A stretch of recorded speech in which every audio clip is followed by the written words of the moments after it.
Good morning, everybody. How goes? Give it up for day 24. Final 5 days. That's right, 29 days and not 30. I don't know, I might consider pushing it to 30. But the original plan was 29 because one of the days I was busy and I planned to just have, hold on, bridger. There we go. I planned to just make it 29 and not add anything on to... Oh! Timothy Brickett! Thank you! As well as Dr. Archive. Thank you both for gifting 5 subs. It's very kind of you. And Aunt Zeddy, thank you for the resub.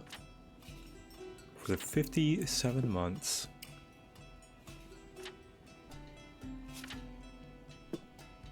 Someone trying to get a round number? Yeah, no. If I did push it one more day, it would be 30. It'd be 30 at most.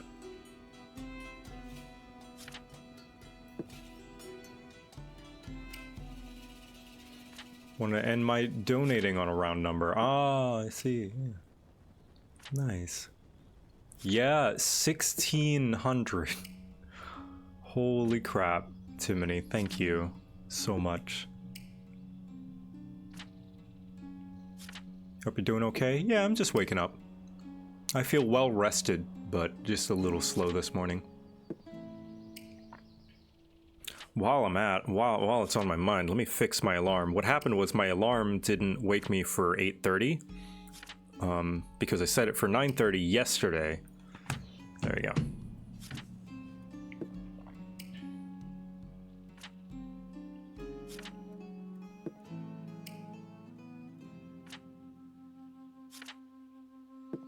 $29 days because screw April 1st, yeah. But I did stream on April 1st.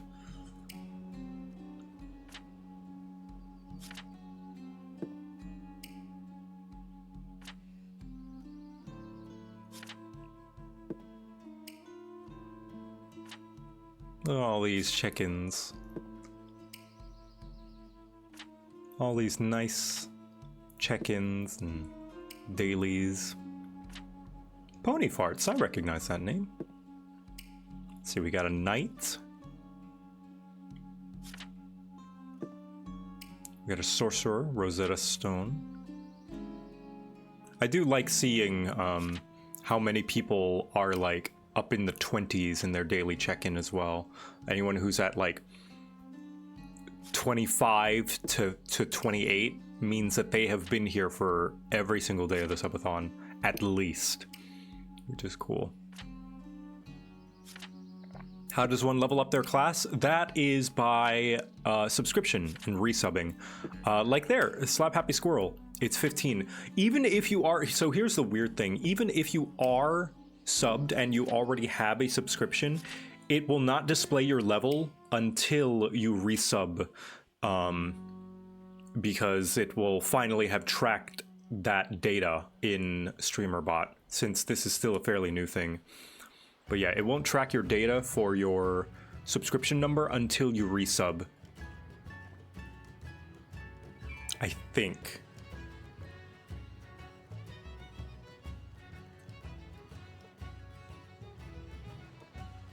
I had a blast last night with everyone cracked up at the whole damn ship. Yes, that was very, very fun. Loved the whole damn ship. I'm making a homebrew world for my D&D players, and I was wondering if you or chat had any name ideas for my world. I'm terrible at names, first of all. Secondly, you should make it a name that suits it. What I like to do sometimes is mix in random names from other non-English speaking languages. Like, what kind of world is it? If it's a fantasy world, that you're gonna name it differently than from a sci-fi world, for instance. Name your world Sproingasa. Yeah, there you go. Sproingasa. Or Sproingus. Yeah, what's the vibe? Because if it is silly, Sproingus might work. High fantasy? Yeah, I don't want to be responsible for, because that's a pretty broad question. What should I name my fantasy world? There's some pretty good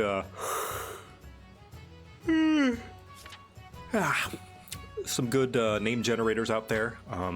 If you have a friend who knows a non-English language, you could ask them some ideas.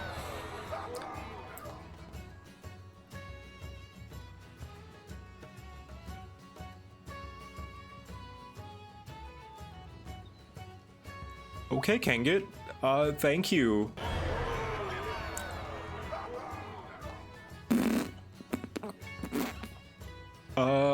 Here we go. Hold on. Did the timer break? Oh god. Oh, the timer. Oh, the timer. Oh, the timer. Did it break? Oh god. I think the timer broke. Kangit just gifted 150 subs, and I think broke the timer. Hold on. Let me fix it. Oh, jeez. Oh, gosh. Here comes the hype train.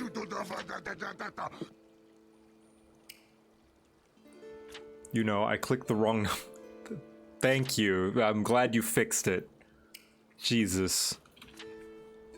That means a lot yet again, as always. Hold on, let me fix the timer. Kangit broke the timer. This is what happens when you don't have any friggin' hold your dang horse. This is what happens when you don't hold your dang horses. Hold on, let's see. What was it at before the sub gift?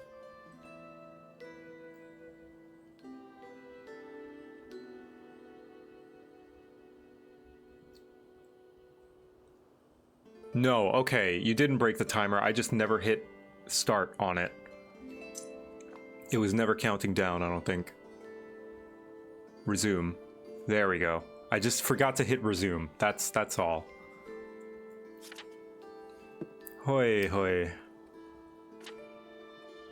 Thank you for bumping up the timer. We have at least 1 whole day and then some. Father, I have a letter here for you. It says, "Hello Mr. Quibbles, I am glad you enjoyed my presence last night at the contest. I hope you will continue to do fun events like this. Best wishes, Cleaning Way. P.S. I am sorry for getting Voxer pregnant and I will do it again."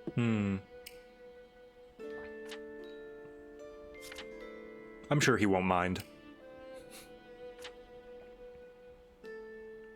That is pre-Kanget time, is it? Hold on, hold on. 1 sec. Is it pre-Kanget time?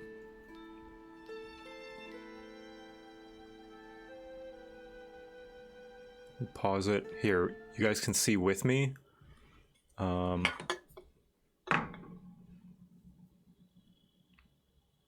Let's see. Here is my stream VOD. Let's see. Some good name generators out there. If you have a friend who knows a non-English, so it was at 1540. Some ideas.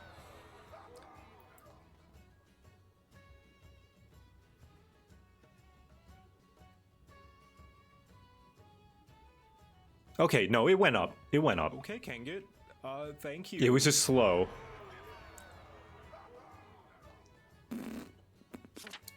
Oh, the timer is covering the timer. Oops. There we go. Sorry. The real timer was covering the old timer. Hold on, hold on. Yeah, so it was at 1540, but I had not started the timer, it let the timer start going, so that's why I thought it was broken, because it wasn't ticking down. Here's the old timer. For instance, can get gifts 100 subs, 150 subs. Sporingus. Or Sporingus. Yeah, what's the vibe? Because if it is silly, Sporingus might work. High fantasy? Yeah, I don't want to be responsible for, because that's a pretty broad question. What should I name my fantasy world? Come on, when's it happen? Narrators out there who knows a non. There we go, there we go. I think it's here. Yeah, so here's when Kanget gifts the subs. We look at the timer. And it does go up. Okay. Yeah, it does go up. It just lags a little bit. See, it's like, it's ticking up. Okay, Kanget. Just takes a little bit. Thank you. Okay, thank goodness.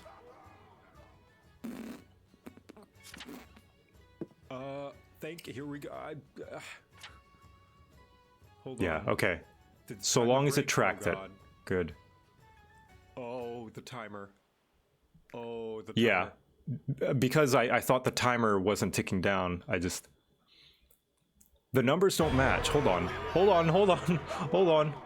Emrys, hold on. Calculator. I got a calculator. Hold on.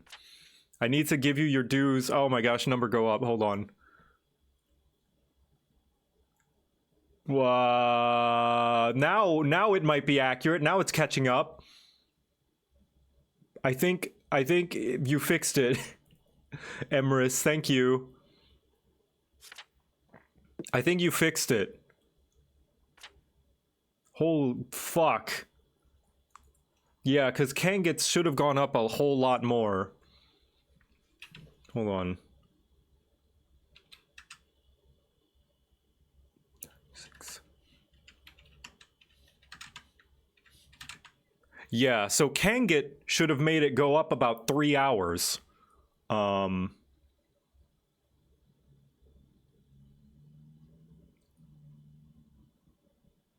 About 3 hours and then some. And hold on, so it would have been at like 19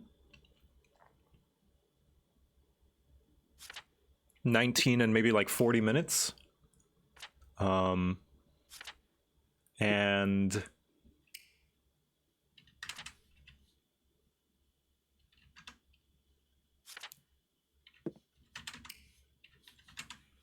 And this one was correct. So I'm just going to go ahead and add those 3 extra hours for can get. I am sorry that the timer just stole your money, I guess. Let me see. Add time.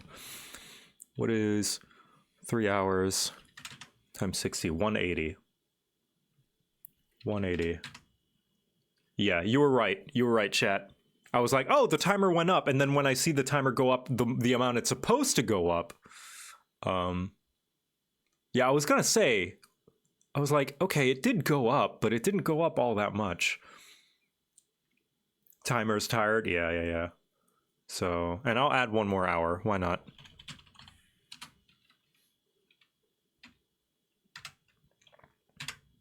There. I ate the money. I couldn't help myself. The green leaves looked delicious. I bet they did. There we go. Thank you guys for the patience, and thank you for bringing it up. I wouldn't have, if I realized later that it was borked and broken like that, I would have felt really bad. Okay. Hi, Leah. Yeah, I thank you guys for keeping track and keeping me accountable. It's good. One of the other things that I'm glad that I'm going to be relieved about with the subathon is once the subathon's over is not having to worry if things are broken. Because good lord, there are lots of things can break. Anyway, I'm going to finish up the last little pieces of art for the date with Dan tonight. Somebody mentioned something about the date night with Dan. That is going to be in 7 hours. What if we break the Joe? Please don't. I'm fragile. I'm very fragile. You have broken me already. I have only merely mended recently.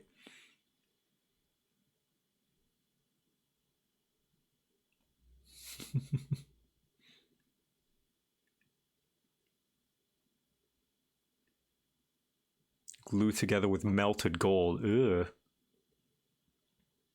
Hold on, why did Joe Stash not work? Hold on. Why Joe Stash not work?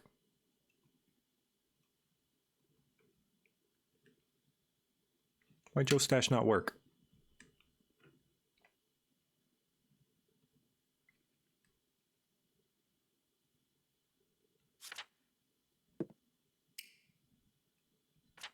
Stream breaking.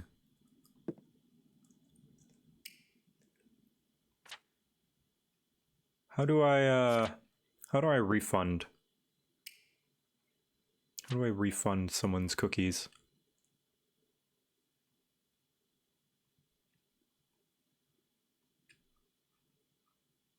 That's just what my presence does. We break the stream today, apparently. Slash refund. Is Tits not working?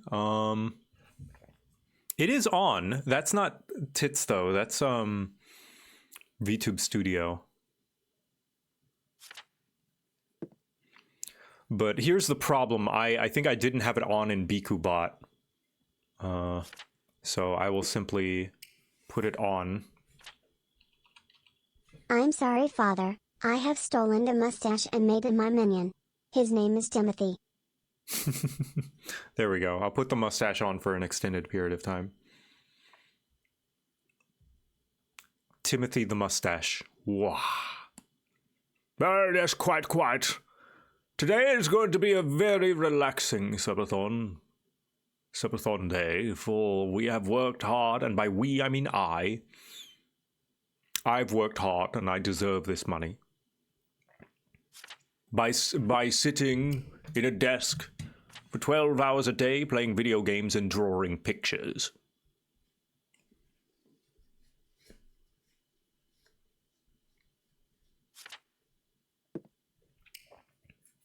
Which is absolutely worth your time and money. Thank you. I will use it to pay for video games and Ramune and possibly a bunch of other substances of which I intend to partake. And pay for my Final Fantasy subscription where I may meet my many beautiful Rogadin wives. And give them many gifts. Have you tried Clair Obscure yet? I don't think I have heard of that. Clair Obscure.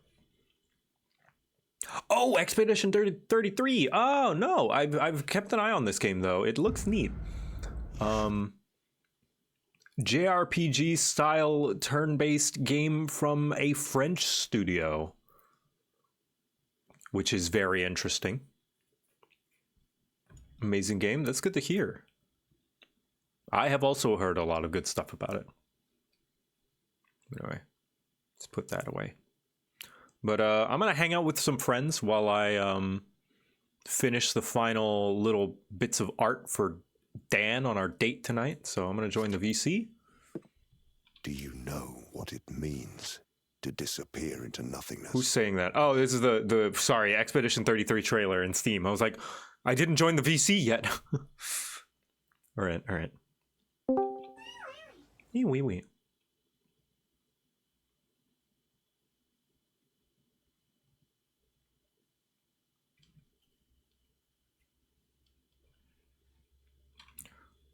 Special guests, drawing assets and stuff if anyone wants to come hang out and yap.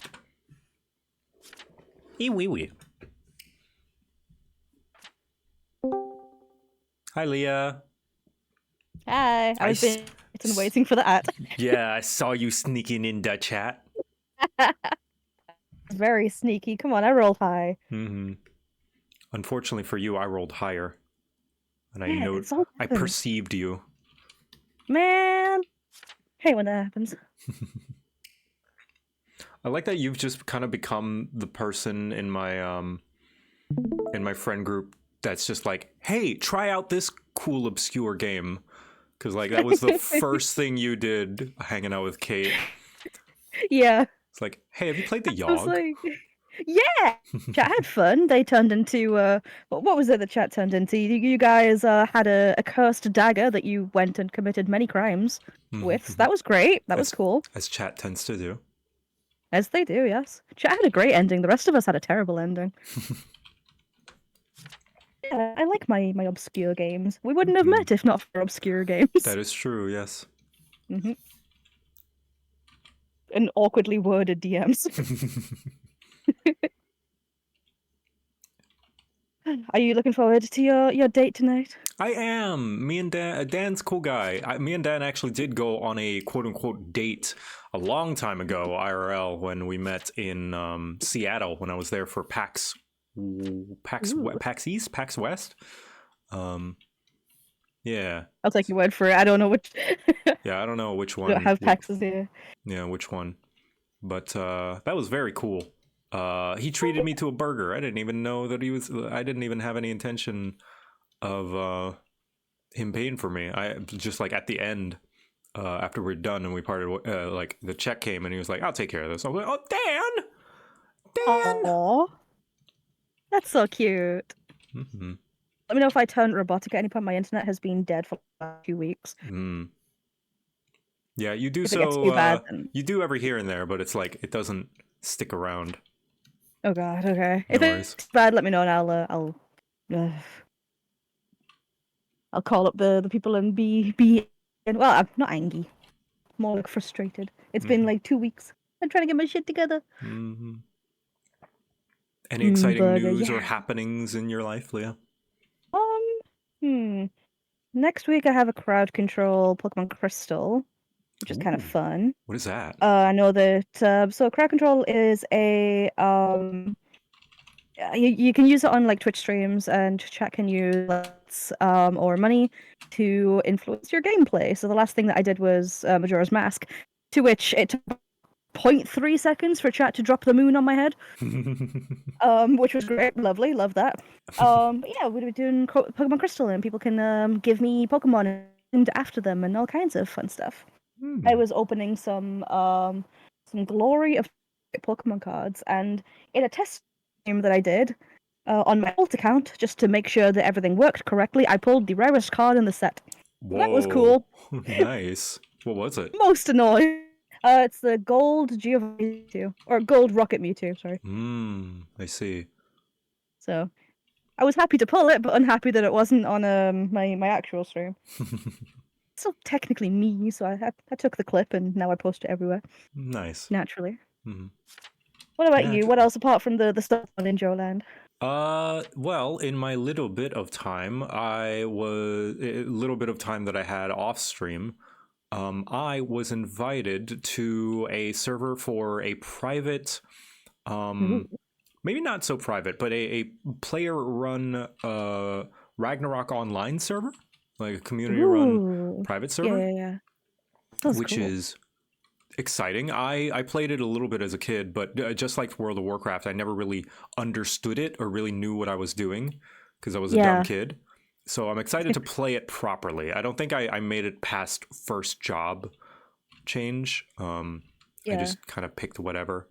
But yeah, I like those old school Korean MMOs like Maple Story and Cabal and I miss Fiesta. MapleStory, yeah. Or Hmm. MapleStory 2 is the one I play because I never played the original, but Maple Story they 2 is got the shut 3D down. one with all the climbing and the mini Yeah. games. Yeah. It I lasted. actually liked that one, I'm not gonna lie. But it only Yeah. lasted like 1 year or something. Yeah, like a year before it shut down, which is sad. Like, it wasn't my Yeah. type of game, but it was a cool kind of slight evolution. You don't see sequels take such a massive like turn like that. Oh yeah, absolutely. I want to try and find like because I miss Terra as well, back when Mm, Terra was a thing. I know there's a lot of servers these days. hmm. But I don't know. I missed her. I miss like all of the old games I used to play because they just don't have that same appeal now that we're like, not 12 years old. Yeah, Like Gaia Online was incredible. When I played it or when I first played it as a kid, and now it's just kind of I look at it and I'm like, it's just more money grabbing. it's just a yeah. I mean, like Guy Online's more like a social media thing. Yeah. It's like its Now, own yeah. like public. No, even back in the day, right? Or unless I'm thinking of a Really? different Guy Online. No, I think you are thinking of the correct one, but I don't know. Maybe I just didn't do any of the social stuff because I was in the world like doing random shit and I never talked. So I was an Oh, antisocial little see, kid. because yes, you're right. There is a world because, like, I remember Gaia before it had the open world.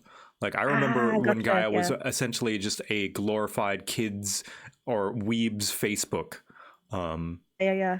and they did have games and stuff, and you could use your avatar, and like, they did have mini games and all that stuff. But the world, the open world, they added. It was a big thing when they finally added it later. Yeah. The only thing I remember playing or going into a dungeon, not like a dungeon, it's like a boss, which was like a shed and it had like oh god, what was it? It was like lawnmowers or something. I don't remember exactly. That's the only thing that I remember, but I miss those times. I Yeah. think what else I played. I think I found Gaia Online through I was like trying to find ways to like make little characters because I was creating things. Hmm. A sawmill, that was it, yeah, the sawmill. Thank you, Moontoms. And I found it through, like Tech Online, which was like it Mm. was the character creator without the game, so you didn't have to like buy the outfits or anything like that. Hmm. Hmm. But man, I miss that. And I used Yeah. to play a game called it was a Neopets ripoff called Mara Pets. Mm. I played it again actually about a year or two ago, but I dropped it when I realized that they don't credit their artists. Damn. Yeah. Yeah, I had a Neopets. I did not have a Webkins. There's also a really fantasy like MMO kind of MMO that I used to play. It was like a browser MMO. I just don't remember what it's called. Hmm.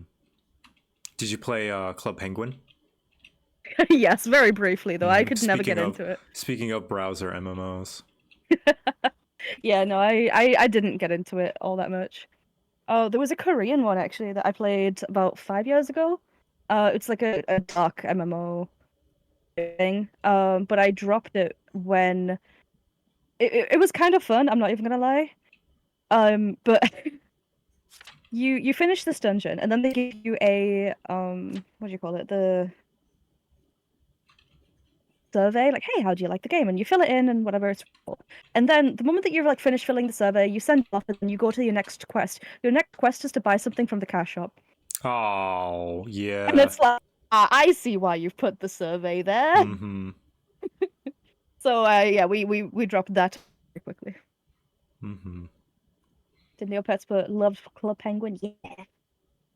I want those old kinds of games back again where it's just for the fun of playing and talking to people instead of But money. Leah, that's not profitable. How we make money? How do we squeeze out God. the dosh, as the Brits Gotta call get it? the please. Yeah, that's right. I played Gotta Killing go grab Floor. your mom's oh god, please. Gotta grab your mom's credit card, kids. Come on. Mm-hmm.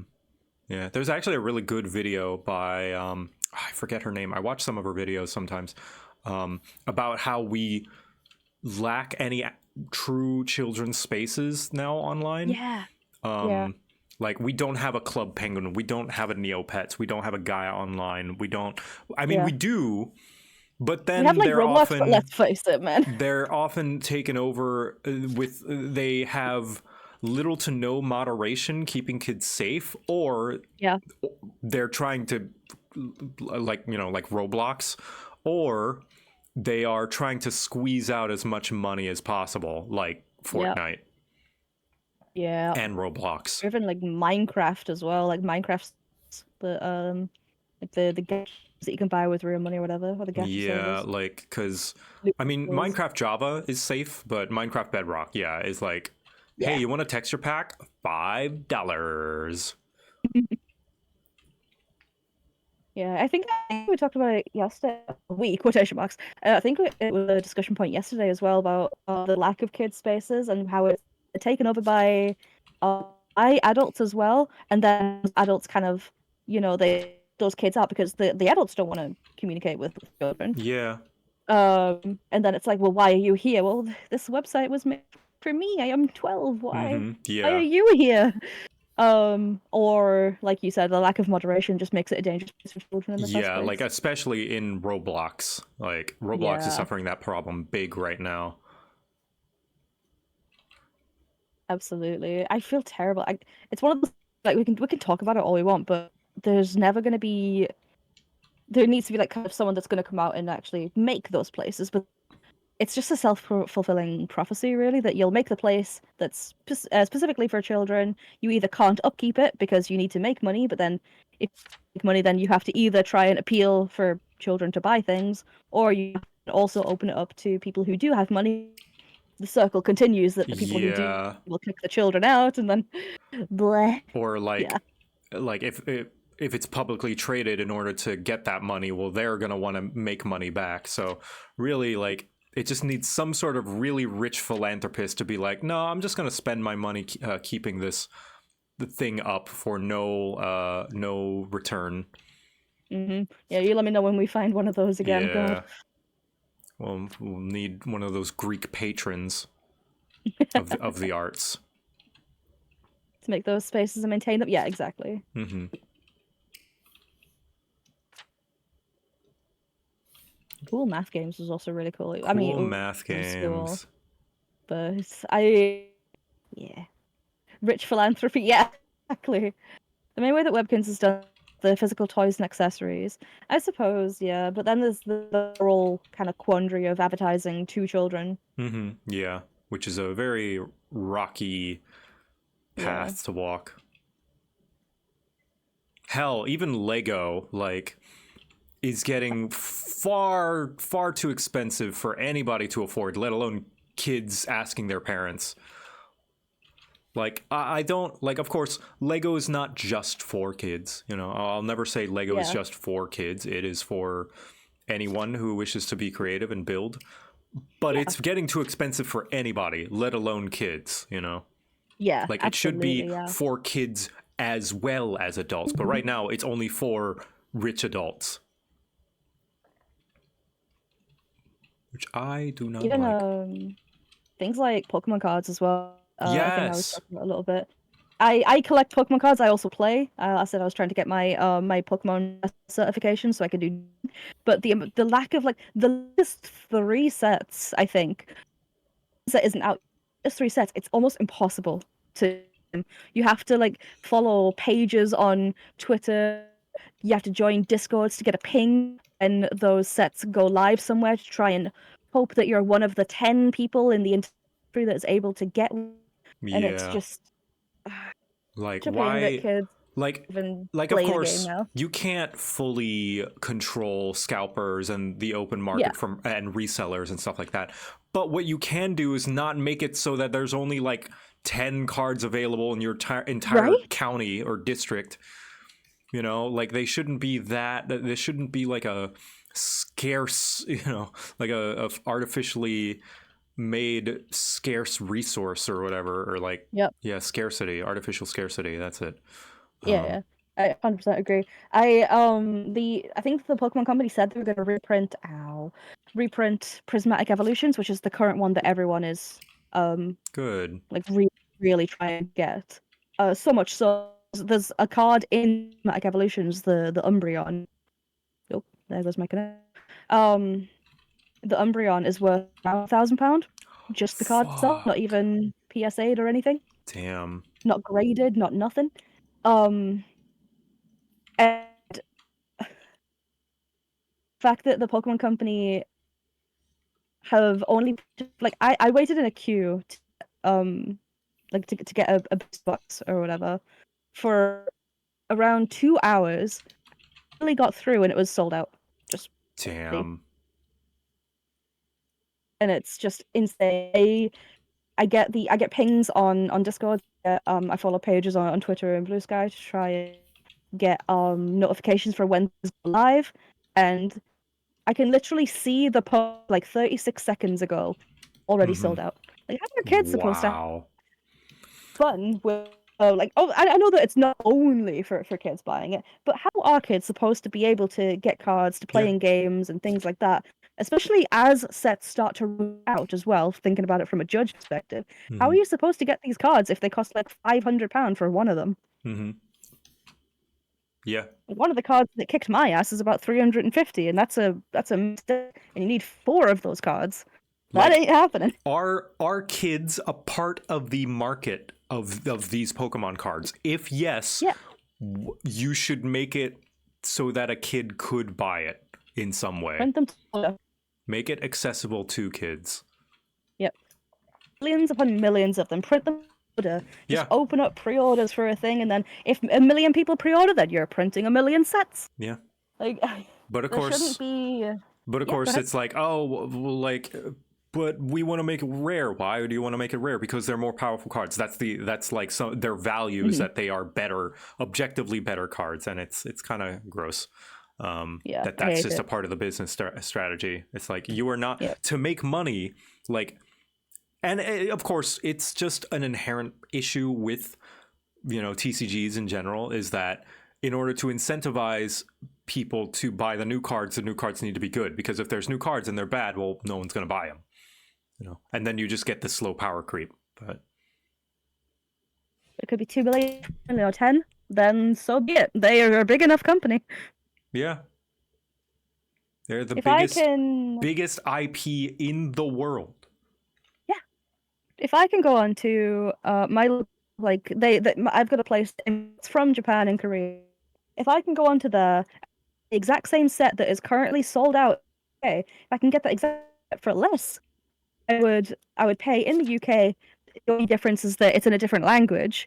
Then surely you can do the same in England and the US as well. The US is terrible for things. Holy. Also, you Hello. are cutting out quite a lot, Leah. I don't know if there's anything you can do about it, but yeah, Nah, I'm probably gonna go and reset my router and figure. I'll hop off for now then.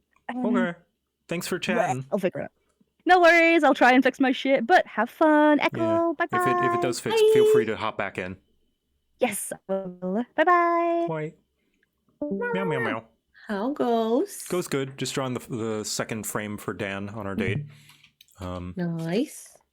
And gonna prep some stuff. In fact, since the second frame is done, I'm going to prep the date in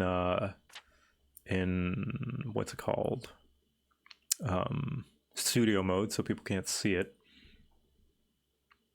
Nice. How about you? How's your morning, my love? Good. I just have watched some YouTube videos and ate breakfast. Yeah.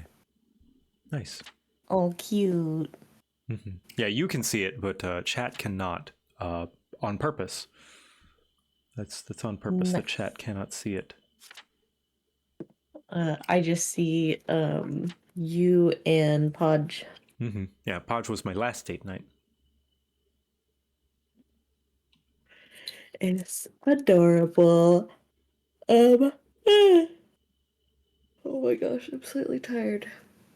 Could you do redeem real quick? Oh, Joe Stash broke again? Oh, jeez. I don't know why all of my things are breaking. Ryder, could you refund those cookies? I'm so sorry.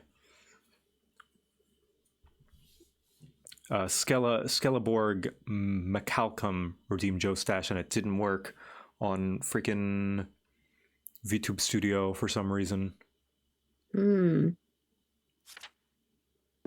It looks like the cards are working. Yeah, the cards are working, but the Stash, Joe Stash is from BikuBot, and BikuBot has been real sassy and picking and choosing what works and what doesn't.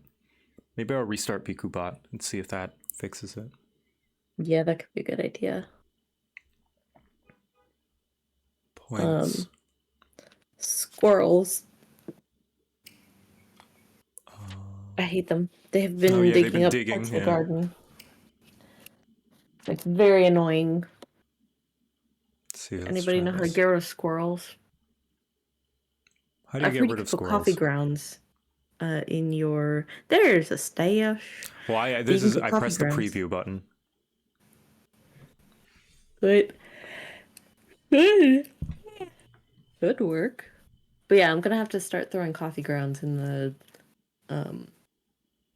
like on top of the garden, and hopefully that will help cut back on the squirrels. Because they keep digging in the garden and it's such a pain. Swap this out with the Dan. Where's the Dan? Dan! There he is. Yeah!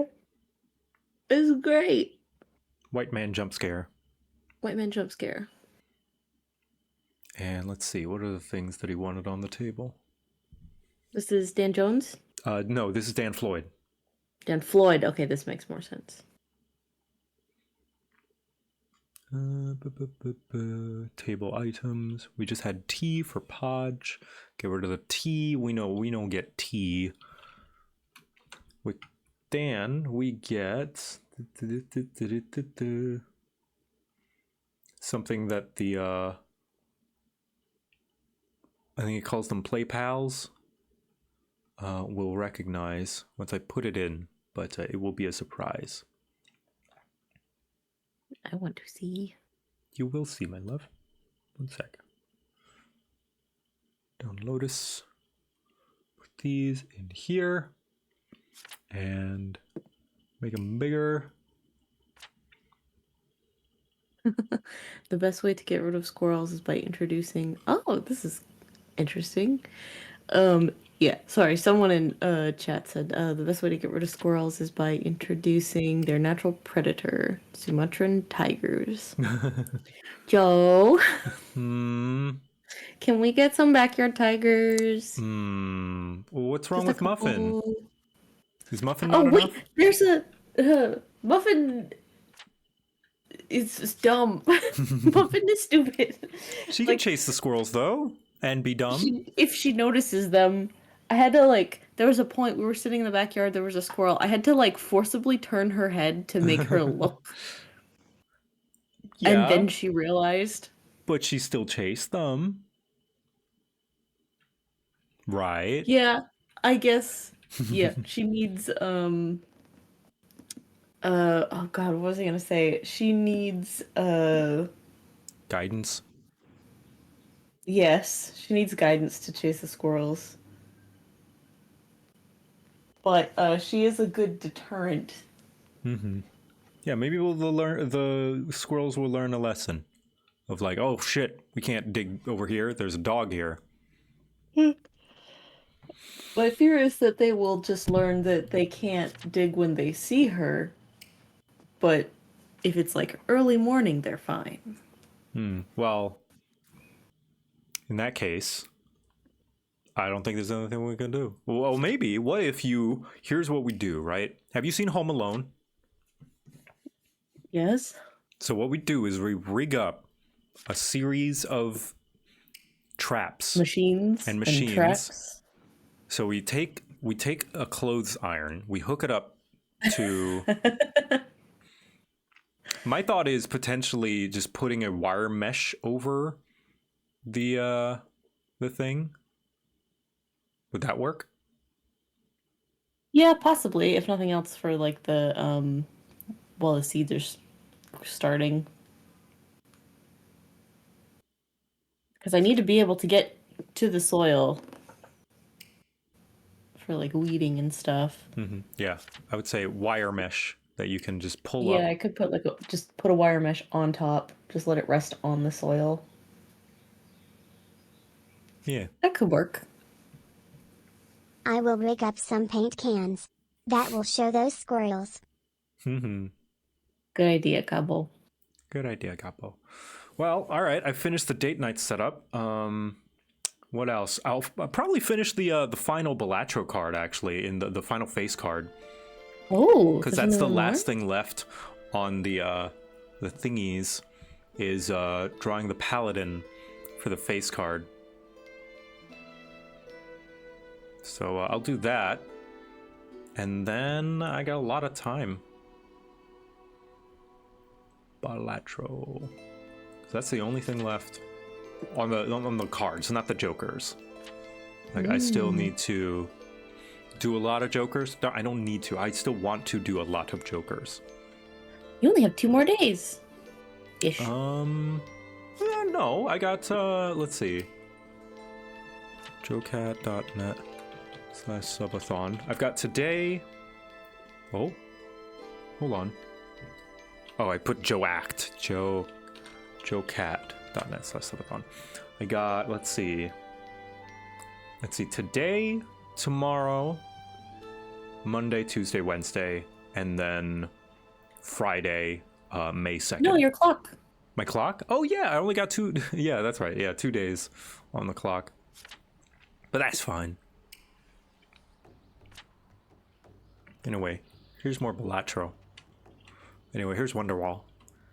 Who gonna be the king? The king is going to be the paladin. Also, I need to fix some of this because this line sneaks into the other card. Where is it? Nope. Nope. There it is. So maybe I bring their hair down just a bit.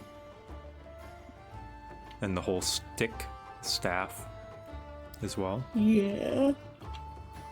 Because it's a little intruding on the other card.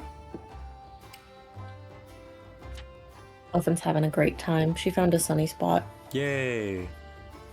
She's sunbathing. Yeah. She's outside. It's good.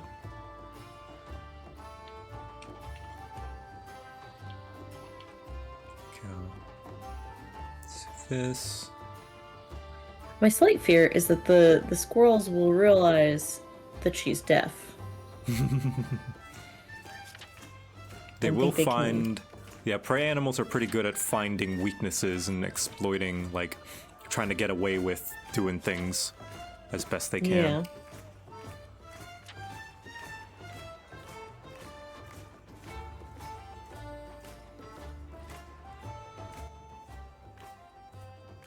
There we go. That should be short enough to not intrude on other cards. It's funny, I've put like so much work and like stuff into these new cards that the old cards look kind of plain in comparison.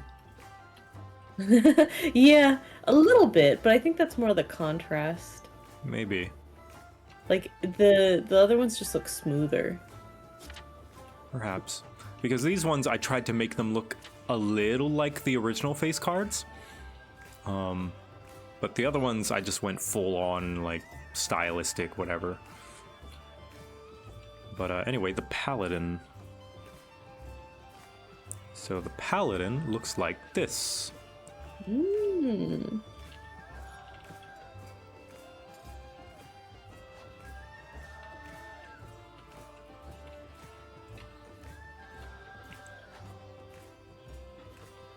And... Oh, did you fix the clovers? Oh yeah, I changed it from moons to clovers. Just I because like, clovers look more like clubs. yeah, I like the clovers. I think that's a smarter idea. Also I because prefer they're that. green. Yeah, because I feel like there were many times that I was caught off guard because it just, I mean, I would probably get used to it over time, but just caught off guard by the moons because it's so drastically different. Yeah, this fits. From where is the paladin? From the crap guides. The redesign. This is the redesign that I hired Kate to do for when I eventually use the characters again, which will happen, even if it does take a little while.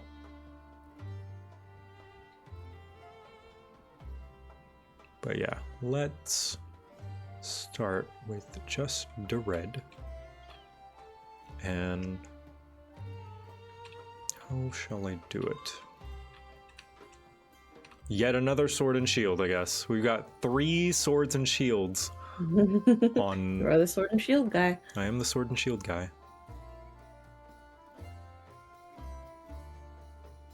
What's your iconic weapon? Because we've agreed you're the hammer? witch. Since I'm the bard, you're the witch. My witch hammer. Hammer? Mm. I feel like that's the one that I use the most, like, especially with the barbarian. I guess so. Not axe. No, I like hammer. Okay, hammer. Hammer is Harley Quinn. Hammer is Oh, yeah. barbarian. Hammer is Monster Hunter. Yeah. True. Yeah, I like hammer. Hammer. Big smash. You hear that, chat? My wife is a hammer main. Yep. I keep winning. I just can't stop winning. Very smashy.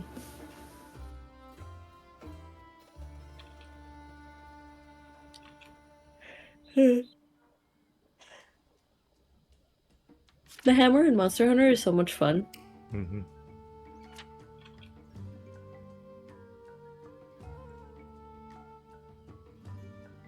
Is this RuneScape? Can't No, go wrong this- with big funny hammer. This is World of Warcraft. I do have RuneScape on the playlist to play sometimes, though. I might as well play it now. RuneScape. Right before stream, we were watching a video about why RuneScape stays popular, and a lot of it is attributed to how simple it is. Which is true. It's a very simple game, simple to understand.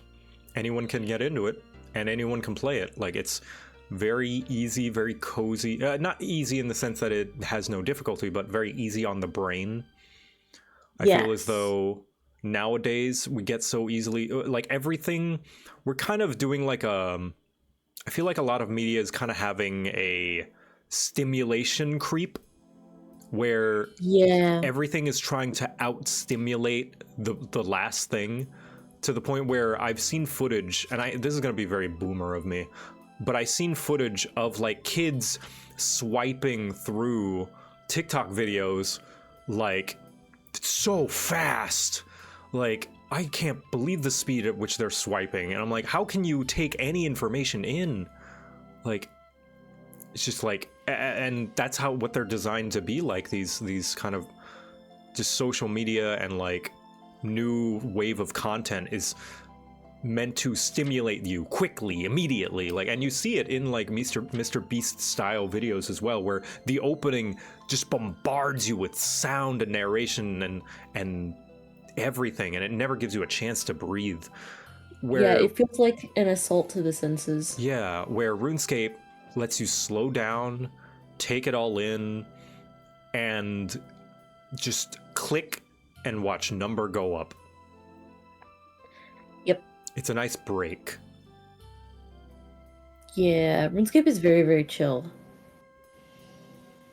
And I believe that is also the appeal of classic WoW as well. Just like, you just focus on a couple of few things, and at least that's what I enjoy about it, anyway.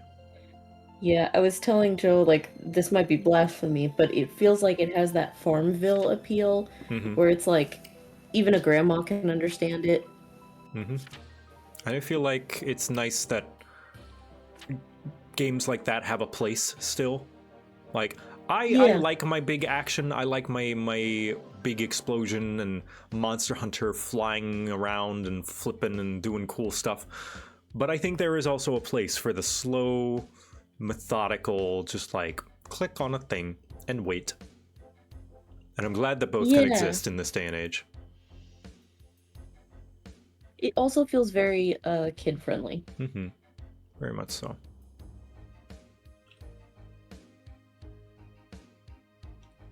I'm a zoomer, and kids scrolling like that, I find it problematic for their development. Oh, it absolutely is. Like, It's so, they're burning their dopamine receptors. Yeah, it's gonna make it so that nothing is going to, like, it's gonna take a lot of kind of retraining and personal rehabilitation to be able to just like Fix their attention spans. yeah, attention spans. Yeah, I wonder if this means that we're just gonna have like a whole generation of daredevils. Oh, possibly. Because that's the whole thing about daredevils, is literally their joy receptors are broken, and that's why they do things like skydiving and crazy stunts. Oh, probably. Especially with like the incentivization of the internet. Yeah. Yeah. Empathy and attention span aside, I think kids will be fine. No, they will. It's just going to take a lot of work. Oh, they'll definitely be fine. They're just going to be different. Yeah. For sure. Which is hard to come to terms with. It's like, they're not going to live a worse life. They'll just live a different life that we have to accept and welcome, you know. Whereas where our parents didn't, we need to be better about accepting kind of this different type of living. Help where we can, of course, where we do know and where we have experience, but... Yeah, like, it's definitely going to affect, like, technology is definitely already affecting younger generations' development. Again, for better and for worse. It's... it's not like... It's not like their brains are going to be smaller. They're just going to prioritize different things, and... I feel like attention span is not one of them. Same thing with like spelling, because it's like how my brain, like, I don't remember phone numbers anymore. That was a whole thing that I used to be able to do. Like, I remembered all my friends' phone numbers. I remembered my family's phone numbers. I haven't had to do that since I was a kid, and so my brain can't do that anymore. Yeah. At Surio, thank you for the raid. We're talking about depressing modern problems. Yeah, like not remembering phone numbers and stuff, and how, like, it just, everyday survival things are prioritized differently now, because of technology. Yeah. But, you know, we'll figure it out. I mean... Yeah, times will change. Like our generation did, and you know, every generation will have its own issues and problems that they'll have to deal with. Yeah, like boomers complain about us not knowing cursive. Yeah. Black belt gamer, but yes, I agree that it's important that simple games like those are a thing. It's kind of like fishing or painting. It's a quiet time and simple to do. Yes. No crazy noise, no reflexes being triggered constantly. It's just you and the activity, whether it's enjoyable, enjoying the day, waiting for the fish to bite, or just you, your paintbrush, some paint, and the things you're painting. Yeah.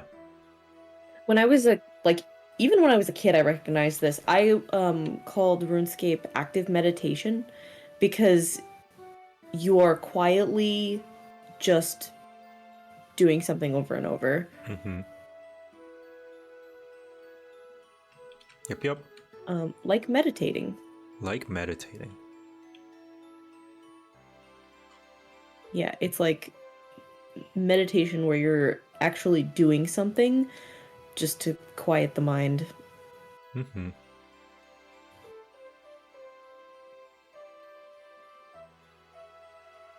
I'm gonna have this face card face sideways.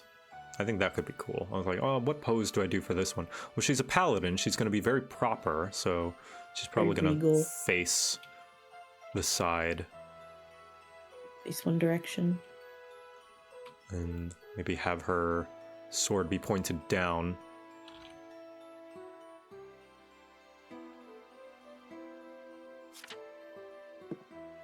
Yeah, the kids will be all right. They will. There's gonna be some annoying people, but that's just life. everything.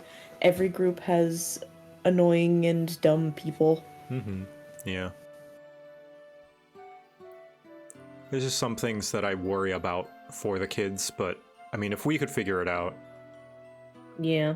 My fear is like things making life harder for them. Yes. Because there's a lot of stuff that we didn't have to deal with growing up. Like, we had to deal with the early stages of like Photoshop and photo touching, but not the level of like filters that exist now that are going to warp people's sense of like beauty and aesthetics. Yeah, you're gonna. We luckily, like it was starting, but our generation luckily didn't have to worry Like, we kind of about. dodged it. Yeah, worry about like, oh, I don't look as pretty as this. What, like, there will always be insecurity like that. I don't look as pretty as this person, but now it's been amplified by filters of like, I will not look as pretty as this person who is using this filter and maybe has a team helping them look good. Or just like, oh, this person in this TikTok is so pretty, and they're just making a quick TikTok, so this must be how they actually look. But in real life, they're using filters, so it's like the body dysmorphia that younger people are having to face. Like for us it was with celebrities, but like whatever, that's celebrities. You could logic through that it's like they have a team. But for kids nowadays, it's your classmate, it's your neighbor, it's the average person that you see online. And the average beauty standard is going to go up because of these filters and stuff to unrealistic levels. Because like with us, with our generation, it's like, oh, well, of course they look pretty. They're a celebrity. Celebrities look pretty. Yes. But now it's like all over the internet, everyday average people are able to make themselves look unrealistically more beautiful than they are. Yeah. And it's like, that's going to cause a lot of body dysmorphia for a lot of people. And I don't know, I'm so happy that I did not have to develop self-esteem and whatnot. Nowadays, because like we're going through a power creep of virality, like everything, every like website and social media thing is making it easier to go viral because it's driving traffic. And that means that the average person is more likely to go viral than ever. And that also has, because of how just so nasty the internet has become nowadays, not just Twitter, but like anyone can go viral and like, good God. For anything. For anything, usually for something that is going to get them made fun of and mocked. And thankfully, we didn't have to go through that. Usually you make a stupid forum post, you'll probably get a mean comment here and there, and then everyone will forget about it. Now, people save that shit, and dunking culture has become such a big thing that, like, a random kid in high school will just be remembered of, like, aren't you the kid who did this? Forever. Yeah. Aren't you the kombucha girl? Aren't you the corn kid? For better or for worse. Usually for worse. And that kind of sucks. I'm glad we didn't have to go through that, but that's a new thing. That's a new struggle that we didn't have to deal with in our age. Yeah. It also sucks too because now it means your 15 minutes of fame is even more like powerful and also like noticeable. Yep. So it's like there's this I don't know, like this strong fear of like, oh no, I have to capitalize on this, I like have right to turn now. this into a career. Like this is what I am now. This is my 15 minutes of fame. If I don't use this, that's it. And like that is the one. What's her name? The Hawk Tuah girl. I was gonna say that is the one bit of sympathy I will have for the Hawk Tuah girl is that in any other age of the internet, she probably wouldn't have turned that into anything. Because they didn't have the culture of like, well, now you have to make it a business and a crypto coin and you have to make merch for it and like all that stuff. And you have to make a podcast and a Patreon and all this different stuff. We had a little bit of that, you know. That's where the whole SpongeBob ripped pants video or episode comes from, is that idea that it's like you're the one hit wonder, you have to do the thing that you're known for, or else you'll lose relevancy. So we had a little bit of that. But it was not as common as it is now. Yeah. Yeah, it sucks too, because it means like any random, like, she did a street interview and said a random one thing, and now I don't even know her name. I just know her as the Hawk Tuah girl. And it's like some of the, like, can you imagine like saying like a random like, oh, look at the refrigerator, and then suddenly you're the refrigerator kid? Yeah. I can. I don't have to imagine, actually. Oh, yeah, you're like, the I like girls. You're the I like girls or guy. to some people, the guy who somehow made liking girls gay. Somehow. Because gay is an aesthetic, I guess. Yep. But yeah, like I said, like, that is, I feel as though proof that it is more prominent now than it was before. Yes, I agree. Like you could remember like a handful of ones, but now it feels like every other day there's a new one. Yeah. It's the Twitter main character. Yep. Like Bean Dad will forever be remembered as Bean Dad.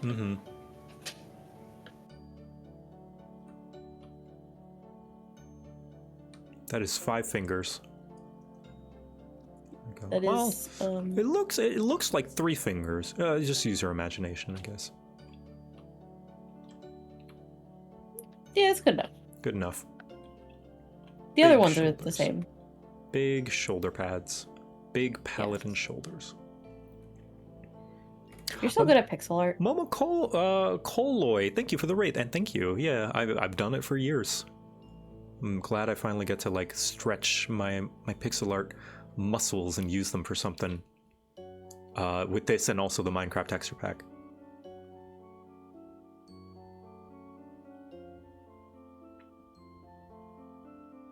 Muffin is standing over my cords. He can't get tangled in them if they're all on the floor. That's not true. She will try.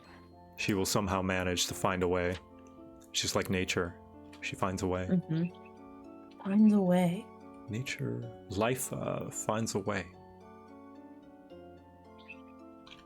So my friend Chloe and I, this is completely unrelated. My friend Chloe and I were considering making a podcast called Why is Nicolas Cage? Oh yeah. And just going through Nicolas Cage's entire filmography, and each episode would just be a review of a different movie that he made. A different Nicolas Cage movie. Nicolas Cage movies are fascinating because they are such a toss-up. Like, he feels like such an interesting human to be directed because it's like you either really succeed or really fail. And so like as a result of that, his movies are either really, really good or really, really bad. Yeah, you've either got National Treasure or you've got Willy's Wonderland. Exactly. You've either got what's another good Nicolas Cage movie? You've either got The Croods or you've got Drive Angry. Yeah. Yeah, it's a beautiful toss-up. And also, he's been in so many movies. He feels a little bit like the Nickelback of actors. Face Off, yeah, there we go. Yeah, didn't his career start as, like, nepotism? I don't know. like Most of I think Hollywood is. it wasn't. Yes, that's true. It was more connections than it was talent. Not that he's not a talented actor. Like, if nothing else, at this point. I like But that. On one hand, you've got Ghost Rider, but on the other hand, you've got Ghost Rider. Ghost Rider's one of those good bad movies where it's like, it's got just enough sauce in it. Watch it. Yeah, Because I haven't seen it, and it seems like something that I would really like. Yeah, that movie I lump in with the second Scooby-Doo movie as like one of those good, bad, but also good movies, where it's like, it weirdly has its own good moments, like unironically good moments. It has its appeal. Mm-hmm. Where it's like, you watch it and you question, wait a minute, is this a good movie? I didn't know this was going to be a good movie. Yeah, I really like, if nothing else, I just want to like watch through his filmography because he's got a surprising amount of good movies. Mm-hmm. Like, I was just watching one. I've been watching a bunch of free movies on YouTube because there are so many free movies on YouTube. Mm-hmm. But I was just watching one that he was in. Sorcerer's Apprentice, yeah, that's another like, it's okay movies that he's in. Long Legs is another one I want to watch. Dream Scenario is another one I want to watch. Maybe I just make this straight.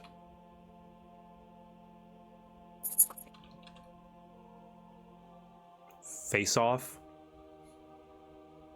The other question that we had is like, should we watch them in chronological order, like through his career from earliest and then like I think you should go back? That'll give you a good reference of like, oh, he did better in this one, but this one he did not as good, you know, and like see the kind of roller coaster going up and down.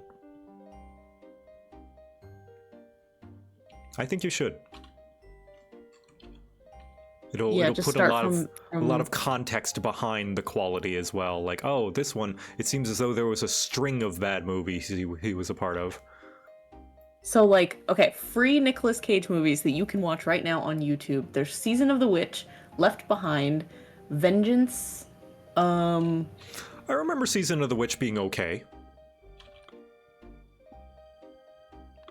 It had a twist that I remember as a kid not really knowing if I liked or not. Oh, Pay the Ghost. That's what it was. Pay the Ghost. Pay the Ghost. I would say that one was a good one. I don't know that one. It's a scary movie, so you probably wouldn't want to watch it. It's got a couple of those, like, I don't know, like, oh, that's a little weird plot-wise. Mm-hmm. But in general, as a scary movie with Nicolas Cage, I would say Pay the Ghost is pretty good. And it is free right now on YouTube. Neat.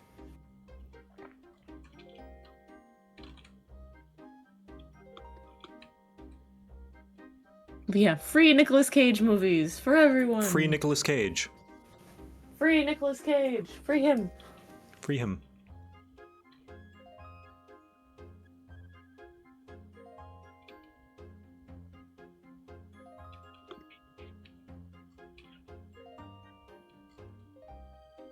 Man, just thinking about being reminded of Nicolas Cage reminds me of how big of a mess the DCEU was.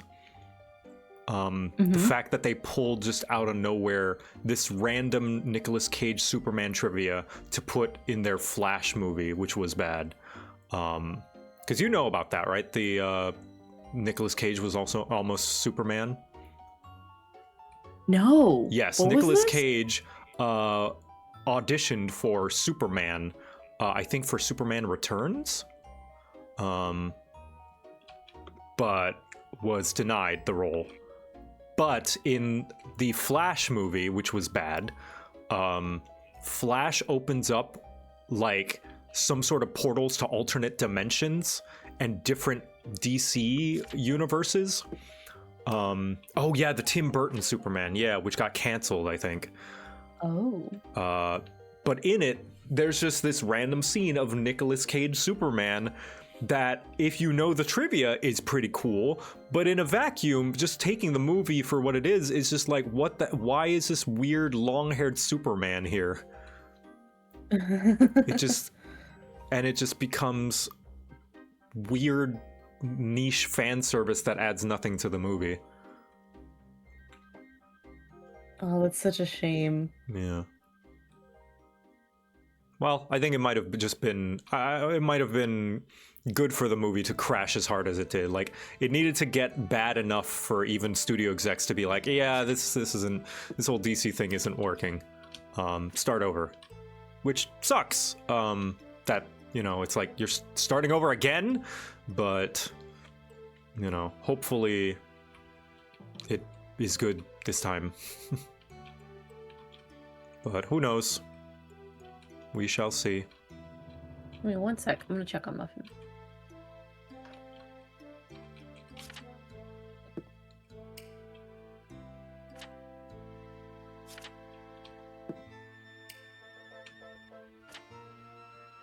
She's failing at her job.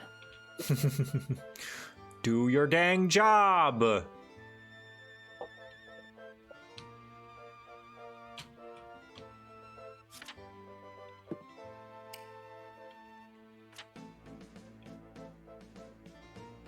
Muffin, there's squirrels. Go get them. Go get the squirrels! God, you're like Garfield.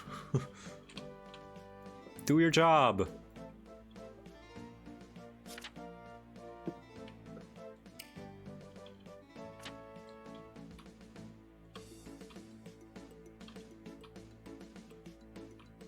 There we go.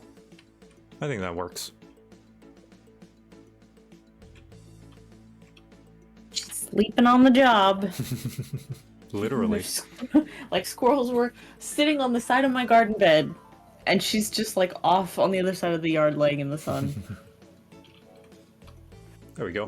You're failing at your job. What do you think, chat? What do we think of this paladin looking off to the side at her wife? Look, they're looking at each other. Oh, they're in love. They're in love. You can import your own card designs in Balatro? Yeah, you can.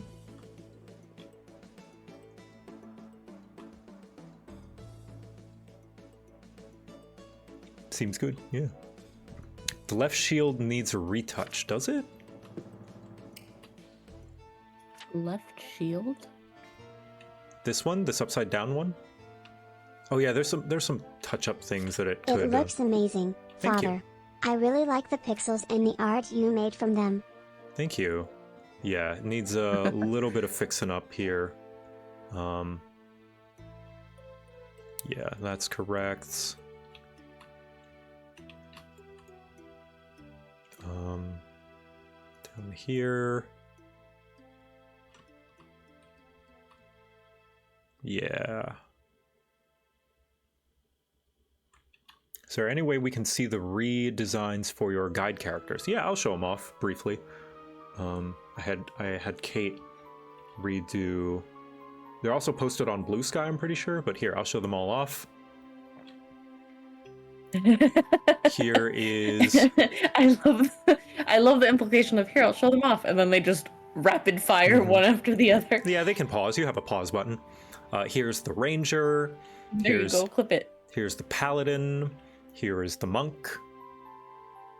Here is John Fighterman. Here is the Druid, which I probably received the biggest redesign. They went from a gnome, I think, to a goblin, which I think is nice. Here's the Dragonborn, the Wizard, rather. Dragonborn Wizard. Here's the Warlock, the Dwarf Warlock, who also received a massive redesign. He's now a Genasi, a Water Genasi dwarf, sort of. Here is the Sorcerer.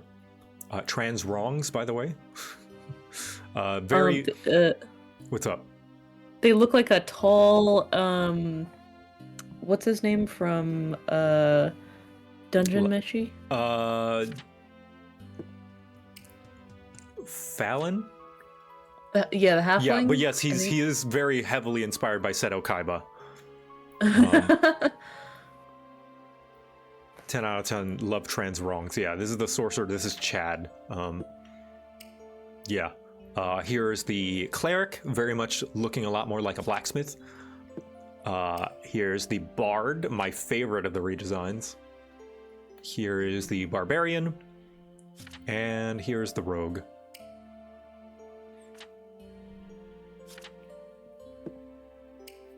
Yeah.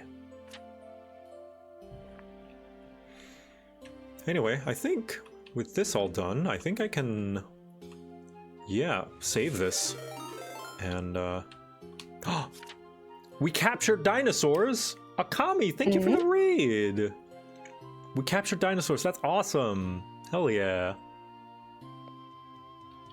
Proud of you. I'm finishing up the last of the face cards for the Balatro cards.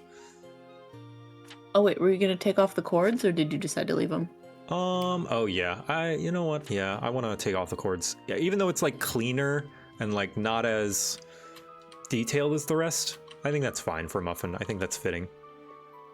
But yeah, I'm doing pixel art. I'm doing a subathon. You can see the timer at the top right. For every $1, you will add 15 seconds. Exclamation point subathon to find the calendar of events, or go to jocat.net/subathon. Love lurking when I can. Yeah. Here. Is that Balatro? You bet it is. You bet your sweet bippy. Let's do 200. Nearest to neighbor. And then save it here as the larger one. And then go to Balatro, browse local files. And here's what you do. If you want to learn how to replace Balatro's textures, here's what you do. You go to Balatro itself in your Steam files, you right click, and you have to 7-zip. You open 7-zip. And then you go to resources, textures, and then you can replace them. Here are all the textures in the game. So here's the 1x. You can do 8-bit deck in the 1x. Yes. And then the 2x. I don't know what the difference between them are, like what's used for what. I think one might be used for the menus and one is used for the actual game. But then with that, I believe all face cards are finished.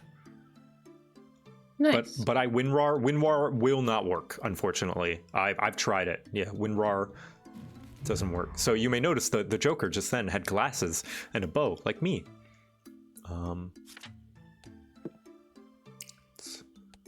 Now you can customize the base cards like I have, or you could customize the collaboration cards over here.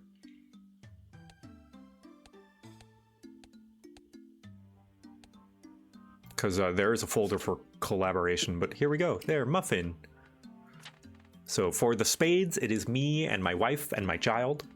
For the hearts, it is Final Fantasy characters, Victor Quibbles, Cyan Munsell, and Pollyanna Quibbles, which is Kate's character. For the clubs, we have the various different video things that I have made. Joe Crap, this is chat from Solasta, Crown of the Magister, and Gabo. And for diamonds, it is the D&D, the Crap Guide to D&D characters. Yeah, looks like the druid's like little thing is still kind of close to the edge. I'll move it down a little bit, but yeah. Let's play a Balatro. Let's play a Balatro run. Let's do Black Deck. Black Deck has the highest potential because of that free extra Joker slot, but man, is it rough to start playing because of the fewer hands means you start with less money just inherently. Will it work in Vortex? I don't know. Oh, I'm gonna try again, start new. Excuse me, you're not playing the Balatro BGM? Alright, I'll turn on the BGM. Music is fire. It is true. Give me a 9, please. Or another 10, or another king, or anything, please. I want Muffin. And yeah, sometimes I will do this, just start a new run every time I get a bad hand, just because some of these decks are just unforgiving, you know? Like, and I want to have a good start. If I could get a queen or an ace. A queen or an ace. Nice. There we go. You can hold R to restart quickly. Oh, nice. Like most roguelikes. Oh, hey, look. Photograph. Which has my face doing the aqua scream from Konosuba. Yeah, I like Photograph.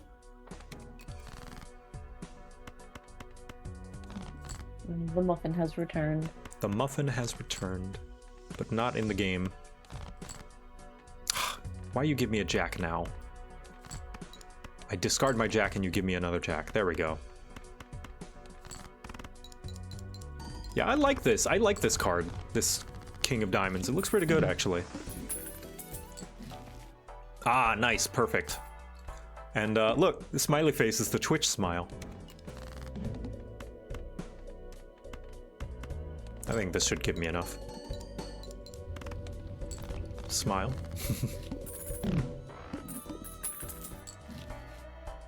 Ooh, that's good. I don't need any more jokers. I'll save my money so I can get more interest.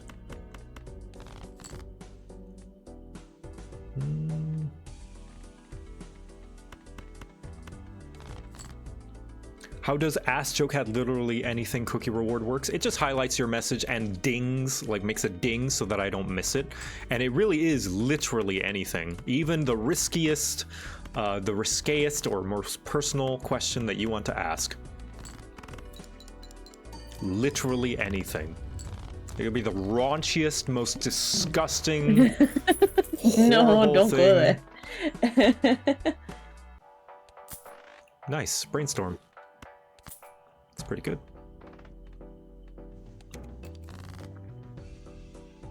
And then Joe can just say that he refuses to answer. Yeah, exactly. But at the very least, I'll be pinged for it if you think it's important enough. Look, Muffin. Muffin! Muffin. I'm gonna put her at the front. Little baby. Oh, I thought these were two Our queens. dog is really dumb. Yeah, I love her. Me She's too. a little dumb. she's got the spirit. She got the spirit.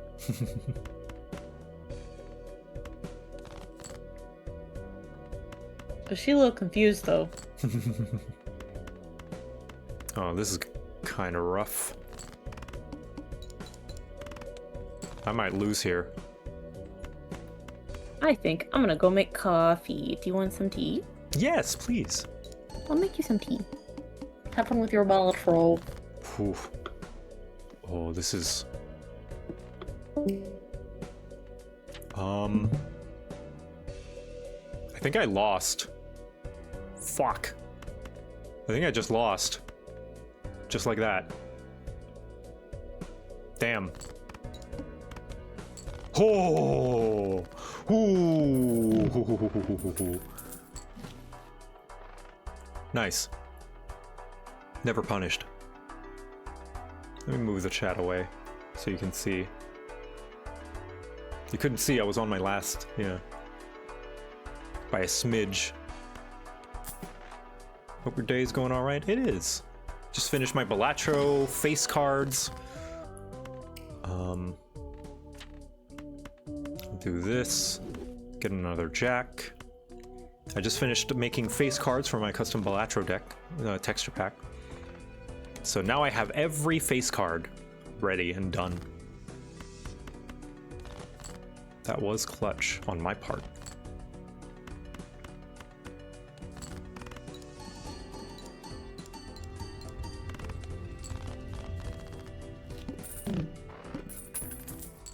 Skip most every blind I can afford to? I mean, I guess that could work. Whatever works for you.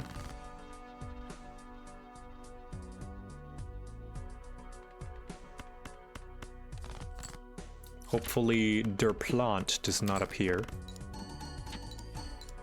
Because then I would be screwed. I find myself making face card decks all the time. How many jokers are in this game?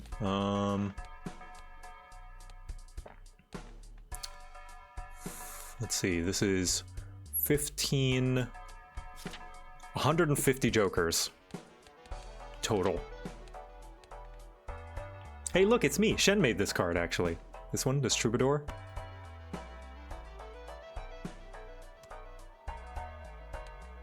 It said 150, so I didn't have to do math. Oops. Plus hand size, minus hands. No, I already have few hands. Is that including the secret jokers?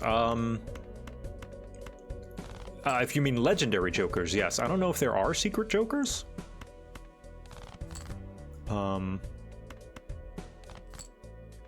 But legendary jokers, yeah. Der Plant, Der Plant, Der Plant, Der Plant.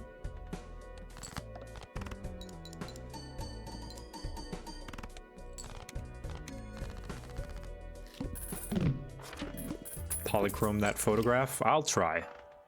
Ooh, blank. Now we need some chips, so I'll get that. That'll be some nice chips.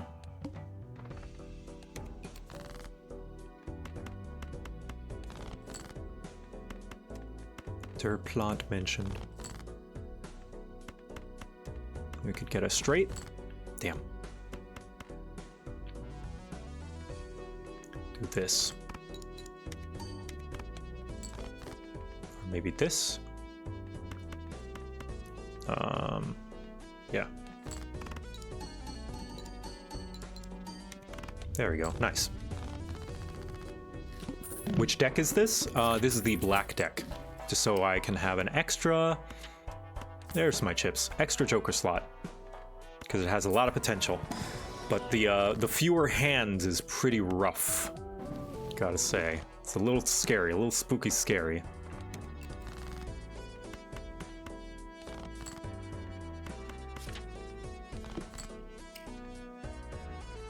We'll make this one gold.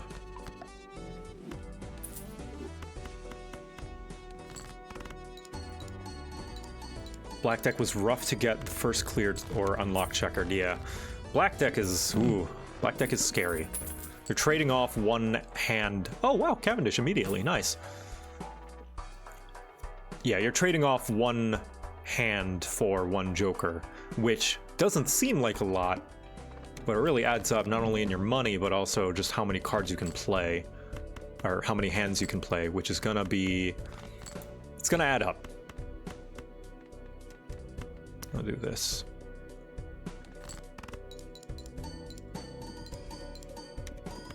Nice. Cavendish is gonna be a nice, stable, there we go. That's a lot more comfy.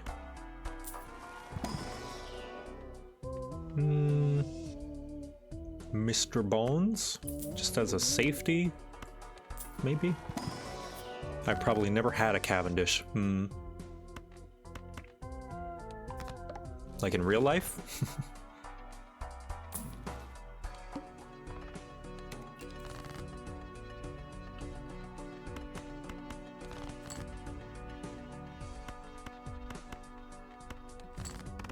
In real life, I think Cavendish is actually the banana that we have, right? That's why this one is so unstoppable. It's 1 in 1,000. I think the gross Michelle is actually the one that went extinct.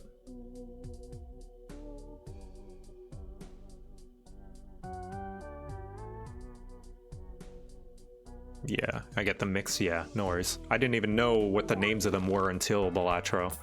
Look at Balatro educating the youth. Our new one is not Cavendish. Oh, okay, never mind. Yeah, shows what I know. I don't know anything about banana.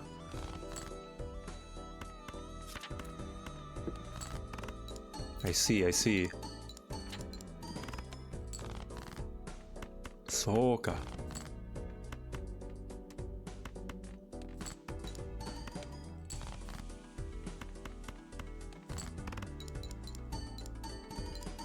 I need to start focusing more on my face cards again because I am going all in on face cards. Oh, look, see? The base Joker has my glasses and bow. Start destroying these.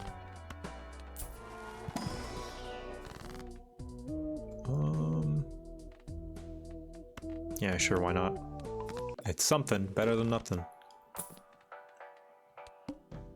Must play 5 cards, yeah, sure.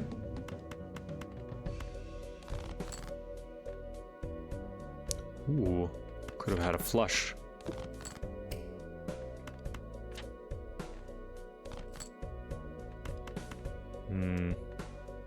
It's a bit annoying. That's fine. Oh, nice. Sweet. Balatro and Yu-Gi-Oh! Have an interesting Venn diagram of teaching me about astronomical facts via silly card game. Yeah, for sure. Yeah. Local Thunk really dug deep to find the references for the Jokers and stuff. Now you may wonder, why did I want to reduce my hand after just getting it up? Well, that's because I get yet another ante of scaling. Ooh. Would love to hear if you had a favorite traditional dish and if a family member cooked it the way no one else can. Yes. There is one. My mom makes dumplings. I think my favorite traditional Thai dish is dumplings called gyo. Gyo Thai dumplings. And it is basically, it's like pot stickers in a way, but it's just the way my mom does them. I can't find any pictures of the way she wraps them. She wraps them in a very specific way, almost like a cone, but it's this like, you wrap some like ground pork, like almost like a pork paste. Oh, my mouth's watering just thinking about it. And soup dumplings, yes, that my mom makes. Soup dumplings are great. And yeah, I can't find the way that she wraps them. It's more like this. And yeah, you make them, you boil them in a soup, and this basically exist as your noodles. So you know how in noodle soup and ramen you have your noodles and then you have your meat and you have your contents? This just subsists as the whole thing, like the contents wrapped into a dumpling. And my mouth is legitimately watering right now thinking about it. I think that is my favorite traditional dish.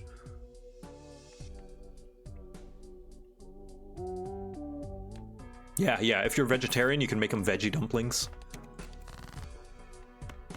but you usually eat them in a soup.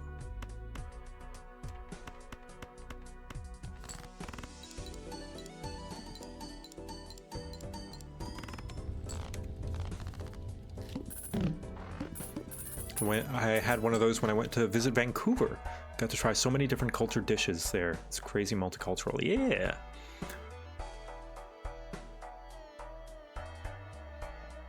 It's never too late to pivot to mime. Have you played Peglin? I have not, because I don't like physics-based stuff that I don't have control over. Strength, though. It's never too late to pivot to,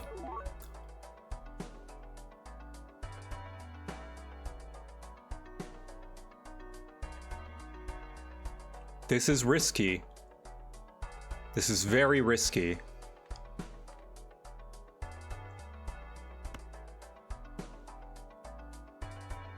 But I'm gonna do it. I may have fucked up my deck. Right now, this mime does nothing. As it is now, this mime does nothing. But it can do something. Potentially.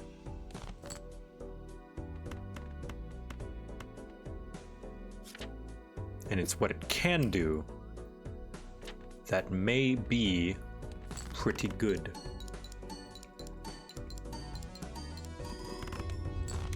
Okay, luckily, double Cavendish is fine.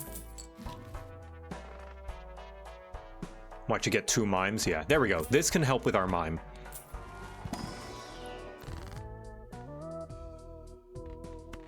We start making our steel kings.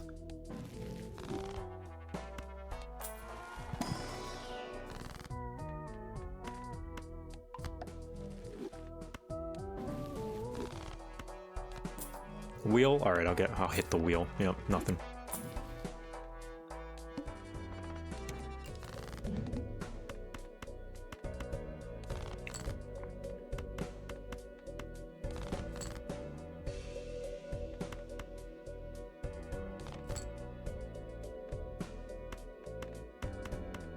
And then, yeah. Surely it will work this time. Okay, not bad. All right, what do we want Invisible Joker to not hit? We want it to not hit Smiley Face or Scary Face. That is a 2 and 5.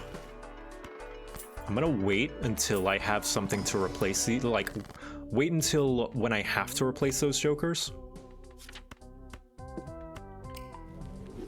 So, you know, when I'm about to sell them. When would I sell them? When I can get Baron.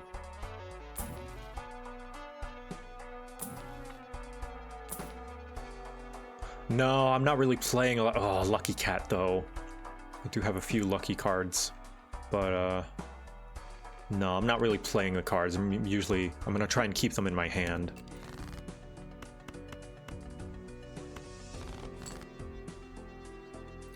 Every Balatro player stops noping right before they hit it big, yep. That's right. Just keep doing it. You'll get it eventually.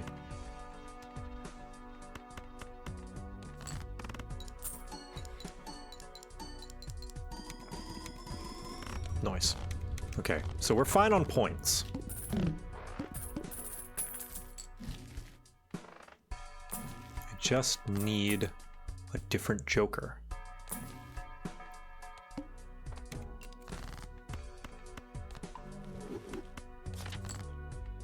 Ooh, 4 of a kind. Yeah, I didn't think so.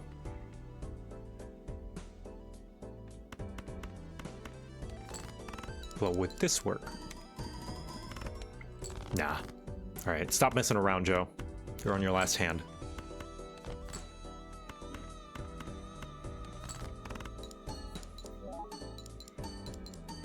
Cutting it a little close. Nah, not close at all. I just needed to stop wasting hands.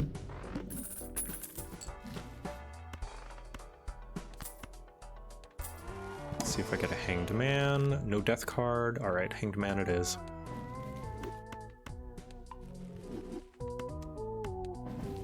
Oh, death card. Nice.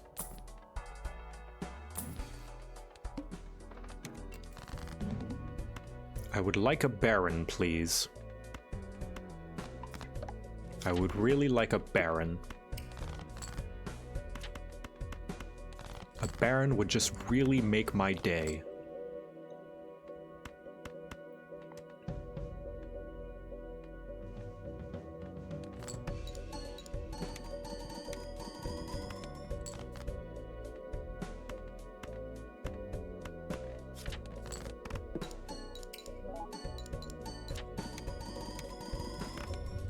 I would really like a Baron.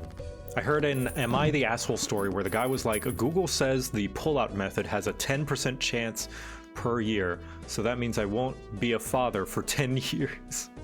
That guy should play Balatro. That guy would totally win it big at a casino. That's how math. That's how math.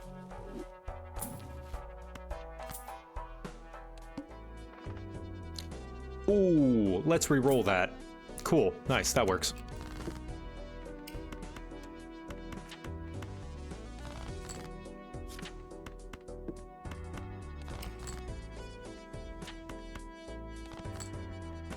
Strength these.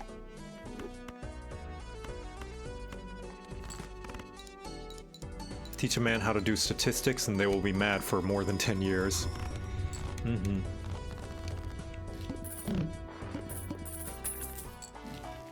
Teach a man history And he will look at the world and go, "What are you doing, you idiots? We've done this before."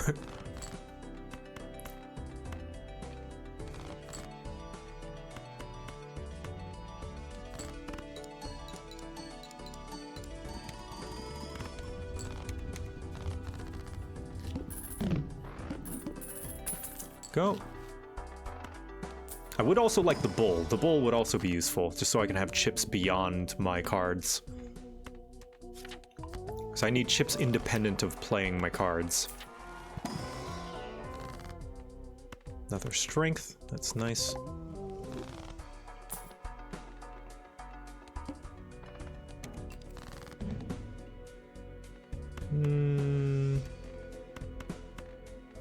Let's try this. This. Boop. Boop, boop, boop, boop. Let's try this. This should be safe, right? Yeah, safe.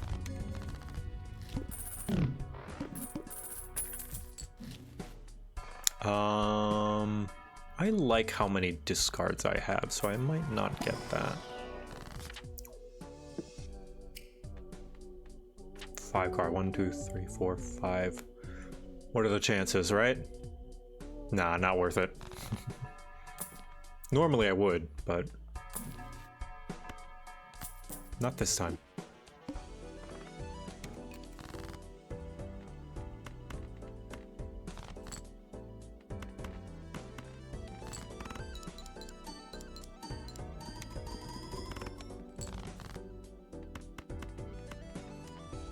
How many jacks do I have? Just one. Okay.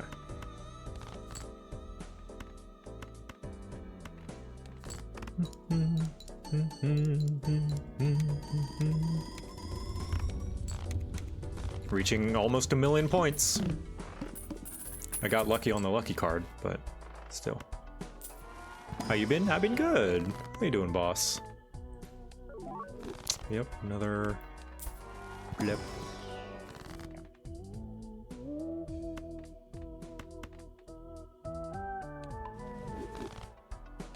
Just finished the face cards on my custom Balatro textures. Just playing Balatro now. Just playing a run.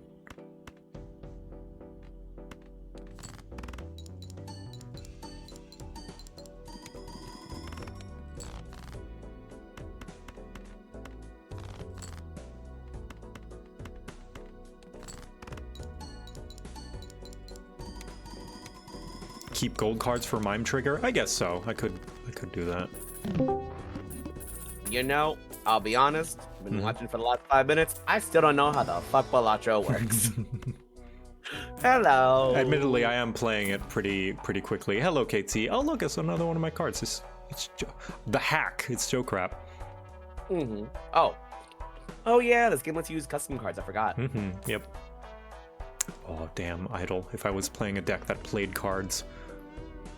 Ooh. I'm just staring like, ooh, pretty colors, pretty effects. Ooh. This is probably the better one to get, but I just need to find where Cavendish is and put it up front. So how are you doing as we enter in our last 24 hours of this Subathon? I'm doing okay, potentially, yeah. I'm doing all right. Just having a nice day, just feeling good that I finished something in the essence in terms of like the Balatro texture pack, because every face card now has a custom texture. Oh, cute. So did you end up finishing the Minecraft pack as well? No, that's gonna take a lot longer. That's gonna be like a journey. That's with how many textures are in that game. But yeah, like the last one left was the diamonds, which I made the paladin from the crap guides. There she is. Yeah. So we got the crap guide to D&D characters. For the diamonds, we've got the paladin, the bard, and the druid. For clubs, we have just the characters from my channel. So JoCat, Got JoCat. Chat from Solasta, and Gabo.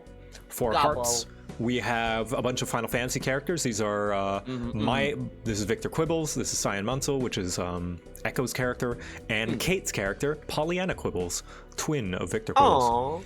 And for the spades, I've got my family. It's me, Echo, and Muffin. Oh, babies. Oh, those came out really well. Thank you. Yeah, I'm very proud of them.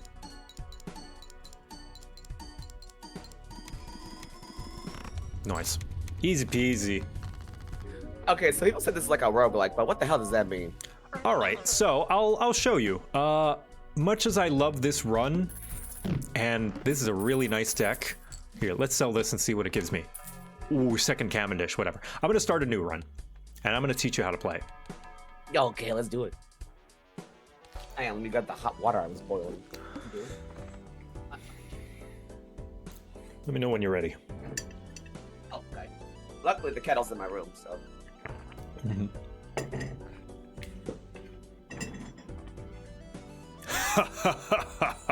You benefits of having poor, an sad, entire- ignorant little gay. Am I about to be schooled? Am I about to be brought to the educational A department? little bit, yeah. I didn't bring my book bag.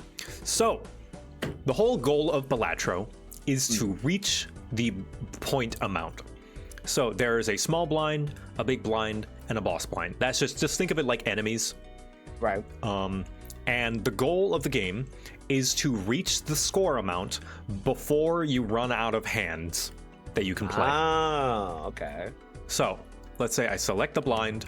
I have a deck of 52 playing cards, just a typical playing card deck, right?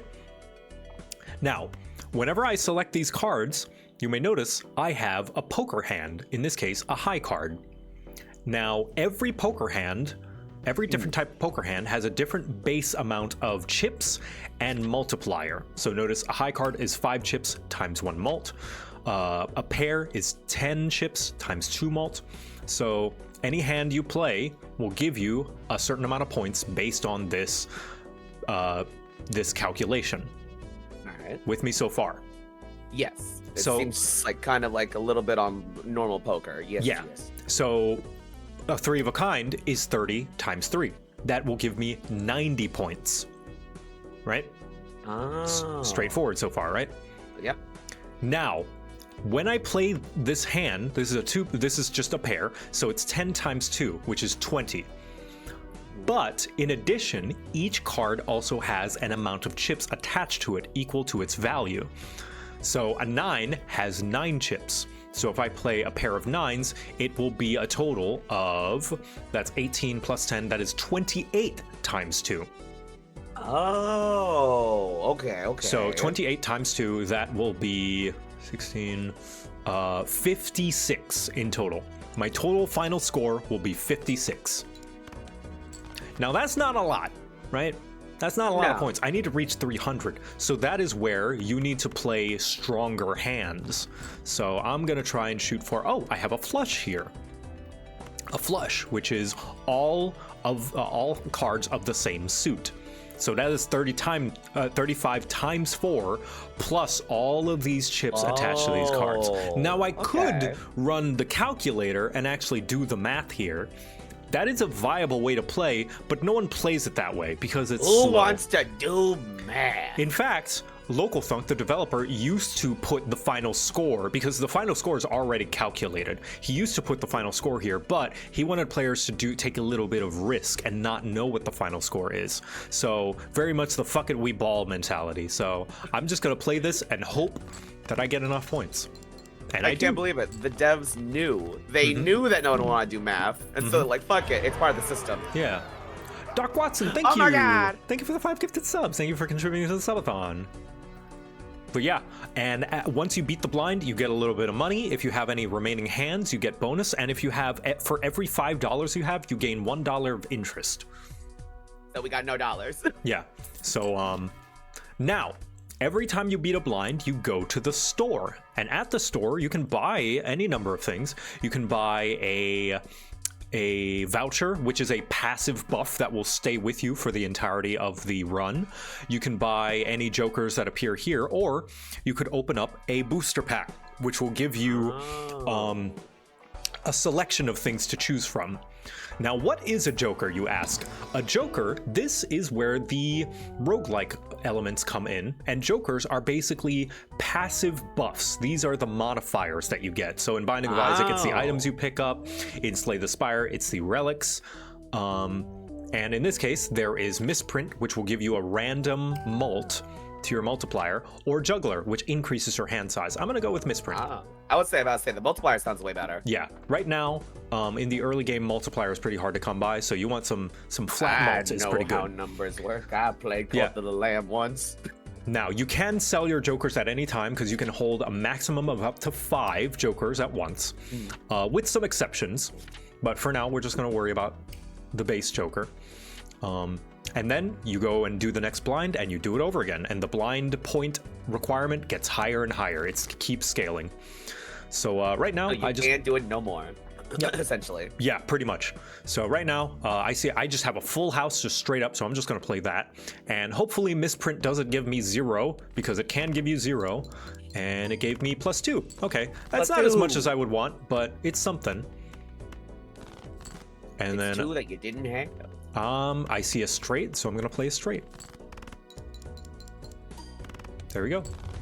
Oh, and there you go. Oh wow, you like overshot it by a lot. Yeah, so whenever the score is on fire, that means you were able to reach the score amount with just that hand alone. Damn. So yeah, Misprint is RNG because it's like, sometimes it will give you high mult, sometimes it will give you low mult. So you are kind of like up to fate sometimes with this. Yeah, with this joker, yeah. Now here's another joker. Create a tarot card if poker hand contains an ace and a straight. So, you may wonder, what's a tarot card? Well, tarot cards, as I'm going to open here, are cards that modify the cards in your deck. Oh. So for instance, the moon can change 3 cards into clubs. So if I want to change this heart and this king and this 9 into clubs, I can do that. And now I can have multiple kings of clubs and queens of clubs and 9s of clubs if I do that. Oh. Alternatively, I can use this to double my max money. Not all tarot cards affect the cards, but yeah, like I can double my money. I can get the sell value of the jokers in my joker pile, which is not going to be a lot. For now, though, I think I'm just going to get more money because more money is good. And I might like money. Get the Fool to wait until and I didn't buy the voucher, so that one's gone forever. And here's the boss blind. Every boss blind has a different kind of gimmick to it. This one, the head, all heart cards are debuffed. So when a card is debuffed, that means it gives you no score and cannot contribute to any sort of joker. So if I had some kind of joker that's like, your heart cards do this, then it wouldn't function. In this case, so notice this heart has a big X over it. Yeah, but I'm gonna discard one more time to see if I can get another queen, king, or a 10. I didn't, but I did get a straight, so that's nice. Now, it doesn't matter that this card is debuffed, it still contributes to the straight existing. But I didn't get the full score, so I'm just gonna do it again, hopefully. Give me a high mult, please. Okay. Oh, fuck. All right, that's fine. I'm definitely gonna get the score now. That was a little annoying. Why couldn't you give me the +17 earlier? Thanks, Misprint. Heck it, we Balatro, yeah. A little bit differently, but you lived. But yeah, and that's it. That's Balatro. It's just that's the loop. Yep, that's the loop. Okay, I'll confess, I've had it like on my Steam library for like I think like a month now, and I haven't like opened it up because I'm like, this seems complicated. Nah, it's a very simple, basic premise. The complication comes from all the combos you can get with the Joker. So, for instance, let's say one of my favorite combinations of Jokers. Let's say Happy Face, or Smiley Face rather. Smiley Face I changed to look like the Twitch smile. But Smiley Face, whenever you play a face card, so a king, a queen, or a jack, you get +5 mults when scored. That's pretty nice. You want to play a bunch of face cards. But then Sock and Buskin, re-trigger all played face cards. So you are doubling the mult you get from Smiley Face with Sock and Buskin. I get you. There's like ones that you want to set up. Yeah. Now, not just that, but Let's see. I think Scary Face. Yeah, Scary Face. Played face cards give plus 30 chips when scored. So now that, combined with Sock and Buskin, now each face card is giving 60 chips and 10 malt. Which is, you know, there's one basic combo. But let's say... Gobbo. Wait, hang on. That's not Gobbo. What was that? That is Gobbo, yeah. But yeah, but what's the... There's another creature. That is Kobo. I don't have a name for him. I'm just going to call him Kobo for now. That's the kobold in one of the videos where Gobbo chases down a fairy dragon. Now, let's say I use a bunch of tarot cards to somehow have a deck of nothing but I don't know, kings, right? Somehow, which can happen. It's possible. There's the idol. Each played 4 of spades gives ×2 malt when scored. Now this does change every round to a random card in your deck, but if all the cards in your deck are 1 card, then the idol always triggers. Okay. There's also other ones, like Blueprint copies the ability of the Joker to the right. So if I have Sock and Buskin and I Blueprint, it's like I've got 2 Sock and Buskin. So now every face card is playing 3 times. So yeah, it's crazy combos like that. This game does have a very good tutorial to ease you in, though. So come on, Misprint, please give me a good malt. 17, thank God. 17 malt. Also, you can play this. You can slow the game down. Right now, I have it on the highest speed, but the default game speed is. Oh, I imagine once you get used to it, you'd like be kind of pissed off with the speed. You know, just the slow default, it. Like, no, get it faster. Yeah, the default game speed is good for knowing what's going on. So I'm gonna put it down to the normal speed so you can at least keep track of things. So in this case, I'll do strength to turn these into kings. Imagine, right? You work at like a poker table. Someone walks up to you, pulls out an Arcana card. And suddenly, you have 6 kings in your deck now. You just have to be like, I think this is cheating. I don't know if this is cheating. A free straight. This is almost a straight flush, too. If only that king was a spade. But yeah, when you play it in the slow speed, it shows you counting the cards, it shows you getting the malt a lot slower so you can keep track of it. Ooh, there's a Have you ever gambled at a table? Not at a table, no. But I have no interest just because it's like a lot of it is chance, and like I don't have as much input. So I don't think I'm personally at risk of traditional gambling addiction, thankfully. Right. Just because they traditional. They get us in new innovative ways. Yeah, in the new innovative ways that prey on my psychology. But yeah, Fool can give me a strength, and I'll get another strength. Sometimes there will be spectral cards, which are cards that can modify your deck with a trade-off sometimes. Like I can give it holo foil or something, or a holographic, or just foil. Make that shit rare. And that will give bonuses like bonus chips or bonus malt, stuff like that. This is the rare holo print Chromatica Gorbo. Strength this. Hey, I've got a royal flush here. A royal flush of diamonds.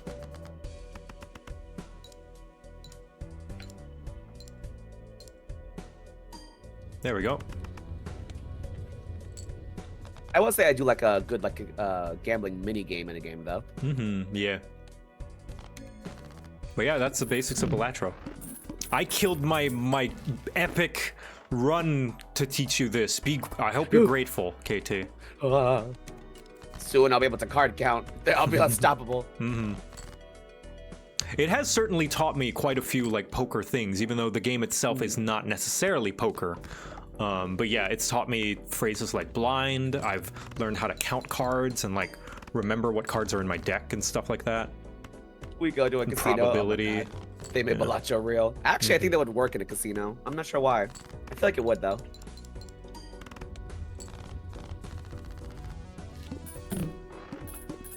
Let's see. Let's get another we'll joke. finally Hey, look, see Scary Face. There it is. I was telling you about Scary Face. Get this voucher. I'm surprised you didn't like change Scary Face like a semicolon 3 or something. Well, I do plan to change more of the Jokers. It's just there's a lot of them, and it's going to take some time. But yeah, notice once these kings are scored, you're going to see Scary Face is going to proc, and it's going to do a plus 30. Wait.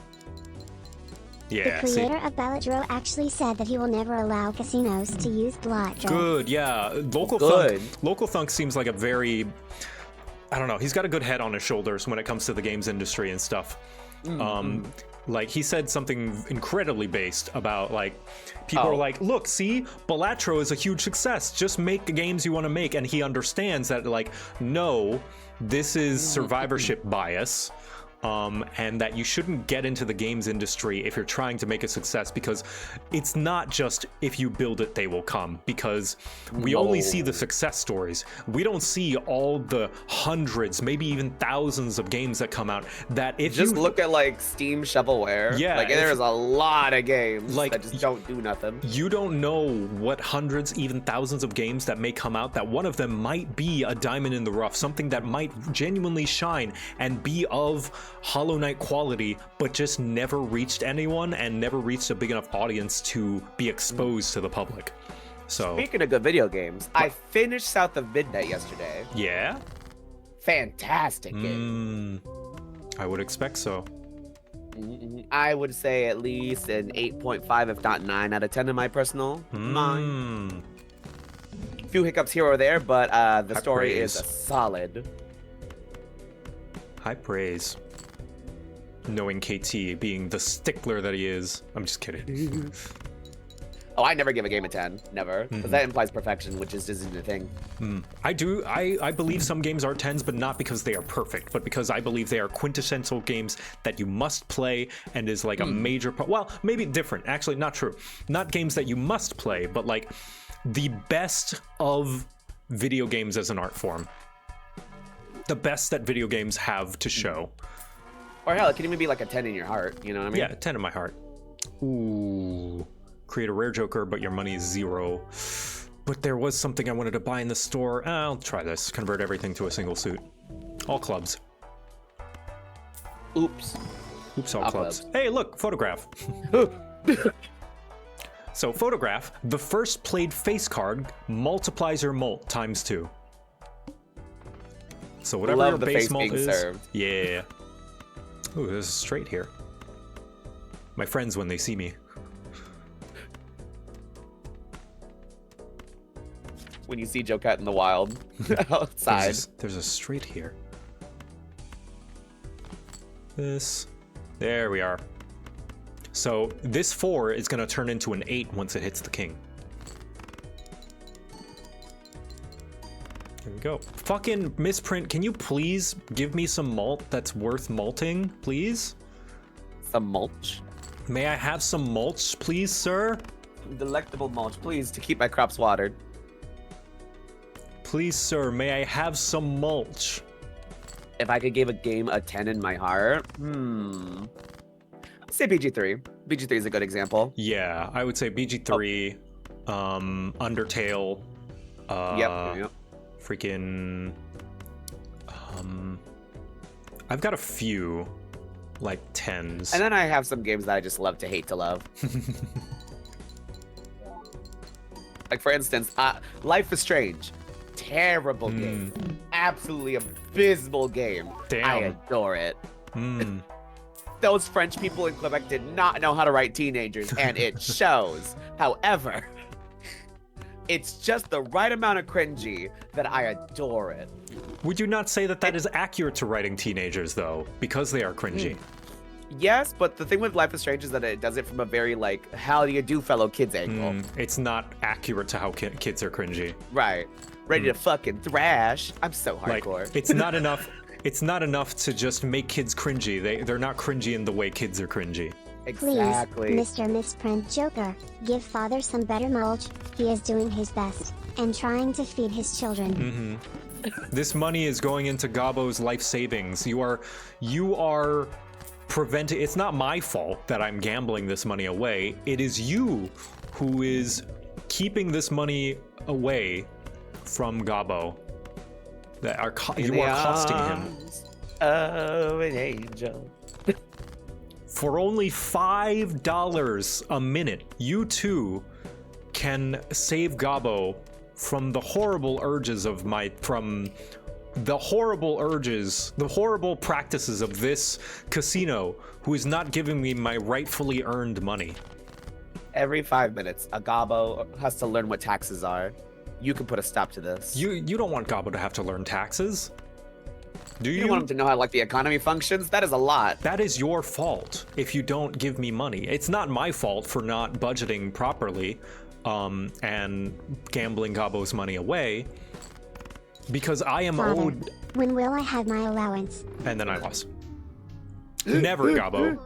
Your allowance is gone because this casino is a because this misprint refuses to give me any mult in the double digits. But yeah, that's Balatro. Truly, the heart of the cards were not with you. That is Balatro. Balatro. But yeah, but let me show you. Oh, speaking of growing things, though, What's up? I fucking got my hands on a new plant. Ooh, what kind of plant? So, okay, we added 2 more basil plants to the family, and there was this tree. And we were at the nursery, and they said they're just giving these trees away. So, of course, the first question is, well, what's wrong with them? Turns out they just don't sell well, and because they don't do anything, they're just decorative. And so we were like, fuck it, let's get a new baby. We adopted a useless baby, but they will be a pretty baby, hopefully, with time. I don't actually know what it looks like fully grown. Would you like to share it with the class? Hang on.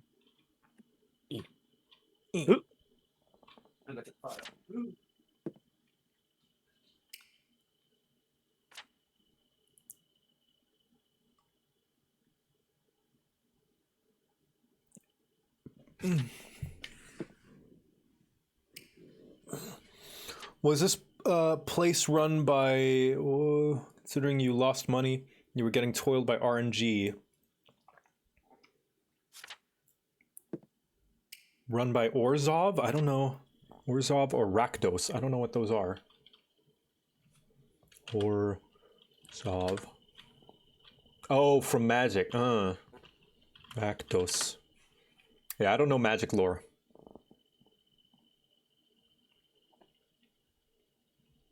Oops, I didn't mean to open that. This is FL Studio. This is the music program that I use to compose a lot of the music. This is where I made the Crap Guide theme. The first one, not the one by Tavern Cat. White and black or black and red, I see. No more forbidden spaghetti for the muffin card? No, I like it more basic like this. I like this more flat basic because she's a simple girl. Though I might change this to like a gray.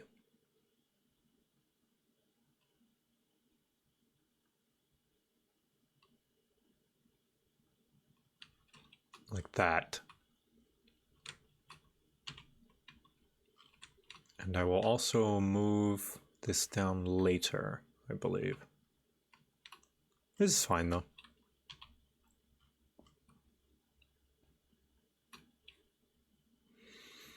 Now, what to do now?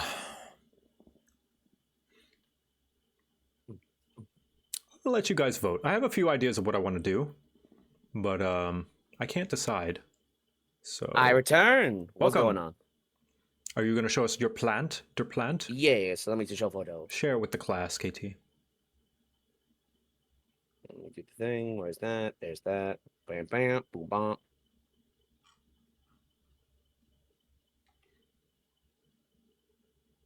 Bam! I am very proud of the basil, might I add. I have become Ooh. such a basil-pilled person. Pesto? Have you ever had pesto? I think I have, yeah. So It's that is nice. now we have up to 4 of them. Now we have 4 basil plants. Nice. Don't ask why it's multiplying. I keep propagating and it keeps becoming a problem. I have successfully propagated 2 basil so far. Basil the Very goat. happy. Basil goat. One is sweet basil and the other is Italian basil. The sweet basil is the one on the, or no, the Italian basil is the one on the left, and that's the one that's been growing way faster. How do you keep hazel plants alive? Well, do you see where that random ass plate is? You're probably wondering, KT, what's with the random ass plate? What you didn't know is underneath that is a very tiny terracotta plant filled with water.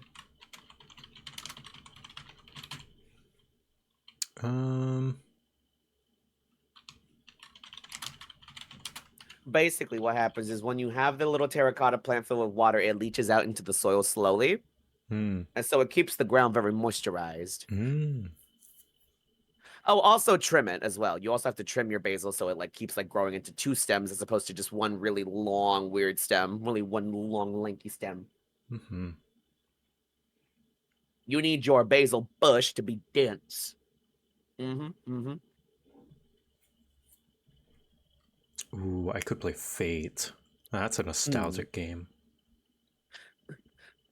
I still can't believe fucking Fable 3 is lost media now. Fable 3 is lost media? Did you not know? Can you not still play it on your 360 if you have the disc? So, the company that makes CD keys that made CD keys for Fable 3 went out of business at some point. Right. And they can't make anymore. Wait. Never have come. You cannot buy Fable 3. Well, For everyone. I mean, you can, if you still have the disc, you can still play it, right? Well, yeah, if you have like its hard physical media, okay, yeah.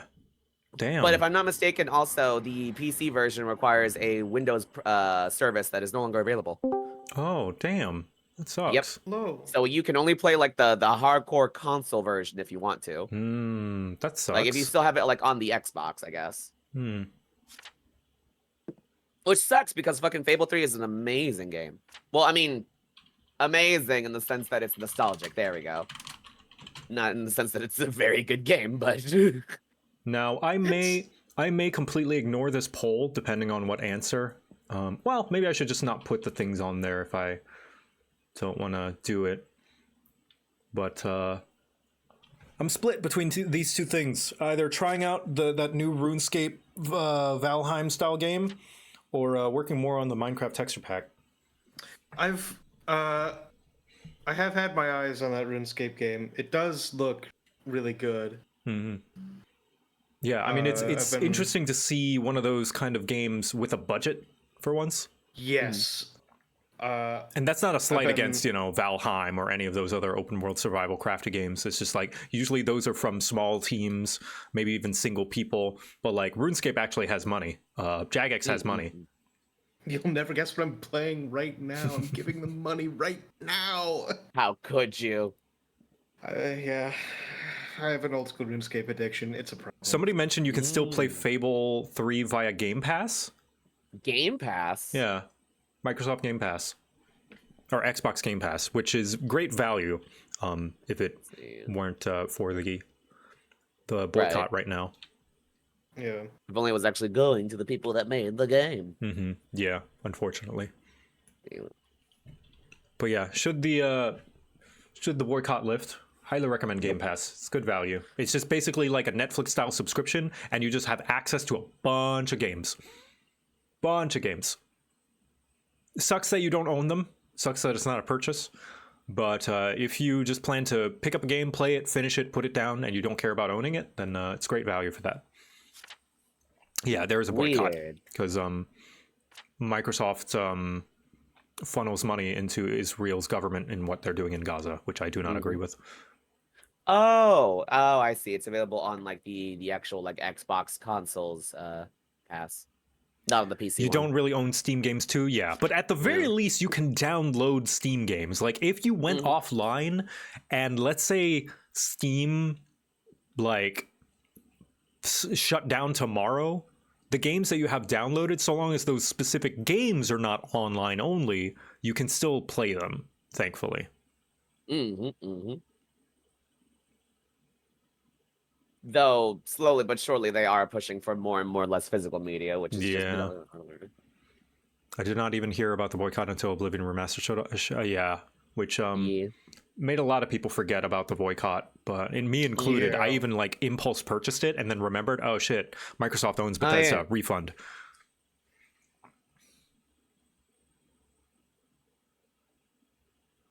But yeah, GOG is pretty good. Good old games, because they just give you I the love full GOG. no DRM, which is nice. No DR. No DRM. They just give Just you the exe file, just a full on like install on your PC. Never need to check in or anything. Apparently, that's the reason why Steam took it off of sale for Fable 3.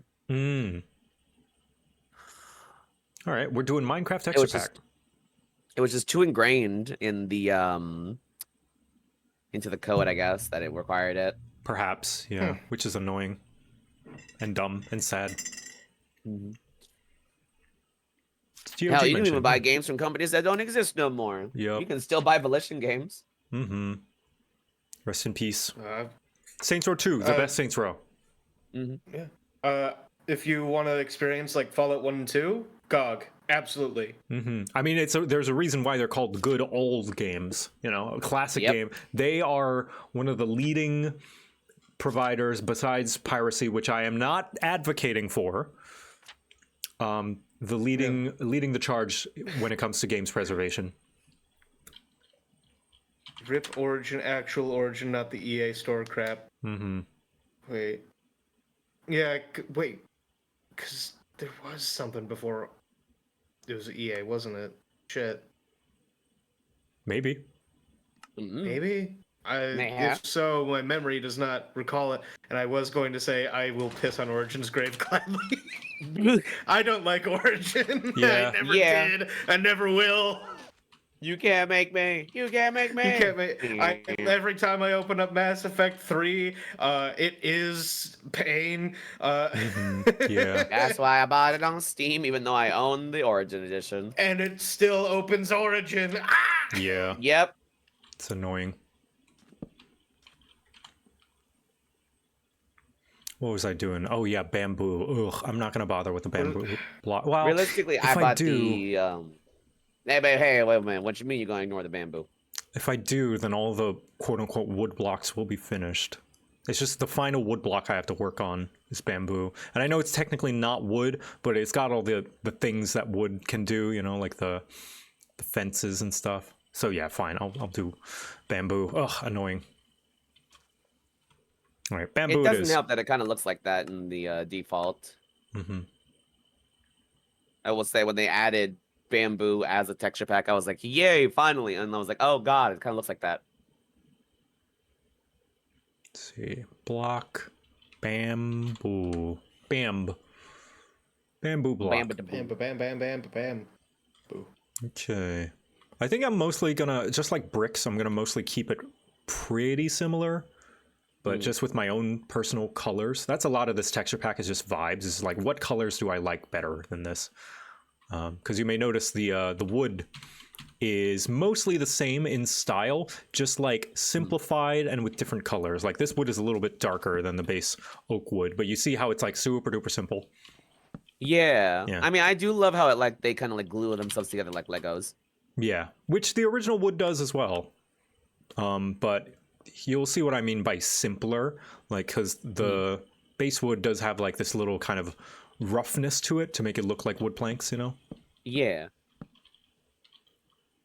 Yeah.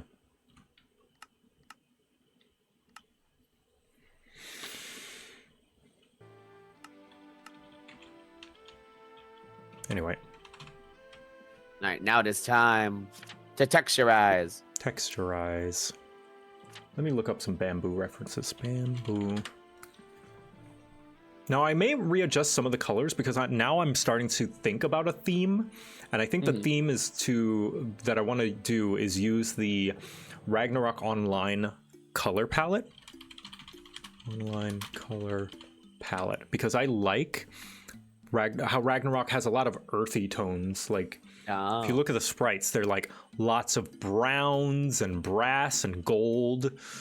And I don't know how they do it, but like, I don't know. I like this kind of brown look. And someone put together a roughly Ragnarok-esque color palette that I use for that I started using like a year ago, and I've loved using ever since. That's what I use now for how I draw my persona and stuff. Is I think like somewhere in here, I think it's this violet This like Uh-huh. muted violet.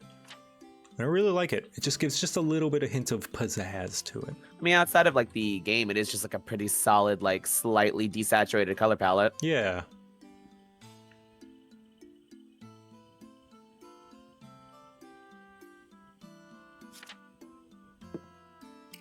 That was that. This. See, it's what they don't tell you. Bamboo, golden material, strong, sturdy, built different, smells different, looks different, tastes different. Even Tastes you can eat it, You can eat it.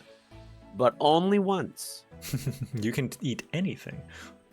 Yes, everything in this room is edible. Even I am edible, children. But that would be cannibalism, and is not Frowned upon in most societies. is frowned upon in most societies. God, I love that rendition. I know it's like fucking. It's one of those like God. It is a product of the time, and it is old and dated. But like, oh, it's fun. Mm-hmm.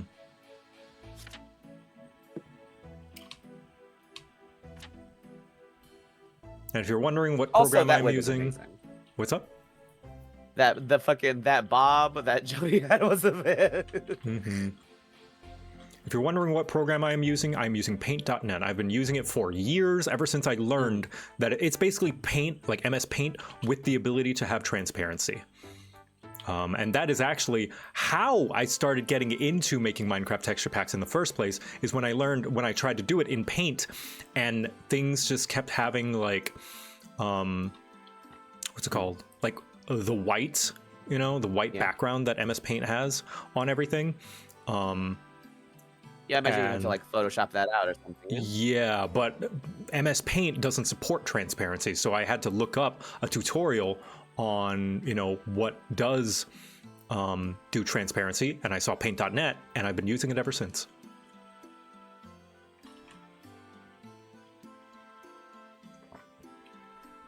Paint.net's great. I fucking love Paint.net. Mm-hmm.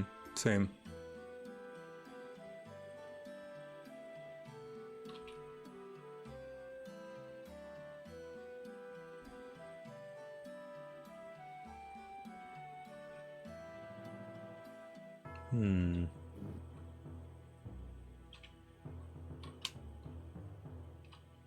Yeah.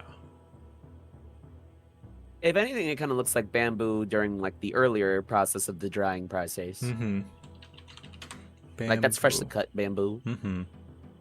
Which I don't know if I should do more green gray, because it is, after it's being processed and like dried out, because it's now a building material. Yeah. Thoughts on GIMP 3 coming out? I used GIMP for a little while, and did not enjoy it that much. I always was fighting it. Yeah, same. Me too.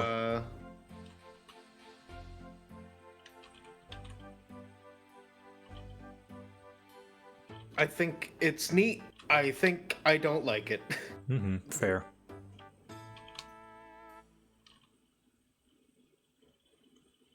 Here's what I'm gonna do. I'm gonna do a little cheeky, a little bit of a cheeky, a little bit of a silly. Billy? Silly in here. We get a little silly in here. Billiams, we're getting silliums.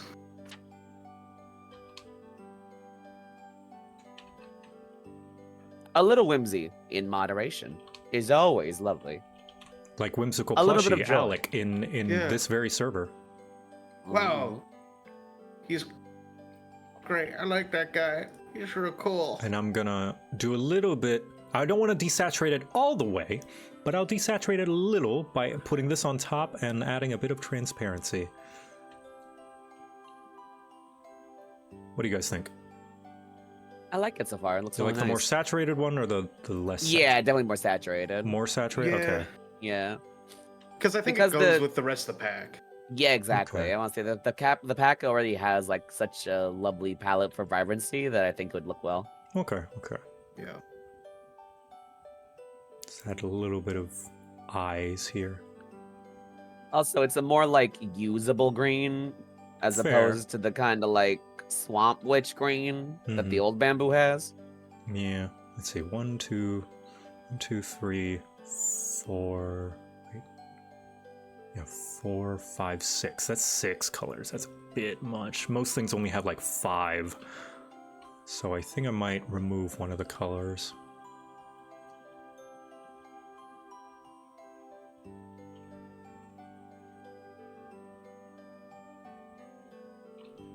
And just lower this.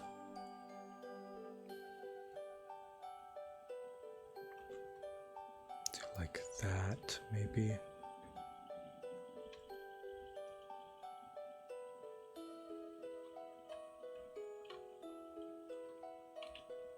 I'll try that.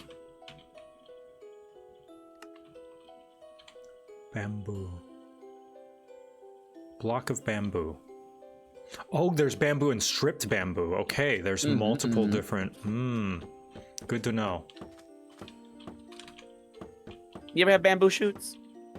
Yes, those are essentially their quote-unquote seeds.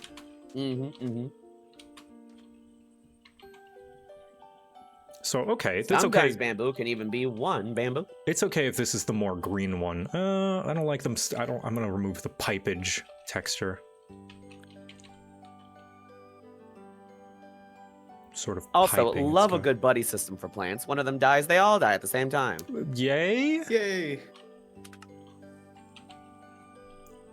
How long have you been doing pixel art for? You're good at it? Thanks. I've been doing pixel art for almost almost 2 decades now, I would say. Like at this rate, like I think I started doing it, no, even in Thailand. So yeah, I would say 2 decades of pixel art, if we take into account doing it ever since I was a kid. Because my first ever pixel art thing was editing Pokemon sprites. Because on YouTube, I watched essentially machinimas. Oh yeah. Pokemon Resprite machinima, like of people doing their own Pokemon fusions. Oh my god, what were they called? And they would like give them dialogue and make storylines. You too? Yeah, hold on, let me see. I don't know what they were called. Pokemon. Before Infinite Fusion? Way before Infinite Fusion. Pokemon Sprite Fusion. The only like pixel-esque thing I can remember watching is... Okay, were you ever a fan of Maple Story? Yes. Oh, you band story? The fucking like the fight animations people would do with like their Maple Story characters. Those were always fun. Oh, what? There was shit. Was it Mario Brothers Z? Yes, Mario Bros. DBZ. Here. Here's a tip for searching YouTube. You can search. You can do this with Google as well. You can search and put before : a certain year, and it will only search that for videos older than that. And they were like this. This shit. People used to make their own, and this is how I learned how to change colors with the erase tool in MS Paint. Paint. So if I open up MS Paint, hopefully it's still a feature, but if I draw something in like red, wait, these are kind of bringing me back. I might have watched some of these skits.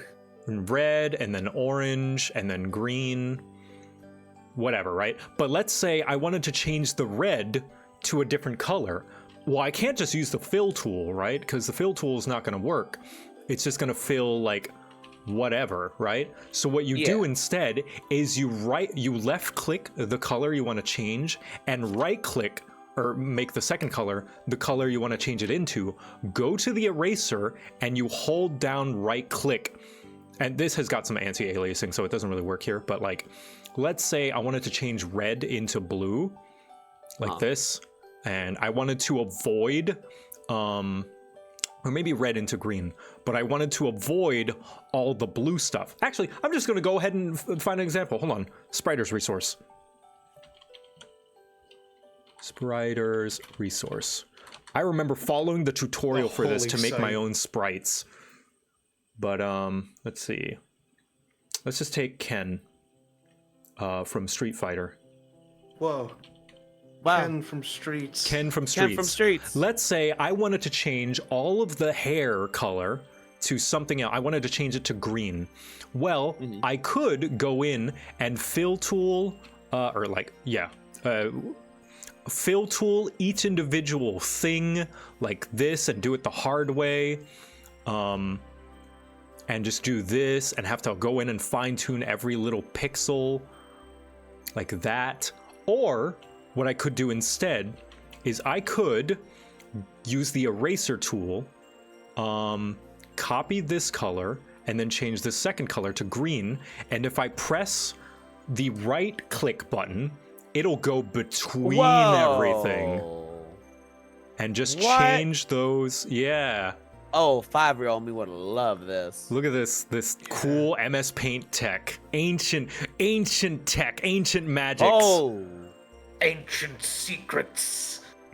And I can do the same for this orange. I can change this orange to a darker green, maybe, like over here. And I can do, whoa, witchcraft, whoa. And this is how I resprited Pokemon when I was like 8.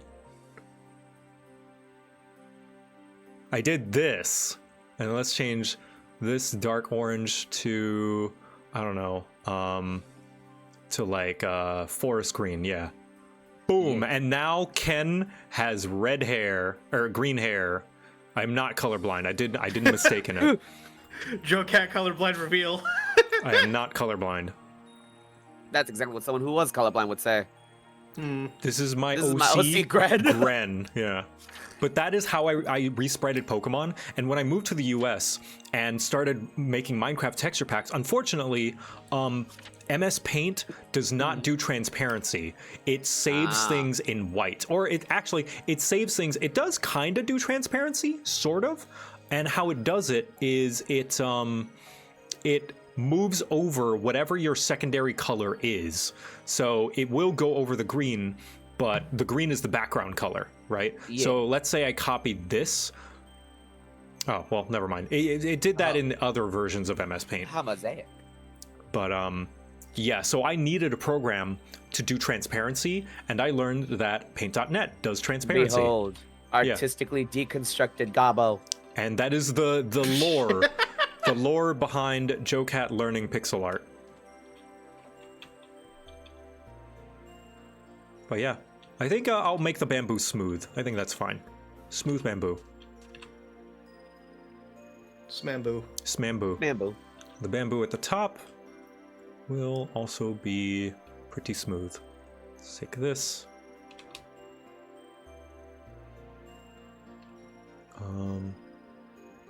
Take the slighter, darker one. Do that. Yeah, good enough. Why not? Sure. Take the darker.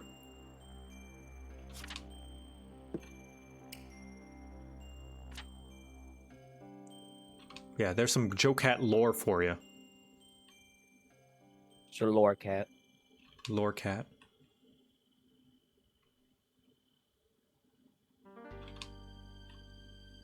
Did you guys ever have a favorite Minecraft texture pack? Mizuno's. No. Oh, Mizuno's. Is the like hardcore like fucking cottagecore Minecraft texture pack. It's the one that lets you fucking like put things on item frames that like pop up to look like food, that kind of stuff. Ooh. Yeah. Oh, this was the old way that you could showcase Minecraft texture packs, is with screenshots like this. Back when there were few enough items that you could see them all in one screenshot. Yeah. Yeah. Beautiful. Look at that. Oh, I missed that. Mm-hmm. I enjoy like a good Minecraft season that involves some more like I'm definitely like the homesteader in like a server. Mm-hmm. Oh yeah. I'm not trying to go down into like the fucking dusty musty caves. I'll harvest the apples by the river, right? You go do some of that. Go do something else. Mm-hmm. I always just end up in the mines. I crawl around caves forever, and then I come out and I go, well, time to build my tower. See, fantastic. See, what's great is if you use a barter and trade system in a Minecraft server. Mm-hmm. Oh yeah. Yeah. Right? Listen. I love that. I will get you 20 golden apples get me some fucking iron. Go down I to love that trading. hole and don't come back until you got it. Rah, I love barter. Rah. Oh, Joe. Okay, What? so there was What? this one mod that let you make wines, like let you like fucking harvest like fruits and vegetables and all that, and make like wines and meats and all that. And they I know even the like one. had little like crates you could store them on. Oh. That's how I got everything from the ground. I would just be like, all right, who wants an XP boost potion? Who wants who wants like health? Who wants like damage buff? I essentially became like an alchemist in the corner. That's cool. Yeah, as a child who really liked the idea of like brewing and alchemy, yeah. Mm-hmm. And now I brew things IRL. Uh-oh. Yeah.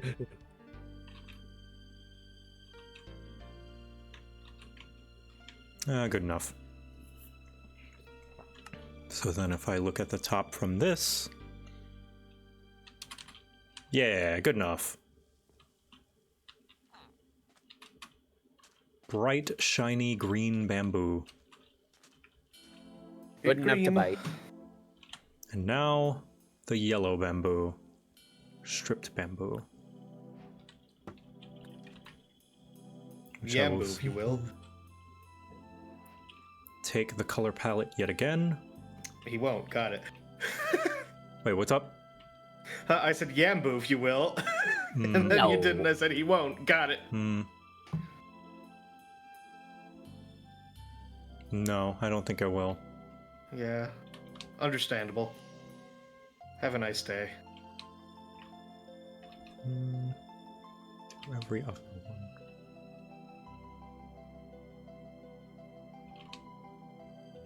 A little lighter than that.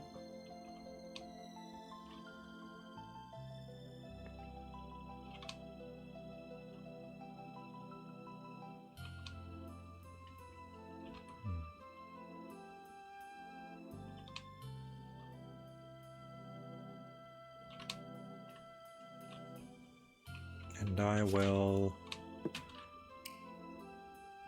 make it like this, maybe? It's looking a little gray, which is not what I'm looking for.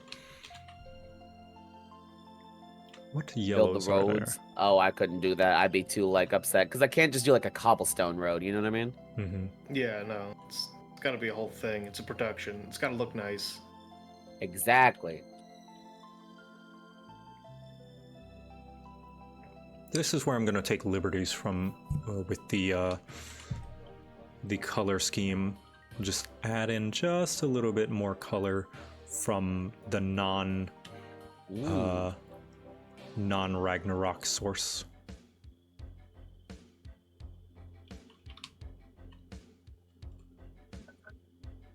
But close enough.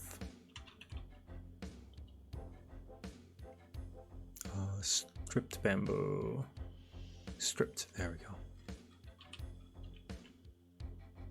And now the conundrum whenever making a texture pack. Do I try to make it a bit more faithful to the color? Because I know a lot of people, you know, it's why I changed the trapdoors to look more faithful to the original trapdoors. Like this did It's not. one of those things where it's like, if you build a whole construction and it looks good to you, it should at least somewhat look decent to them. Right. But I guess I shouldn't worry too much because you always run that risk whenever you use a texture pack. Things are going to look different. So I shouldn't worry too much about it, I guess. You just gotta make them use the texture pack. Mm-hmm. Jump them. Jump them.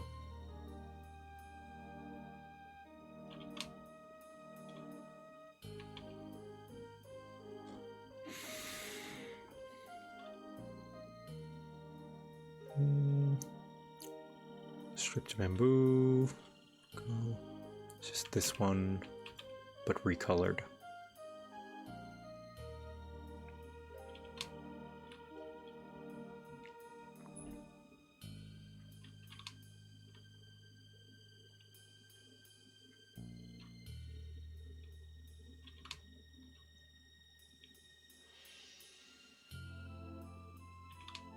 Boop.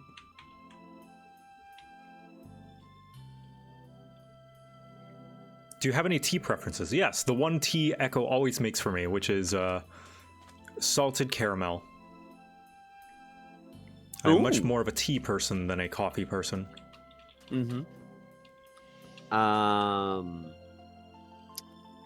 If we're talking like something that I want to have every day, but I just normally don't. Let's see. Well, right now I'm really into mullein tea, but last week I was really into fucking... Mullein? What is that? Mullein is actually it's kind of like a streamer's best friend tea because it increases the hydration of your mucus. Oh. Is that good? Yeah, because when you're talking, you're drying your throat out. All right. Kind of sounds like a throat coat a bit. That brand.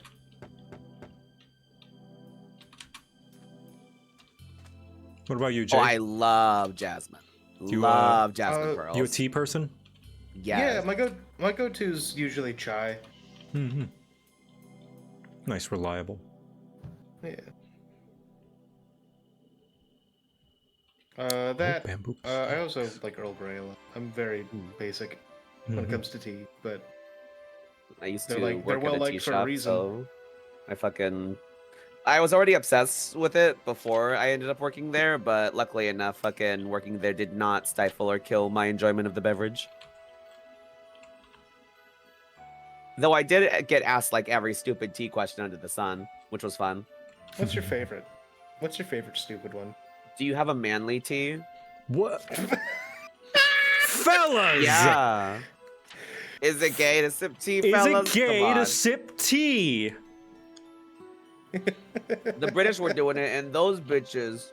Those Were guys wigs. were flamboyant as heck. Exactly. The British were Fellas, coming. Yeah, they were. is it gay to drink a drink that you enjoy? I mean, men aren't supposed to have emotional joy. They're supposed to be brooding and grueling and always do things that suck. Men are not allowed to have joy. Oh, but that was my favorite. That was my favorite bit, though. My favorite bit would always be like the overly like macho wannabe dude that would always order something way too harsh for themselves. Because then you have that moment where they're like, "Thank you, bro," and they sip it. They go, Yeah. Like, that's how I feel about beer. It's like, oh, beer is the man's fucking beer. Like, "Beer." Like, what do you have? A beer. Oh, yeah, I'll just have liquid bread. And you know, funny enough, what's funny enough, beer increases your estrogen count. So what are we really? That's funny. Hell yeah. I mean, no, give me the girly fruity drinks. They taste delicious. I do like beer though.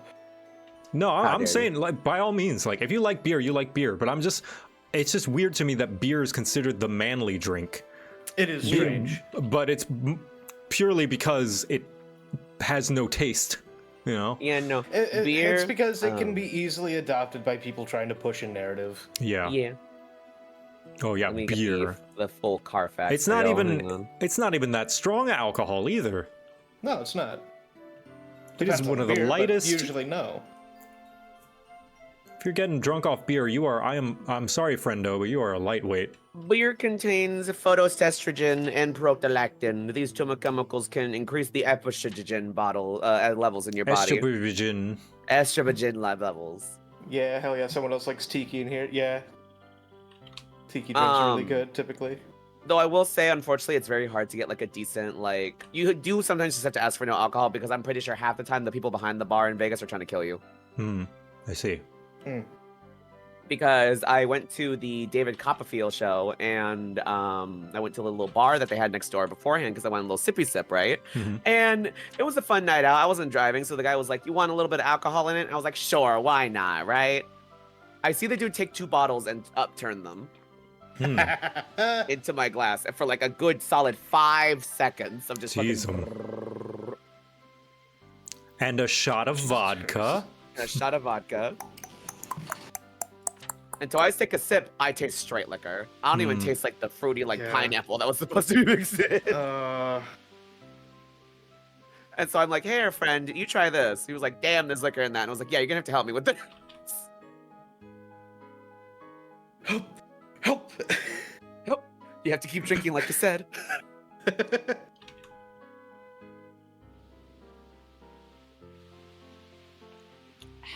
Oh. Let's see. Usually it would be dumb medical questions too. Like, I'm not a doctor. You should be telling your doctor this.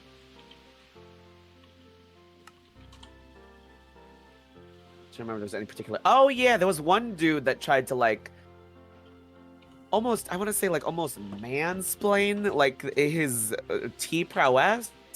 It's a very like he was with this lady, so I can only assume that this was a potential courtship endeavor. Alright.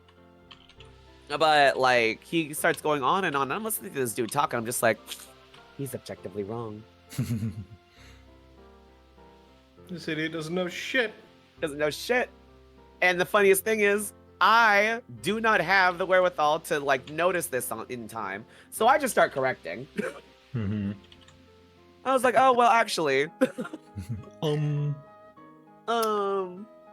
Have you thought you're wrong? Have you considered being wrong? Have you thought before ever? Clearly not, because you're in my You got shop anything in doing there? this random bullshit. Yeah. Oh, there was the woman that wanted a cup of sugar in her tea, and I mean that physically, and I mean that literally. Cup. I don't mean that under cup, any. like yes, a whole cup. A cup. Like a drinking cup. No, a measuring. Oh, Great. I'm sitting there having to like turn this into the simple syrup of the gods with hot water. Like, whatever floats your boat. I get sweet tea, but that's a bit much. Well, It was a hibiscus tea. I don't even know the point at that point. Yeah, wait, because hibiscus isn't like a super, like, strong flavor. It can be outclassed. Just buried it in sugar. Yeah. If you just wanted sugar water, you can go like, there's like hummingbird feeders around, you know? I mean, I'll admit, I was petty. I'm like people's friends whether or not they were nice to me.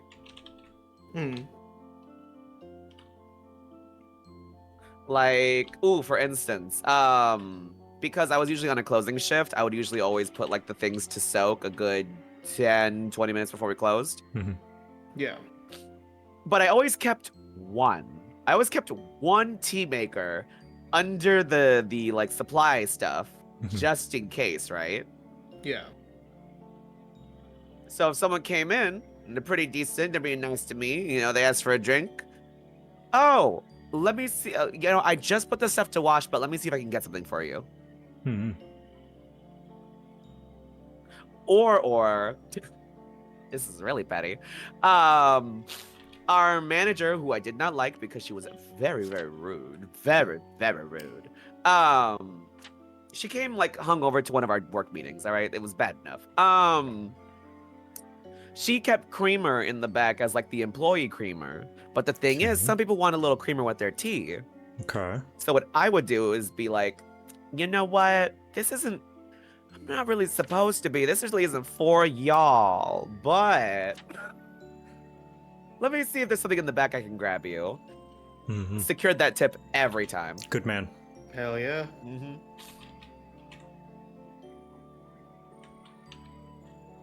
No, that place is a mess. They always would like order stuff whenever it was running low, not when it was empty, and you can imagine how bad that was.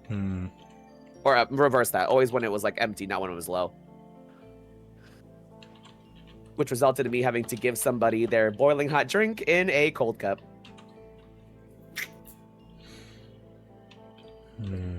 Gotta love it. Gotta love it.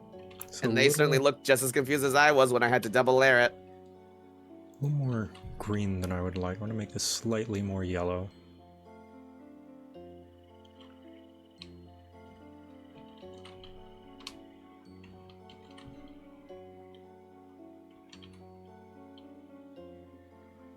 The cup melted. Yeah, we couldn't control temperature on the hot water. It came out boiling.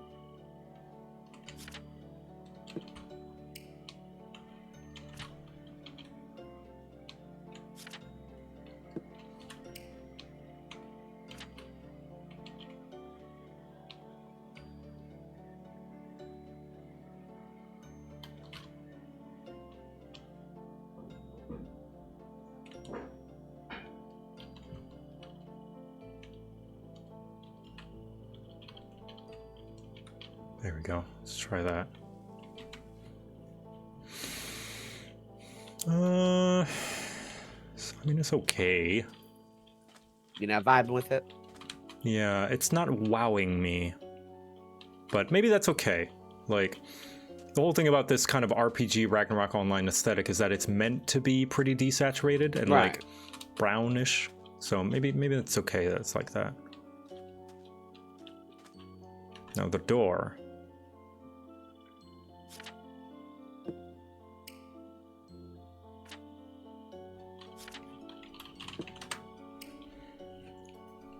Bamboo Dora. Dora. Dora. Dora. I'm about to say also, a lot of times these things are used in like an overall build, you know what I mean? Yeah, You don't have to worry about the individual block too much sometimes. sometimes. Sometimes. They'll figure out how to use it properly. Yeah. And if they don't, well, it's simply that they're not as good as a builder as they thought they were. Yes, exactly. It's their problem. I don't see why that is Used. my problem. I fail to see how that's my problem. Or what is it? I fail to see the part where it's my problem. Yeah, that's it. It sounds like a you problem. Oh my god. Is that echo is weird? Is it? Subscribe for 12 months in a row? Oh my god. Oh my god. Whoa! Eiko, my love. I can't believe you've done this. Subscribed to me for so long. Not my circus, not my monkeys. Yeah, that is a powerful phrase that I've used more and more as I've gotten older when it comes to people that I just do not want to deal with. Like, I can't help but want to help people and be like, oh no, but this, if they just talk and but if they, you know, like, oh, but, and yeah, the solution is really easy. And maybe I could help them, but how much time and energy am I going to be taking out of my day at a chance that it's going to work? Which it Also, might not. sometimes we're not the best equipped for every problem. Yeah. I just need to tell my monkey brain, like, no. Focus on you. Don't focus on them. Does it suck that this thing is such an easy problem that could probably be fixed by just talking? Yeah, but this is not your circus and this is not your monkeys. You luckily are in a position where you can walk away from this. You should take that privilege. Do it. And that is what I do more and more now. It's like if it's like, go for it. no, that's it. Okay. I was just gonna say, like, usually I use that more so just when it's like, I know this. Usually I know the solution, or I want to like give help or give advice, but like inherently you can only do that to such an extent because you can't control people. Yeah, you can offer You it, know what I mean? but they might not take it. Like they Exactly. might just, and you shouldn't agonize over trying to give them that help if they don't want If it. you did your part as like, you know, their confidant or like their friend or X, Y, or Z, then that's that. They'll You know what I trust mean? you, Like yeah. you can't, you know. Yeah, like you've done what you can. They're their own person. They have free will. Like they're gonna do their thing. They are responsible for their own actions and whatever happens. And I get it. It's like you want them to be happy. You see them and you want to help them and stuff. But again, same thing. You just gotta realize, like, hey, don't burn yourself. Don't set yourself on fire to keep others warm. That sort of deal. Exactly. Let me It's look not up even some- like a matter of like, oh, don't involve yourself, but it's like more so know your limits. No, more so yeah. know your limits on like, you know, where you can expend your emotional bandwidth to other Mhm. people. Yeah. Ooh, here's an idea of what to make a bamboo door. I got an idea. Make it completely different. Here's what I do. Here's what we do, right? Check this out. Check this shit out. Right? Check it out. Check it out. This. Make this one pixel thin. Check it out. Check it out. Check it out. Check it out. Do this. Little sticks. Little sticks, right? Right? Yeah. Got your little sticks. Got stick, get stick, Becky, let me smash, get stick. Do you think you can survive in the woods? Not long, no. Right, I guess I didn't say how long. It's just a matter of survive. Yeah. I think I would last like a day, maybe 1 or 2. You know? Yeah, but how much is that get, like- surviving, and how much is that just panicking. just like your body starving and using up its energy that it has left? Like, what do you define I as don't see it both. surviving? Like actively hunting and getting food? Mm. Yeah, I guess it would just be a matter of fulfilling the 3 requirements: shelter, food, and water. Yeah. Shelter, food, and water. I would think so. Yeah, for a couple of days maybe. But I would still don't slowly. understand why they say you can only survive 3 hours without shelter. I guess that kind of makes sense. Well, if you take, they probably mean like dying to the elements, you know, yeah. like just dying of exposure. Which I feel that's what I believe was like when I say like I would probably starve to death. It would just be dying to the elements, just that sort of deal. But maybe I would be able to make a shelter, but I don't know how long it will last. Just tying sticks together. Yeah, but yeah, here I'm gonna make this kind of bamboo door. The screen door.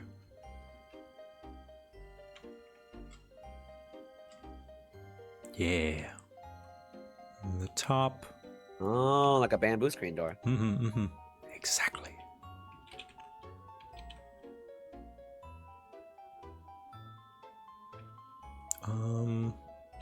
I'll lift this up a bit so that the bottom has a little bit of weight to it. Like that.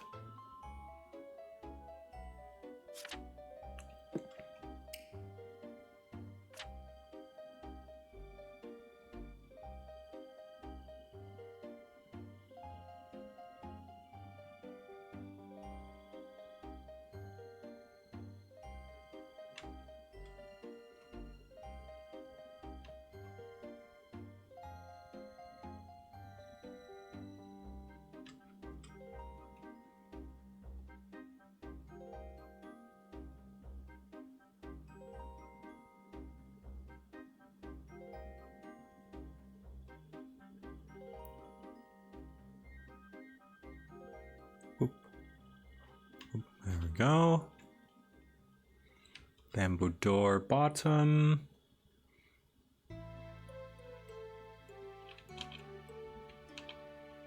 And then bamboo door top.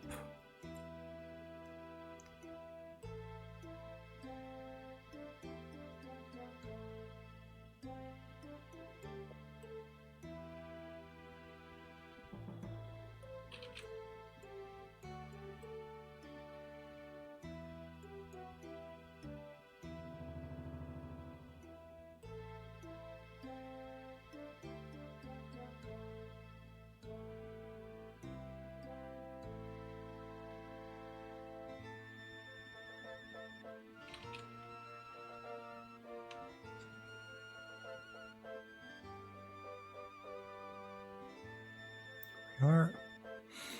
I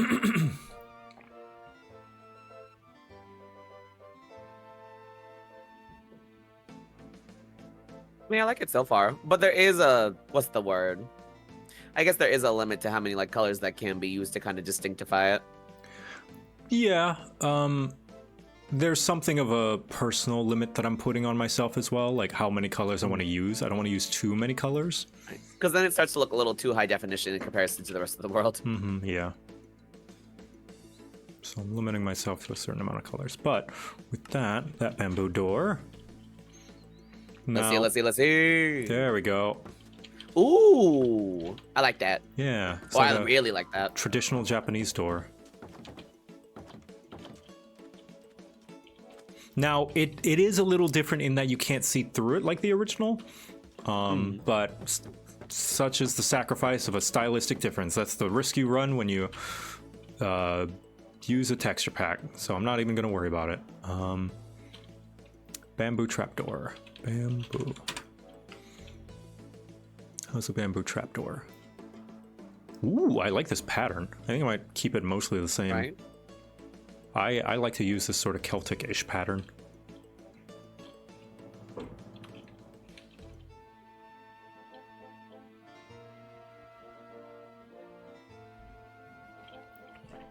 You can make the pixels 50% opacity if you wanted. No, the doors don't do semi-transparency. I'm about to say, I feel like Minecraft is a true transparency kind of game. Now, some blocks do have slight opacity, like ice and tinted glass, but the doors do not. So if I do it on like 50% opacity, here, I'll show you. It's just going to be fully opaque.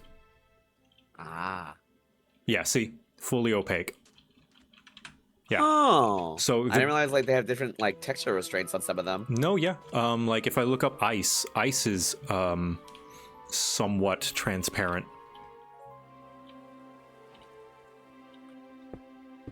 Well, I changed the ice block, but hold on, let me show you. Let me actually make it transparent because I was editing it. Ice. Yeah, because I was like, fuck it, I can't figure out how to make it look nice. I'll just come back to it later. But if I save it with slight transparency, ice will look slightly transparent because it's one of the blocks that actually supports that. But doors do not.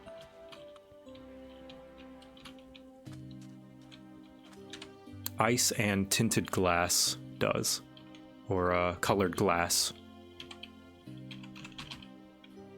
Yeah, stained glass, that's it. Stained glass also has opacity levels.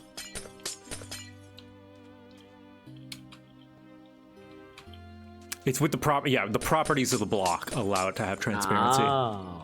Okay, that makes a lot more sense, yeah. Reminds me of a different wood type, acacia.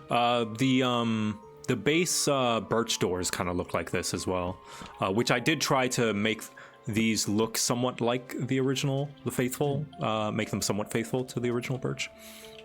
Acacia doors, I like the paneling at the front of that one. Acacia doors I changed like almost completely. Here, I'll show you how it looks in the original. I kind of made them like designer fancy doors.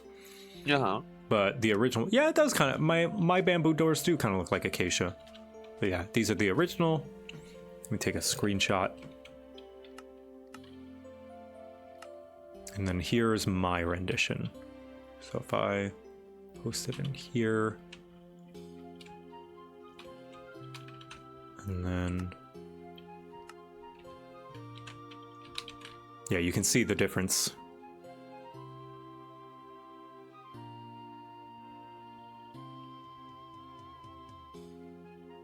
I like it. It feels more designer. Mm-hmm. Yeah. And you can really see the difference in how much more dull Minecraft's base colors are, which is not a bad thing. That's a stylistic choice that they've decided to go with. But yeah, I like the acacia door. Now, what else? Actually, it's not style, it's stinky doo-doo. Oh, damn. It's my type of stinky doo-doo, then.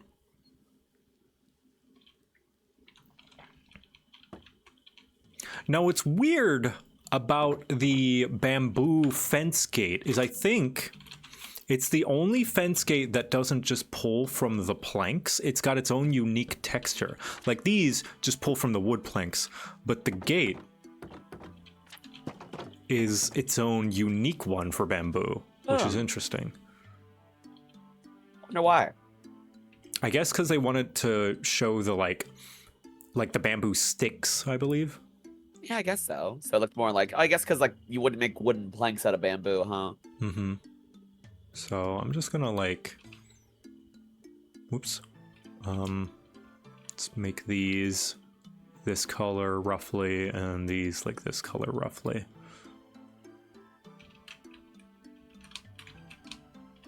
And then just add in details.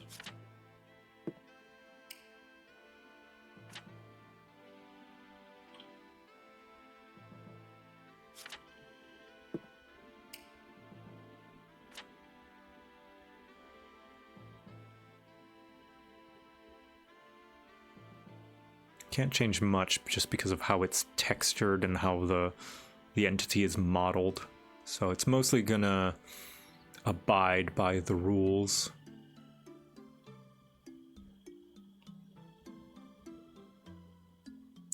The rules.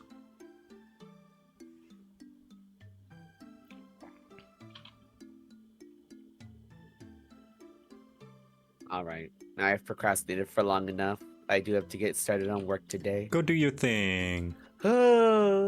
But thanks for Goodbye. having me yap for a bit. Thanks for Hell yeah. joining and yapping. Alrighty. Goodbye, everybody. Goodbye, Goodbye. Joe. Bye, KT. Goodbye, Jet. Goodbye. Goodbye, Chad. Ba-ba-da-da-da-da-da-da. Saw your trip to Japan video was such a fun watch. Thanks for watching it. Can't believe KT exploded. KT, ooh, he just like blah, blah, blah, blah, blah. Mm-hmm. He will be missed. A tragedy. Died so young.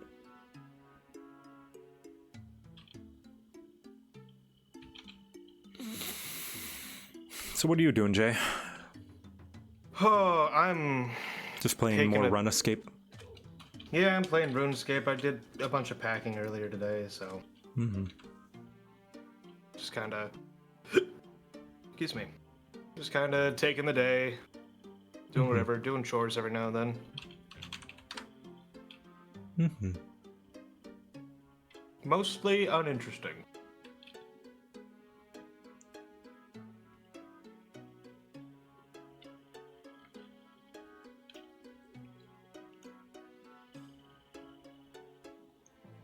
How's the day been going over here? Because, I don't remember what you... Is it still just, kind of whatever today? No. Today I'm having a date with Dan Floyd of Playframe and New Frame Plus. Hell yeah. Yeah, love his date stuff. night with him. Yeah.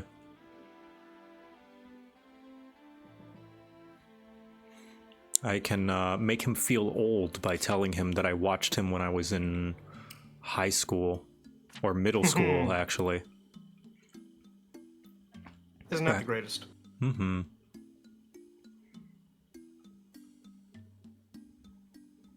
It's crazy. That's gonna happen to us, Jay. We're gonna meet No. people who watched us as kids and are going to be adults.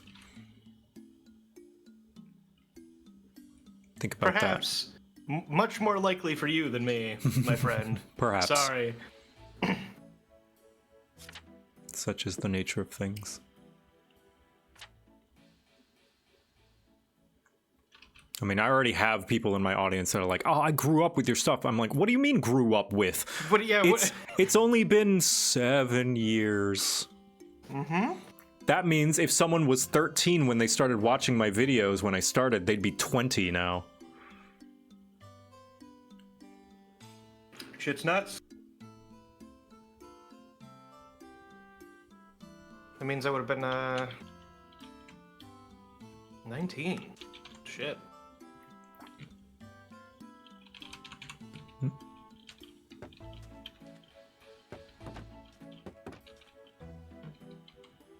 Oops.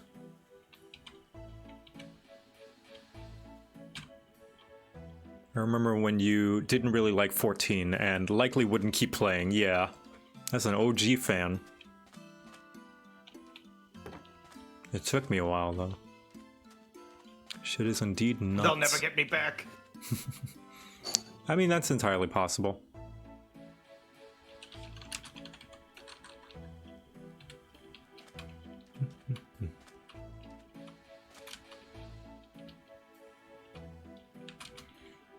Alright, with that, I think aside from whatever this is, bamboo fence, I think I need to actually make... I think that might be an entities? No, okay, it's got its own texture as well. Why is bamboo gotta be so weird? It's just a little freak. Nothing wrong being a A little, little freak. freak.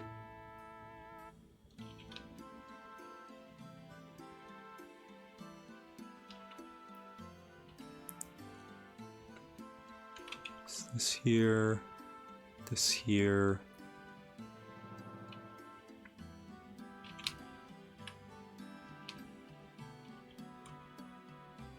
Then this here.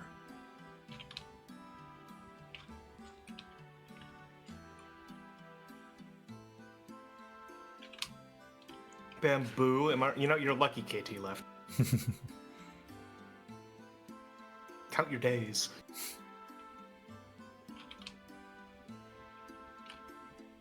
There we go. Whatever. Kind of half-assing this this bamboo fence.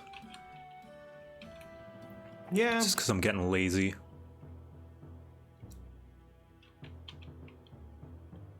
I don't think I've ever used bamboo in a build, but it's also new enough that probably just haven't been as exposed to it. Mm-hmm. Good enough. Maybe I'll do this.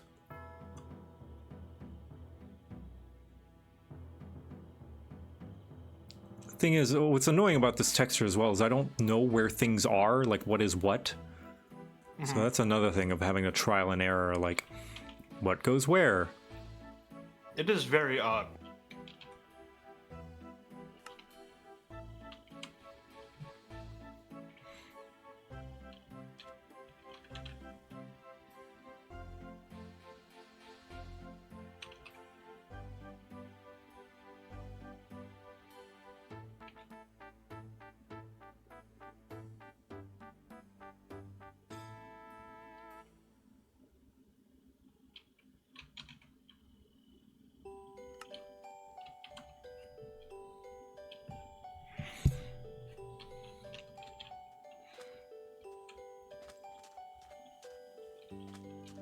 Sure.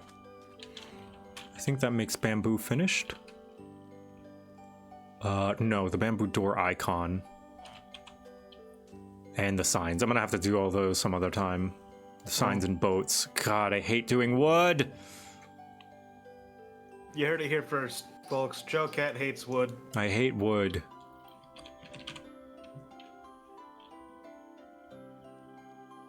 Oh, and the door. Oh, God, the copper doors as well. You make doors out of copper now? Shit. There are doors out of copper. Different levels of copper, because some of them are, like oxidized. Oxidized, yeah. Oh. Which is admittedly pretty neat.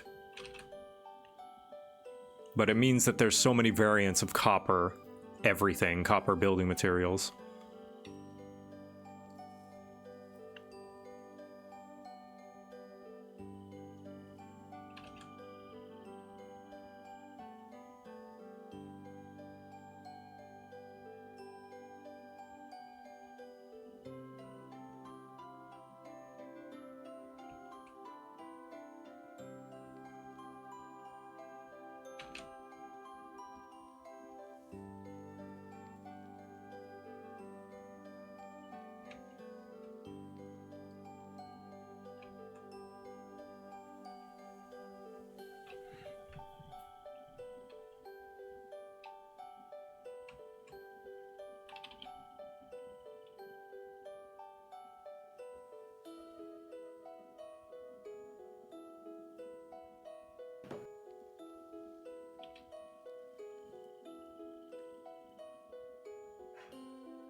Trying to think of the last time I sat down and really played a new vanilla Minecraft version. I can't remember. It's been a while, yeah, for me as well. I don't think I'll really touch it until I'm done with this texture pack. It'll be a nice little reward at the end.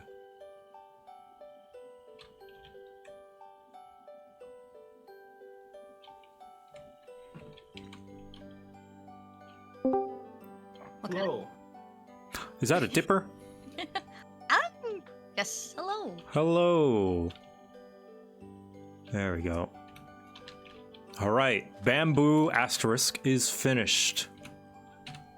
Next, what to do? I think I want to work on these menus, these UI buttons. How's your day been, Dipper? Good. Walk the dog, took a shower, and then debating whether to edit or to draw. I saw you online. I was like, "What's the cat doing?" So yeah, so you're doing some Minecraft. You trying to build Something specific or something grand? What do you mean? I don't know, like what you doing in Minecraft, basically. I'm making a texture pack. I'm not actually doing anything in Minecraft. I am making a Minecraft texture pack. Okay, that's actually kind of cool. Yeah, thanks. I got to the part where you're just like, I hate wood. I was like, oh, how could you? Wood smells so good. If I could and the termites didn't exist, I would love to live in a cabin. I think I might change some of this into... I might change the style because my initial thought is like, oh, it's like a parchment. It's a little bit torn up and ripped and stuff, but I think I might change that to something else. Because I've seen... What you thinking? What's up? What you thinking? I saw one kind of very clean texture pack that was very like... I don't know, just I forget what it's called. It's a mod. One of the chat will probably, someone in the chat will probably know. That's essentially just a readjustment of the base Minecraft menus and UI, but like making them look cleaner. And it has colored containers and stuff like that. But I don't remember what it's called. It's just like a cleaning up with change in textures depending on the containers. I think it might be colorful containers. Let me see. Minecraft colorful containers. Yeah, there we go. I'm following somewhat the philosophy of this texture pack where depending on what container you're looking at changes the style of it. So it looks like this. So this is how the furnace looks. And the smoker, so it changes the menu as opposed to just being like just the gray. So if you go into the furnace, you see how it's all just the base like white gray. Yeah. But how colorful containers works is it actually changes the menu in the container to look like you're using the functional thing. See? That's cool. Yeah. I like that. I like that a lot. But it got me to realize I don't have to make my menus look fancy or weird. I can just make it a different color, like the containers. I really like how they do chests as well. Like their chests, it looks like you opened up the chest. So I might steal that idea. Like the crafting table menu looks like it is pulled from the crafting table, like with the top of the crafting and the saw and the hammer. So yeah, I might steal that. But Stealing is awesome. I do like how WoW, I've started to grow an attachment to WoW's menus and might do that like metal trim that WoW does. Where, let's see. I can't say I'm familiar. So, let's see. WoW inventory. WoW does this thing. It's very subtle, where everything is bordered by just a very thin metal like border. Okay. So something like that. Like you see this helmet slot, it's got just this thin metal border around it. Ooh, Yeah. I like it. Yeah, and I like it too, and I think I might do that for some of these menus. So we'll take, I don't know, this quote-unquote white, which is actually kind of brown, and put it around here. No, maybe not. Maybe like around this.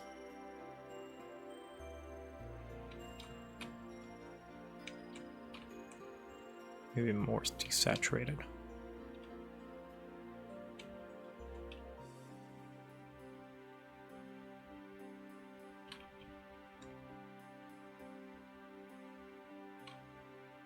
What kind of metal are you going for? Just a generic looking, like, metal look.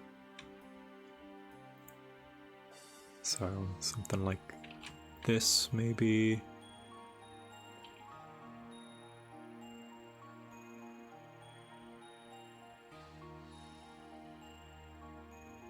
And then just like a little bit of highlights here and there.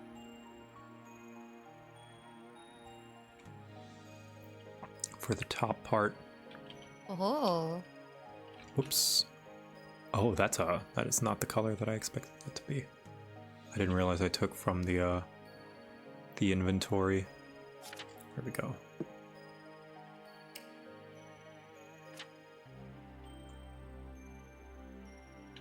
Kind of look like a random shimmer.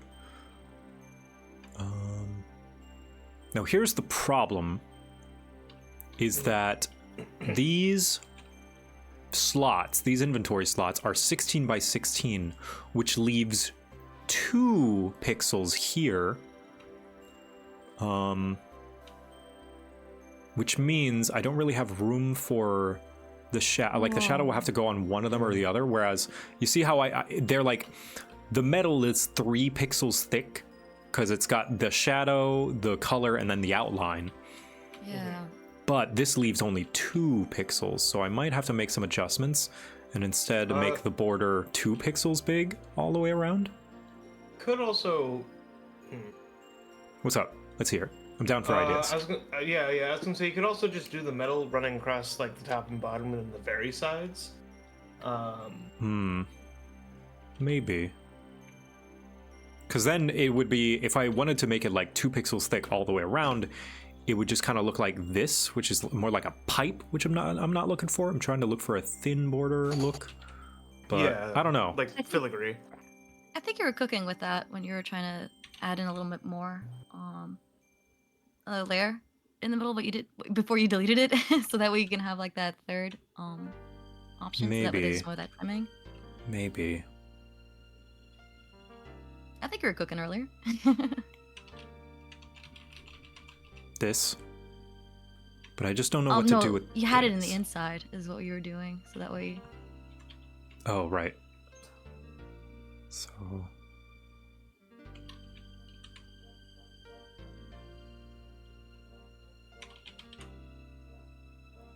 Like, because now the quote-unquote shadow is in the actual, like, box that gets highlighted whenever you hover over. Because you notice when you go over the box, there's a slight highlight. See how the box gets highlighted? Mm-hmm. That is 16 by 16. That is this. I believe, anyway. Let's see. Yeah, 16 by 16. So I either have to put the outline inside of that box or just not worry about it and just make the dividers just a little thicker, I guess. I think the Which, divider may have to be thicker if you want to have that slim trimming. which is whatever, it's not a big deal. It's just one of the concessions you have to make when you deal with pixel art like this. Since you're just working with not a lot of real estate.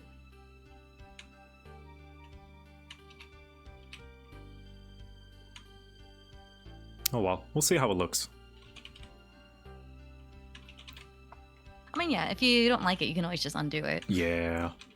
But the stupid efficient part of my brain is like, no, you're wasting time. You should always make the perfect version of it the first time around. Always. Be efficient. Be efficient. If it's not done, if it's not perfect the first time, it's not worth trying. It's not worth doing. When like, That's no. like every artist's worst nightmare. Yeah. The fear that... If it isn't... Oh, sorry. No, go. I was gonna say, if it isn't perfect right now, I'm going to exile myself into a cave and never be seen again. Mm-hmm.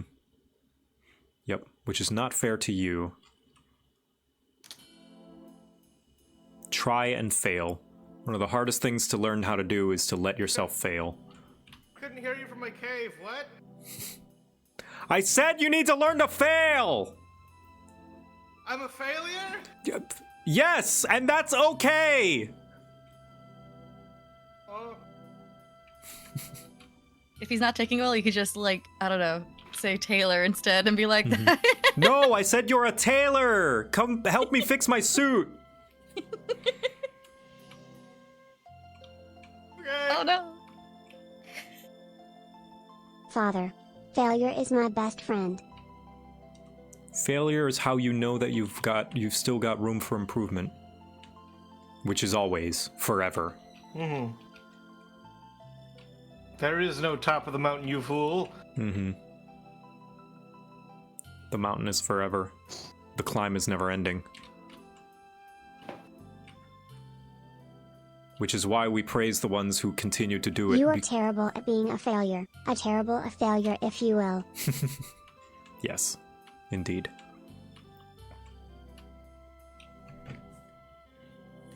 What's annoying about the crafting table, though, is that, like, the box for the output of what you're crafting is not aligned with your inventory box. Look at this. Look at this nonsense. So it's just a little bit more to the right.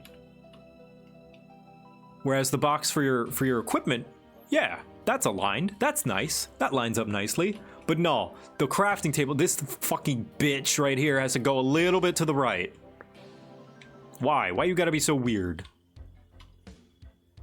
You can't just let someone be a freak, huh, Joe? No. I kink shame now. My Twitlonger, my JoCat experience. So now it's just... Wait, no, that's the inventory, sorry. Time set. I don't know, I think I accidentally turned off cheat codes for that world. New world, there we go. Game mode, survive.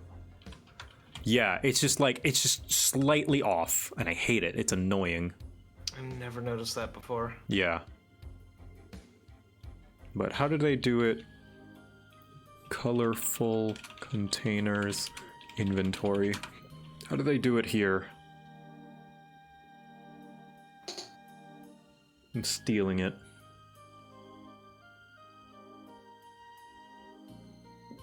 You know, outside of this context of in Minecraft, your skin is so cute is a horrifying sentence. Thank you.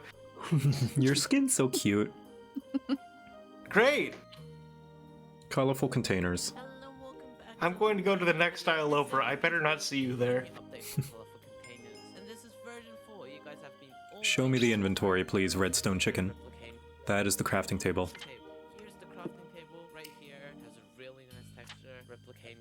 Show me the inventory. And you also get this very clean recipe book on the side of the crafting table. Moving on to the next tip. Fire Death, do you expect me to list all video games with skins? Or are we just gonna agree it's an example? Every single GUI textures are in dark mode. It has been almost a year since I've last uploaded colorful containers and it's been completely broken since then. So it's completely fixed and used. Maybe I could find the mod page. Colorful containers resource pack. Now this one is, if I go into my furnace, you can see a big change in the furnace. It looks like an actual furnace. We've got the chest and the craft. Show me the inventory. For that. It looks really cool. Now the actual inventory system. Oh, there we go. Good. Stop. You're so fast. Okay, inventory. How do they do it? Oh, they just extended. Oh, they just okay. I just need to extend. I just need to make the borders bigger. Maybe that's an idea, yeah. Maybe I could do that.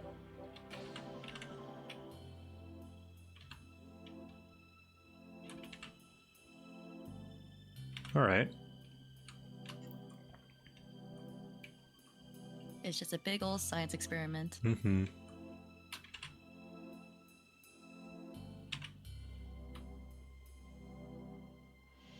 So I'll just extend it to the very edge.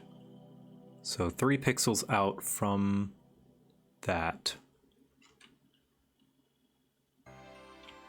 That does give me more room to make like a border-ish thing, so it's something more real estate. It's free real estate.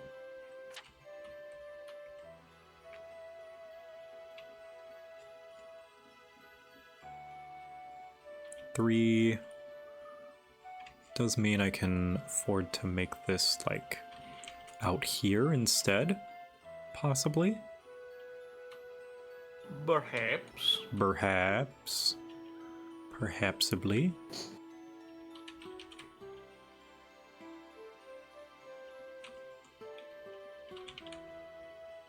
Nope. Oop. So, how many pixels is this? This is 4 from there, 3, so 4 on either side.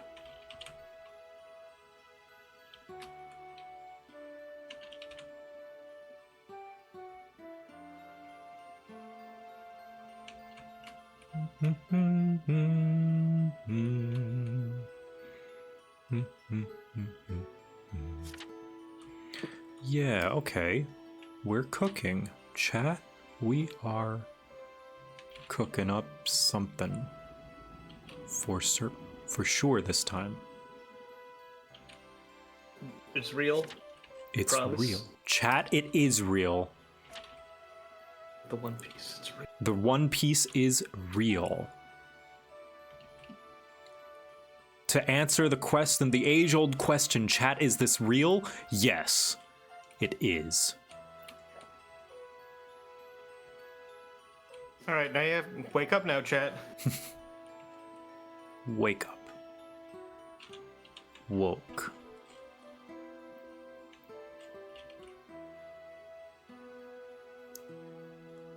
Get woke. Wokes you. I'm always woke because I'm really bad at sleeping. Yeah. Reach. I couldn't go to sleep until 5 a.m. today. Oh.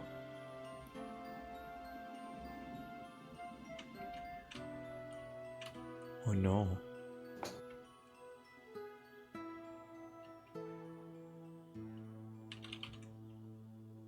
I went to bed somewhere near like 1 a.m. Woke up 6 on the dot, and I'm just like, oh god. Oh, is that a habit? 6 a.m. for you? No, it's not. I just suck at sleeping.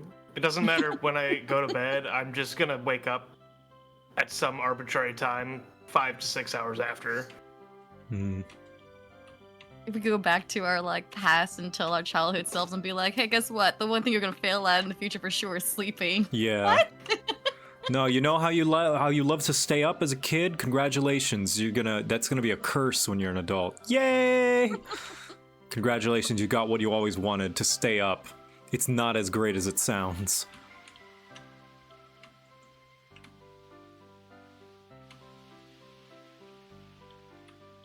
You think yay now, but when you actually get it, you're gonna regret it.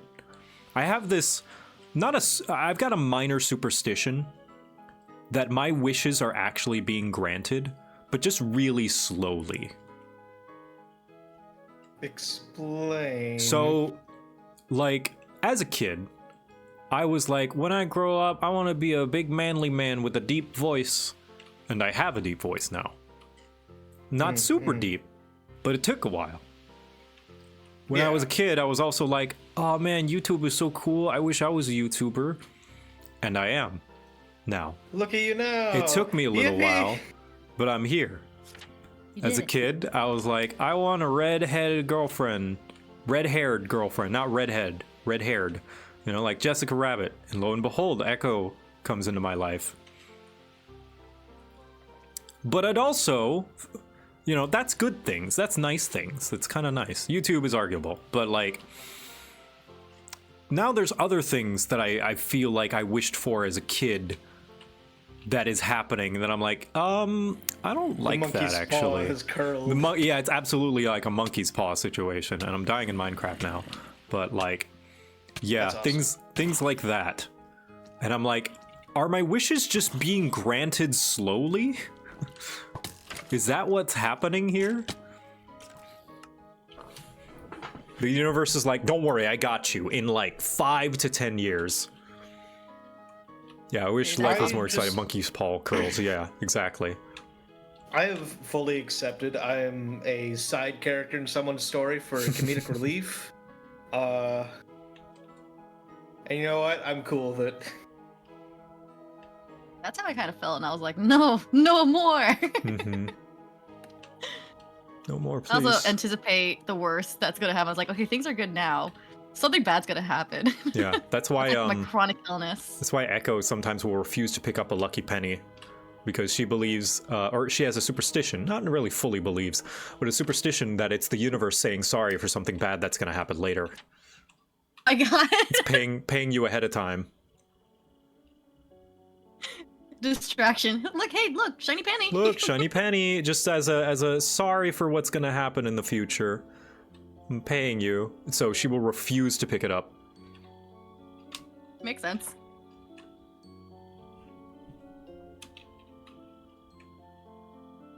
Anyone in chat feels the same way? I'm sure what we're saying is completely relatable.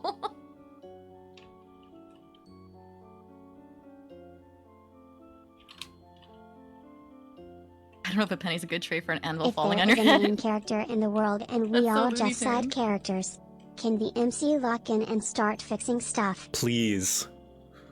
If we are side characters, MC, start doing shit. Fix it. When are you gonna start saving the world? Huh?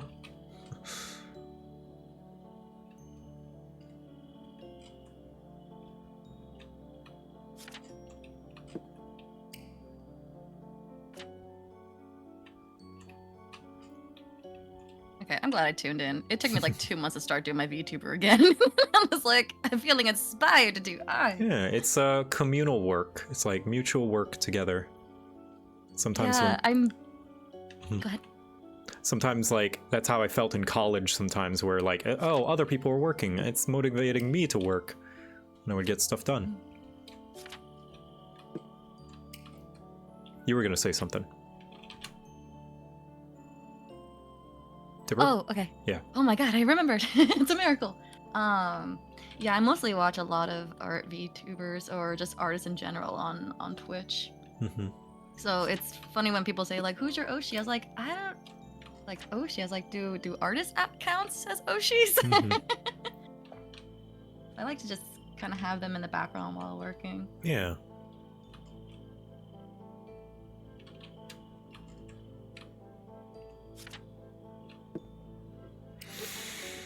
Let's see. What do I do? Crafting book thing is here.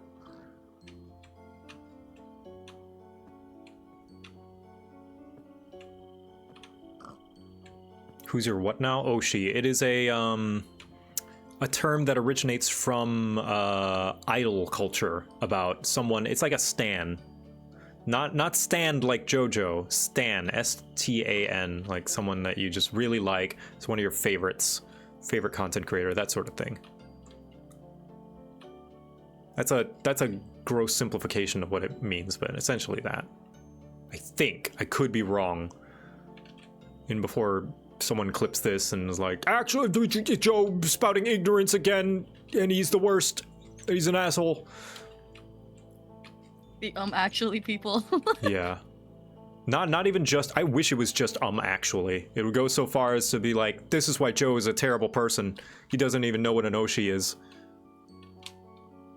Oh, And he's spreading misinformation willingly for some reason. For a malicious purpose. I'm sure of it.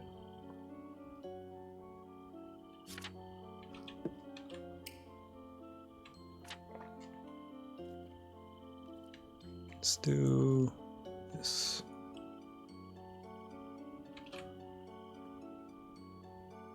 I could make this a little... Could make this a paper thing, yeah. It's a contrast with the color.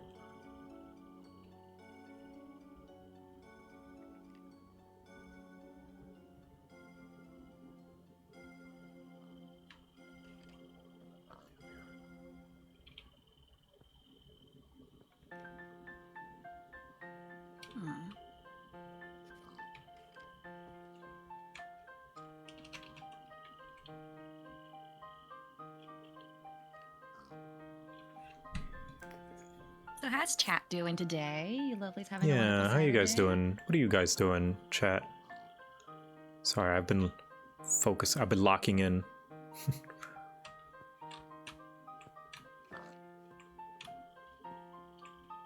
Oh, anytime I feel like doing any kind of artwork, I'll be surprised if I don't lock in and realize 6 hours passed and be like, wait, Yeah. where did the time go?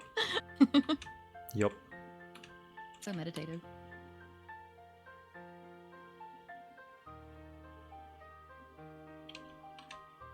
Go to that.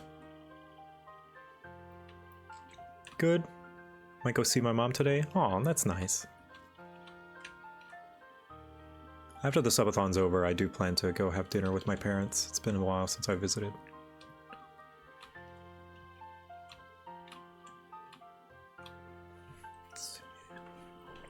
Oh yeah, you must be exhausted. My goodness. Just a little. You're gonna take like a break from streaming for a couple days? A couple of weeks. The burnout. No, valid to take time off, man. Mm-hmm, for sure.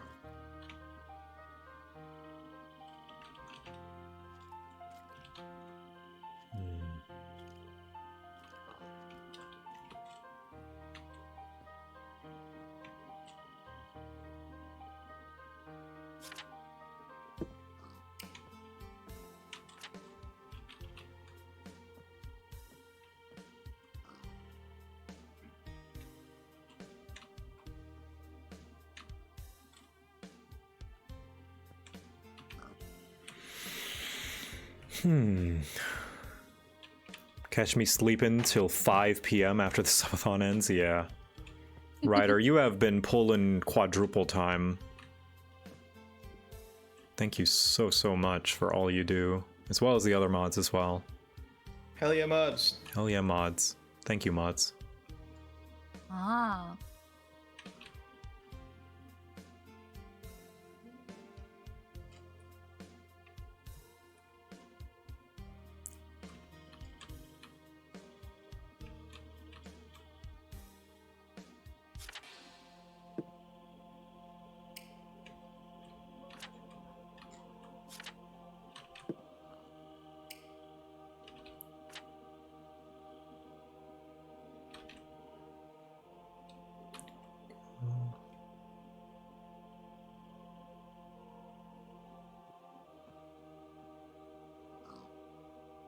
No.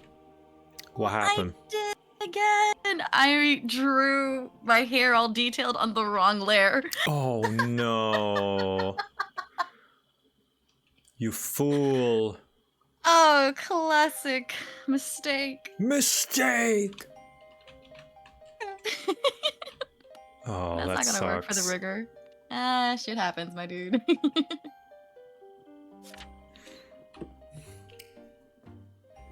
Just gotta keep chugging.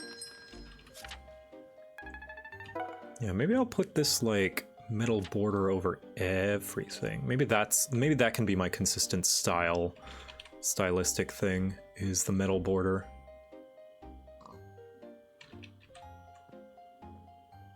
Curse of the wrong drawing layer. I cast curse of the same layer.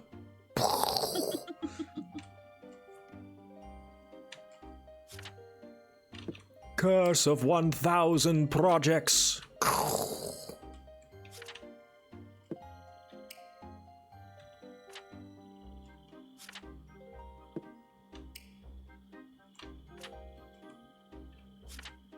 No. This is not a waste of time. I can make this work. The bargaining. This. Here's the bargaining.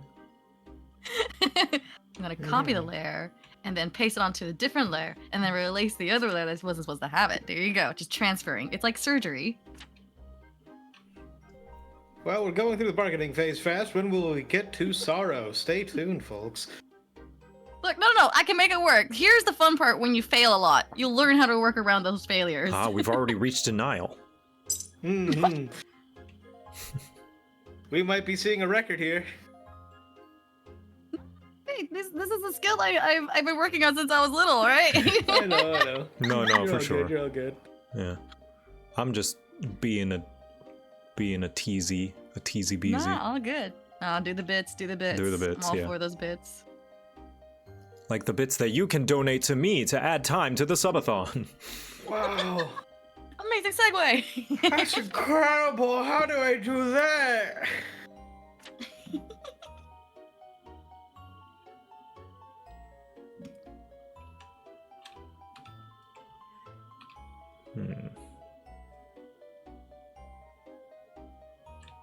Yeah, I'm kind of liking this border. This whole border thing.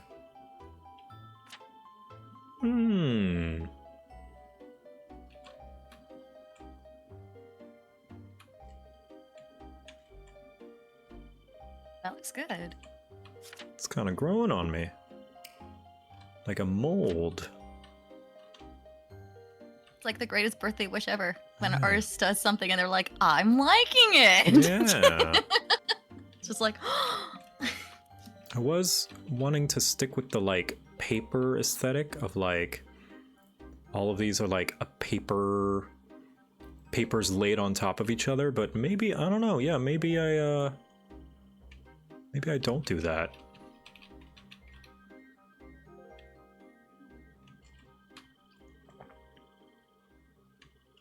well, I don't know if you follow the saying, but sometimes less is more. Well, that's the idea behind the paper was supposed to be the less, but Oh. in this case, more is more. Never mind. Because this is adding more detail than I wanted to add.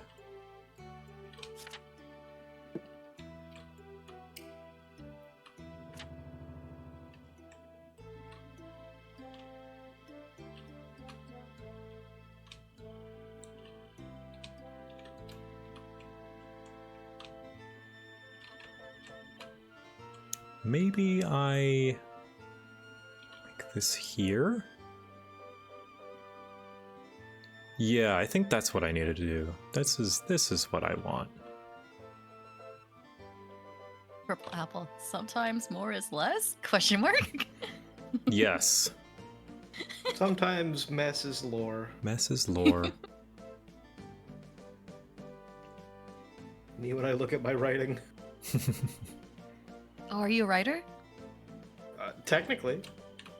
That's so cool. I'm envious of people who can write. I feel like one of the greatest skills to have when being a YouTuber is learning how to write, because there's just so many awesome skits that are on there. Mm-hmm. For sure. I mean, have your skills. Unfortunately, I've learned I simply do not have the patience to make YouTube videos anymore. So now you write for tabletop instead. Ooh.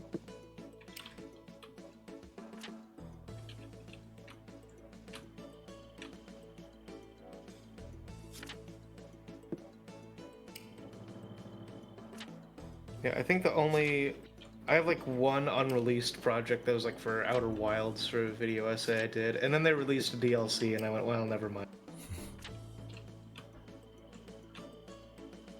I think that's like the last YouTube video I really like wrote out, and it doesn't exist anywhere. Hmm. Yeah. It's at least just private, right? Well, the video wasn't made. I have the script read out. Oh, you never made it. I see. Yeah. The script was read out.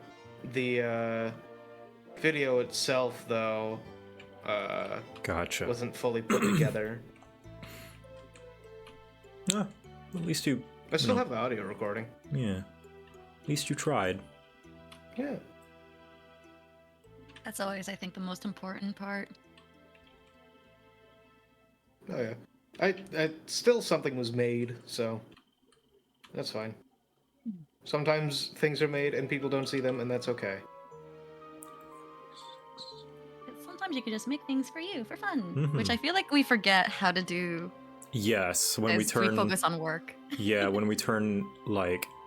We talked about this earlier, I think yesterday, this kind of modern obsession that's nobody's fault. It's just this urge that it's like you got to capitalize on whenever you get your 15 minutes of fame, or like when something you do goes viral. It's like, I have to turn this into a career, even though the thing that made you go viral might have just been a hobby or a thing you did on a whim, a thing you did for fun. But nope, it has to be a job now. Yeah. And it's really just because of a lot of complex systems that have just kind of put us in the scenario where we kind of have to do that. But that's a deeper economical issue that I am not clever enough, I'm not smart enough to talk about. And I wish I had the energy to do that whenever like things are popping up. I'm like, oh, I can take advantage of this. Goes to Netflix and binge on movies. Later though. There's always later. Procrastination issue. Yup. Me and Echo both have that problem where we'll talk about like, oh, we should do this. It's like, yeah, that'd be so cool. And then we don't. Yeah. One of those things we should do was a little kind of Game Grumps inspired channel called Low Effort. And it's still there. There's a couple of videos of us just watching like The Meg and Willy's Wonderland, which are both pretty bad movies and funny in their own way because of how bad they are. But we wanted to do more, but we never did. We've just been preoccupied with other stuff. It's not that it takes long either, but also it is some work because it's like you got to do some editing, and I already do enough editing in my job, you know, my actual job for YouTube. So it makes me not want to do it for fun. And Echo's got her own shit going on, so it's not like she can allot some time to do it. Such as adulthood, just finding that time Yeah. and managing it. Yep. Like, how do you want to spend your time for the day? There's only 24 hours. That's not a lot. Mm-hmm. You think it is when you were little, but now it's like, oh god. Let's see. Let's see how this new inventory looks. It's hard to carry momentum. Yeah. Yeah! I like this. Look at that Hell steel yeah. border. Ooh.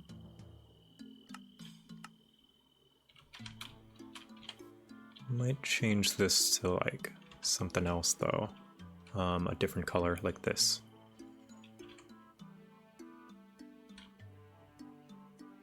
Maybe not. Maybe this. Yeah. New job skill unlocked. Nope. I got hit by a creeper. Step 1, don't. Don't. Just don't. What did I tell you about don't? Oh yeah, don't. That startled me? Sorry. Cretan, get over here.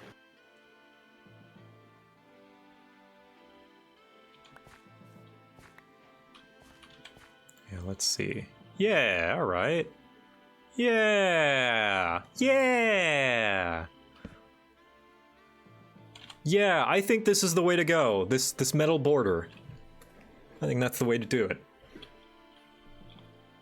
And I think I want to change this to like a red instead of this dark. Like I do like the dark color, but maybe instead we do a red. Just have it pop a little bit, which is inspired by another texture pack that I saw online.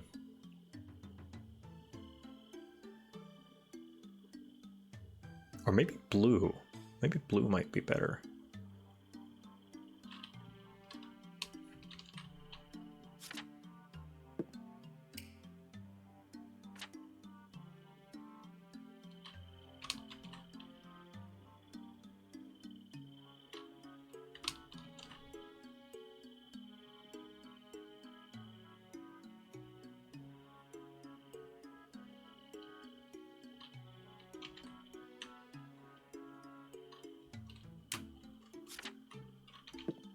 Try red. And then we will try blue.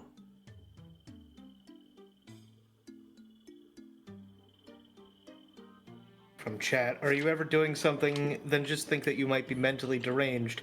Consistently. Sometimes.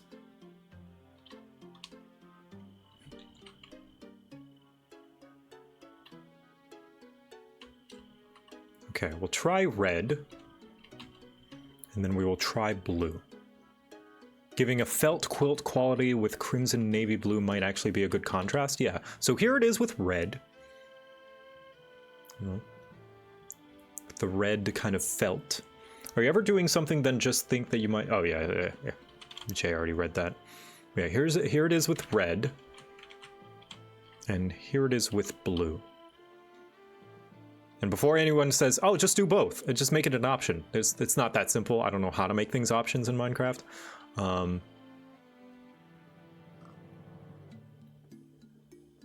when it comes to texture packs. I like the red, I like the blue. Here, I'm gonna take a screenshot. And then we're gonna compare, and I'll have chat vote.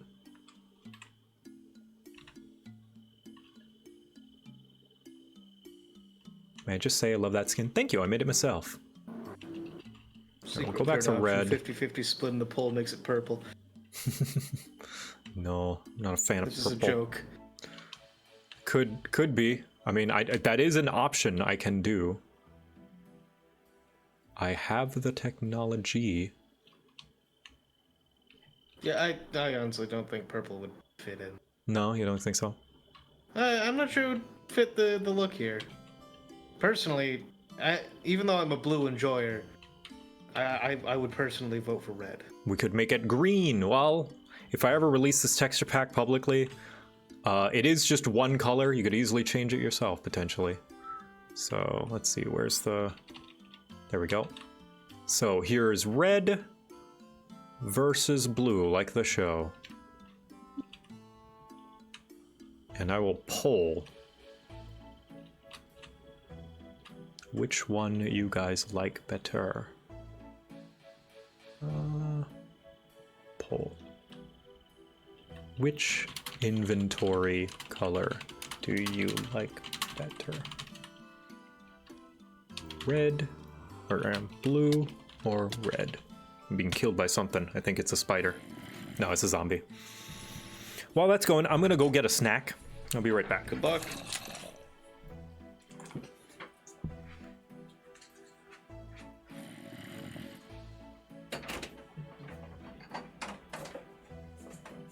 Chat secret option. Do you prefer left-facing JoCat Minecraft or right-facing JoCat Minecraft?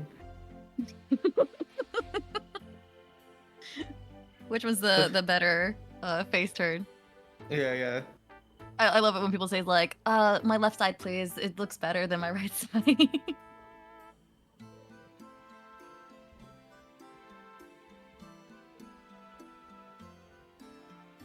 I think I might go with the red since Hello. Hello. Hello.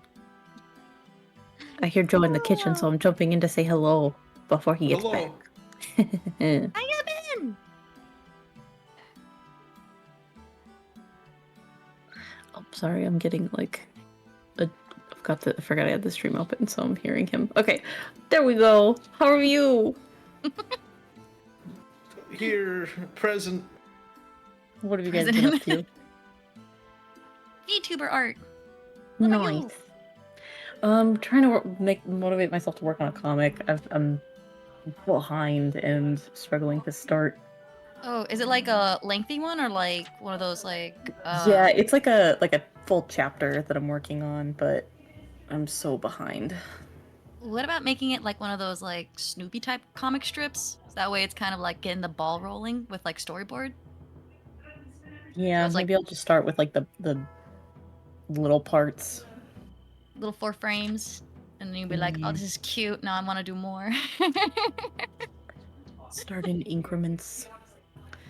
I've been using Joe's texture pack for Minecraft. The one that he's working on right now. Mm-hmm. What you been making? Like a house? So we did like a whole thing where we went to a what's it called? A mansion, like 7 maps over, and so we've been working on building like a sky rail that goes all the way back to our main base so that we can get to it more easily. Ooh. Yeah, it's been a lot of work, but we're finally close to being done with it. Yeah, it's on a server that like me and my friends have had since like 2020 was when we started it. So it's very old and very big. Hell yeah. Yeah, other than that, just trying to get work done as one does. Adulting. Yeah. What a pain. And I always am feeling conflicted over the fact of like, do I want to be a kid again or continue being an adult? Mm-hmm. And then the It's idea of just very like not difficult. having a car to go places is gonna drive me mad. I wouldn't mind Alright, not let's see having who a the winner car. is. I would mind not having the ability to make my own decisions about stuff. The power of being an adult. I The can winner eat is cake blue. for dinner. Oh no! Flee! Bye guys. No! Goodbye. But the Echo was here. Why'd she go? Why'd she leave? Echo was here actually. Why she left? I'm not sure. Yeah, I'm not sure. And we did it again! No! Sad. Blair! That's what you get for confiding with Echo and not. I was never there. But my love, you are my love. I miss you. Even though we're in the same house and I could just walk over to you. That needs to get deleted. It's a lie. Okay, I'm back. Yay! I'm here for the first time. First time ever. No, I heard you in the kitchen, so I wanted to talk behind your back. I should probably go do more chores around the place. I've been sitting long enough. I have laundry to move, so I'm gonna dip out of here so I'm a little productive for a bit. Have fun I'll fighting with see you laundry chair. around. Okay. Goodbye. Bye. I'm gonna mute myself while I eat. Okie dokie. How have you been? Honestly, I'm kind of crying a little bit inside. I just had to delete a whole layer. No. Also, why are you on fire? I'm on what? Whoa. In Discord. Oh, yeah, that's the let her cook thing, because whenever I play story games, I love to try to theorize what's gonna happen because I played so many RPGs and it's just like the same thing over and over again. So I try to anticipate. So yeah, chat usually enjoys when I'm super close and when I'm like completely off and be like, oh gosh, she's burning the kitchen down. It's just going sideways so fast. So yeah, that just became an emote when I was doing Final Fantasy 14 because I played so much Final Fantasy. I saw a lot of patterns kicking into 14. So I was able to anticipate some stuff, and then I kind of let that kind of be a thing. Food's still too hot. What'd you make? I just heated up the tater tots. Oh. So yeah, let her cook.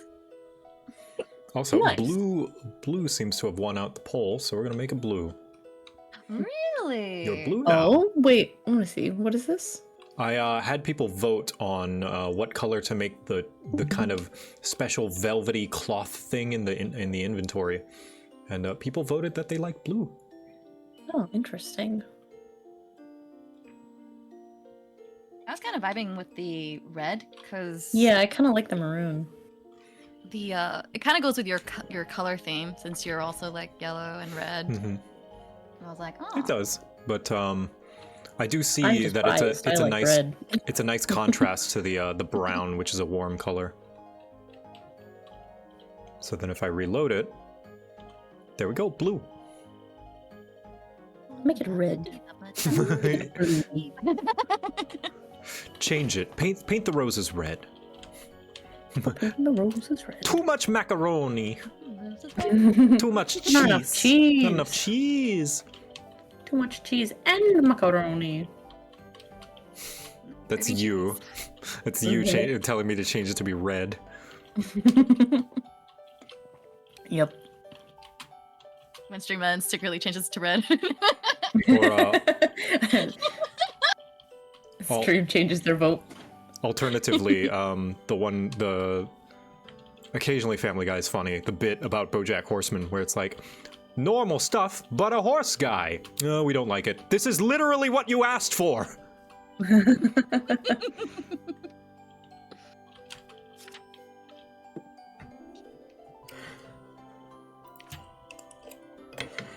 Oh wait, is that your launcher? Hmm? The villager launcher? Did you show them? Oh! launcher. Yeah.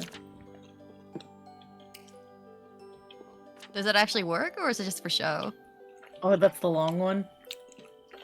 I think this is a different map. Yeah, so in Minecraft, you can turn on experimental settings, which includes... Just show her. Yeah, which includes increasing... Pick animal. Increasing a speed limit. Increasing the speed limit on minecart. Just do it. Just do it. Don't tell her. Okay. Dipper, pick an animal. Dipper, pick an animal. Do it! Dog! Dog? Alright. Or wolf. Anything in the pup family. Okay. Did they have the new... They've got a wolf. The new wolf patterns? I don't know. I don't know if the wolf changes patterns. But They added like new wolf patterns, but I think it's biome specific. it might be. We'll see. So, just the basic wolf. Look, doggy! Go in. Hold on, let me get some bones.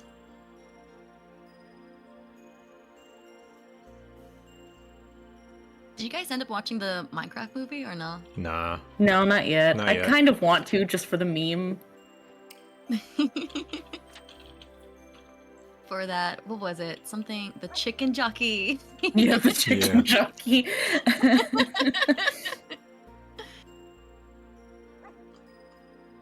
You need meat? How do you... I'm trying to find a lead. Oh. There it is. Oh, wait, yeah, there it is. Come here. Can wolves not get in Minecraft? Maybe dog can't. Maybe dog can't. Oh. Pick a different animal. Pick a different Alright, animal. Duck or chicken? Chicken, Since I said alright. chicken jockey. Okay, chicken's fine. Chicken. Chicken. Get in there, chicken. Chicken, come Go on. in. Can chicken not ride in a minecart? Hold on. Wow, I'm picking all the bad ones. No, there we go. No, there we okay, go. good. Okay, Okay. yeah, chicken can go in Hold on. minecart. Then I Okay. wonder then if He looks dog so happy. Oh. dog Do you can. just need to push him? Yeah, I think I might just need to push him. Okay, so maybe dog can. Maybe dog can. Yeah, you might just have to push him. There we go. Okay. Oh, dog can! Dog Okay, can. cool. Okay. Dog can. And then Nice. Wait, did you turn on experimental? yes, I think so. I believe so. I believe this world is does have experimental settings.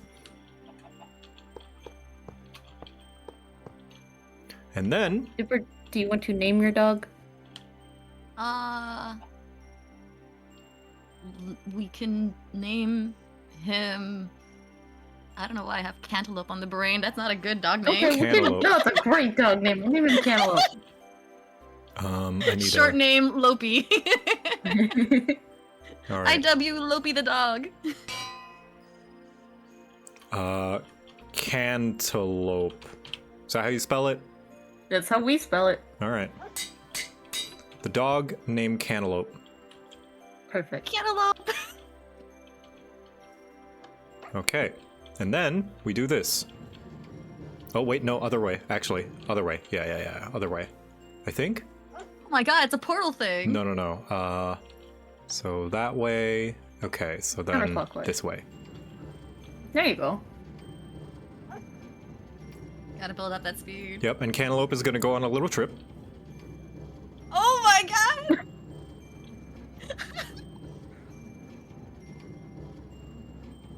It is not the wrong probably way good. because it's going to turn from this direction here. It doesn't turn from this one. It is not the wrong way. Lever on the track cannot change it to a straight track. This is not animal abuse. No, And then fly. shoo! Me. Bye, Cantaloupe. Bye, Cantaloupe.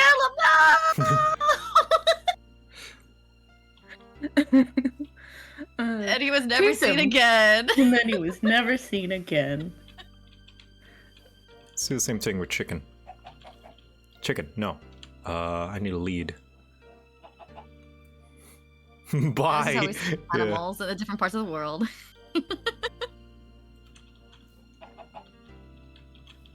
Hold on, let me get rid of this. Chicken.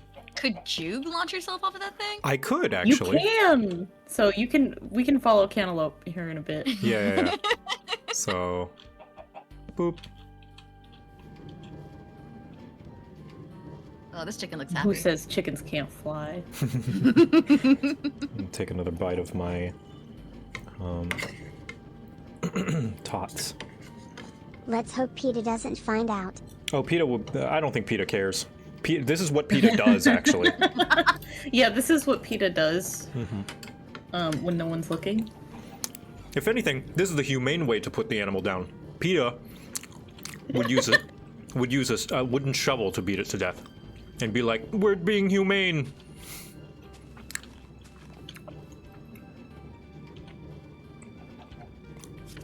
Anyway, goodbye, chicken. There you go. There you go. Oh. And, Our turn. Our turn. Wait, other way. No, this is correct. Oh, yeah. Oh, we're gonna get Other way. sick. There we go. Whee! Now we gotta go find Cantaloupe. Cantaloupe might be dead, because this does not negate fall damage.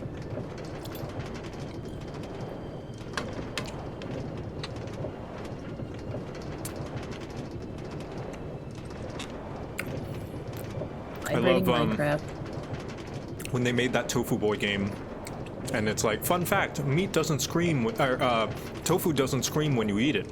It's like, does your meat scream, PETA? And now then, the difficult part. pressing the lever, there we go. Whee! And then we go all straight down. We lose all momentum. As soon as you hit the ceiling. I'm having ET vibes. Wait, is that the chicken? Oh, that's the chicken. Chicken! Finally fell. Wow.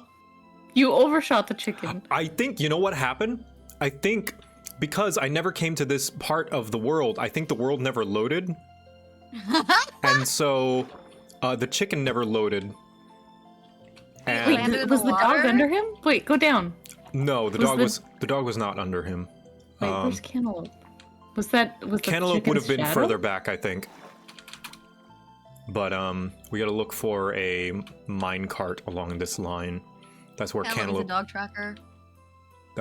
That's where Cantaloupe would have landed and died probably from the fall damage. Cantaloupe drowned. So Oh, Cantaloupe. yeah, see, Cantaloupe was... See, we could have saved him. He would have survived. He Yes. was under the chicken. He hit the roof where the chicken hit the roof. I hit knew the it. river, yeah. So they would I have should've- landed, but the world wasn't loaded yet, so they hadn't loaded. Yeah, he was right next to the chicken. Rest in peace, Cantaloupe. Goodbye, Cantaloupe. Oh, I could have saved you. Man, that's crazy. tried. I didn't know that the game would like let you know in the text box, in the text chat. Oh. Yep. He was trapped in the minecart.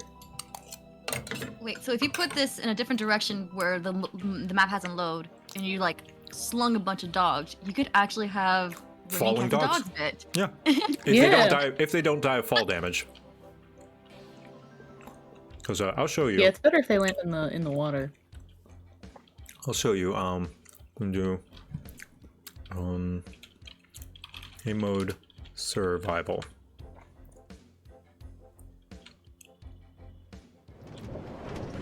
And then I'm not gonna go that fast so it doesn't launch me in the water, but come on.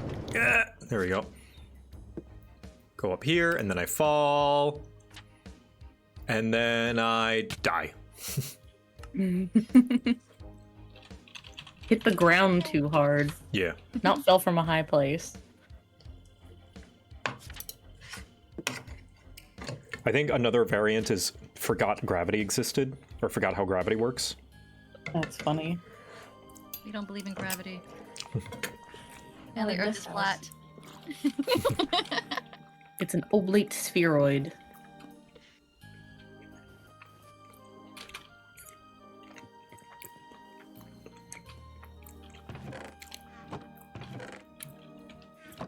Ew. She just did the loudest burp.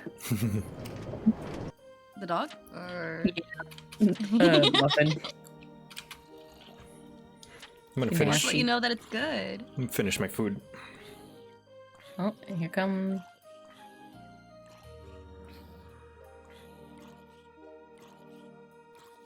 Gave up.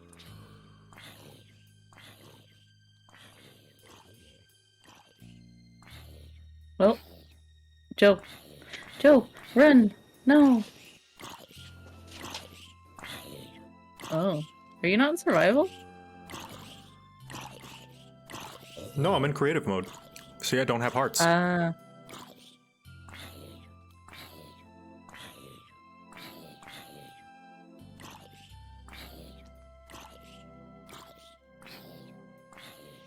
You can change game mode with cheats and commands. So fast.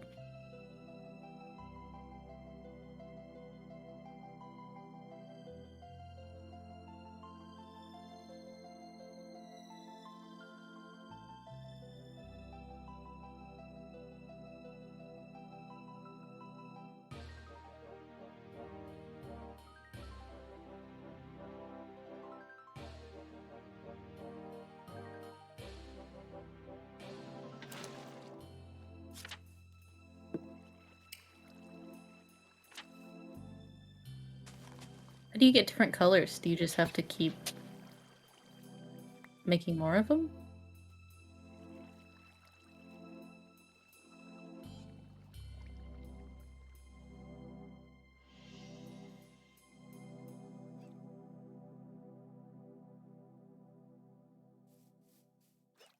Spawn egg. Oh.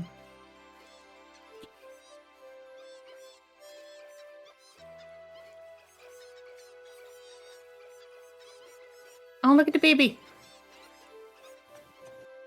That's a lot of animals. Jeez, I turned away for 1 second. The little blue ones.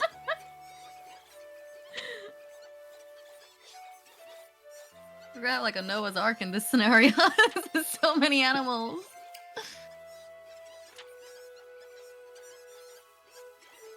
Oh.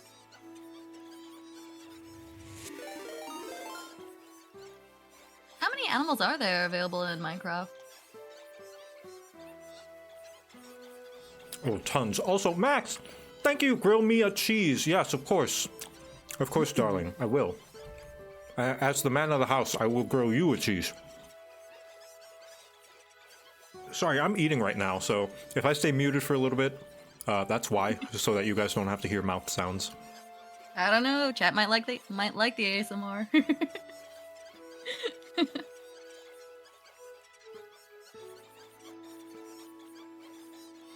Preacher is my new favorite emote.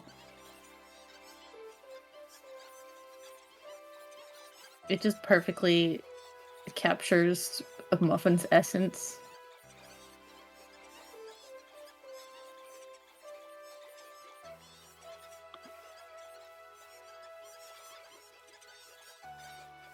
Make a mountain of all of the animals.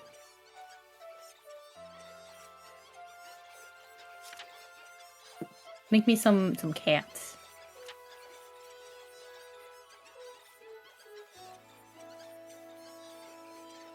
Instead of 101 Dalmatians, now in the next movie Jaguars. remake, 101 cats.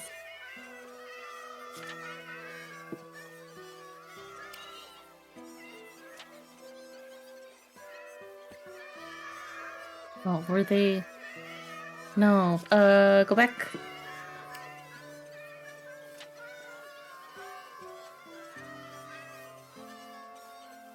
To the aminals. You can tune into my stream in real time, my love. I'm sharing on Discord. Yeah, I see it now. Oh, you see it? Okay.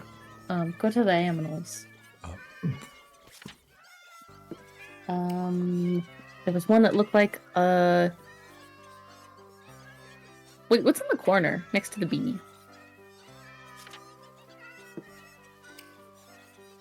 Make some blazes.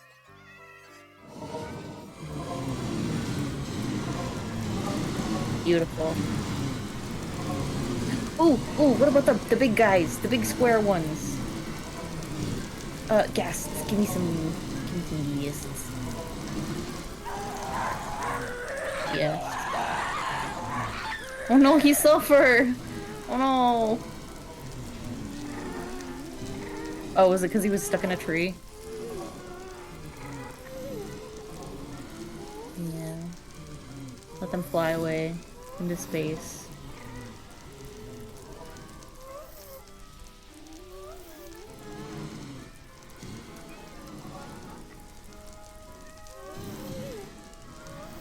Ooh. They're beautiful.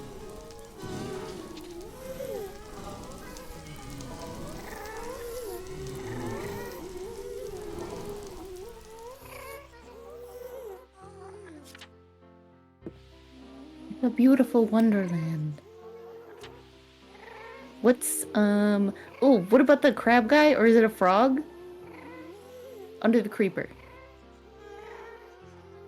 Frog. Frog, frog, frog, frog, frog.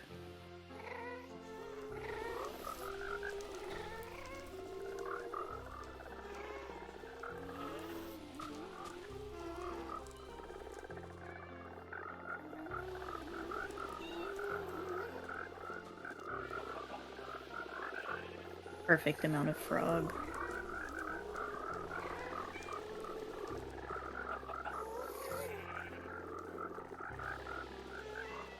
Perfect. Oh, make an army of armadillos and then run through them.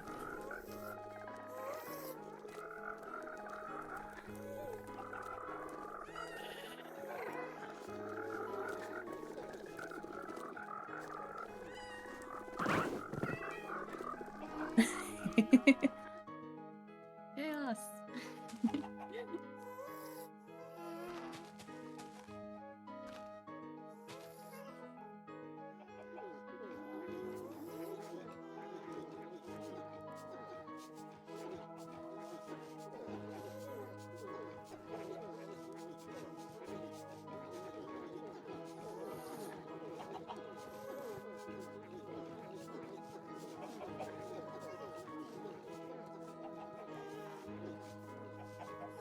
You're not gonna break the game, dude. Spawning all these animals. Look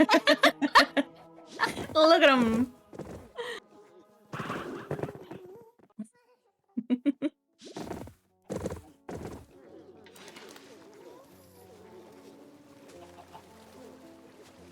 I'm curious, how many animals do you need to spawn in order to start making your game crash?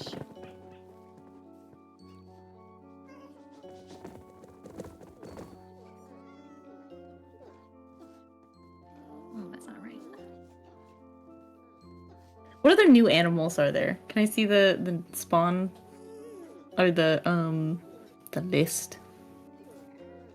The eggs.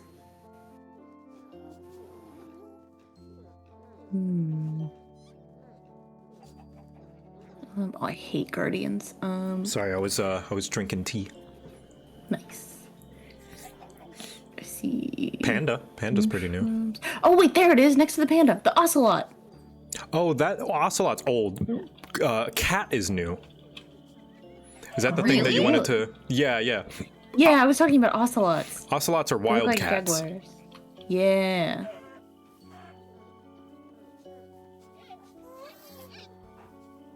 Panda.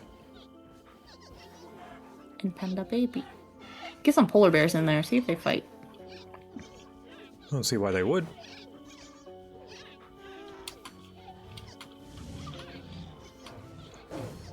Oh, they're suffocating. Oh god.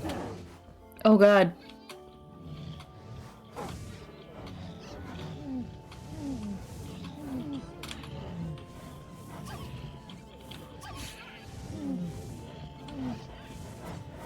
What's the purple? Purple? Oh, is that Enderman? This one? Yeah, Enderman. And Endermites. Let Llama. me see. I'm seeing if there's anything I don't recognize. Llamas are assholes.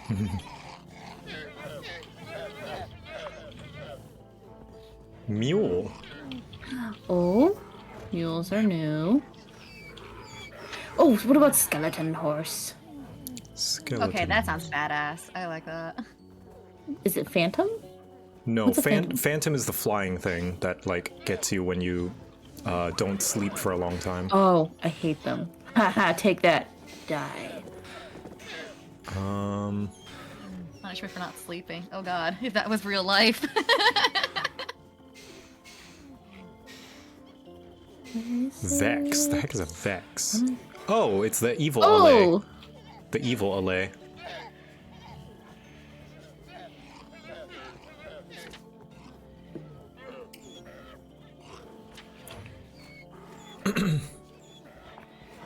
Oh, the Sniffler. That's right. Or Sniffer, sorry. Sniffer? Sniffers. What is a sniffer? I don't know. I don't remember what it Are they in does. the nether? No.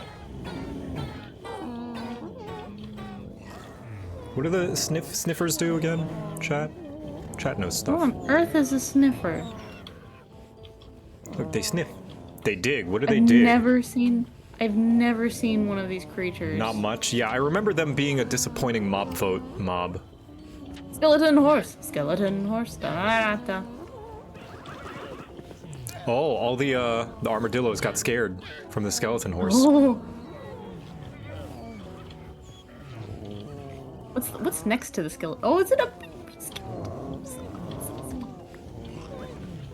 What's a horseling called? Kid? No, kid is goat. Calf is cow. Baby Is it still a horse calf? name. I think it is a calf. Or a foal. A foal. A foal, that's what it's called. Skeleton horse foal. Skeleton foal. What was next to the skeleton My game is horse starting egg? to die a little bit. Hey, you wanna... What was... Wait, look at next to the horse egg. Where? I want to see what that other thing was. Horse egg. Mushroom? No. Next to the skeleton horse egg. Skeleton spawn. Oh, Wait, that's no. just a skeleton? Skeleton, yeah. So, just a skeleton. Also, all the skeleton ghasts are gone. I think they despawned. Oh. Because I wasn't looking at them. Huh. As well as all the cats. And, well, the frogs are still around. The frogs are very around. But you want to see something terrible? Huh. Whoops. Is that a question you don't really ask people? You want to see something terrible? Oh, does kill all not work anymore? Aw. Oh. Yeah. Kill all, they must have changed it. What is it now? I don't know. Did anyone say what a sniffer does? I'll look it up.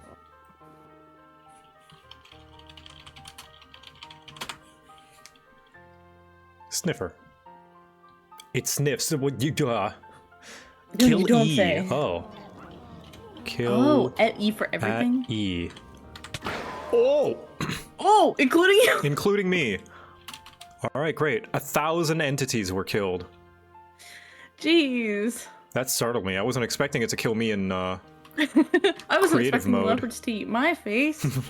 But I was in creative mode. I was the leopard. So, sniffer, let's see.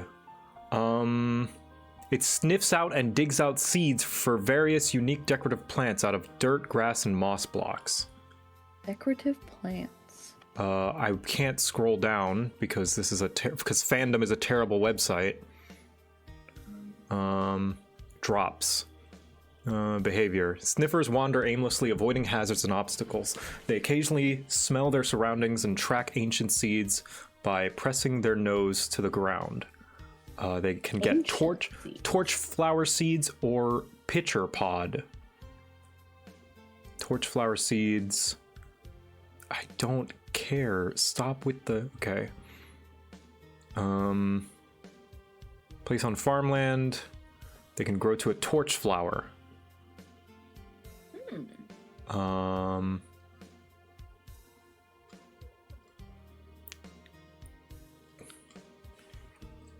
Okay, what is a torch flower? Time for the I think you're in the new biome. The wiki dive. I think, are the torch flowers like gray and orange? No, they're orange and yellow. So what does a torch flower do though? Can it be used for anything unique other than dyes? They are a brewing material for night vision, which poppies can also be used for. So the sniffer can find you a flower that gives the effects of a flower that already exists. What about a pitcher pod? For pitcher plants. Is purely decorative, yeah, okay, but pitcher plant though. Pitcher looks neat.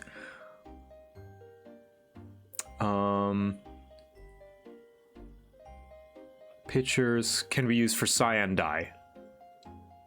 Oh, that's good. Cyan dye is hard to get. I guess so. I guess it's another source of cyan dye. Minecraft has its own wiki? No need. Okay, let's see. Minecraft wiki. Dedicated wiki. That's good. Minecraft wiki. Minecraft.wiki. Good! No ads! Thank God! Useful. Everyone should follow suit. The, Monster Hunter wiki is the same. They're more for decorations? Yeah, it seems as though nothing objectively useful for the sniffer, but new decoration blocks, I guess. But what was the sniffer competing against? Sniffer. It was competing against another in the mob vote.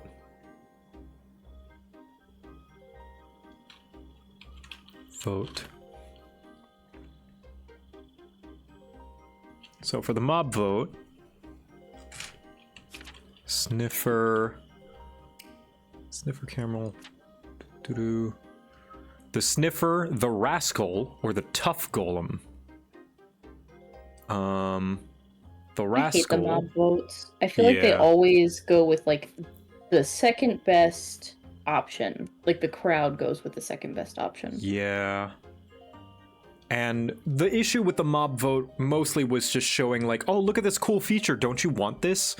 Well, you didn't vote for it, so you never get it ever. Which sucks, because I'm not saying that it would have been easy to implement all of the features, but the fact that they showed these features and made it seem like it's possible for these features to exist, like they're playing their hand by showing this can exist in the game, but we're going to prioritize something else. They have since stopped the mob vote and are trying to implement all the mobs over time. Good. I noticed that with the frog. Yes. And same thing with crabs. I think they're working on crabs next. Yeah, 'cause I remember being so disappointed that crab and frog didn't win. Yeah. Over the glow squid, I think was the one that beat out frog. Yeah, glow squid beat out, let's see.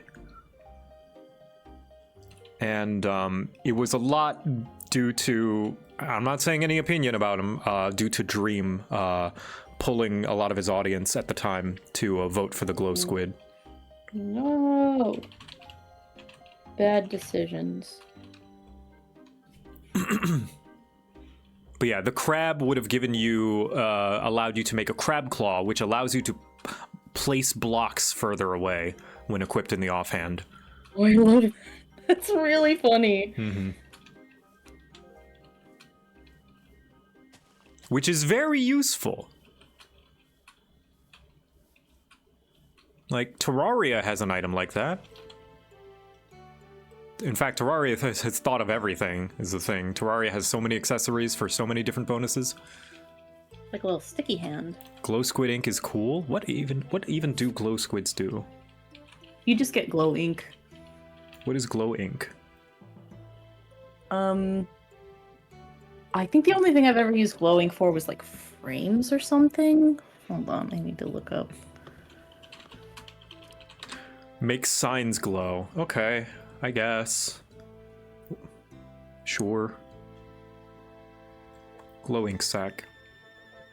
You can use it on item frames. And this is the other thing about the mob vote, is like, that's yeah, it. I use it on frames. Like, that's all it does. It's like, it's such a minor little thing. And I'm not saying I need every mob to have a bunch of different uses, but like, I don't know, they made such a big deal in an event out of this thing when really the mobs don't do much. And I understand why, from a developer point of view, you don't want the mobs to do too much, because you don't want any singular one of them to be too much more work than the other.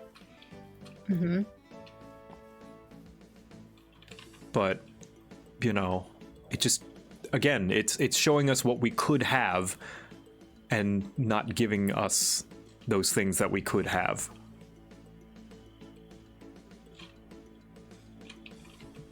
Which is annoying. Like, I would rather have not known.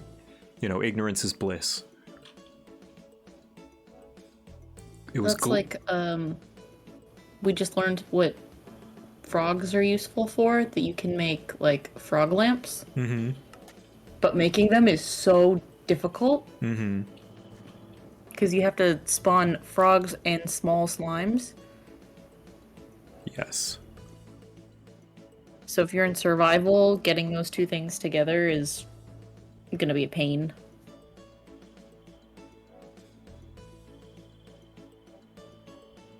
Yeah, Moo Blooms, I think, was the one that people were excited for the glow, that went up against the glow squid. So it's a different type of cow, but it's with flowers instead of mushrooms. They would have been a buttercup variant of the mushroom. And they would have had some sort of interaction with bees, whatever that means. That's adorable. Flower... Cow mine curved. Look at Moo Bloom. They're so cute! Oh, and would they have had different colors? I don't think so. I think it was just for buttercups, so the yellow flower. Yeah, there's like some variants that people made. Yeah, which they could have built on. Yeah. Oh, so there's a Moo Bloom and a Moolip. And the Moolip is pink. The Ice Lodger was the other one, or Ice Loger, which would have been an enemy that would have chucked ice at you. I was indifferent to that one just because I don't like fighting things. Mm-hmm. Yeah, the Moo Bloom is so cute. Yeah, but because of influence, Minecraft 2020. we went with a recolor of the squid. Yeah, that's so lame. Actually, There were so many better the Ice options. Loger was very close behind. Ice Loger Yeah, was I'm 34%. You know to what the also squid. what also extra sucks about it being a three-way vote means that no matter who wins, the majority of people who voted didn't want that thing. Yeah, that's what I'm talking about. Where it's like you will always end up with like the second like most popular thing. Mhm. Like you're not going to end up with the most Yeah. like desired outcome Yep. unless it's by at least like what is it, 60%, 50%? Something like that. And that sucks. We change the gold items because I think it's it's time to change the gold weapons to not be just ingots on sticks. Is that what they are right now? Yeah, they're ingots on sticks. Was that your placeholder? Sort of, yeah. But it makes I them wonder why hard. they look like that. It makes them hard to differentiate what they are, except for the sword. The sword looks pretty Yeah, okay. sword's okay. Because this was based on my old sword design from the old texture pack I made as a kid. Looks like a turkey leg. It does, kind of. The shovel. Mm-hmm.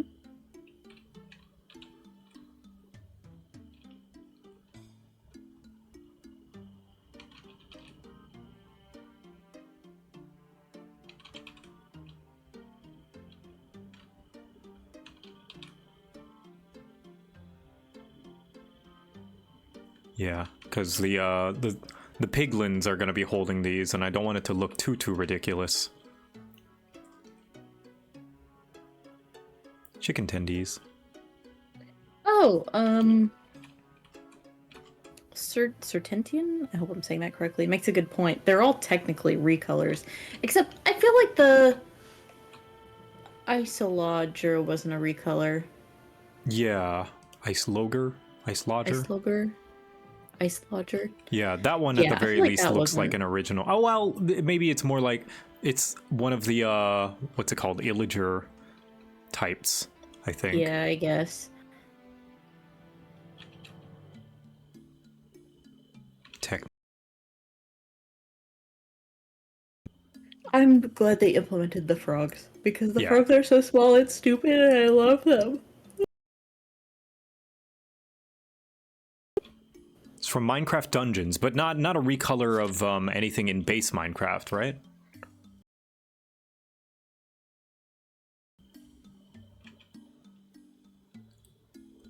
Ice-illager. Oh.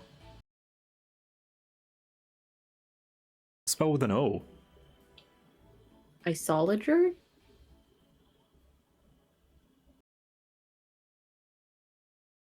Ever posted my YouTube. Ah, fuck. Or my Blue Sky. Oh, I'm late.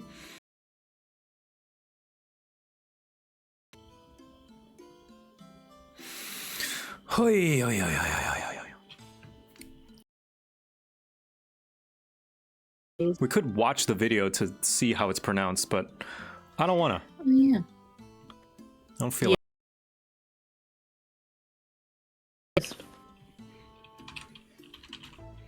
I do think I want to change the diamond sprite, though. Your new one? Yeah. Oh, but I like it. Yeah, me too, but I want it to look... knows different is good, inherently. Even if it's worse.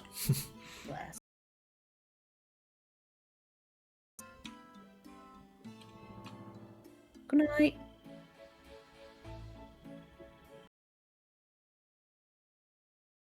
For more pain. Yeah, I don't know what they're talking about. Got shard? Yeah. So I saw one take of the diamond. So I sometimes occasionally I'll see a texture pack. Because it looks cool. And taking inspiration again.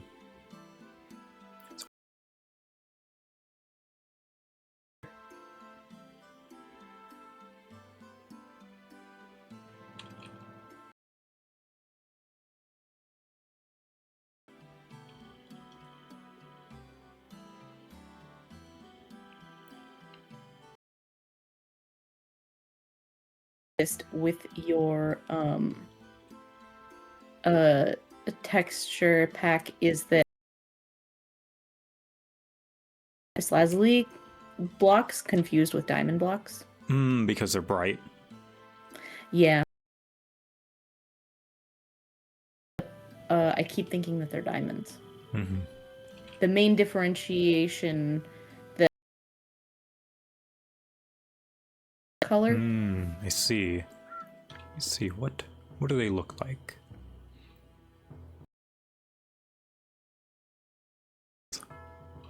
Ore. So this is lapis. And where's diamond? This is diamond. I see. Would you obvious? It's annoying that like seeing them next to each other, they look like it looks Yeah, I'll make it more purple. yeah, maybe just a little more purple. It's a struggle. Yeah, because it looks shiny.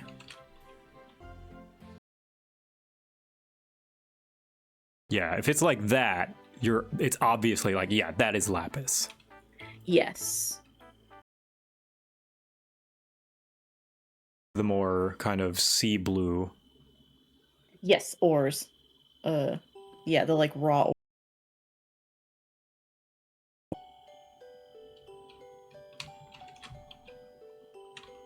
There we go. A deeper blue.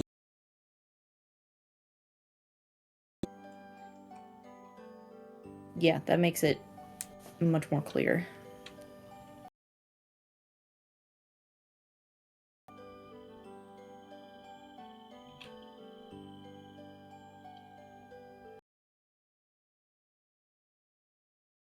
fun. I'm gonna start prepping for stream.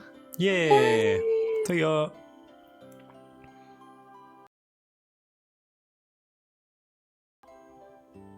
Self-promotion, SMH my head. Just so everyone knows that some streamers are just taking like no self-promotion. Even just having like Someone mentioned they are a streamer. yeah is like ooh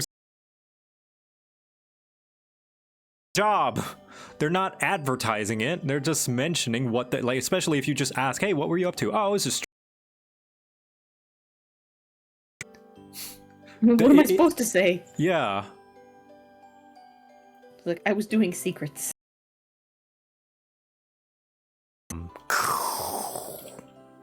Actually, hold on. Vine. I was doing your mom.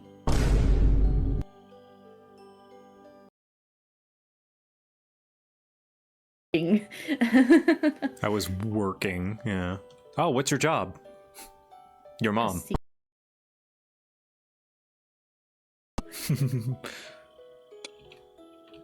Clever boy.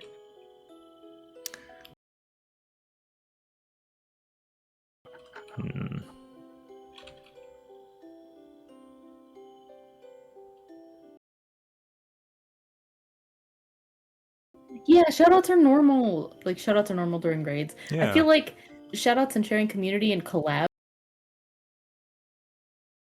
They are, but some people are just way too petty and like way too protect. I think your audience is so like fragile and unattached to you that they're gonna, which even if they did is their right. They have free will. Captives. Unlike you guys who are my captives, you are stuck here forever. You cannot leave.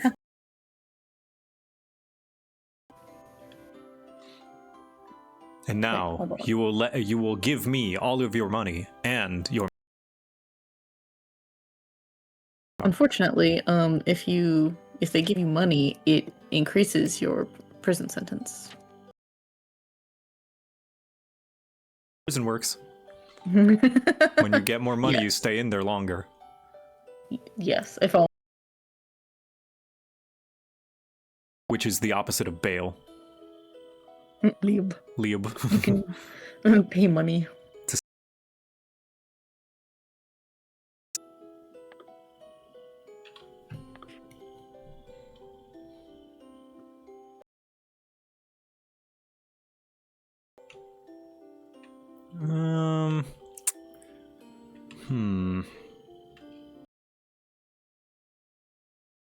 Inspiration from to see how it looks. Because now it just looks like a shiny turtle shell. I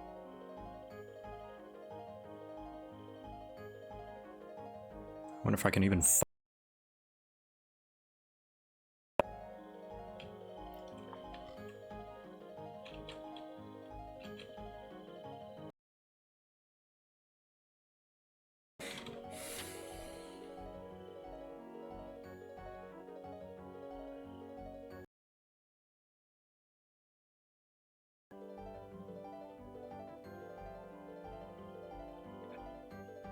Is this one I've Reijvii, Reijvii,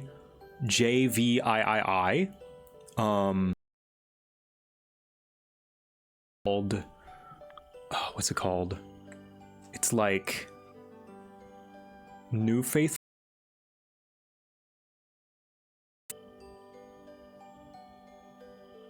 And here, I can show you guys. You can see that it's like just taking the original and like the spruce door. Like it's still the metal stuff, but it's just a little bit more polished. at finding transparent images on Google.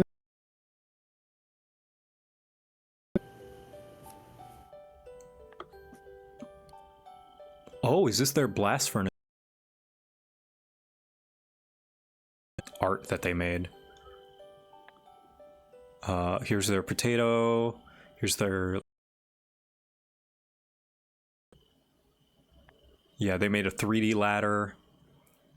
I love the boots. I love the shine. You know, it's mostly staying faithful to the original, but just adding just a bit of stuff to it. Like, whoa! My love, look at this furnace! Wait, hold on. Oh! For... Is this someone's mod? This is someone's text block. You can put the fuel at the bottom. It burns. Oh, that's cool. Yeah, that's awesome. I see. Still.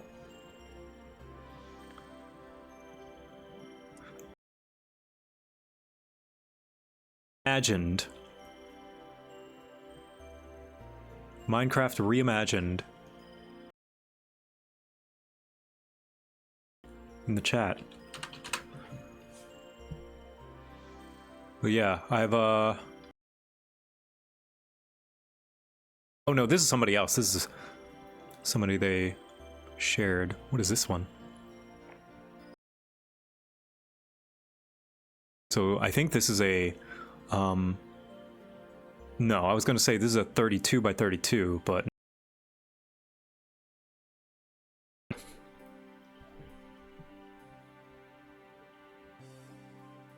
lots of people like diamond shape, but I like the way that Minecraft's diamonds don't look like that. Look at the anvil. Let me see. Oh, I love it. I love that. That's fantastic. I like that. I'm jealous. Very now clever. I'm like, oh, I see a smooth, like a... I see an elaborate one like this. Oh, I want to make mine elaborate. Man. Oh, here's the furnace.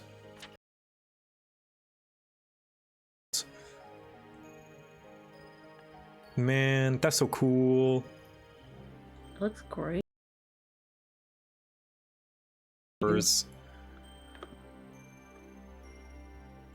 Man, see, like, who's great at pixel art. Look at this. Look at those colors. Good. Mm-hmm. And they're also so clear. Yeah, this one's pretty neat. They've tilted. They look like, yeah, angled doors.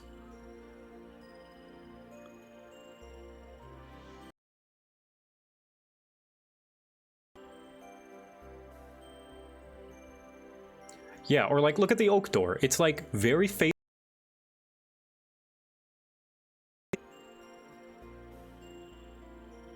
Honestly, that looks so much better. It actually looks like wood and not a chocolate bar.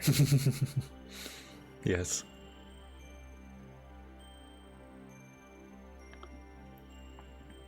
But no, I'm just gonna stick to what I'm doing, which is simple. Look at the bowl food, the soups.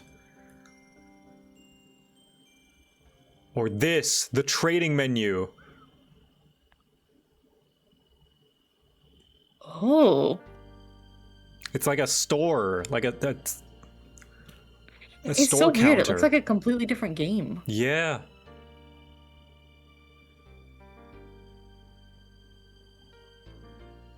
What is this? Pixelated hammers. Lots of different hammers. It's animated, yeah. You can animate blocks in Minecraft if you just shift them around and then like add in a block state, what's it called? Block state kind of word thing, word pad.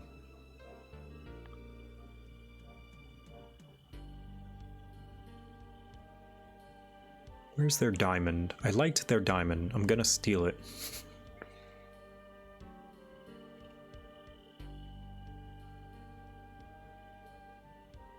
There it is! Look at that! It's just like the diamond, but just tilted a little bit. Angled. Let me see. Yeah, I understand now. I mean, does it still look turtle shell-y? I mean, I guess a little bit, but...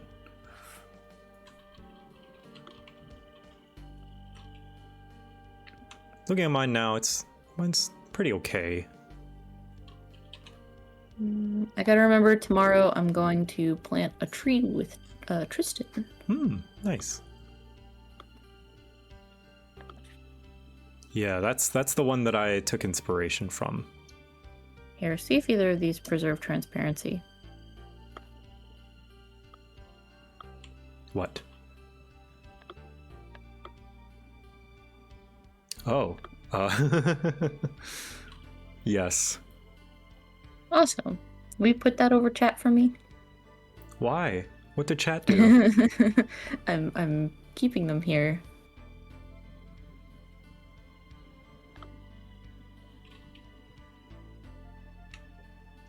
I'm keeping them here as my prisoners. There you go. Locked up, Thank chat. you. I'm keeping you here for your crimes. You know what you did. You know what you did, chat. Whatever that is.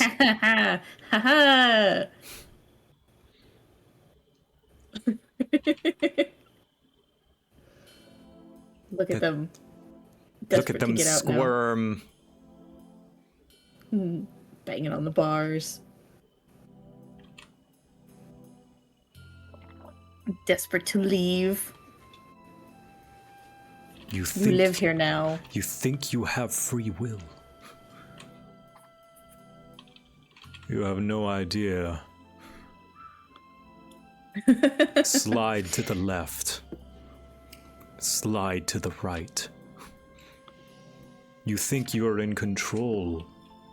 Look at them scream. One hop this time. Wait, what are you doing? Ah! Right foot, let's stomp. Left foot, let's stomp. How ignorant you've been.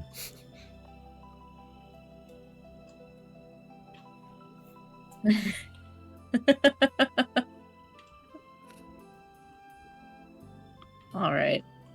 I think that's good enough. You can let them out. Are you sure? They're a very dangerous creature, this chat. If you let them Yeah, that out, is you know what true. you're unleashing onto the world. That is true.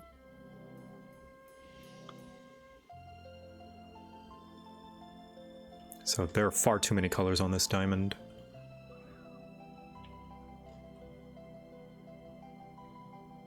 Everybody clap your hands.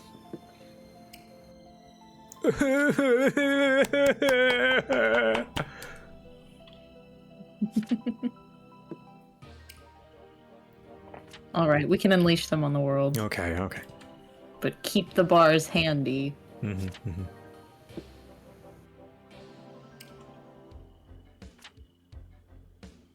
All right, you guys can be let out of timeout for now. You're free. Creatures, Father, they stole another cookie.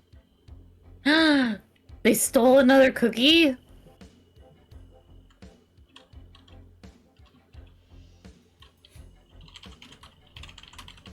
That's it.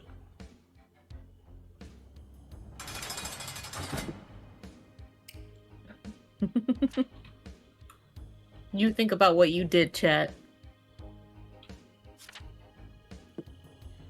Let me out or I shall curse you. Do it. I'm right here. If you Curse really us from had the behind the power, bars. if you really had the power, you could do it without having to, without my need. What do you need me for? Actually, I did do that once, and it didn't really work out for me. I did that to, what's her name? Flacketh in Baldur's Gate, and she cast Wish and killed me. Yes, they're all in gay baby jail. 1,000 years jail. Chat probably remembers that. Yeah, she's like, what do I need you for? I wish you to die! And then I died. Haha, now they will never know I took all the cookies and framed the chat. What was that? Oh, wait. Oh no, you heard me. Gobbo? What was that, Gobbo? Gobbo? Oh no! That's it. Gobbo. Gobbo jail. Gobbo jail. Gobbo's going in jail time.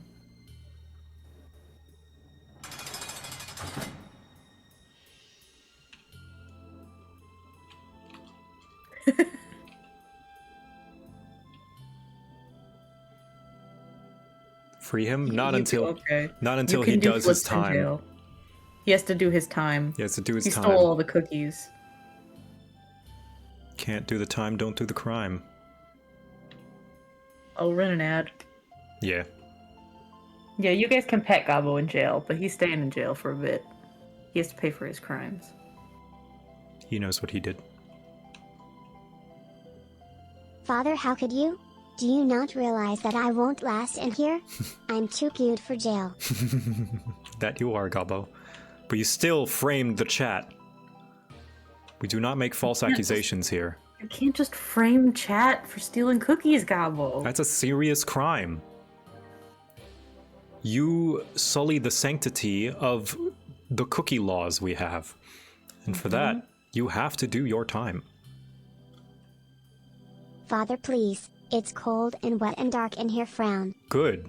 Hopefully, that will teach you not to blame the chat for something they didn't do. How do you think chat felt?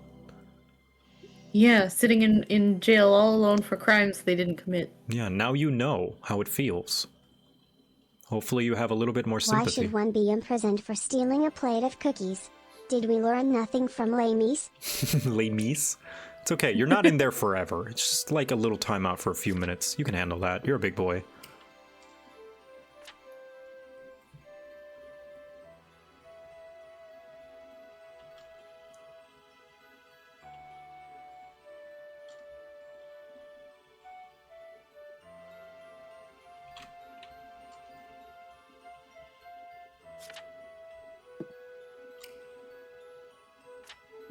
These bars can't hold me. I know a druid who can shapeshift into ship shape. She'll have me out of here in no time. And then no cookie in the galaxy will be safe. Blue Knight says, the way that Gobbo's feet go higher No than gods, the baby jail. no kings, no masters. Oh, Gobbo. The way that his feet go higher when he backflips makes it look like he's not in a cell but in a baby playpen area. Yes. Yeah. It's exactly what he's in. Yes. Gobbo jail is just a baby gate. Mm-hmm. Gobbo baby gate. The baby gate. Go baby gate. He keeps trying to flip out. He's trying to flip over. He's not gonna make it. He jumps high, but his jumps are not high enough.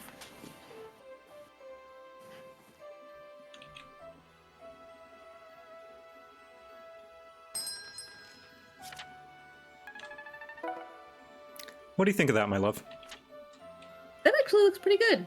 Yeah, right? For comparison.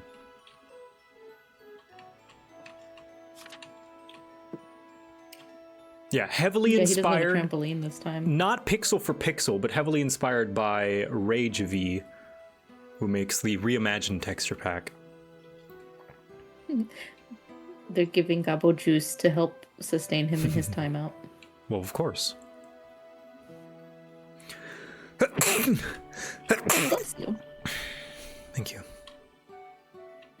Yeah, heavily Yeah, I like that diamond. Yeah, heavily simplify the diamond. Yeah, I like that.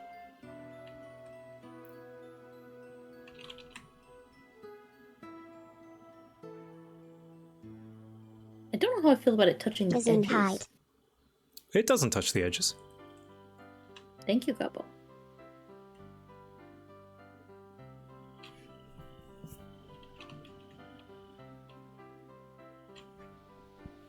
Oh, that's just like a shadow on the... Yeah, on the thingy. Oh.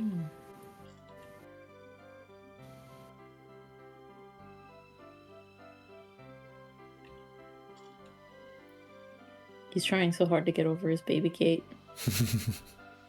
He's trying, but yeah, he can't go past the limit on his jump skill.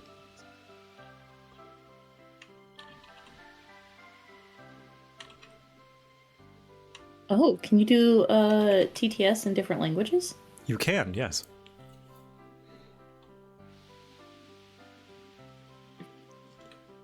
I bet the diamond would taste like blue raspberry. It does kind of look like that.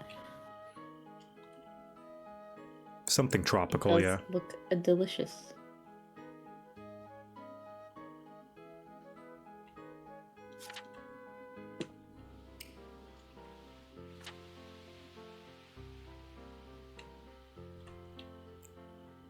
Yeah, that looks alright.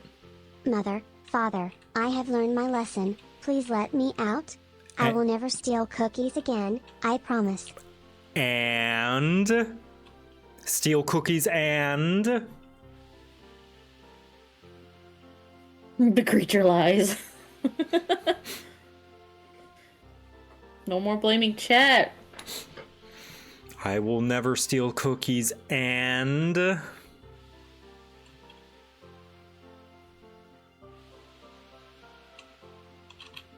stealing cookies was just one part of the problem, Gabo.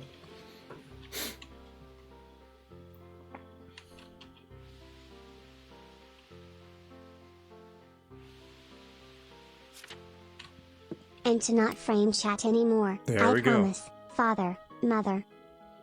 Okay, All right. We can let him out of baby jail. there we go. Good. Seems you've learned your lesson.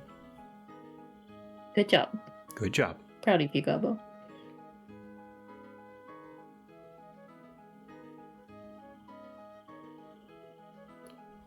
And to not get caught again. I'll let that one slide. I mean, I'm proud of you, Gabo. I lie. I will steal cookies again. I am an agent of chaos. Whoa, no, there Oh, he goes. no! Oh No! gosh, he's going to Maybe steal the jail cookies. him. I couldn't catch him. He was too Oh no! fast. We couldn't get him! Oh no! Gabo ran! He's back though. He's going rogue. Oh yeah, gold tools. I forgot. Gold tools. Yes. For legal reasons, that last part was a joke. For legal reasons.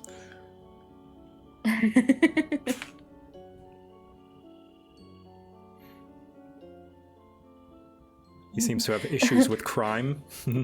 No, he has no issues with crime. That's the problem.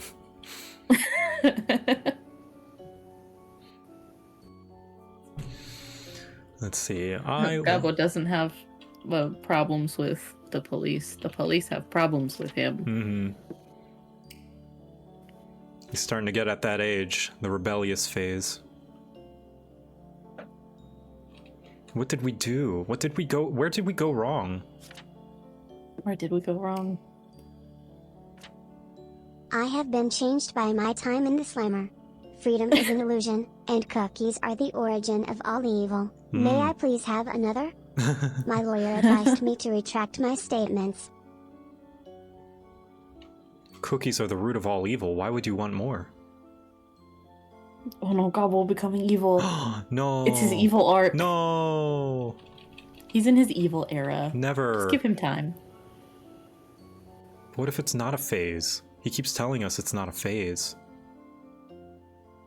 I'll figure it out. He just needs time. Okay.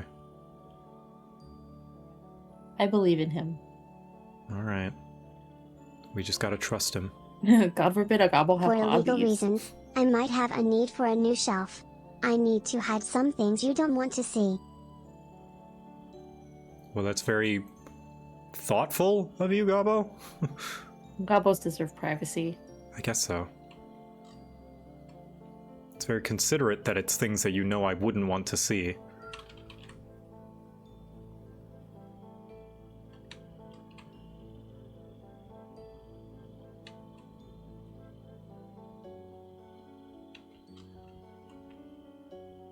Sword.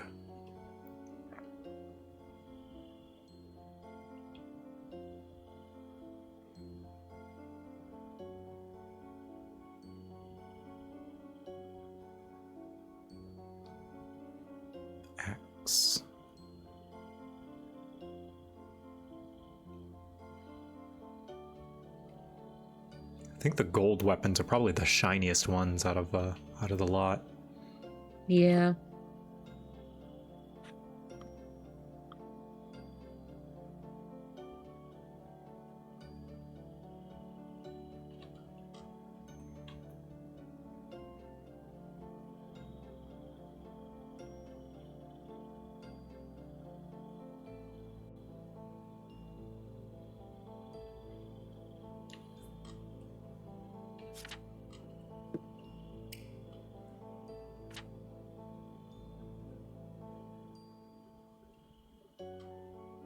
There we go. Gold axe. How do you feel? This golden axe. Let me look. Hold on, it's loading. I like it. I like that. Yeah. Yeah, I like that one.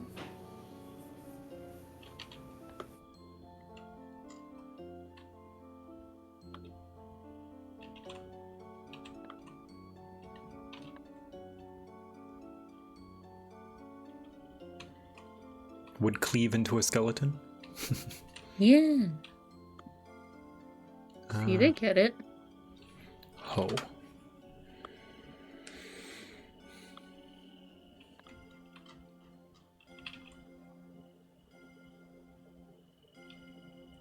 Golden hoe. We'll just recolor this.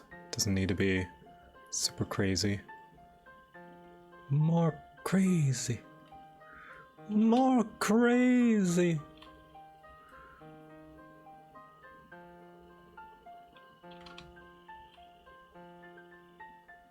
Yeah, it's whatever. Who's gonna use a golden hoe? Batman? Pfft. Batman's rich. So he probably might. He might. Pick.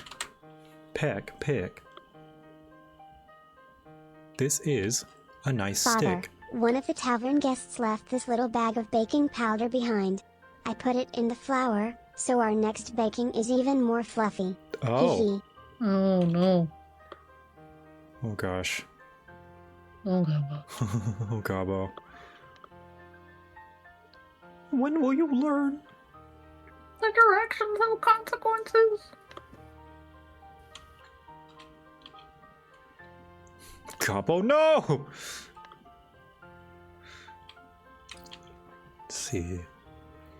How did they do their tools? Pretty faithful, yet again. It's like nice, faithful recreation.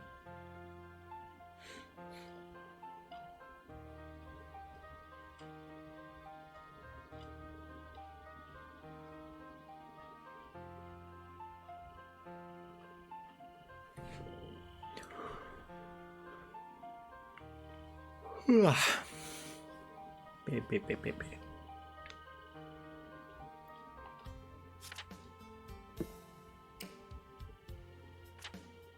There they are. Yeah, pretty faithful.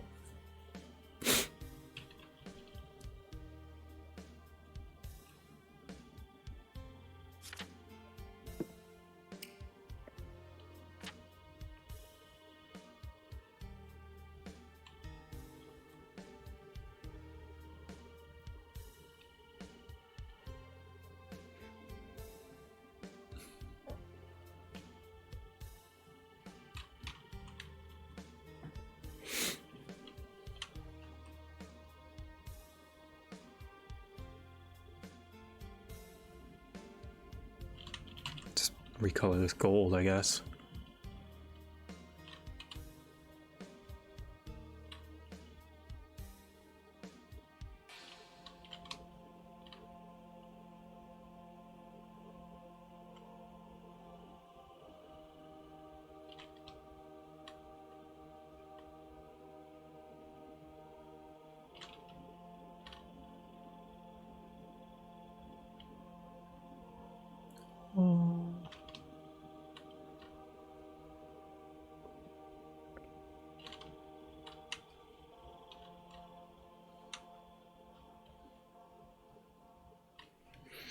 Now I want brownies.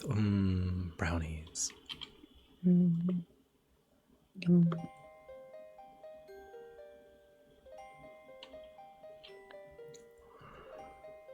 Let's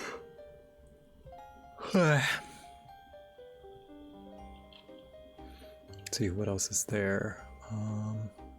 Shovel. Do I just leave the chicken wing for the shovel? Yes.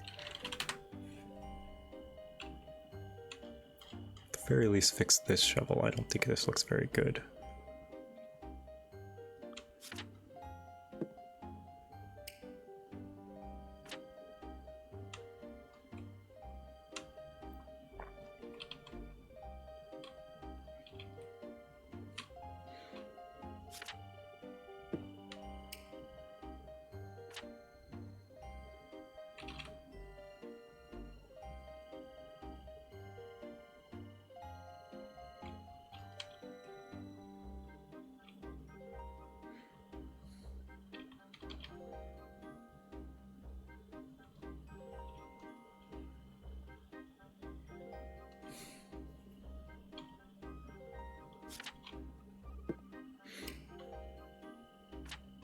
Gonna leave my teeth mark in the golden shovel, yeah.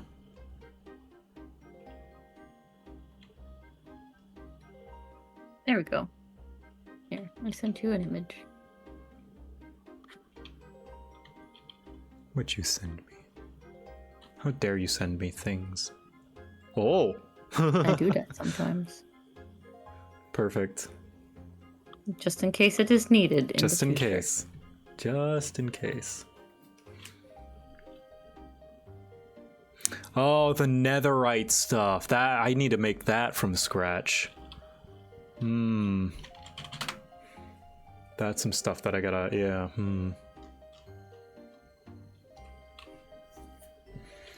Now, here's the thing about the diamond sword. I like how it looks, but I worry that it looks a bit fat. Too wide. A little too thick, yeah. So do I smollen it, or do I keep it? Or do I keep it its nice, fancy, like fantasy? Well, if I'm going fantasy, I guess I keep it kind of thick.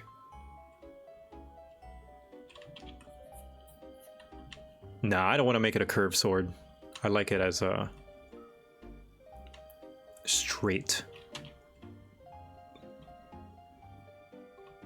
Because if I am going the Ragnarok Online, you know, like fantasy, they've got some ridiculous looking weapons in that, so. Diamond rapier. Yeah.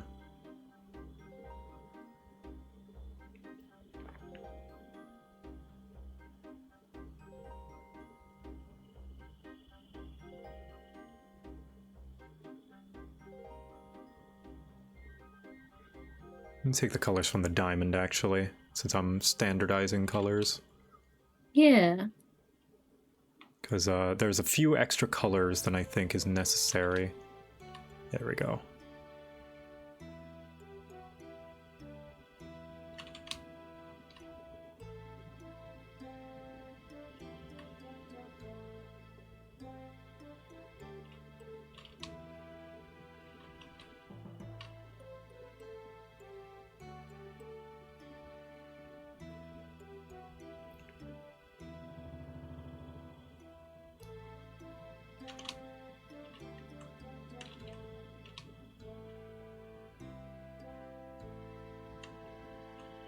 Did someone say rapier? Yes, Echo did.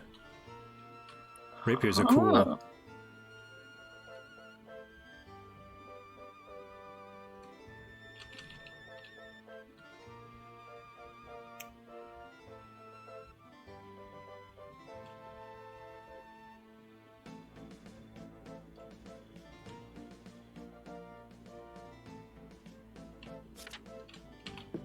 Maybe like that? I don't know.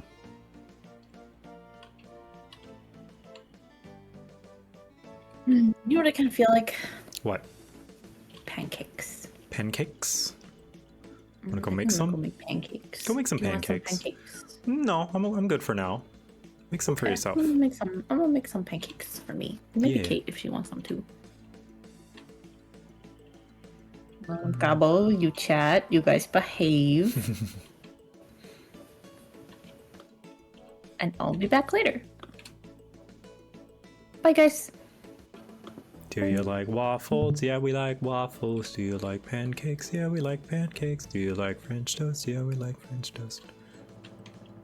Doop doop doop doop, way to get a waffles. Yeah, I think that's fine. Here's the iron sword. It's pretty alright. A little angular.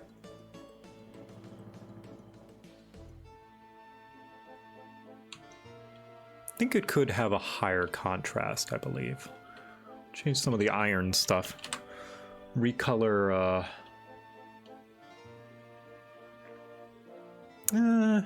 maybe it's okay.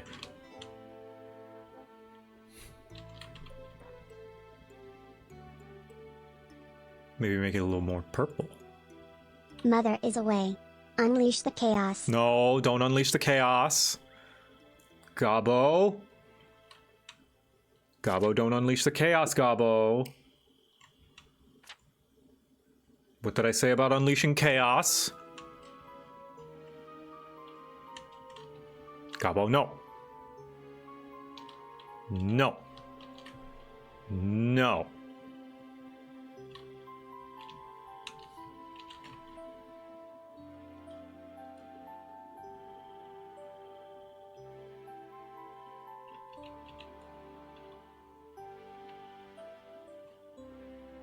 You said to unleash it. No, I didn't. I said no such thing. Do not twist my words.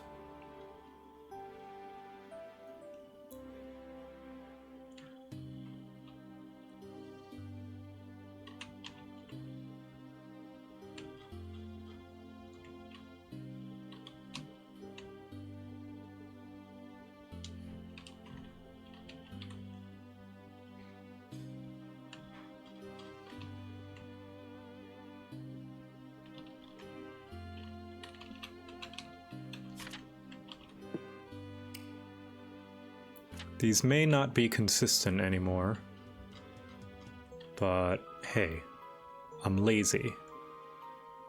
What are you going to tell me to do? Not be lazy?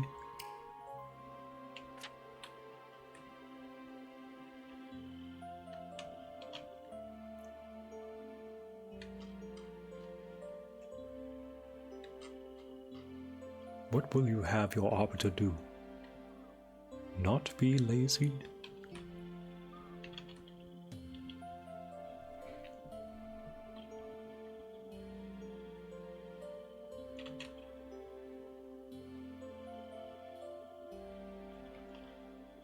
There we go. Sure, that works. And then make this just a little bit darker.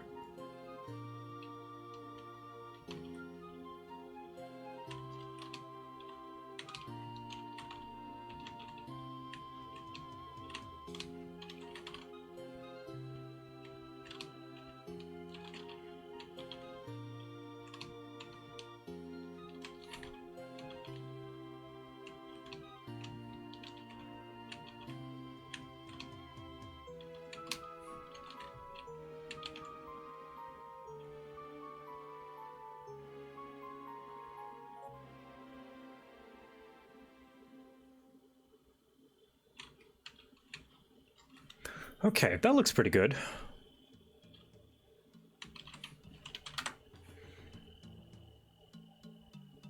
I think the bow looks pretty good. I don't think I need to touch the bow at all.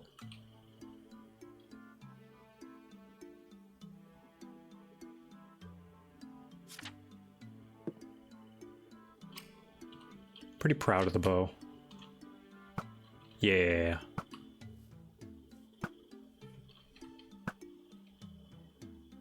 Can't really see it from the side.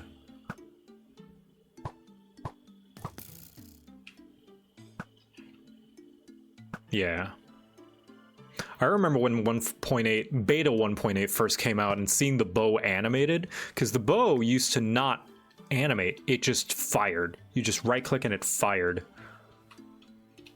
So I remember that was so cool. It was like, whoa, multiple sprites for animation.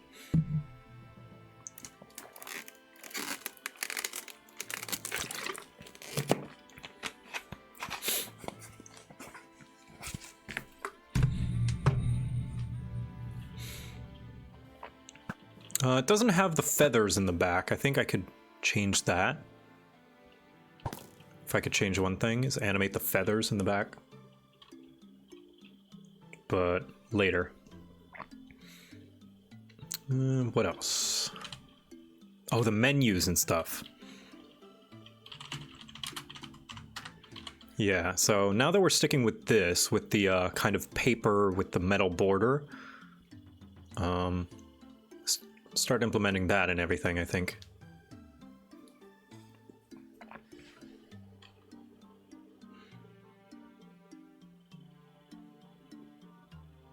UI. Title, background, nope. Advancements, no. Container?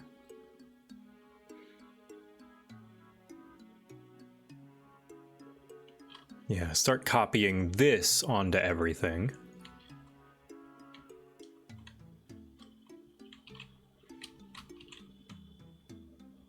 Crafting table. Yeah, there we are.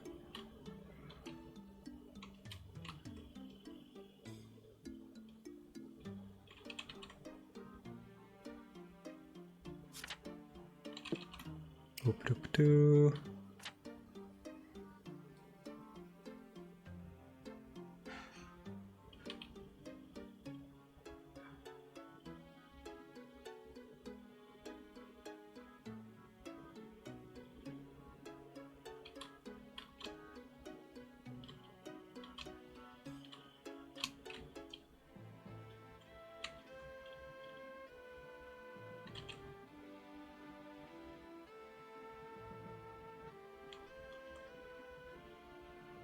Boop, like that.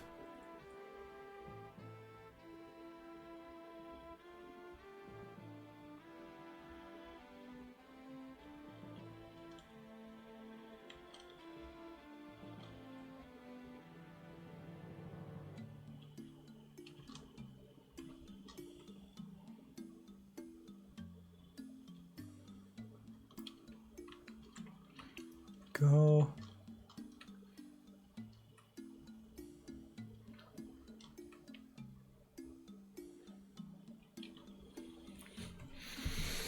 Every time I watch JoCat stream, I'm trapped by a cat. Coincidence? I think not. Not a coincidence at all. That is on purpose. I have control over the cats, believe it or not. Me. I control the cats like Ant-Man controls the ants.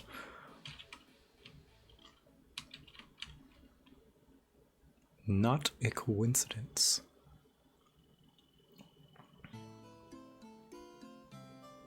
At all.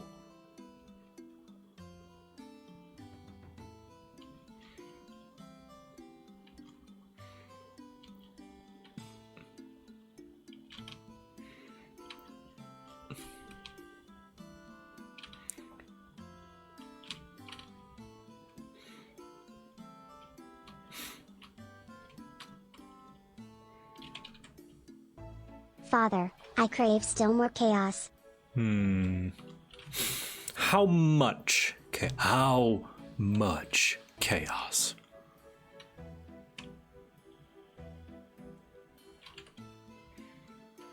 I have done nothing but cause chaos for the past 3 days.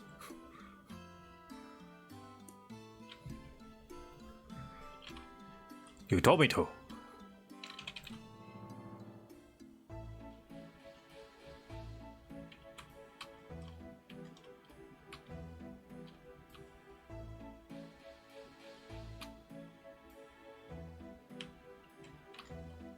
How much chaos? I wish to see the ruin of the corpse emperor. Oh damn. Gabo, that sounded like heresy. Gabo, you haven't been talking to those other goblins, have you? Corpse Emperor? That kind of speak is, you know what that you're sounding like, right, Gabo?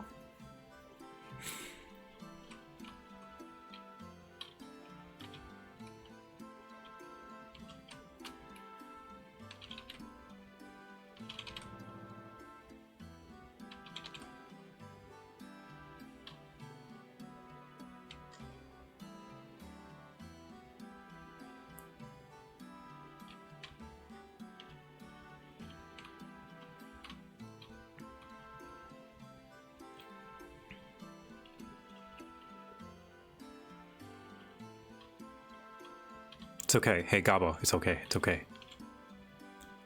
I am Alfarius.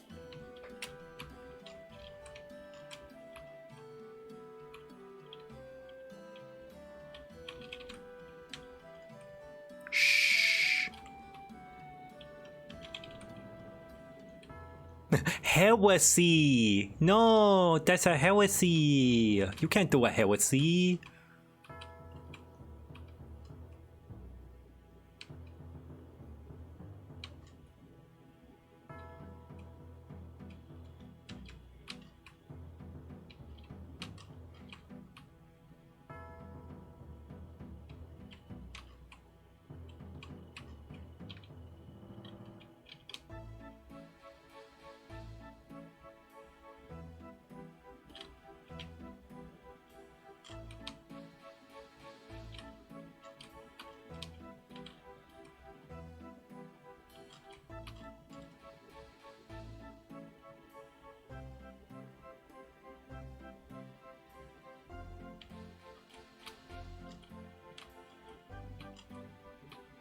Not heresy. Shh, I'm hunting heretics. Be very, very quiet. I'm hunting heretics.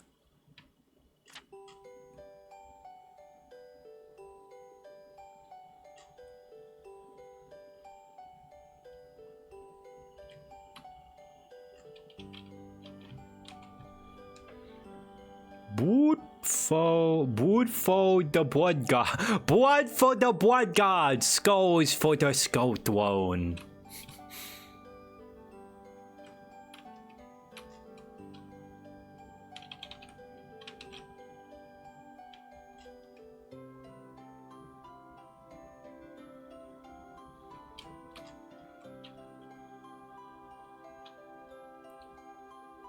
Let the galaxy burn.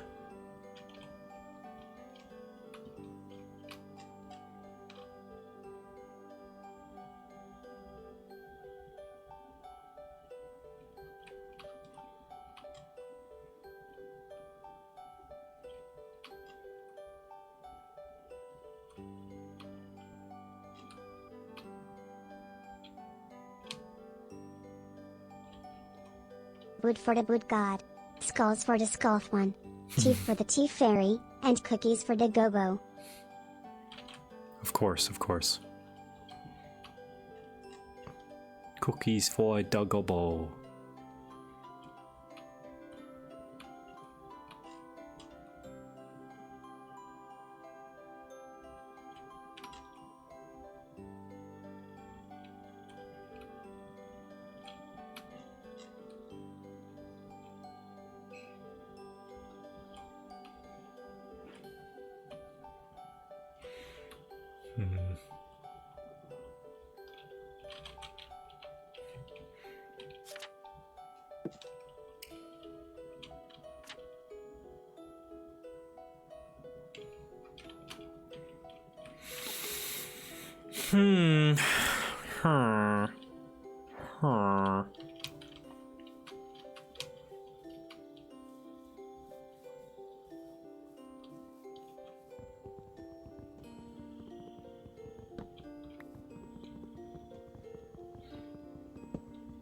Messed up this morning. I use Monster instead of water for my coffee. Oh no. What are your thoughts on chicken nuggets at Taco Bell? Sure. Feel as though it doesn't really fit Taco Bell's brand, but if they want to do it, sure. Okay, so this is how it looks normally. I do like this kind of paper layered over, but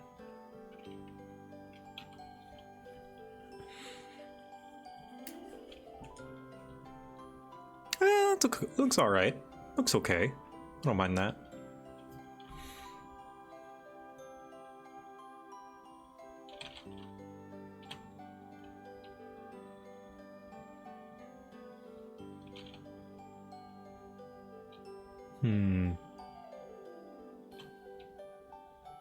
It's okay.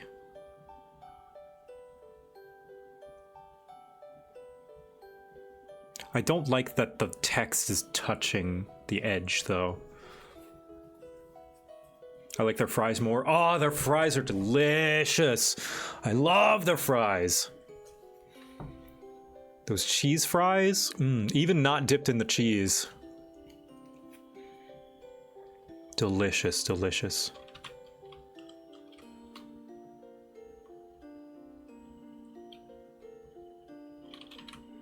Probably the best thing on their menu, honestly.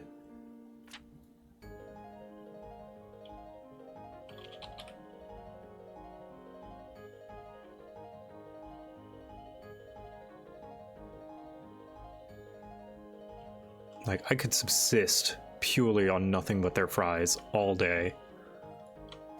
I don't know what kind of crack they pump into that seasoning they got.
What if I just did a little bit of stuff here and there?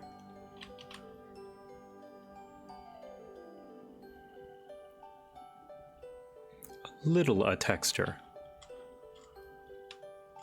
Just as a treat.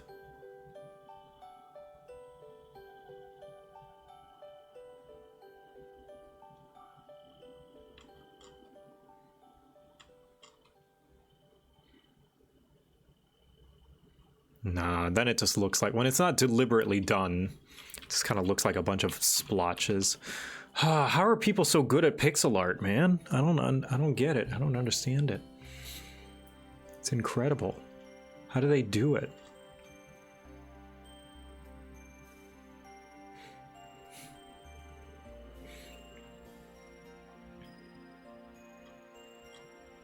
Like, seriously, look at this freaking UI.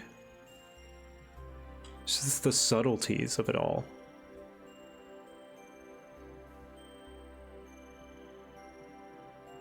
Blood sacrifices, apparently. I've only worked in tiny scale so far, and then that's a challenge. Yeah, I know, right?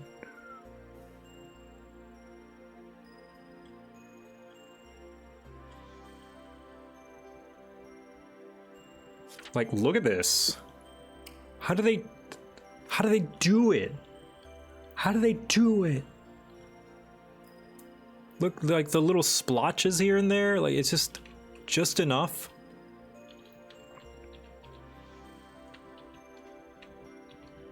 It's so impressive. Yeah, it's animated. I mean, it's very simply animated. I could animate like this, but I don't know if I could make it look this good, like the individual sprites. I know how they did it as well. Like, but I don't think I could do it this good. Like, I can tell they're just shifting it up and down and doing like halftones. But like, even just the basic, like, I know that sounded very, oh, I could do that. It's like, no, don't. I don't mean like I could make it look this good. I just know the methodology that they use, but they're just really good at it. Jeez, oh, I like that the lava bucket is red hot.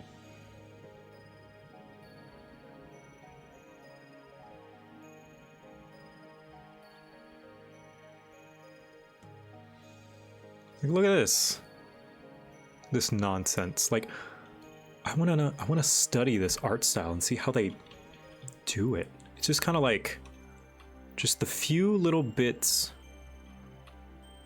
down here and there that have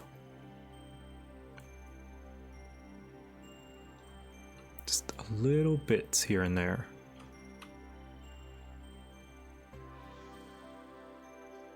Like this.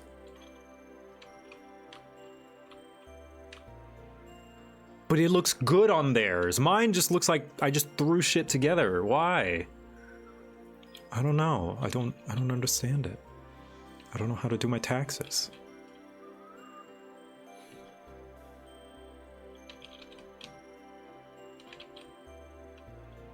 How do I do my taxes? A W what? Keep the paper. I didn't know you were supposed to keep the paper.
I think I do want to do this kind of divider thing to divide between your storage inventory and your hotbar inventory.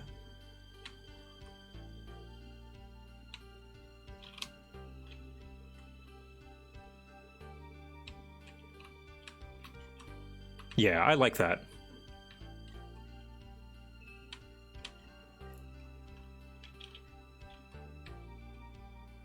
Adds a little bit of pizzazz to it. It's almost midnight. You should go to bed, friendo. You should give me all of your money and then go to bed. I've been running that money thing into that money bit into the ground a bit too much. Sorry, I'll try to tone it back. Like, it's funny the first time around, but I'm kind of milking it. It's not really funny anymore. You should go to bed though. You should take care of yourself, I think. Can't slept all afternoon. Oh no. Play some video games. Play some Monster Hunter.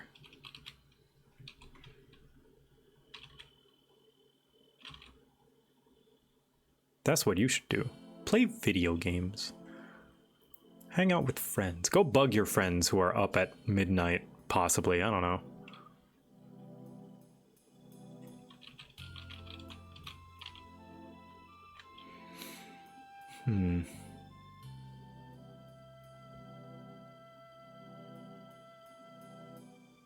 Like, this is so cool. How do I do this? I want to do things like this. Oh, jeez. Oh, jeez. What the heck? That was strange. I didn't know wiggling my window around would cause an infinite loop. There we go. Yeah, everything broke. Whippy! Yippee! Everything broke.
Oh, I never even showed you guys the actual... I opened the window with the Pokemon sprites. These are old videos where people would make their own Pokemon OCs and designs before any of the, like, infinite sprite stuff.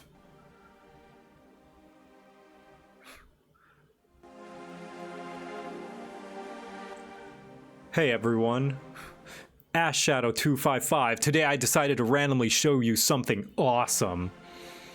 It's a completely uber sprite.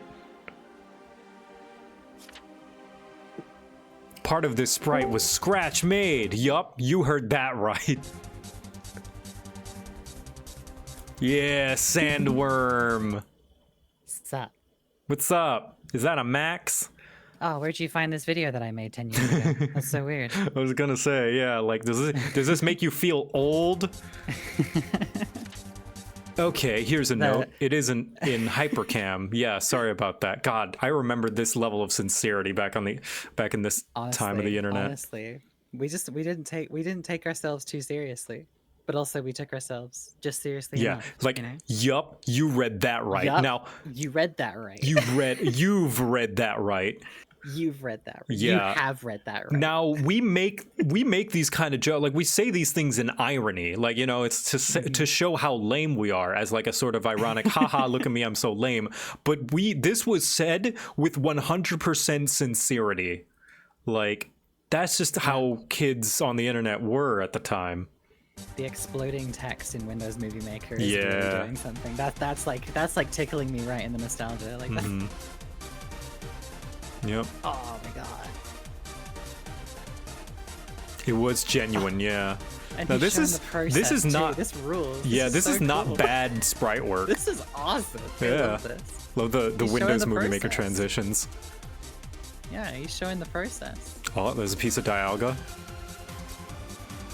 I love like trying to put together like where they all come from. Feraligator's spine. Gyarados parts. Gyarados, yeah. I think they Gyarados showed all things. the Pokemon they used actually at the okay. beginning.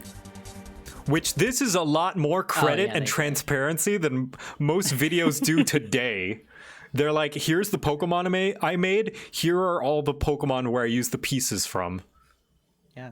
That's awesome. Got some Gyarados in there. Mm-hmm. Hell yeah. Hell yeah. Where are the ones where people made stories? I want to find the ones where, like, they had their sprites go through... Oh, wait. Sprite Adventures! Oh, let's go. Yeah! It's a long story. Maybe I'll tell you the story later. Now, we do what we only can do. Wait. Oh, so now what? Oh, this is a different order. So now what? Looks like we got like a Houndoom, Feraligator... Yeah. Cyndaquil, like Blaziken, Quilava, like yeah, and a white Darkrai. Ooh. Oh. Yeah, the unregistered Hypercam 2. Back to Darkrai. Meanwhile, in Garlemald. So, did you destroy Pryplosion? Pryplosion. Yes, master. Yes. These are the videos that I watched as a kid. Good, now show me him. Awkward. You did destroy him, right? Sort of, he's in the dream world. What? No, you have to destroy him now. You don't know how dangerous he can be. Well, I wanted to just finish him quickly because you seem to think he was a threat.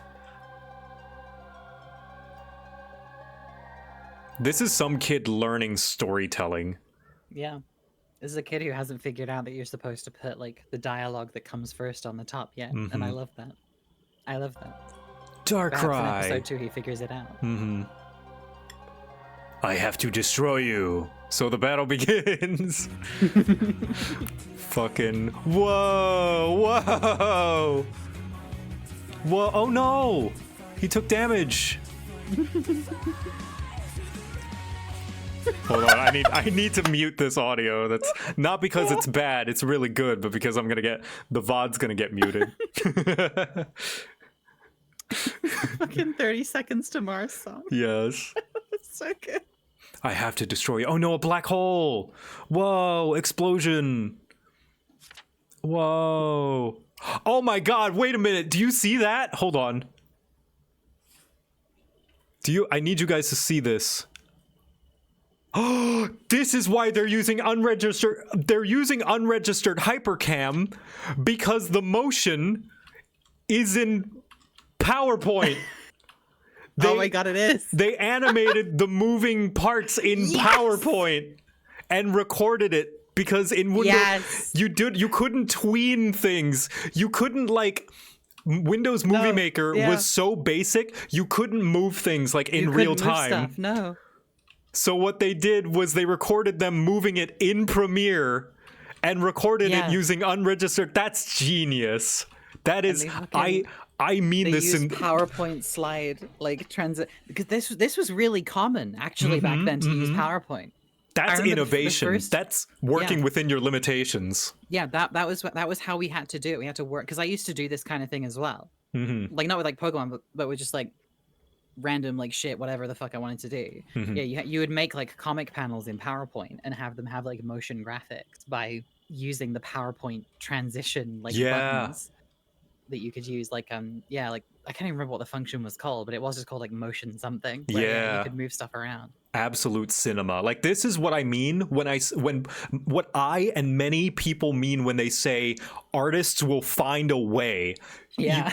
It doesn't matter that they didn't have freaking Adobe Premiere, they didn't have fucking After Effects, they didn't have shit, but they were like, I'm gonna make this thing move across the screen if I have to use 3 different programs to do it. Literally.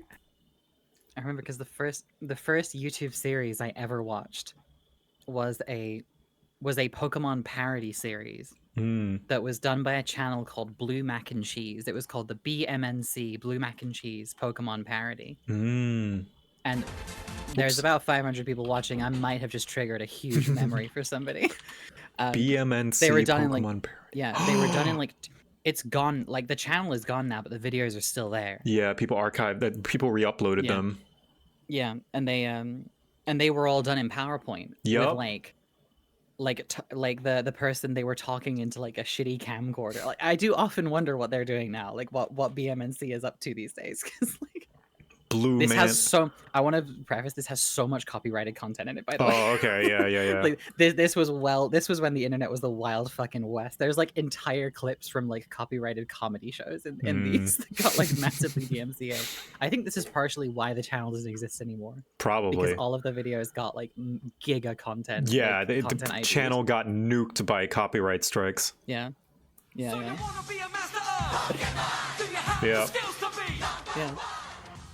Our parody begins with Ash Ketchum and his friends Brock, there he is, Dawn, and Pikachu in their journey to Orberg City. So Ash you can hear the poor shitty quality mic just in the background. It's awesome. Yeah. It's the coolest shit ever. His first gym battle in Sinnoh. Yay! I'm going to win! Cause I always win! Cause I'm the best! Despite Ash's arrogant comments, you can hear them turning on their microphone to record the little ka-chunk. Yeah. He was kind of right. Ash rarely lost a battle because his Pokemon were so strong for unknown reasons. He was also somewhat of an idiot, as well as an immature whiner. It's most OMG random humor ever. We'll proceed. When was this? Can you scroll down and see when this was uploaded? This was re-uploaded in 2007. No, this is the original channel. This is the original. Oh my god! Yeah, Blue Mac and Cheese. If you try to go to the original channel, it won't let you. Oh yeah. But the videos are still there. But the original uploads are still there. Wow. It's 2007. Holy shit! Yeah. 1 million views. I'm going to sing our theme song in karaoke and a cappella. Oh heck no. Oh my god, the sped up volume, sped up pitch. It's fucking hilarious. This is peak comedy in 2007. This is whoever made this this legend probably works in like fucking, I don't know, like Industrial Light and Magic now. Probably. Honestly, probably. Like, I have no idea what they're up to now. Like, and I hope wherever they are, they're doing great because they made this shit, and they made like 7 of these. That's a lot. And they for the time. And they made like they made ones about other series too, like the I can't even remember, but it's like the weird little like frog alien guys. It begins with a K, I think. But like, I could not tell you what they are, but like, just, if you saw them, you'd recognize them. But yeah, like, this was like there's a joke in that video that has stayed in my lexicon forever, which is like, we have to walk to the XYZ. I can't do that. Carry me. That's a running joke throughout that series, is that like Ash doesn't want to walk to the gym, so he has Brock carry him. That's awesome. Yeah, and it's like, I can do that. Carry me. Kororo, yes. Al Pangolin. Kororo, that's what it was. Yeah, they made like Kororo parodies in the same vein. Oh. It's such a simple joke too that still works. It's like, I don't want to walk, carry me. I don't want to walk to the gym, carry me. And then they did a Who's That Pokemon bit during them too, where they just had Arnold Schwarzenegger appear because he was at the time the governor of California. Right. So it was funny to do that. It was funny to do that. And so it's like, who's that Pokemon? It's Arnold. Arnold. God. I love you, Blue Mac and Cheese. I love you, Blue Mac and Cheese. Thank you for providing me hours of entertainment when I was little.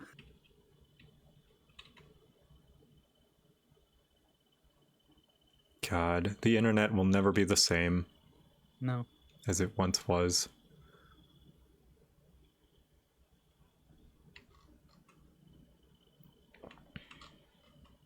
Arnold hasn't been governor of California for like 14 years. Yeah. Lots of people still consider him the governor. Like, he's known for governor. being, the true governor of California. The true governor of California. I also, as a kid, did anybody else do this? Did anybody else pronounce his name Arnold Schwarzenegger because of the Terminator? Schwarzenegger. Because I just thought, oh, he's the Terminator because he's named after Arnold Schwarzenegger. Oh my god. That's fun. You have been Schwarzenegger. Yeah, see, I'm not alone. I was a dumb kid. It's hard to say when you're a kid. Yeah. You don't spell things. I've actually never seen the Terminator films. It's like a moral failing of mine, I think. No. I have seen one of them. And that one is Terminator 3 Rise of the Machines. Ah, the bad That's the only one. Yeah, exactly. The only one I've seen is the universally hated one. Yeah, like it's got a nice ending, I feel, but like to get there, oof, oh boy. Oof. Yeah, it's one of those like really weirdly grimy movies from the 2000s that I for some reason had.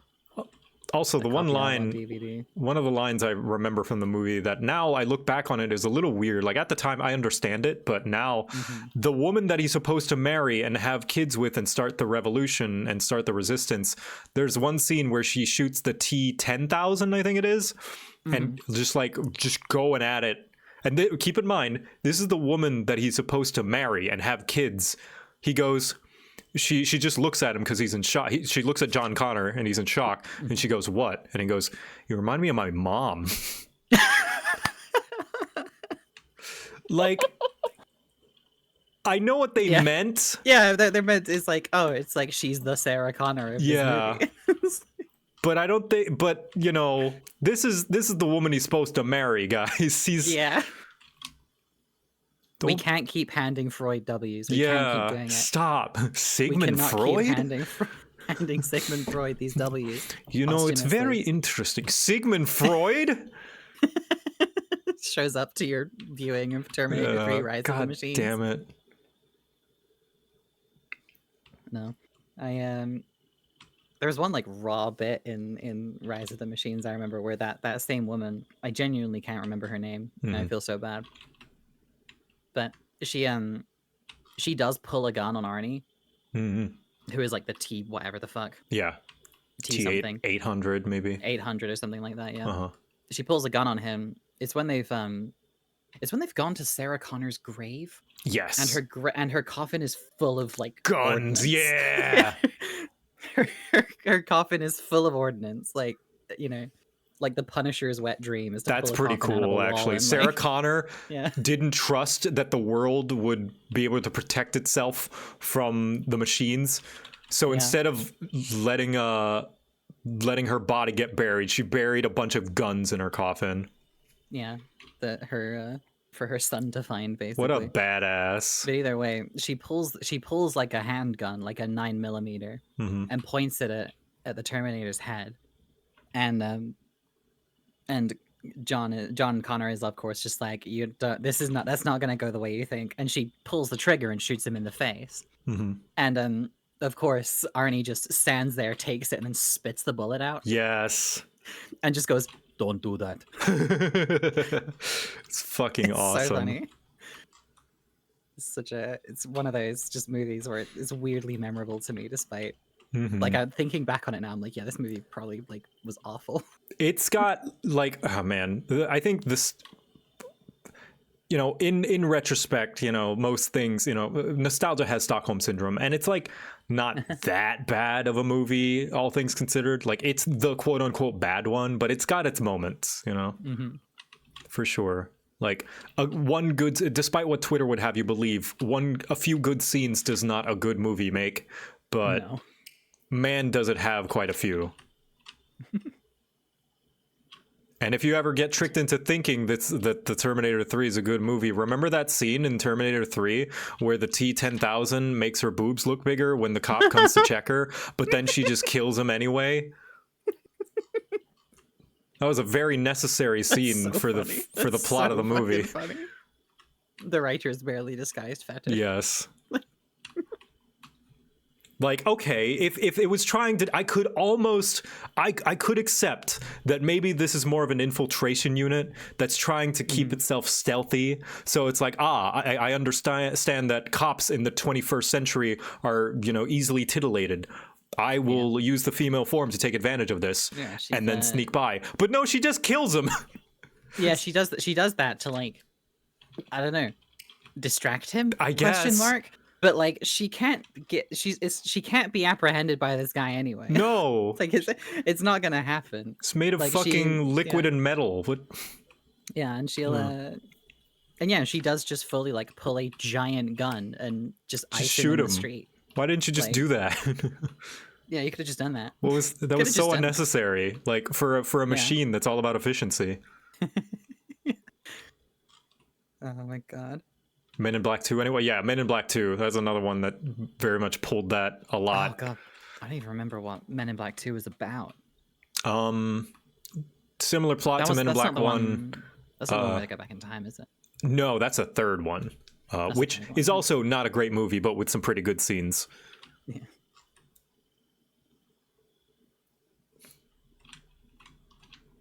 And some of it's very quotable as well. It's like when Will Smith gets arrested by some racist cops. And, yeah, he gets pulled over. Yeah, he gets pulled over. He's like, just because you see a black man driving a car does not mean that it's stolen. Okay, well, I stole this one. I stole this one, but not because I'm black. This is I change the quote to mean other things all the time. Yeah. Applicable in many situations. Liquid. Metal. Just because I'm a dragoon doesn't mean that I'm a floor tank. I mean, I was dead, but it's not because I'm a dragoon. But that's not because I'm playing dragoon. Yes.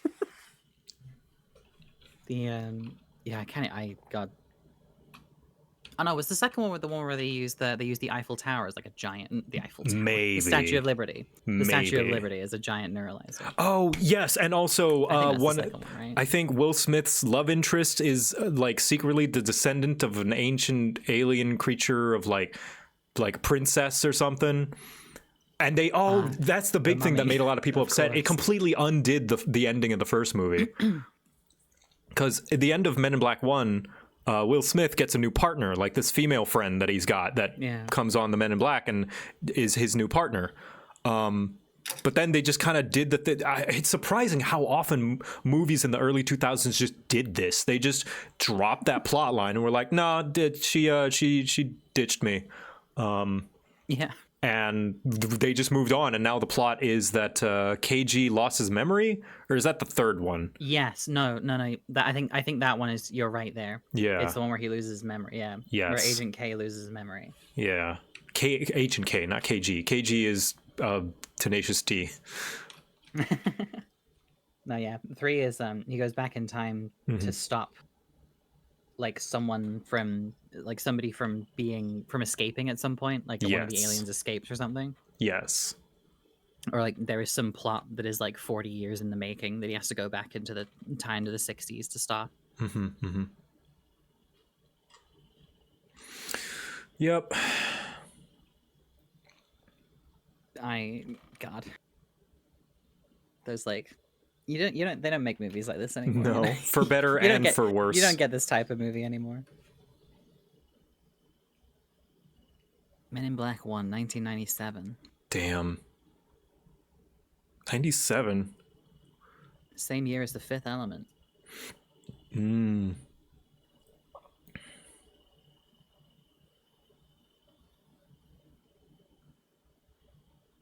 See, this person doesn't have any menu for the thingy, for the chest, I don't think. No.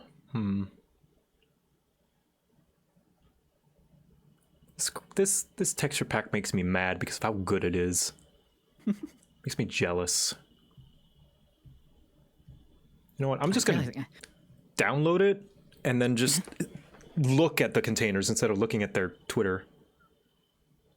It's really weird because I feel like I've seen a lot of movies in my life, and then I realize I haven't seen things like The Fifth Element or Rush Hour or like any of these movies from the 90s that like everybody loves. Yeah. I haven't seen Total Recall. I have seen The Mummy, actually. That's not true. Haven't seen Starship Troopers. You haven't seen The Mummy? Oh, The Mummy's classic. I have seen The Mummy. Oh, you have? Never mind. It took me far longer than it should have to see it, but I have seen The Mummy. I see. Sorry, I wasn't listening. Brendan. No, it's all right. It's all right. With Brendan Fraser. Brendan Lee Mulligan. Brendan Lee Mulligan, of course. The famous actor from the hit movie The Mummy. Yeah. And also Journey to the Center of the Earth, ? Yes. And that's the movie I've seen. On the hit subscription service Fallout. True. All right, let's see the reimagined pack. It took me so long to realize that they're called Dropout because they used to be College Humor. Yes, which is hilarious. It took me so long to realize that. That's one of those ones where I just randomly was going about my day and I have that realization of like, wait a second. Wait a minute. Wait a minute. So this is the reimagined pack. This is where I'm taking some of the inspiration from. It's this one and actions and stuff that I take a lot of inspiration from. So let's see how the big chest looks. Let me just... It's a very faithful, like, it's just taking Minecraft's, like, style and just kind of updating it and prettying it up. Like, if you look at the inventory, it's still that gray kind of stuff, but it's, like, fancier. Yeah. I like that the inventory looks like a bunch of shelves. Yeah, no, I like that. It's like a little display case that you've got. I like this thick outline on everything as well. The thick black outline. Gosh, we were talking about when we first started playing Minecraft, you know. Wow! Whoa, who's that? Cloud NB. Thank you for the subscription. Welcome. I'm talking with my good friend Max about stuff. A noise happened and I felt myself grow in size twice. Like I'd eaten a mushroom. Anyway, continue. But yeah, we were talking about like when we all started playing Minecraft, like originally. In another server, and it was a thing of it was a litmus test of like what key was the inventory key on when you first started playing.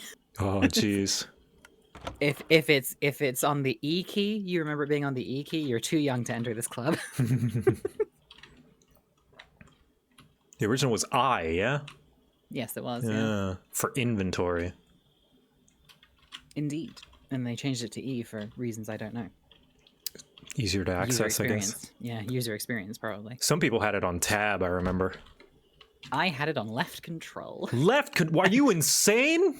And I have never moved it off of left control. Good lord. And on left control, it shall remain. Johnny Fairno, thank you for the gifted subs. Thank you for contributing to the Subathon. Subathon! I'm a Q A Q is throw. Q will always be throw. Yeah, every Minecraft-like game, every game like this with an inventory that I can rebind the button to, left control. I don't know why. That is convenient. That is accessible. It is weirdly. admit. It means I don't have to stop, like, take my finger off of the W key, which for some reason feels better for me. That is true. Is the rationale that I came up with. Also, real ones remember the sprint key being on control because shift was for sneak. Yes, that's true. Yeah. Which I swap around because that is heresy. Yeah, I don't remember where I put sprint because I kept left control. Obviously, I might have put sprint onto caps lock. I do believe that Reimagined also changes the chest sound effects as indicated by that. Oh, yes. So if I remove, that sounds very different. If I remove that and the menu sounds, it seems. Oh yeah. Yeah. Yeah, yeah. Reimagined. Yeah, the Reimagined is a little heavier. Feels weightier. Yes.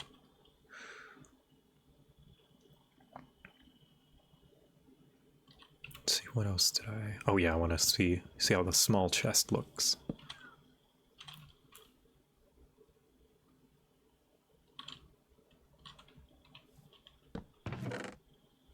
Okay, need to shift it down one more.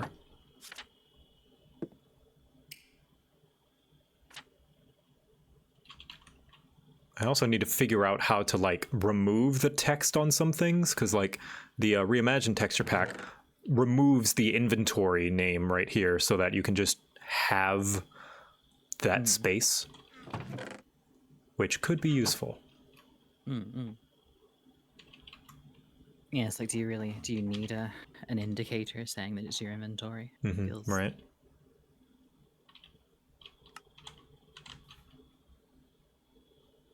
Probably not. I'm gonna see if I can remove that as well.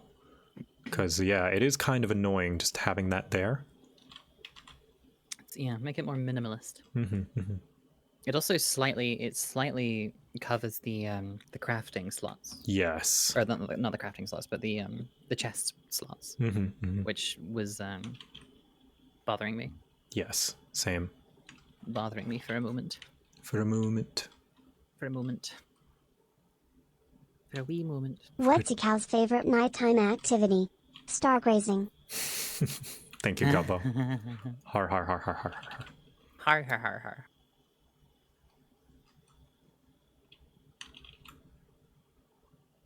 Yeah. Sponge boy me bob. Sponge boy me bob. And perhaps this also can mean that I can separate the containers to make it more obvious that they are different. It's like so.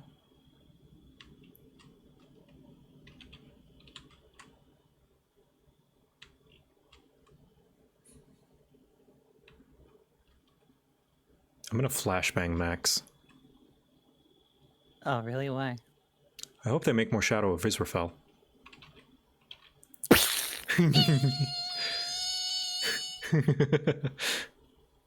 Soldier! Gap, soldier! We are leaving!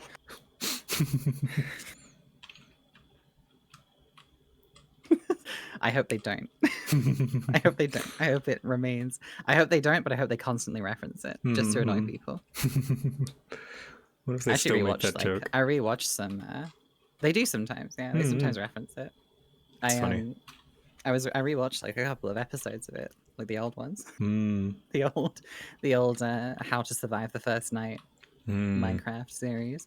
It was like around when the Minecraft movie was dropping, and I took a picture of my monitor with the first episode of Shadow of Israfel on it as a joke, which I then put on Blue Sky, being like, "Gonna watch that Minecraft movie everyone's raving about," and I mean, good bit, Max Poetic, but also, I did end up watching it then. I did end up just sitting down and watching it after that. There was kept it going. My introduction to Yogscast was some adventure map that they did that I can't remember. Maybe one of you guys in the chat can, where at the end, they're given a flint and steel, and Simon just goes insane and burning everything. Oh, I think I remember this. It rings a bell. Everything, and I remember it blowing my mind because they did voice acting for when they read the notes and stuff, and I was like, "Oh my god, their voice acting's amazing!" Because it was the first time I'd ever heard a British person. That's not true, but yeah, it's just I just hadn't experienced people who were pretty okay at voice acting in a YouTube video before. True, yeah. Like, whoa, you sound like you're from Lord of the Rings. No, I'm just British. I'm just British. Oh no, I don't remember which that is, but I feel like I could probably find it if I went like far Maybe back I'll do in. like Yogscast and use the before method, like before year. Yeah, I got on Yogscast proper early, before Shadow of Israfel was Shadow of Israfel. Let's see, Yogscast adventure map before 2012. The crevice. Not the crevice. Not Red Merc. Jackal in the Cave. No. Wizard of Bergman? No. I'm gonna recognize the name when I see it. You'll know it when you see it. Somebody mentioned Jaffa Cake Factory. I remember that being the new stuff. Like, I was like, oh, they're doing different. They were doing like Tekkit. I remember. Yeah, I remember Tekkit being like the thing that was like, what is this? This isn't. Yeah. This isn't Shadow of Israfel. Oh, Minecraft Lost. They did the Lost map with all their The friends. Lost custom map. Oh my gosh, yeah. I do remember that. There was one adventure map they played that was this really, really impressive, like entire like massive giga cathedral with like a whole like recreation of like a I think just like a pan-European looking city, Prague basically. Like if you need a European city, it's Prague. It might have been the Tourist actually. That might actually have been the one. Oh yeah. Not the one you're looking for, but the one I'm talking about. Yeah. Where they recreated like an entire like France massive. Yeah, I guess so. I guess it must have been based on actual Paris then. Yes, yeah. I think so. No need to try. This is the Jolly made, like, Pack. I remember this texture pack. JOLI. Yes. Oh, I used to use this all the time. Find the others now. It's one of the most nice unique looking texture cartoony. packs. Like Yeah. the situation. I remember as a kid, I didn't like that the sand and grass were like this diagonal kind of pattern, but you know, whatever it was a very divisive texture pack because it looked unique. It looked different. It was very different. I liked it a lot. I really liked the way that it looked. Yeah, at some point, because they made like a whole like town, like a whole part of like Paris. Like that's impressive. With, like, this very large cathedral with a really large interior. It's especially impressive because it had domes. The cathedral or the basilica, it had, you know, the domes are recreated, which of course, in a game full of squares, making circles is quite making spheres out of squares is quite an achievement, build wise. Planetoids. This was pretty cool actually. Planetoids. It was like not skyblock, but just like biomes in orbs. So you could like build to another biome. Oh, they're using the Deku pack. Yeah. Yes. The Yogscast was this was the Shadow of Israfel pack. I believe. Like this is one they used later on in Shadow of Israfel. Like Yogscast like accidentally became the best exposure of your texture pack. So like if you had a texture pack and Yogscast were using it, you were about to get a ton of downloads. Yes. Yeah. I like the Deku craft. This is actually 32 by 32. Not in Minecraft's default 16 by 16, so they can add a bit more detail. Yes, yeah. Remember how to always download when people did ones that were 48 by 48, and that was like damn. you needed a good computer to run those. Mm-hmm. You needed an actual computer to run those, and not a laptop that I had for homework that I ran Minecraft off integrated graphics for. Is it the journey? No, I don't think so. This was also a lot of people's first introduction to like game design because they were designing levels. And I wouldn't be surprised if a lot of these people who made these adventure maps went on to become game devs themselves. Yeah, probably. Probably some. Yeah. It's that whole thing of like making mods. Yeah. People make mods and then just suddenly end up making their own game. Yep. That's what happened with like what's it called? The Forgotten City, I think. The game The Forgotten City. Where if you do a crime, it goes, "The many shall suffer for the deeds of the one," and then everyone dies and it's game over. But it's like the Forgotten City is like a Greco-Roman city that you end up in, and then underneath it is like an ancient Egyptian city that is like a whole conspiracy time loop sort of deal. And that started as a Skyrim mod. Oh. It might have been Professor Griswold. I don't know. Professor Griswold. Wait, no. Professor Griswold was one of their NPCs. Professor Griswold. In Shadow of Israel, He used to right? sound like that. Yeah, okay. He was a character. Okay, then it probably This wasn't like a side series. So yeah, side series, not The side series. not one of the adventure maps they did. Oh man, I'm gonna be Inexplicable Adventures of Professor Griswold. I'm gonna be so annoyed. I'm not gonna be able to find it. Ah. It was like a mansion of some kind, or I don't know. Jeez.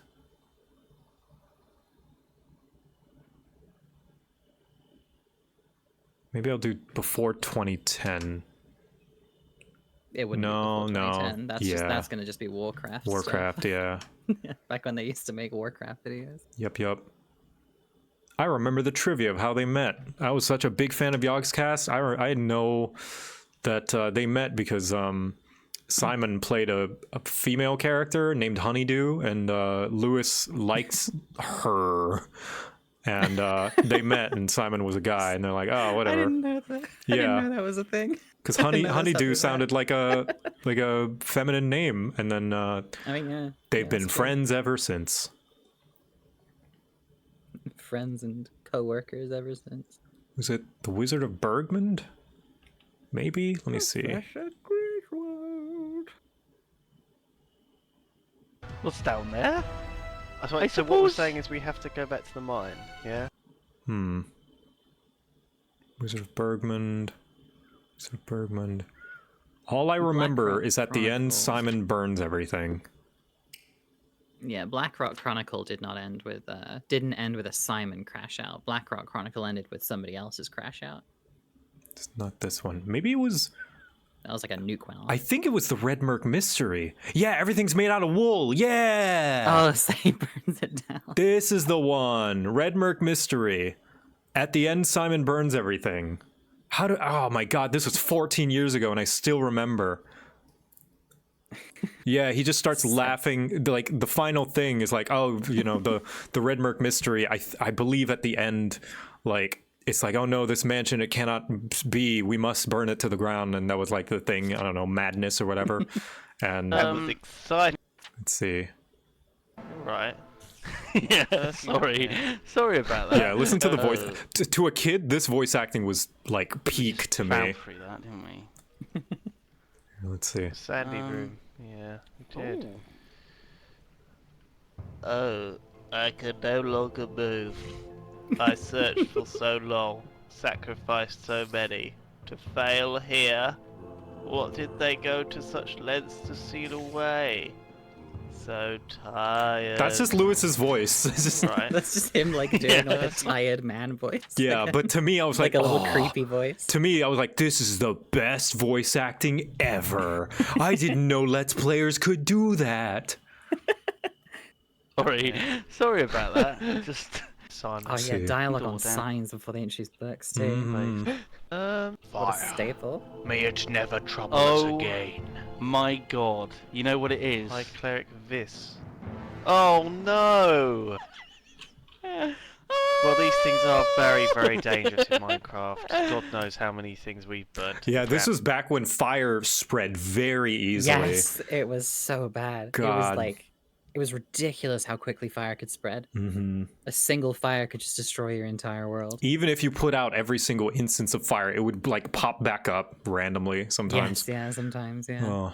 Down with these. Made griefing extremely easy. Mm-hmm. Whoa, careful. Come here. No, don't be Cool. Griefington. Yep. Fire. And then it would burn. Yeah, look how much it spread. Look how quickly it goes. Yeah. That's the best ending to a Wow. puzzle map I think I've ever seen. Yep. Well, it was our pleasure. Thank you. I also remember that I made one of my old channels as a kid that I made was, it's so dumb now thinking about it, that after I saw this video, I did my own Let's Play of this map and uploaded it like I had not seen it already. Because as a kid, you're just like, oh, that's cool. I want to do that. And you imitate. That's a formative content creator experience. Is when you're a tiny child and you want to be a fun YouTuber, you just copy your favorite YouTuber. That's what you did as a kid. Oh yeah, the damage sound effect. That oof. Ooh. Yeah. Before they had the hunger bar. Yeah. Assets. I remember when the end update first dropped, but before, like when the Ender Dragon was in the game. But I believe it was actually before like the game had officially launched. He was in the game for a bit. You could get him in somehow.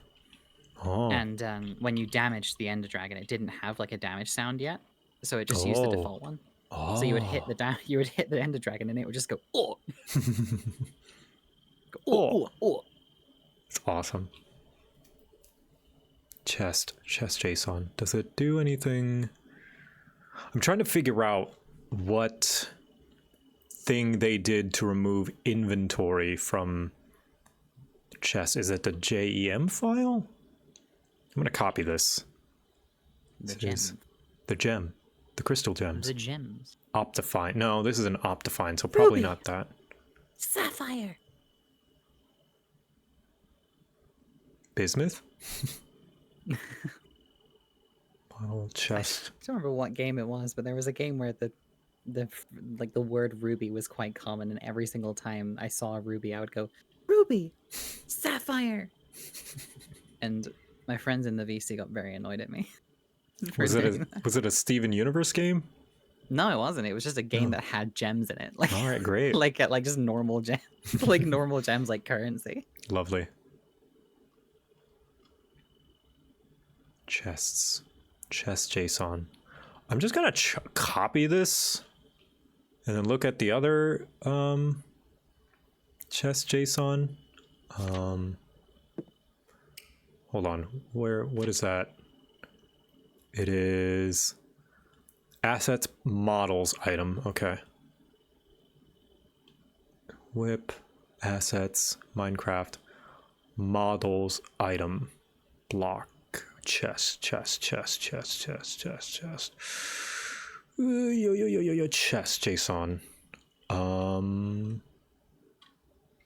Okay, so then that's this third person left hand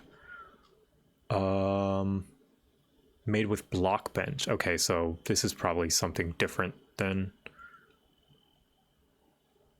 block oak planks template chest. Well, then I don't know. That's the 3D model? Yeah. Are there any Minecraft whizzes in the audience? Any people familiar with the code and the ow, bro. Hold on. Bro, Give me a sec. The illagers. Some quick crafting.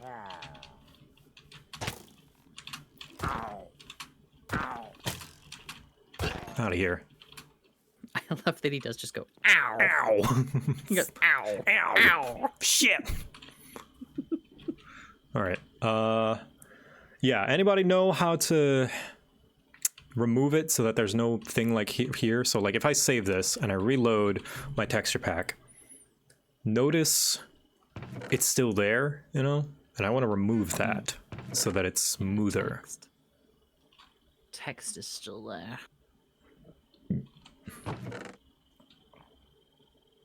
And what is text without a box? Nothing. An eyesore. Useless. I will move this back a little bit so it is more uniform. I am annoyed at how you don't understand how many things are not aligned in Minecraft until you work on the texture pack. Look at this nonsense. Just one pixel off. The that's awful. Items, the item box in the inventory and the item box in the chest is 1 pixel shifted 1 pixel to the right. Oh, that's pretty bad. Yeah, that's pretty awful. Because now that you've pointed it out, I can't unsee it. Can I post a link in the chat? Well, you can, but it's going to censor you. Send the link to me in Twitch Whispers. I can look at it there. The link should work. Yeah, I don't know if it's some kind of mod or just a thing in the resource pack that you can add. Yeah, now that you've said that about it being off kilter, I can't not see it right? anymore. It's annoying. It's now visible to me. You have perceived it. It is there. Yeah. You've shown me and now I can't unsee it. It's like noticing the lamp in the corner. That's a deep cut. Yeah. That's a deep cut reference. Is that the origins of Gaslight? No, it is the it's the Reddit, like the famous like Reddit story about like people who were in a coma and woke up, like what did you see? And then someone describes like having lived an entire life in a few years in a coma. Like they had like a whole life and like a job and like a family and a wife and like they got married, like went on vacations, fell in love, fell out of love, went to school, like did everything, right? Did everything. But there was like a problem that when they were in this coma, they just noticed a lamp in their house that just looked wrong. Like that, and it was just something like inscrutably wrong about this thing. And then as it went on, he just couldn't stop thinking. He became fixated on this lamp, and then eventually he woke up because like he got too fixated on the lamp or something. Oh. Or eventually like the lamp completely consumed him, and he couldn't figure out what was wrong with it. And then eventually he just woke up like it was a bad dream. Oh. But like he remembers like his life from in the coma and stuff. Or that's how he describes it anyway. I see. It's one of those things where it's probably not true, but also like stranger things have happened. Yeah, Stranger Things. Stranger Things. Wow. Does your health bar violate the Geneva Convention? It might. I'm unsure. I could make an argument in court that the little white dot makes it not exactly a cross, and the golden border. Also, the context that it's within Minecraft, which might not actually work. That doesn't matter. Yeah, that doesn't matter. No, probably not. Given the Stardew Valley dev was taken was taken to maybe not taken to court, but was advised by the Red Cross to remove to change it to a green one. What's crazy? There's a lot of games out there that just use the Red Cross on health packs that they can't change. Yeah, I think Halo CE used it, and then they changed it to the Staff of Hermes with the double helix snakes. Yeah, it makes sense because I'm playing it with the original graphics, and I think it's still a Red Cross in that one. So I might change it just to be safe. Context doesn't count. Yeah, that's true. It's more about iconography. They just want it to not be associated with other things other than the Red Cross. Yeah, context not counting is kind of the whole point. Yeah. It'd have to be on a white background, I think. Does it? Let me look it up. Maybe. Red Cross trademark. Twitch chat, let's all look up the Geneva Conventions and and do some studying. All right. Who may use the Red Cross emblem? Countries around the world protect the Red Cross emblem and limit its use to official Red Cross organizations and programs. So context matters in the sense that the fact that it is not being used for the Red Cross is the violation. Yes. In the United States, only the American Red Cross and the medical. But what counts as the Red Cross is the question. What is a misuse? This includes designs of a cross of equal or substantially equal vertical and horizontal arms. So if I make it more squat... Yeah, if you make it a real squat cross, it might not count. Just knock it down by 1 pixel. Green equals probably solved. Yeah, but Minecraft's health bar is red, so... A misuse can either be a reproduction of the Red Cross emblem or the incorporation of the Red Cross emblem into a design. Misuses include Red Crosses symbols that are thin or thick, outlined in a color other than red, or partially filled with another color, on a background other than white. There we go. Oh, there you go. Okay.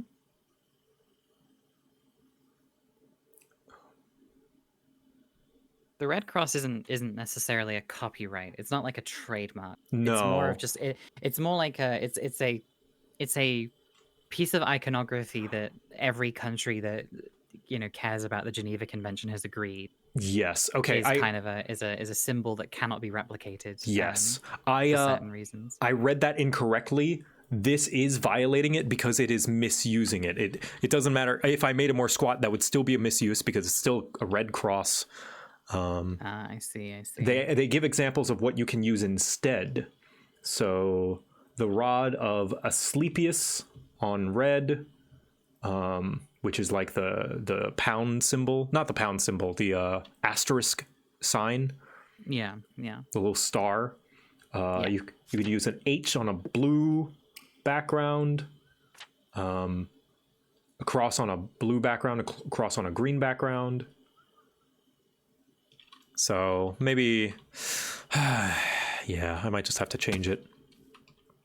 Well, I could change it into an orb like the hunger bar. JoCat has violated the Geneva Conventions. I have. The asterisk is a good one, yeah. I have officially violated. I should probably change it.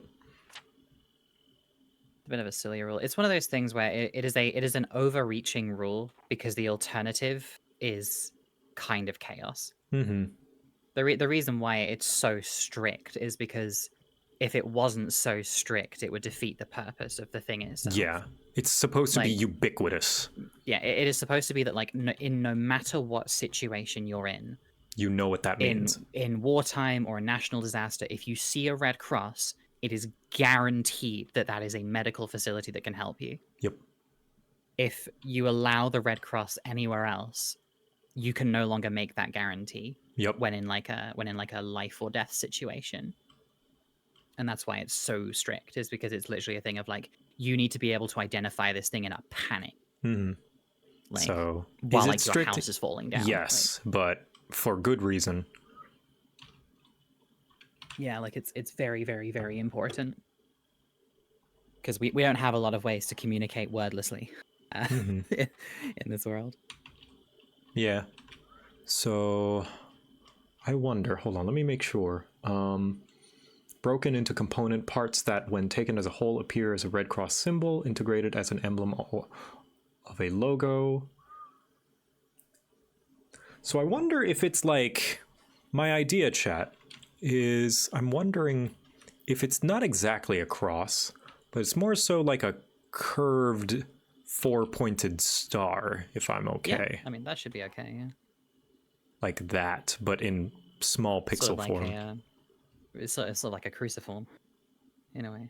Sure. One of those ones you would see in like a particularly fancy church. Oh yeah, the crucifix, but with like extra with the ornate stuff all over it. Yeah, the crucifix with the circle in it. Yeah. Why does it matter on media like video games? Because media colors your perception of the world. It does, yeah.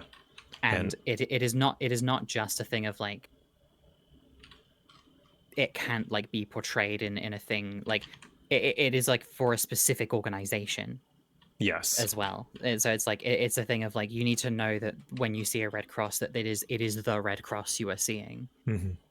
In video game, if it's in video games, it just becomes a general a general like symbol for like go here for health. Yeah. Which is like okay, but that doesn't necessarily denote the Red Cross. They'd rather not take that That's risk. the point. Yeah, it's like it still puts the symbol at risk of ambiguity if it's presented in media.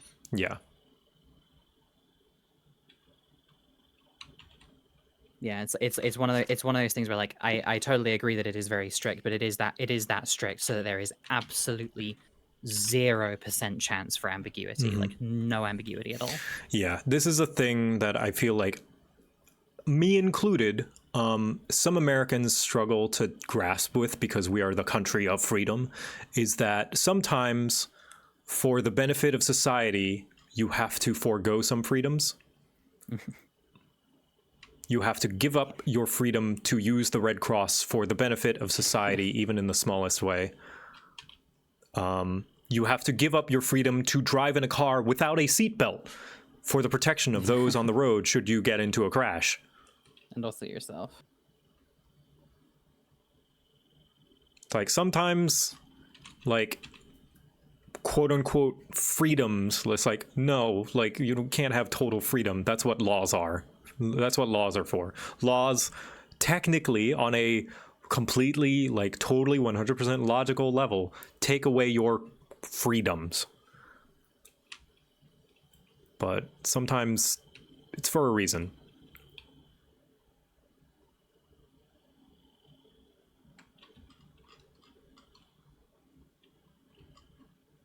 So yeah, I'm gonna try this to make it look more like a curved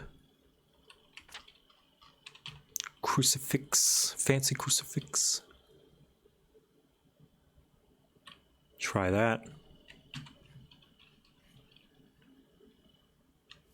There we go, like that. So now it kind of looks like a fancy jewel.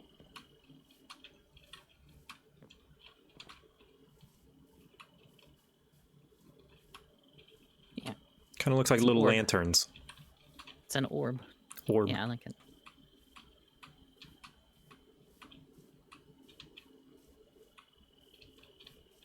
So-called free thinkers when the orb. Orb. Yeah.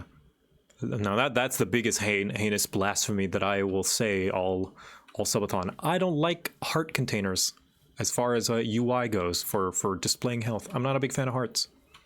Yeah? No. Not a big fan. What would you prefer? Would you prefer bars? I do. I love bars. Are you a bar guy? I'm a bar guy, yeah. You're a bar guy. And you might wonder, why don't you turn this into a bar? Well, unfortunately, the bar... You can't. You can't, no. Like, it would have... How it works is it takes this and it repeats it. So if I stretch this to be a bar on both sides, I would not have, like, an edge border. It would just be a black bar. Now, I could just have no, like, border at all and just make it a red stripe, but that also looks ugly. IMHO. I get it. I think I like a heart container because a heart container is very unambiguous. I find health bars can be a little ambiguous at times. I do acknowledge that as far as iconography goes, on a non-personal taste level, hearts are pretty iconic. They're pretty good. Like, you see a heart, you think, oh, this is an RPG. Yeah, and you see a heart as well as like in Zelda, for example, right, where the least amount of damage something can do to you in Zelda is a quarter of a heart. Yeah, quarter. Yeah. And so if you have a quarter of a heart, you know that anything can kill you. If you have a full heart, like one full heart, you know that weaker enemies, you can survive a hit from, but stronger enemies, no. Health bars have tricked me more than once, but though I like the ambiguity of the health bar. Because there is always the magic pixel in Dark Souls, right, where you take a massive hit and you think, oh, I'm dead. There's no way I survive that. I mean, look at my health bar. But there is one pixel of red left that you just can't see, and your character just gets back up again, and it's awesome. That's a pretty cool moment. the I moment believe of I'm dead. JoCat VT is your channel, isn't it? That is a you channel. Yes, an JoCat official one, VT right? is my shorts/highlights channel on YouTube. There you go. There you go, Stabby the Skaven. There's an answer to your question. Stabby the Skaven. Shout out to Stabby. I don't like numbers, I will say. I'm not Yeah. a huge fan of numbers. As like, I don't know if I hate numbers. I like them sometimes. In RPGs, they're useful. Yeah. It can be fun. I like them in combination with something damage. else. Yeah. But not just by It's themselves. one of the reasons I wasn't a huge. It's the thing of like wasn't a huge fan of Destiny myself because I don't like when I shoot something and numbers comes out. Mm-hmm. But also like I understand that because it's a very statsy. Yeah. You know, Destiny's menus. All Ooh, video yeah. games are either parkour or menus. And but I like health states you have to intuit. Yes. I think the fact that Mario gets very small when he's on low health is like one of the perfect it's like that's a perfect health indicator to me. Mm-hmm. I also the get fact that small you- when I'm low on yeah. health. Exactly. You know, you become small and feeble. And then you eat a mushroom and you feel better and you stand tall. Yes, exactly. What's his chop? Mr. Stompy from Dead Space. What's his name? Oh, Isaac? Isaac, that's it, Mhm. Isaac. Yeah, I like his spine. Mm-hmm. Yes. His spine health bar Rah! that he has. Rah! His Diegetic spine health bar. UI! Rah! Yeah, that's what I like. I like it when it's incorporated into the way the character looks. Mm-hmm. Agreed. Love me So some I think diegetic UI. I'll take numbers over Red Cloud. Oh yes, I think Red jam Cloud is my on the least screen. favorite. Yeah, jam screen. I think that's my least favorite. Yes. Though the only game where I've ever liked it, just simply because there isn't really another way you can really do it without just putting a vignette on the screen, is in Uncharted, where they contextualize Nathan Drake's health not as health but as luck. Oh. And the more you push his luck by standing out in enemy fire, the more likely it is that he'll obviously take a bullet that kills him. Mm. But yeah, it's a thing in Uncharted games where bullets don't really hit you. They go past you, but your screen will fill with red because your luck is running out. Mm. You're pushing your luck. Clever. Or at least that's how they contextualize it in the sort of the Ludo narrative Disco Biscuits. Of, Yeah. Nathan Drake just being a regular guy who mows down like thousands of people. Yeah. Nathan Drathan. Nathan Drathan.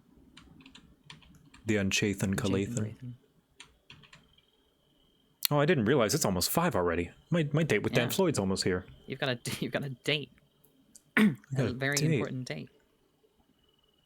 I'm gonna try and finish this the HUD, the menu bar at the bottom to fit more in the new style, and then we're gonna hang out with Dan Floyd. Inventory, there we go. That's not right, but I should fix this as well. What is this? Is this the thing in the hand? No. It's the 2 in the bush. I loved the meme that somebody made of the date night. I think it was from the one with Podge. Yes. Where it was like JoCat's date storyline, and it's just like you two just sitting there having a nice time. Mhm. Then it's Gobbo sub story, Yes. or like Gobbo side plot, and it's Gobbo on the In panel of Wolverine space. tied to the nuke. Mhm. Wolverine tied to a nuclear missile. Yeah. I think that's like super. That was super funny. Every time he kept checking in, it was like, Father, I am now, I am now the God Emperor of mankind. I'm like, Gobbo, what are you even?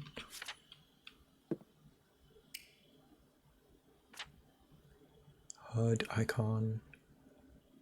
Where the hell? Toast widget, social recipe book. Where does this even? Where? I can even say. I'm trying to find where the hotbar is. Container? No. Title? No. Sprites? But in sprites, where? Advancements? No. Boss bar, no. Container. And then there's even more, like not inventory. Not horse. I saw title box there. Ryder has seen. Ryder the noticer. Tooltip. Toast. The fuck is toast? Yummy. On a previous folder.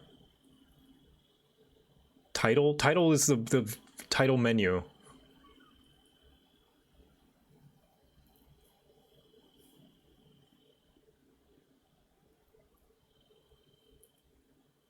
Not title, container.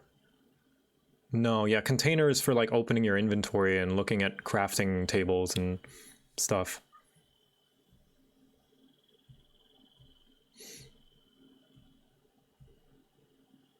Hanging signs, no. Presets, no. Realms, no. So it's got to be in sprites. HUD? Hotbar, there it is. It's literally called hotbar. I'm an idiot. I'm a fool. There we go. Okay, now I copy this. Let's put it in there. Space it out because this thing is technically not spaced. Max, you want to see another irritating thing about Minecraft textures? Oh god. See how this is spaced out? So the squares in the this are not spaced out the same as the squares in the that. So if I take this and put it here, it's not the same. It's more squished. This is greatly upsetting to me. The forbidden knowledge. I have gazed into the Necronomicon. This is why I never got into game dev. This is why I quit QA. This is why I quit games QA. Because I was finding out too many cursed things about. Like opening up the Necronomicon and then going mad with the forbidden knowledge. I love forbidden knowledge. It's my favorite. It's my favorite cocktail. Forbidden knowledge. Anyway, I'm gonna try and do this quickly and then I'll call Dan. Keep. Put it, I don't know, here, I guess. Yeah, we'll just make it the freaking metal bars. The metal boxes. Every day I wake up. Our enemies hide in metal boxes. The cowards, the fools. We shall take away metal boxes. Honestly, working QA on even a small number of video games will give you this nice forbidden man named knowledge. Zanch has been telling me the funniest stories. Not Zanch. Zanch? Zinch. Zinch, oh. Zinch. I see. Zinch.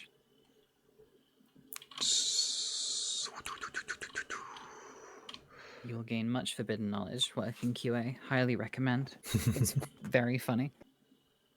You gain much forbidden knowledge about how things are put together and the incredibly human way that video games are created. It gave me a special appreciation for when a video game works. Yes, same. Just You know, I'll never like complain about getting stuck on a door in a video game ever again because making a door in a video game is like the worst thing in the world. Yellow paint, bring it on. Honestly, playtesting was never in my purview, but I've heard stories. I've heard stories. It's one of those things where like playtesting is so useful and it's so interesting because sometimes you can just change nothing about a game and you can tell players that you did and they'll register the change. Yep. And it's like it's such a funny way to like tell whether the source of your problem is perception or like actually something in the game. Or sometimes in the same way, similarly, a player will be like they'll touch the thumbstick like and move it like a millimeter, and then they'll be like, this game needs balance. It's like you didn't This is even. true. They will. You've barely what? They have a sixth sense, you see. Yeah, no, they just know. They understand. They just know. They just know from the way that, from Yeah. the speed at which their character starts walking. Yep. Yeah. It's one of my favorite like little topics. Is the way that the game League of Legends is balanced. It's just a very interesting like case study because it's 10, 15 years now. 15 years. Holy Yeah. shit. It's 15 years now of game design like tweaks and changes and Yep. how often things have like they'll put in the patch notes that they changed something, but then that change never actually went through by mistake, but then the play rate or like the win rate of the character still goes down. Oh man. Or something. Like just crazy stuff like that. Like honestly, like the craft of a game like that, or like a game like Marvel Rivals or Overwatch is just so interesting. Yep. Live service balancing is like you could write a thesis on live service balancing. You could write 100 theses on it. It is so like it's just so funny. Agreed. Right. I'm probably not going to get this done for. Unfortunate. So I will say thank you, Max, my dear, for. You're so welcome. For keeping me company and hanging out in the chat. Yeah, of course. Yeah.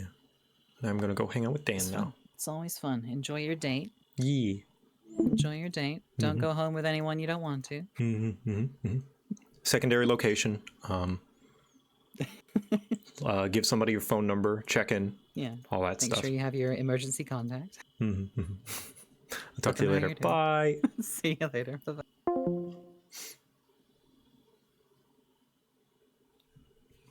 I'm also going to go get a drink. So I will be right back. Do do do. Bro do do do. Also move on over to the fancy restaurant as well.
Here we go.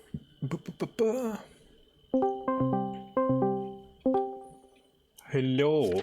Hello, how are you? I'm doing okay. Just need to do a little bit of setup first. Go for it. Fancy restaurant. Here. And I'm going to share my screen with you so that you can hear what happens and what goes on and all that stuff as well. Excellent. Because I do apologize in advance. This is a very rowdy restaurant. You will be interrupted many times. You see, being a father, I have a child that I have to take care of, and sometimes he wants attention. Of course. Let me just fix all of the things. Remove that. Go speak. Clown stash, pet.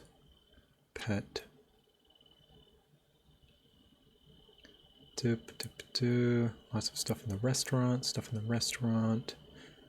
Interrupts. Cookies.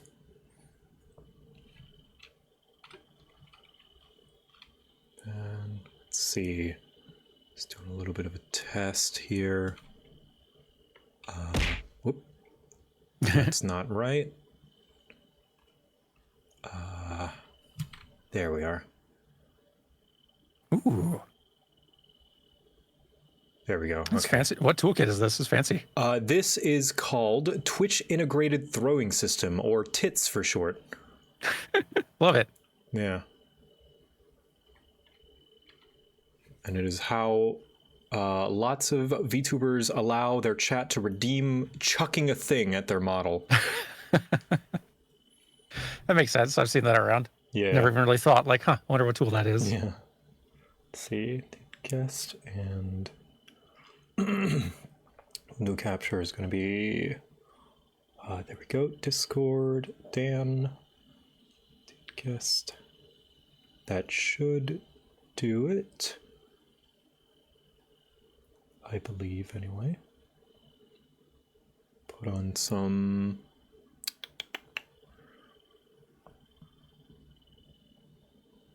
tavern music.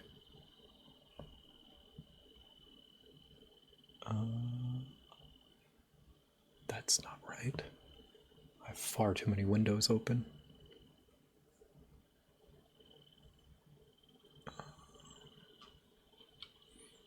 There we go. Just keep the RuneScape music on. Perfect. And make sure that the channel point redeems are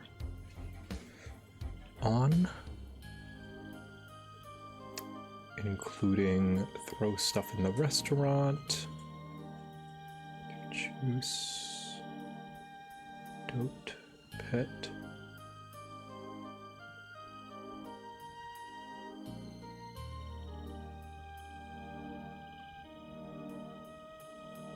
Lots of stuff in the restaurant. And I believe if I just do this little bit of a test.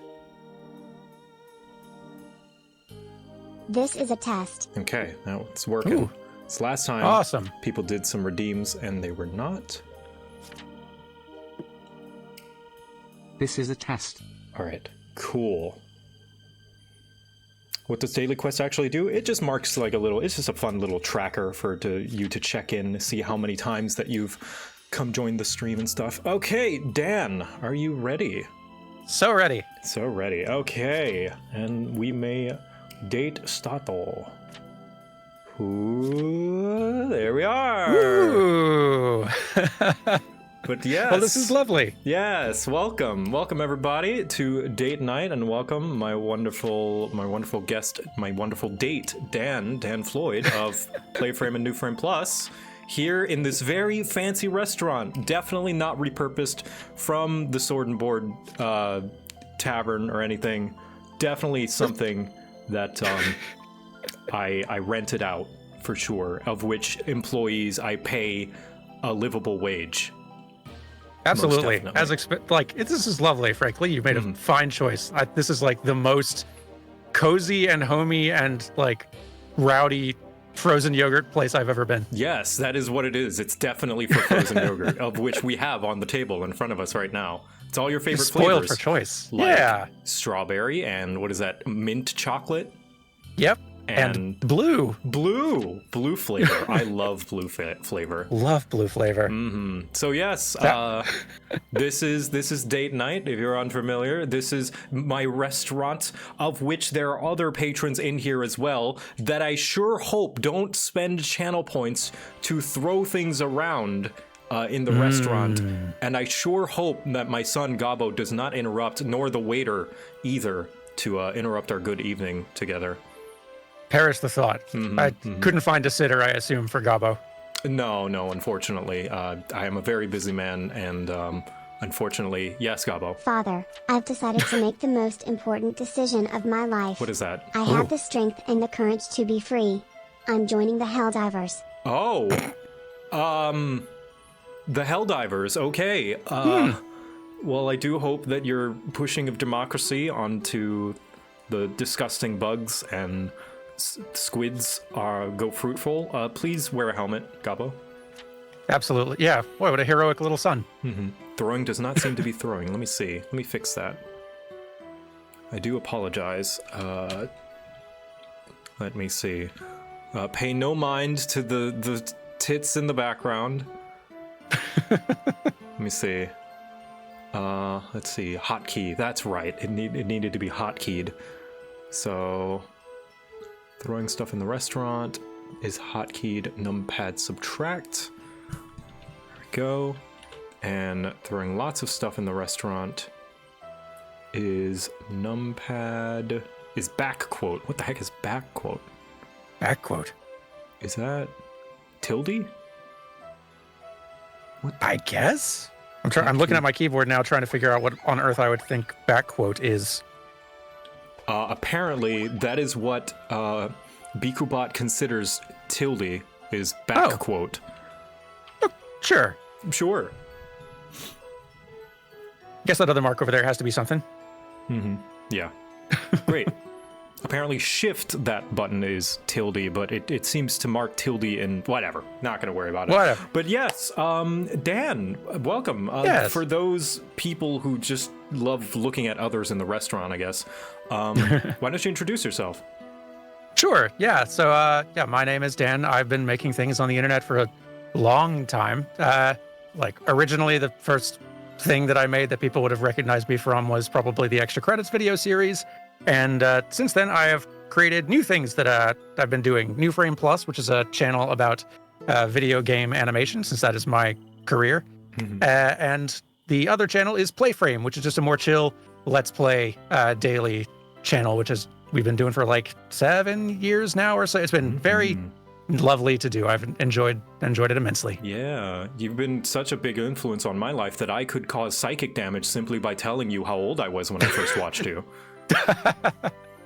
You wouldn't be the first, but yeah, I am growing accustomed to sort of being in that position of like, all right, not only are many of the people who've like watched my stuff almost definitely younger than me, a lot of the people who like the creators who I'm becoming a huge fan of now are like almost universally younger than me. Some by a fair amount. Their kids are getting really smart and insightful and creative real early these days. The throwing still isn't working? Oh, geez. Oh, yeah, the Titsui is showing. I apologize. 1 second. So I'll just put it on a different hotkey. I'll do F7, I guess. I do apologize. If the mods could refund those people who... oh, I didn't hit save, I think. Hold on. Oh. Save is F7. Save. There we go. Throw stuff in the restaurant. Numpad subtract. Hopefully, I'm gonna test it. I'll see. I will test it. Fingers crossed. Fingers crossed. Throw stuff. Oop. Okay, that one worked. Hey! And then what about this one? There we are. All right, cool. That works. All right, cool. Love it.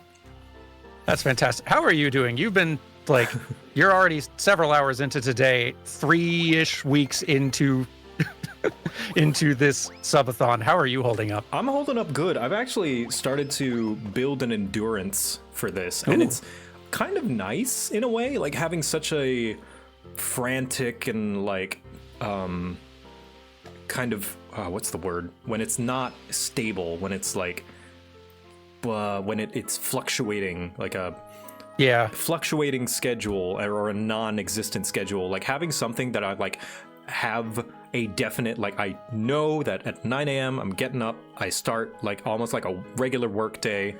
I don't know, there's a consistency and a kind of peace to it. Yeah, I'm definitely a person who loves a routine. Yeah, which needs I'm a routine to function. So, like judging by a few kind of pieces of advice that you've given me, it's like, how do you do it? Like I'm just like, wow, you sound like a normal functioning human being. You can stick to a schedule and stuff.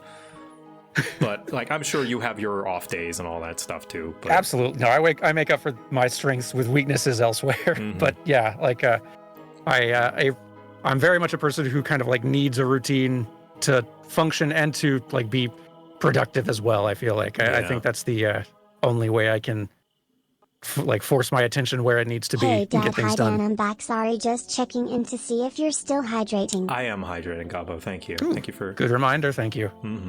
Yeah. Responsible kid. Yeah.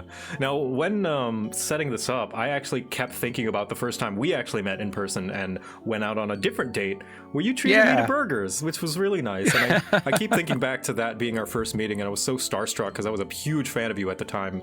Unlike now, of which I've seen past your illusions and completely desensitized. I was a fan of you too at the time. Is the thing, like we were fans of each other. Like That's crazy. I was really impressed with the like video work you'd done already, and seeing what you've then gone on to do since that meeting. Like it's weird. I don't know if like I'm in a position where I should feel pride necessarily, but like it's not just with you either. Like there's other creators who I have been lucky enough to meet and befriend. Either when they were just getting started or before they even got started, like Jeff Thu of like Mother's Basement Anime Channel. Like I met him well before he started doing YouTube stuff at all, and seeing he and you like and others like really like blow up and take off and like thrive in this space, like just makes me very happy to see. Yeah. Like, yeah, it's really crazy. And I think I had just started back then as well. I was still fairly small. What was that, 2020? So that was only 2.5 years into doing this whole YouTube thing. So I was surprised, but like kind of getting big, pardon my like just throwing my accomplishments out there, being a big creator, like a semi-big creator, like I'm not huge, but like semi-big creator myself, realizing, yeah, I guess that does track. Like the numbers tend to not matter after a while. Like you start to see, and you can see who genuinely is in it for the creative endeavor. And, Yep. Absolutely. Like, I think it could, like the creators who are making the things that they've been in this game long enough to know this is not going to do numbers. I just need to get this out of my head. I can't help myself. Like, I feel like you can see that you can see that mentality in some creators who are just clearly like, even if whether they've reached big success or not, like they just have to make those things. Yeah. No, like I think you would share the sentiment. Like if there was a channel that had like 5-10 subscribers getting like single-digit views on their videos, but I could tell like if they have a lot of uploads consistently and the quality of their videos speak for themselves, I'd be like, hell yeah, I'd collaborate with them, because like, absolutely, yeah, it's like they clearly have a passion for this and their work is good, and you know the views, sure, they mean something, but they're not everything. They're not indicative of the quality of the work. They might just have not found their audience. Absolutely, yeah. And just like chasing the views are important. The numbers are important, especially if you're wanting to thrive and succeed, or like even just like pay rent doing like this as a job. But if they are the primary objective or like the only objective, I don't feel like you're going to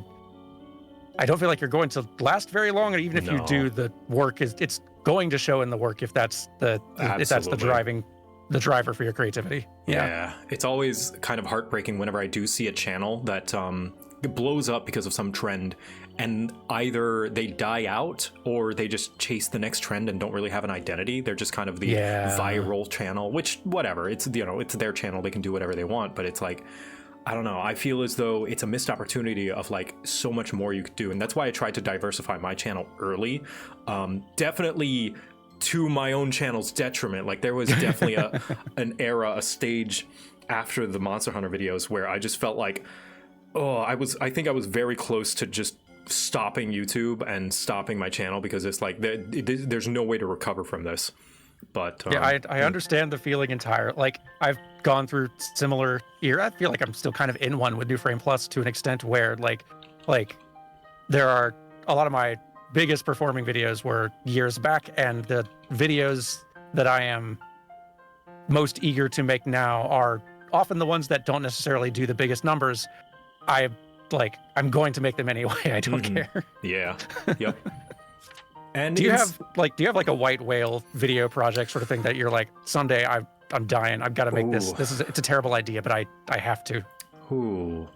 Maybe not one that's like a terrible idea, but I definitely have quite a few. They're a little bit more high production, so it starts to blur the line between YouTube video and like big production show, kind of like you probably know Glitch, right? The indie animation studio.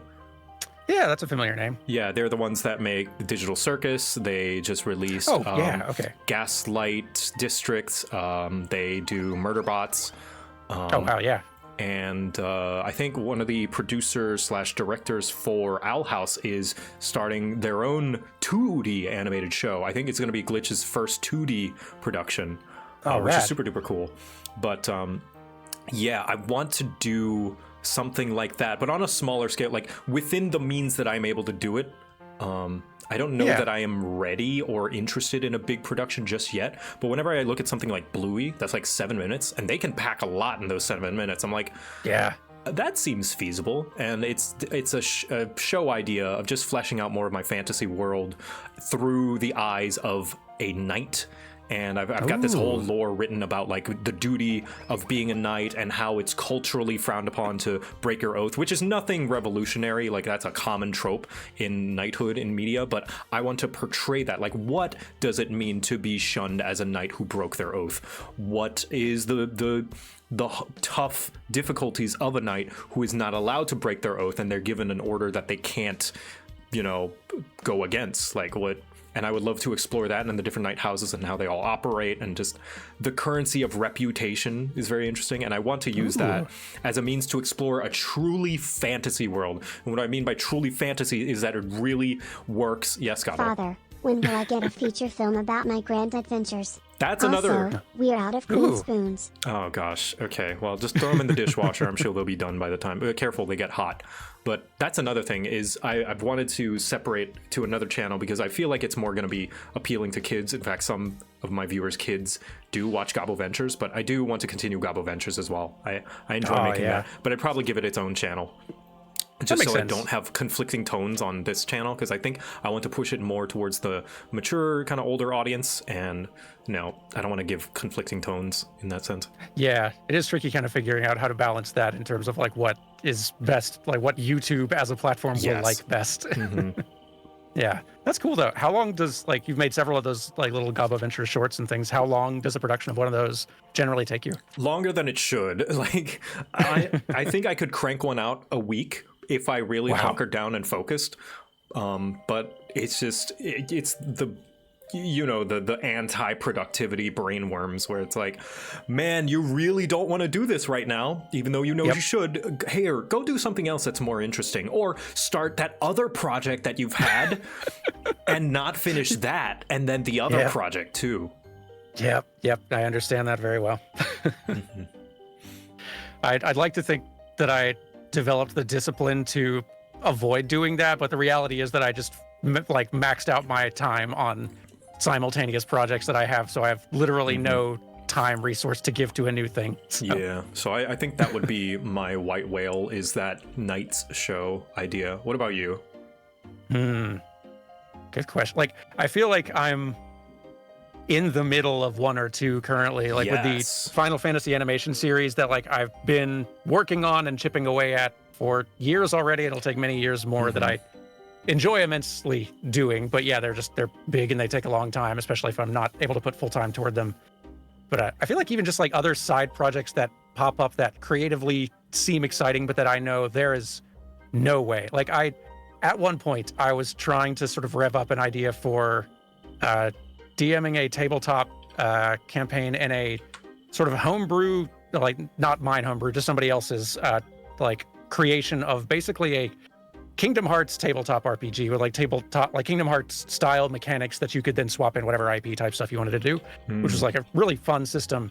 And like the Kingdom Hearts like bonkers universe and world and like and rules of that universe are so like Insane, are such yeah. Calvin ball that they're such fun to they're fun to play around with and come up with ideas to like mess around with. But it was also the sort of thing where even just starting to do that work, I would realize this is an enormous amount of time, and I do not have the time to be the DM who needs the inexperienced DM who needs to prep extensively, nor do I have the experience as a DM to be the wing it DM who can just go in and make it work. So this is not going to work. Yeah. Yeah.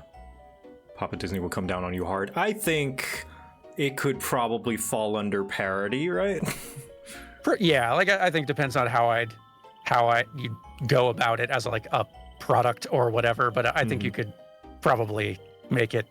I can't imagine they would be too worried about like a random internet creators like DM campaign coming to eat their lunch. Like I don't even know what lunch that would be coming for, but yeah, like hard to imagine. Disney cares about their image, cares about their brand, and I believe are very careful with who they strike with the copyright hammer.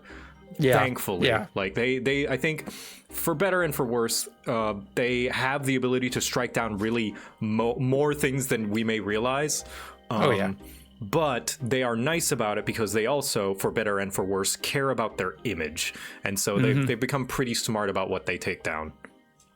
Yeah, absolutely. The waiter seems to be broken. I'm going to test it. Ooh. So this is a test. The test works. I don't know if that's going to allow. I do apologize. I thank the mods for refunding those cookies. But yeah, I don't know why it's borked like this. I think Bikubot might have gotten a new update that messed it up that I got to fix. But yes. I commend you for having this many like tools and plugins like running simultaneously. Like the streaming I've done is a much more stripped down setup, and I feel like I still barely keep that thing running. Yeah. It is a lot. Sometimes I do want to just strip it down and just be like, the bare minimum. Oh, random chaos event is not on. Here we go. Let me turn that on. So sorry. Somebody may have redeemed that. If anybody redeemed that, I am so sorry. Oops, sorry about that noise. That's all good.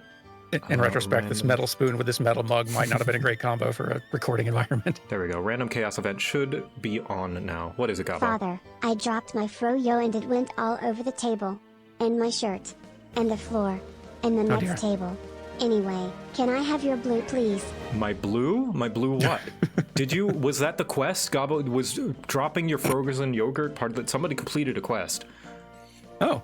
Yeah. All right. Well. Yeah. Cute kid. Yeah, cute kid.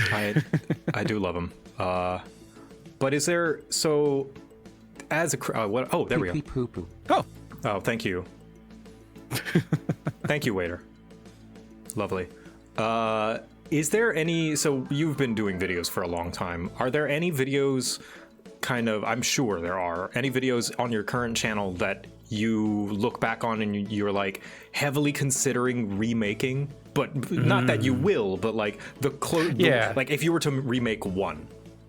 Yeah, no, I definitely have had that impulse many a time. I'm trying to think if there's like one.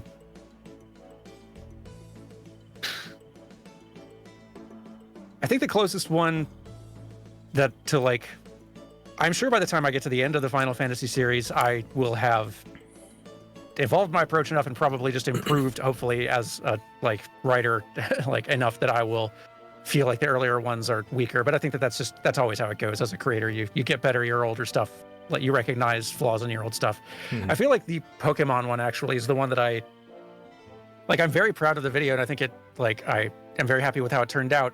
It's just the time in which it was released, which is that very brief window where we knew Gen 8 was coming, but the national dex being dropped hadn't been made public yet. The video still holds up, I think, and I think the stuff discussed in it still applies going forward, and you can pretty easily extrapolate from what I've discussed in that why Pokemon game animation is the way it is now.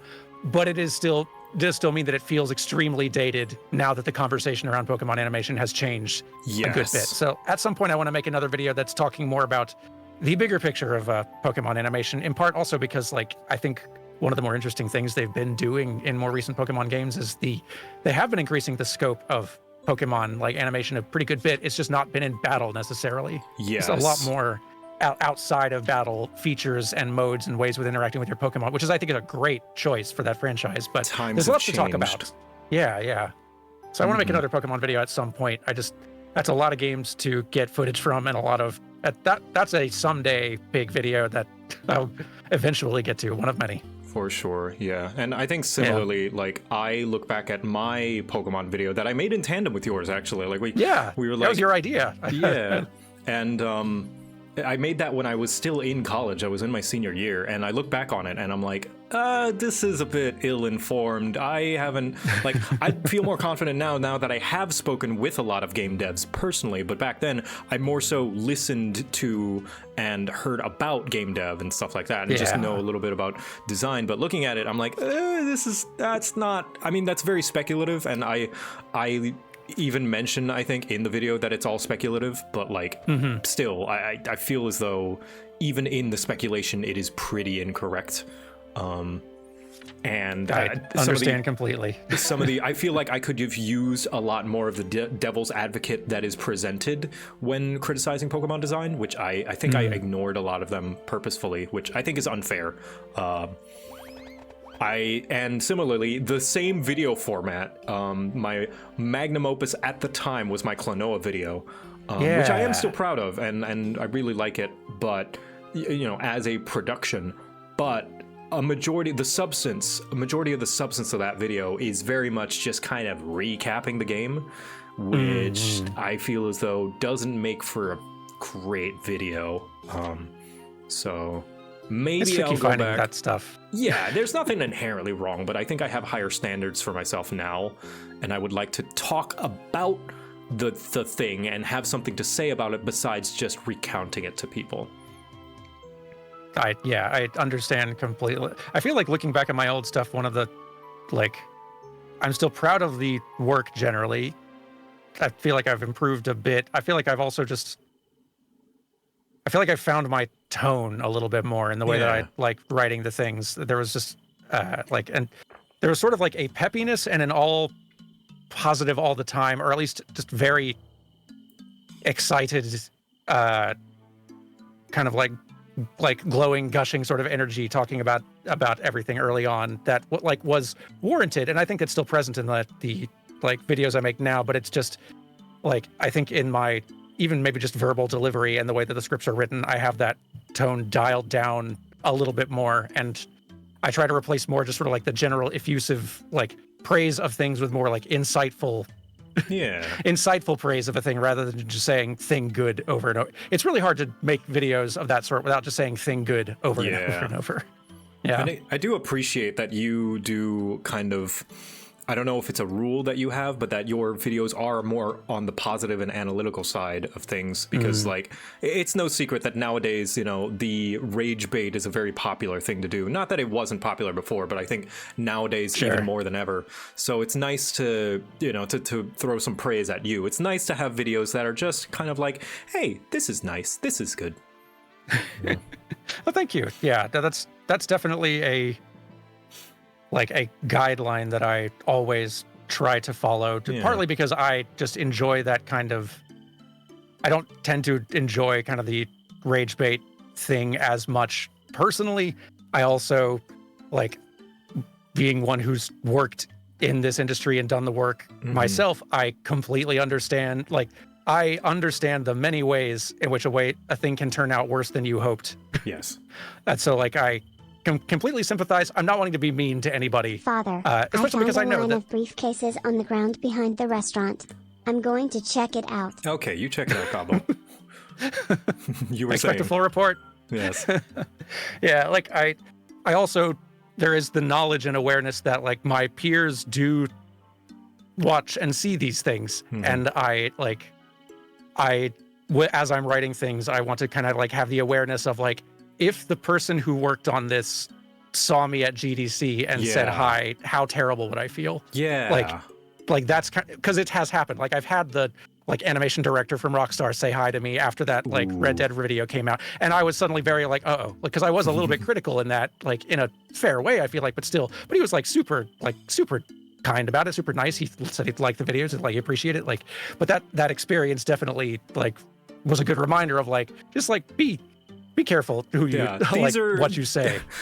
Yes, on one hand, these are massive corporations that are so big sometimes you don't even know who's in charge, but also the people who do the labor, the work at the bottom, they're still people, you know. Yeah, absolutely. Like, that like passionate people are still working on this.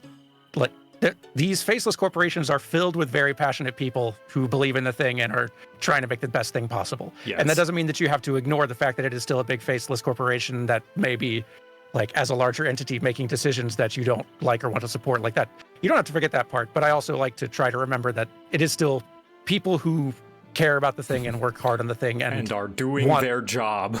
And are like doing the best they can and more to try to make the best thing As your possible. waiter, So if I need to ask, how long you would like me to wait? Preferably the whole time we're here. You wait on us. That's the job description.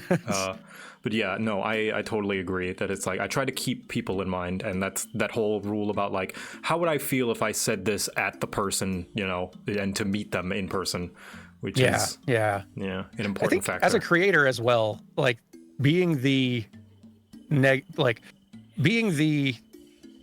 kind of like very negative, like roasting everything that you like talk about in your videos, but like seeking to like dunk and tear things down. I feel like that cultivates an audience. Like what you put out there, your audience will reflect that back at you. And I feel like the audience that gathers around for that kind of negativity is not necessarily an audience that I would want to be surrounded by, because also like that is what will be like, if they suddenly are unhappy with you, that will be reflected back at you. Like that lack of kindness will be what you get in return, or that'll be what your audience does kind of represent you and reflect you in a way to others as well. So like it's a thing that I've seen bite other people, and that I do not want that for myself. Yeah, for sure. Now, of course, we can't control every single person in our audience. That's just nearly impossible. But, you know, like on a larger kind of trend, you do, in a way, cultivate some of the audience. You can't control individuals, you know, like, but you can do your best. Like if you try everything that you can, like to make sure that you are not misunderstood at that point, then it's like, okay, if they do something against your wishes, then it's like, it's not your fault. But and that model of mine may break down at like that model of mine that I just expressed may break down at a certain scale too. Like at a certain point, if your videos are reaching just like tons and tons of people, going viral, tons of people are coming like and finding you, like I don't know if you can control the tone of your audience past a certain size. Yeah, that too. Yeah. But also, what is the thing that you said about? I lost the train of thought.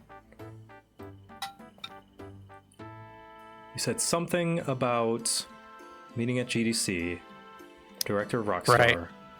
Yeah. Talked about cultivating audience, positive. Oh yeah, and this is not to say that you can tell that I've been traumatized by being misinterpreted. That's not to say that we're saying that you have to be positive all the time, or that you're not allowed to criticize, and that don't say things that you dislike. It's okay to dislike things. It's okay to have problems with things and be like, this is bad, and that's totally fine to do. But I think it's important, like you mentioned, to keep in mind the context, because you cannot separate a product from the context of its creation. And just keep that in mind, and keep in mind what is possible with a thing. And of course, we talked about this when we got burgers all those years ago as well on our first date, that at the end of the day, if it's like not changing and it's still making you mad, you can move on and go do something else. Yeah. That's legitimately, like, when I had burgers with you, that's when the news did drop about Pokemon cutting the national decks, and then people complaining about the animation and stuff.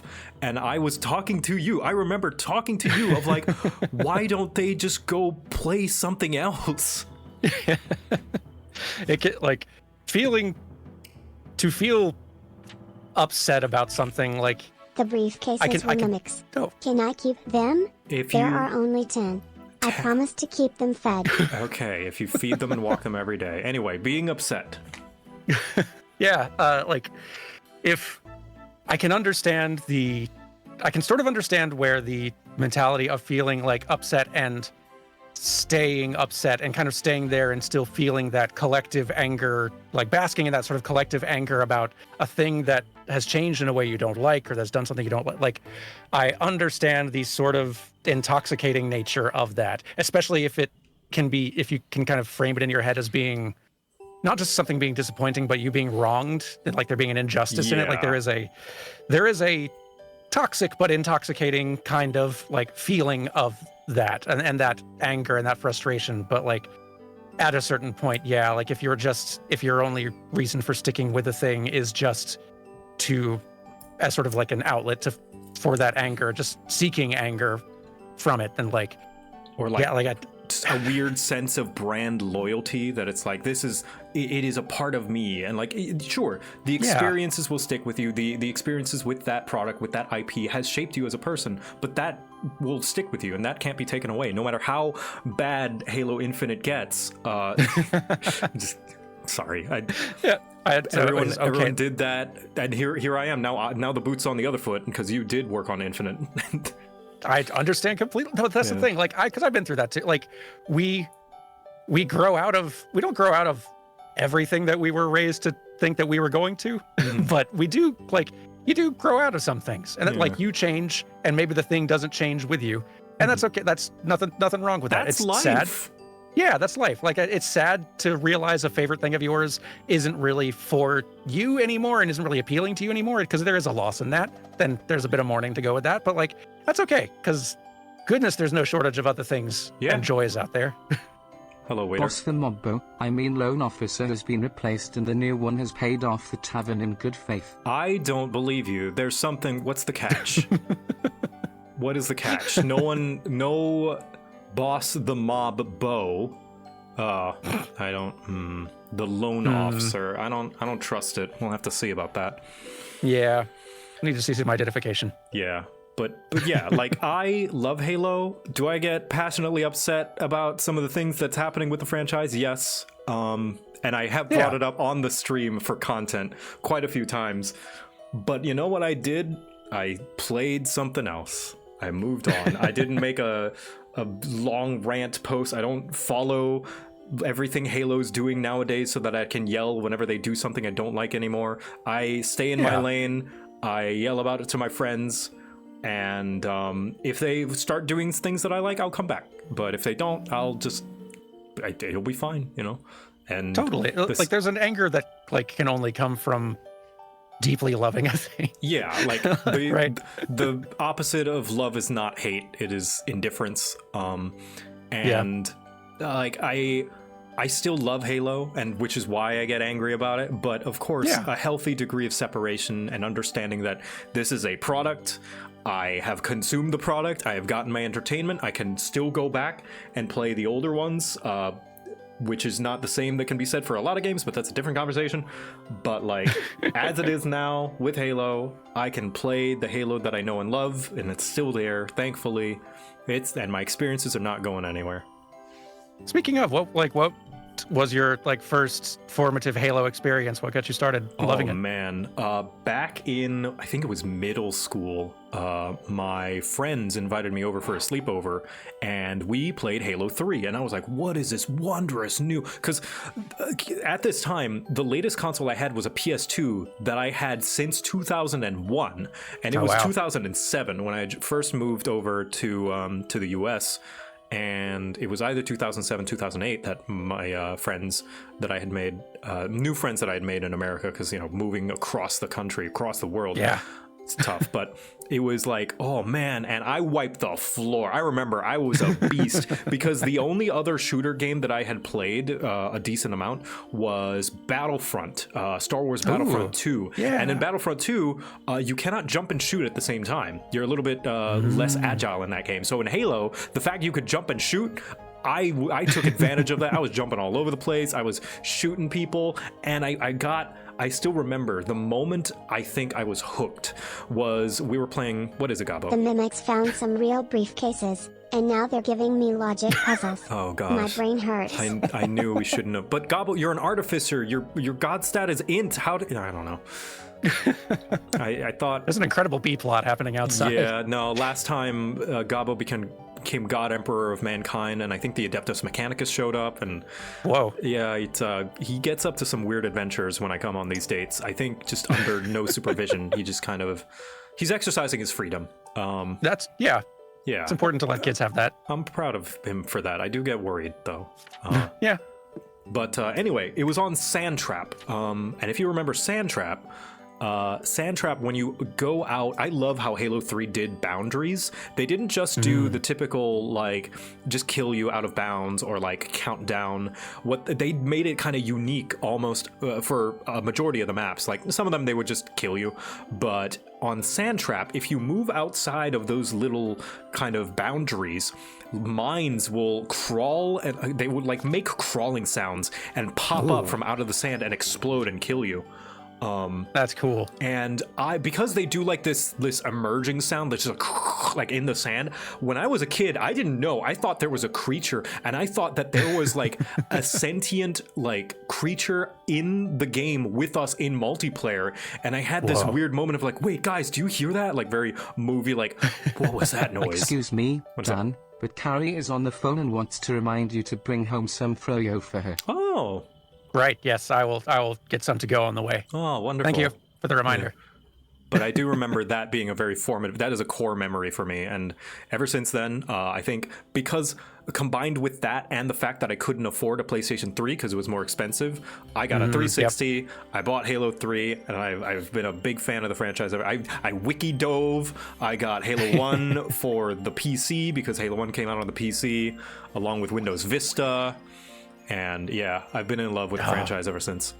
God, the joy of finding a new like obsession to wiki dive on is palpable. I understand completely. Yeah. Do you have any one of those? That's awesome.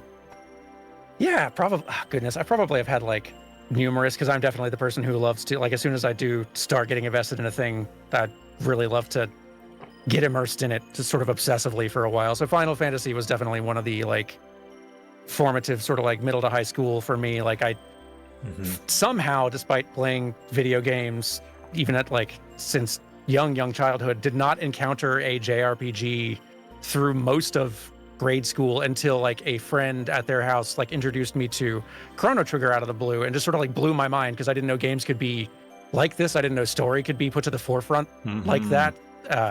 And then I like stumbled upon Final Fantasy VII later and then just got extremely obsessed with this like kind of game and remain so, I guess. Now I just have found a way to make creative work out of it, but in a way that I like. But yeah, no, that sort of thing happens plenty. I've had phases of falling in deep on like World of Warcraft lore, falling in deep on Final Fantasy XIV lore now. I enjoy finding those new obsessions to fall way into for a while. Yeah. And the waiter said to bring Carrie. How is Carrie doing, by the way? Doing quite well. Yeah. We're doing pretty good. Our two cats are both at around a year old now. They're like starting to settle down from like maximum kitten energy, but certainly not fully.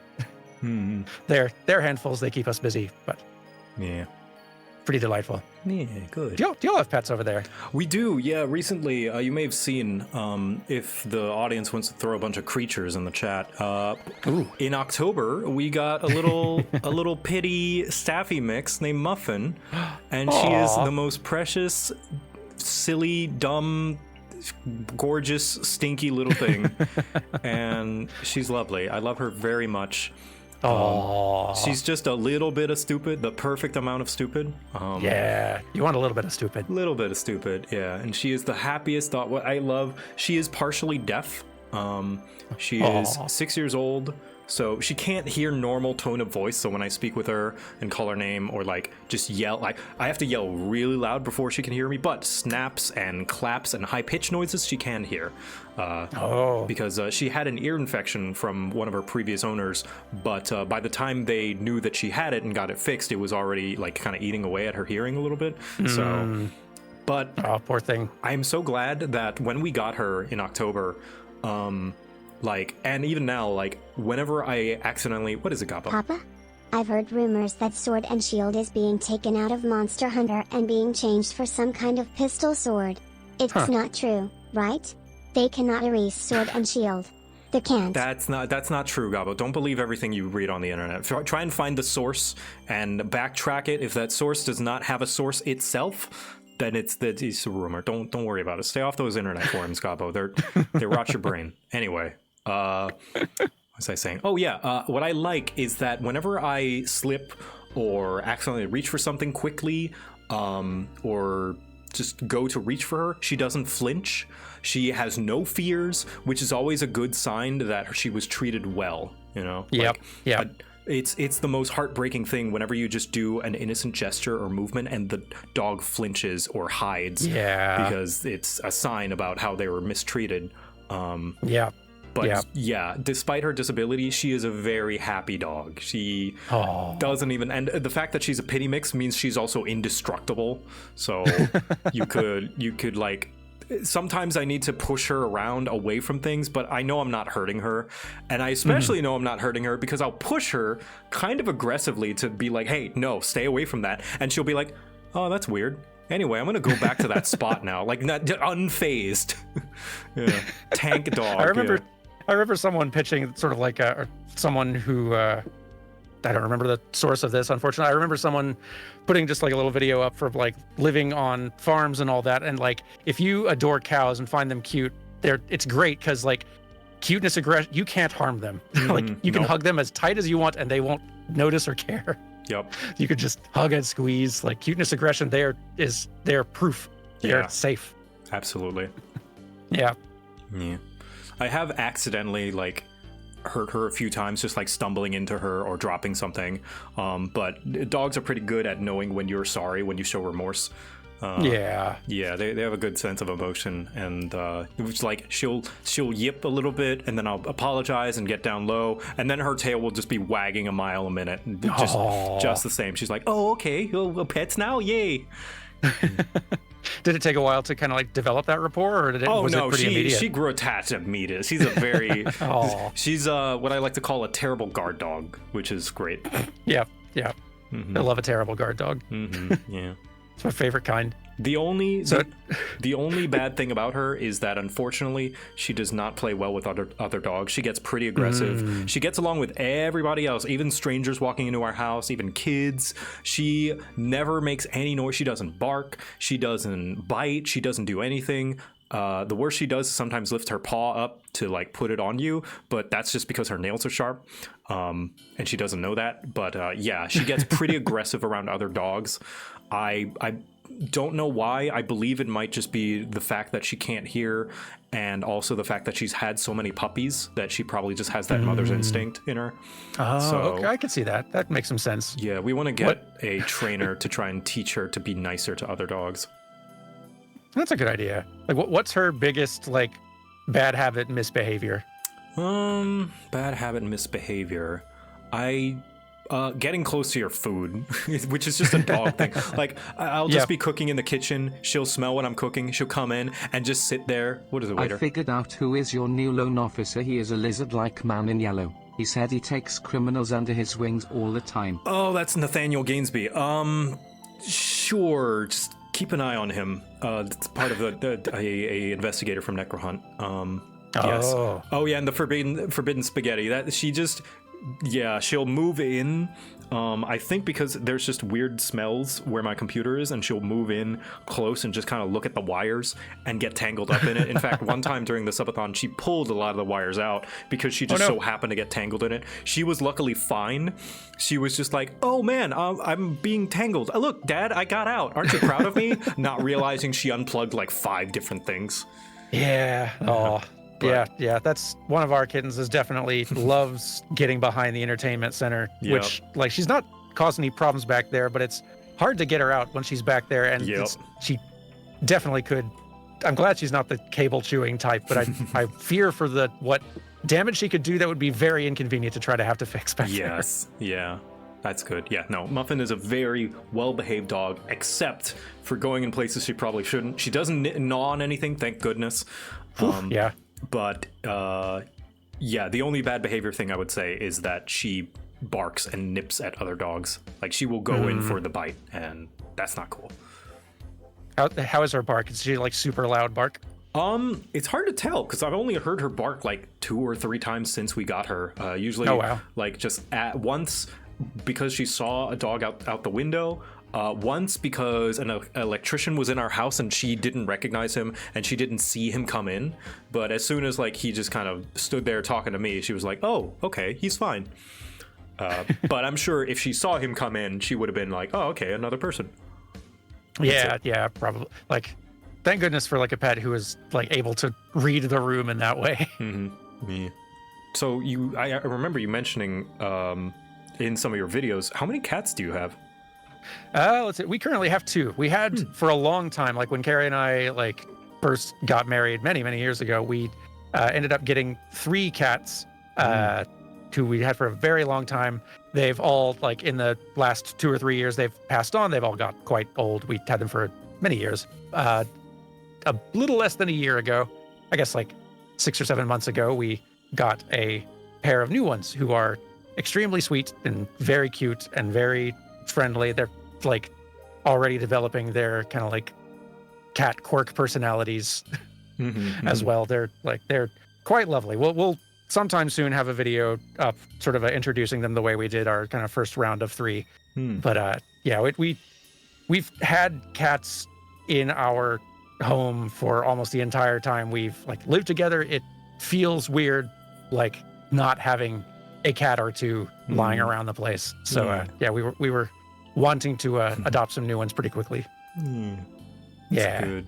So one of them goes into back behind equipment. What is the other one have any bad behavior?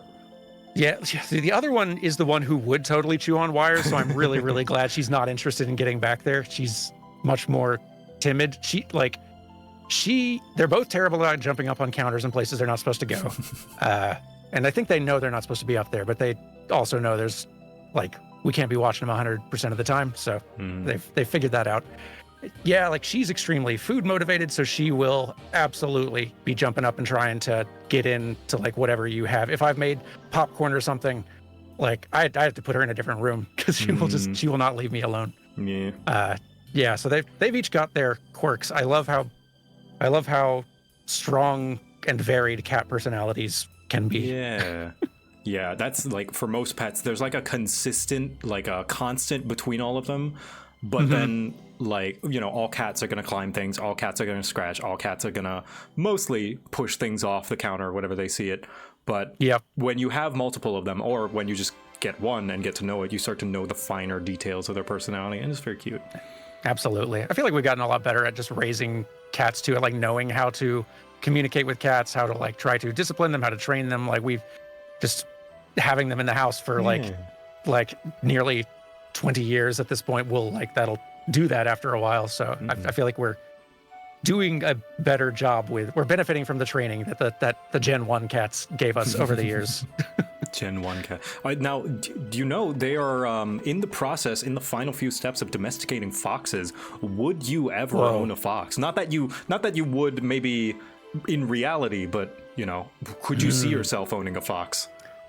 I would have to think about it, because darn, they are very cute. There's a lot of animals that are like small and adorable that the appeal of being around them sounds great, but there is something about them, whether it's their like the awful noise they make, or these things just always smell terrible all the time, and there's nothing you can do about it. Like that's the thing that I would worry about. Yeah. So otherwise, like having like ferrets or little weasels of some sort around, like that seems extremely cute. But I hear, like, one, extremely energetic, probably exhaustingly so. Two, seems like the smells are not great. Yeah, that is the one thing that I hear as well, is like they can't get rid of the smell. So yeah, I mean, not like cats are free of that, but like, but yeah, like that bad smell seems like that'd be a little bit hard to get over. Also, given we're going to have cats around always anyway, it's hard figuring out which animals are going to be compatible with cats. Yeah, it can happen. I've seen cats and bunnies or cats and ferrets or whatever else playing together, but I feel like that's a dice roll. Yeah, for sure. Yeah. What about you? Are there other like kinds of animals that are like you never in reality, but if in fantasy land, if this could actually work, you would totally go for this pet? I don't think so. Every pet that I feel like I would go for, I potentially will. Maybe even sometime in the future. Like, maybe if we can get Muffin to learn to get along with other pets. But one of the pets we were considering besides Muffin, besides a dog, was a bunny. Just because they're super cute and soft and sweet little animals. Yeah, absolutely. But it's a good pick. They are a lot of work. To get there is quite a bit. Oh gosh, wait. Oh no. Hold on. Fuck. So this is an old. Hi, Basil. Okay. Oh, that takes me back. Yeah, a little bit. Sorry about the fire. Gabo, if you could clean that up for me any moment now. Sorry, he's just getting the fire extinguisher. There he is. There we go. Thank you, Gabo. This is such a good setup. Thank you. I salute you. It's okay. We've put fireproofing on all the wood. We had some very powerful mages come in here. And incredible. Yeah. What caused that was a chaos redeem. Apparently it is not working, so I'm just going to pay attention to the chat whenever they make a redeem and just activate it myself. Yeah. Like, you don't have to say what they are, but like how many chaos outcomes do you have in that like bin? Let's see. I'll check. I made quite a few, and I think I planned to make more today, but time got away from me, and I just kept working on the texture pack. 1, 2, 3, 4, 5, 6, 7, 8, 9, 10. Oh, 10. Ah, wow. 10. Yeah. That's cool. I want to make more. Yeah, I definitely. Chat saw me making some of these. It's so crazy. Yes, Gabo. Father, the fire is out. May I have your green now? My green? What do you mean, my green, my blue? I don't know what you're. Oh, are you talking about the frozen yogurt? Oh. Okay. Yeah, sure. Sure. Yeah, I'll give him one of these after this is over. How much sugar can Gabo have before? Like, what happens if Gabo has too much? I have yet to find out, because I've been very good to keep his sugar intake very controlled. And yeah. Smart. Green is Dan, blue is Dan Joe. Oh, and pink is Carrie. Oh. I hadn't even thought about that. That's cute. That's lovely. Yeah. Aw. Now that's one thing, like a minor. I don't know if you put that much thought into it, but like a big part of your brand is green. That's not often a color people use. Was that a deliberate choice, or do you actually like? Is there thought behind that, or you just like green? I just sort of stumbled into it a little bit. Like, I do like green. It is like, as a kid, it's one of the. I think it's probably like the first favorite color I picked, and I think I've diversified in favorite colors since then. But like that, it's one that I've defaulted to a lot. And since it was sort of like in extra credits, I really just drew the little shirt and tie was just literally the shirt and tie I was expecting to be wearing when presenting that first like video class assignment. There was no forethought to any of the design of stuff, but eventually, like, we did start, as we added more people onto extra credits, like staff and sort of like extended universe of folks, like we kind of gave them a set color for their like clothing body little jelly bean shape, and eventually sort of like that color branding just kind of stuck. So like Carrie's pink sort of stuck long term. Like my green stuck long term, and we just sort of stuck with it. I don't like, it doesn't really have a whole lot of a rhyme or reason other than we just like it and we kept it. Yeah, I mean, that's kind of how Hijack worked as well. Like when I started the channel, what this was called before it was JoCat, it was Hijack, and everyone picked a color. And I would have picked red, but I saved it for Heather, who happened to pick black instead. And I was like, oh, well, geez, well, I guess I don't get to pick. We have received reports of Leviathan reawakening. Oh, gosh. The Maelstrom has requested Gobo's assistance again. What's our reply? Yes, I think Gabo could definitely use more practice in raids. I have trained him in the ways of the Sword and Shield. Although if he wants to heal or DPS, by all means, let him do that as well. He'll be fine. He's a good swimmer. Absolutely. Make sure to make him bring his floaties. I know he doesn't want to wear them, but he needs them. Anyway. God, I hope we can get floaties in S14 as a style option at some point. It'd be adorable. Oh man, wait until they add the next what is it called? The next summer glam is going to be the arm pieces are going to be floaties. Yoshi told me himself. Yeah, just before this. Inside scoop. So exciting.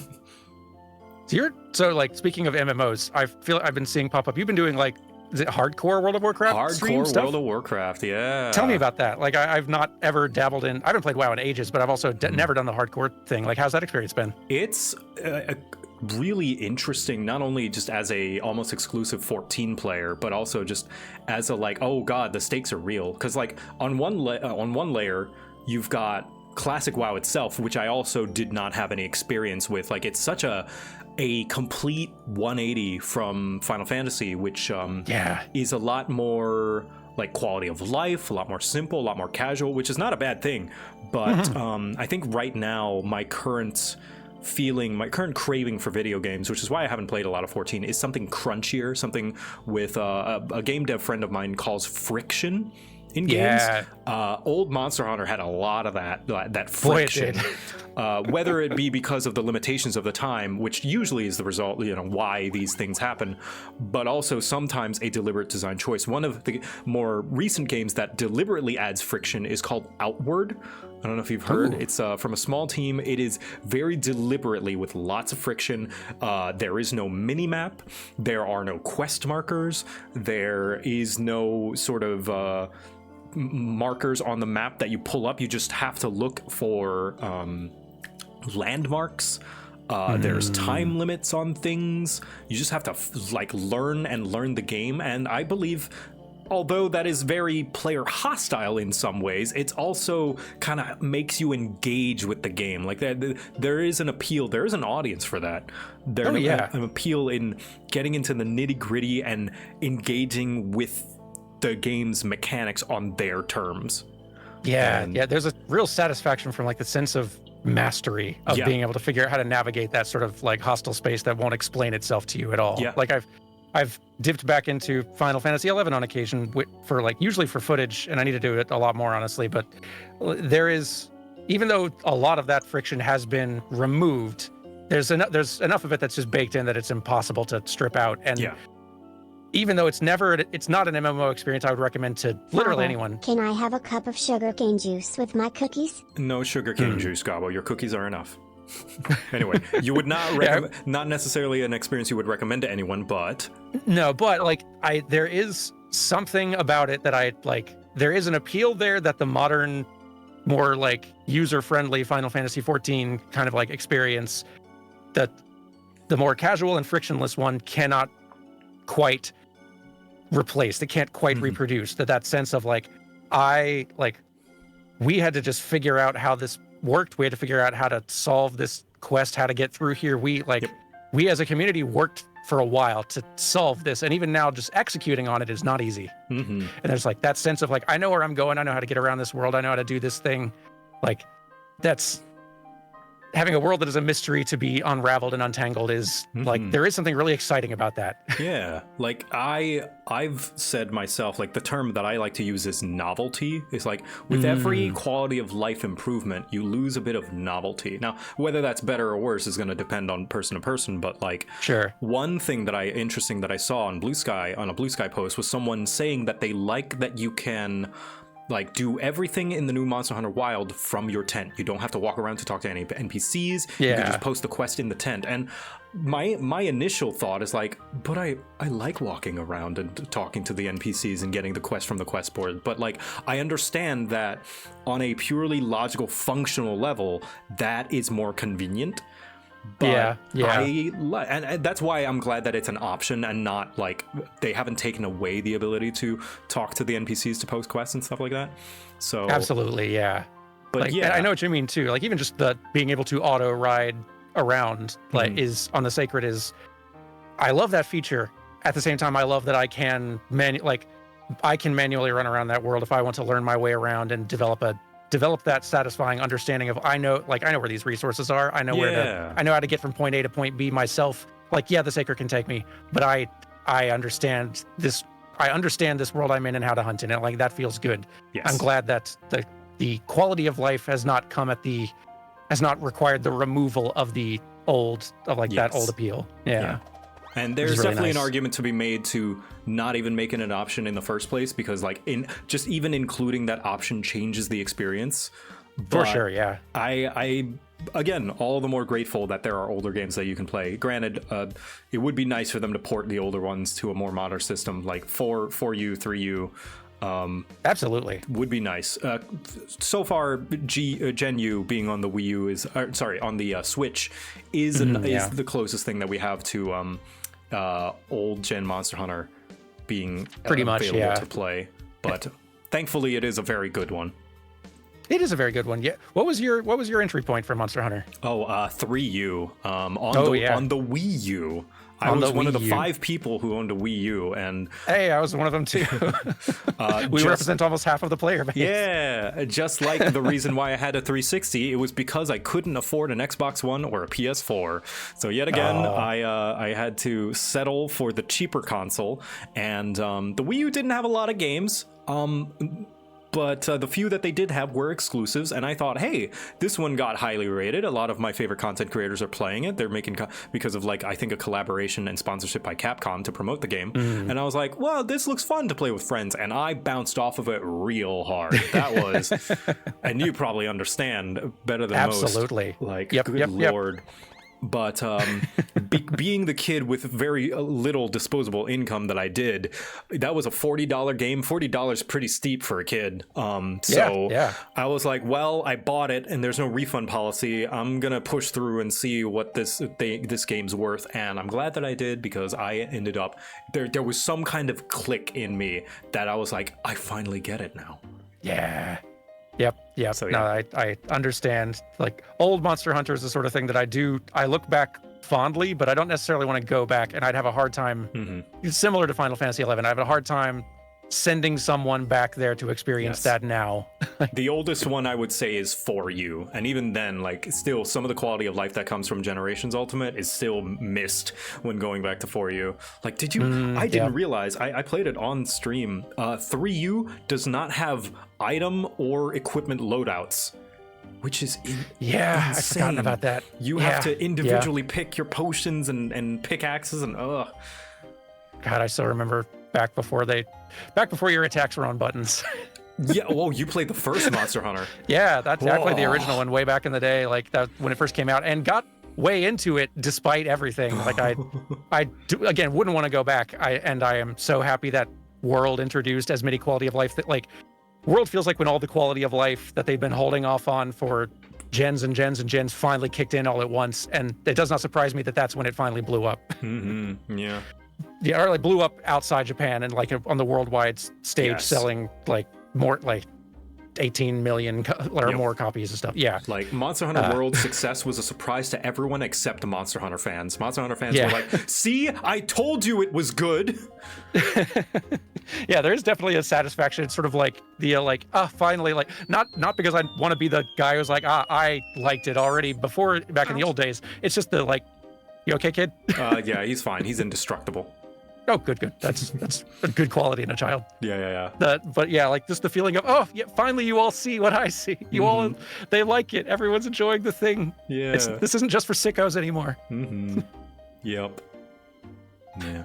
Is there anything that you are way into now that you still feel like you have to be the sicko like to engage with? Oh man, I don't know. I'm pretty casual. Let's see.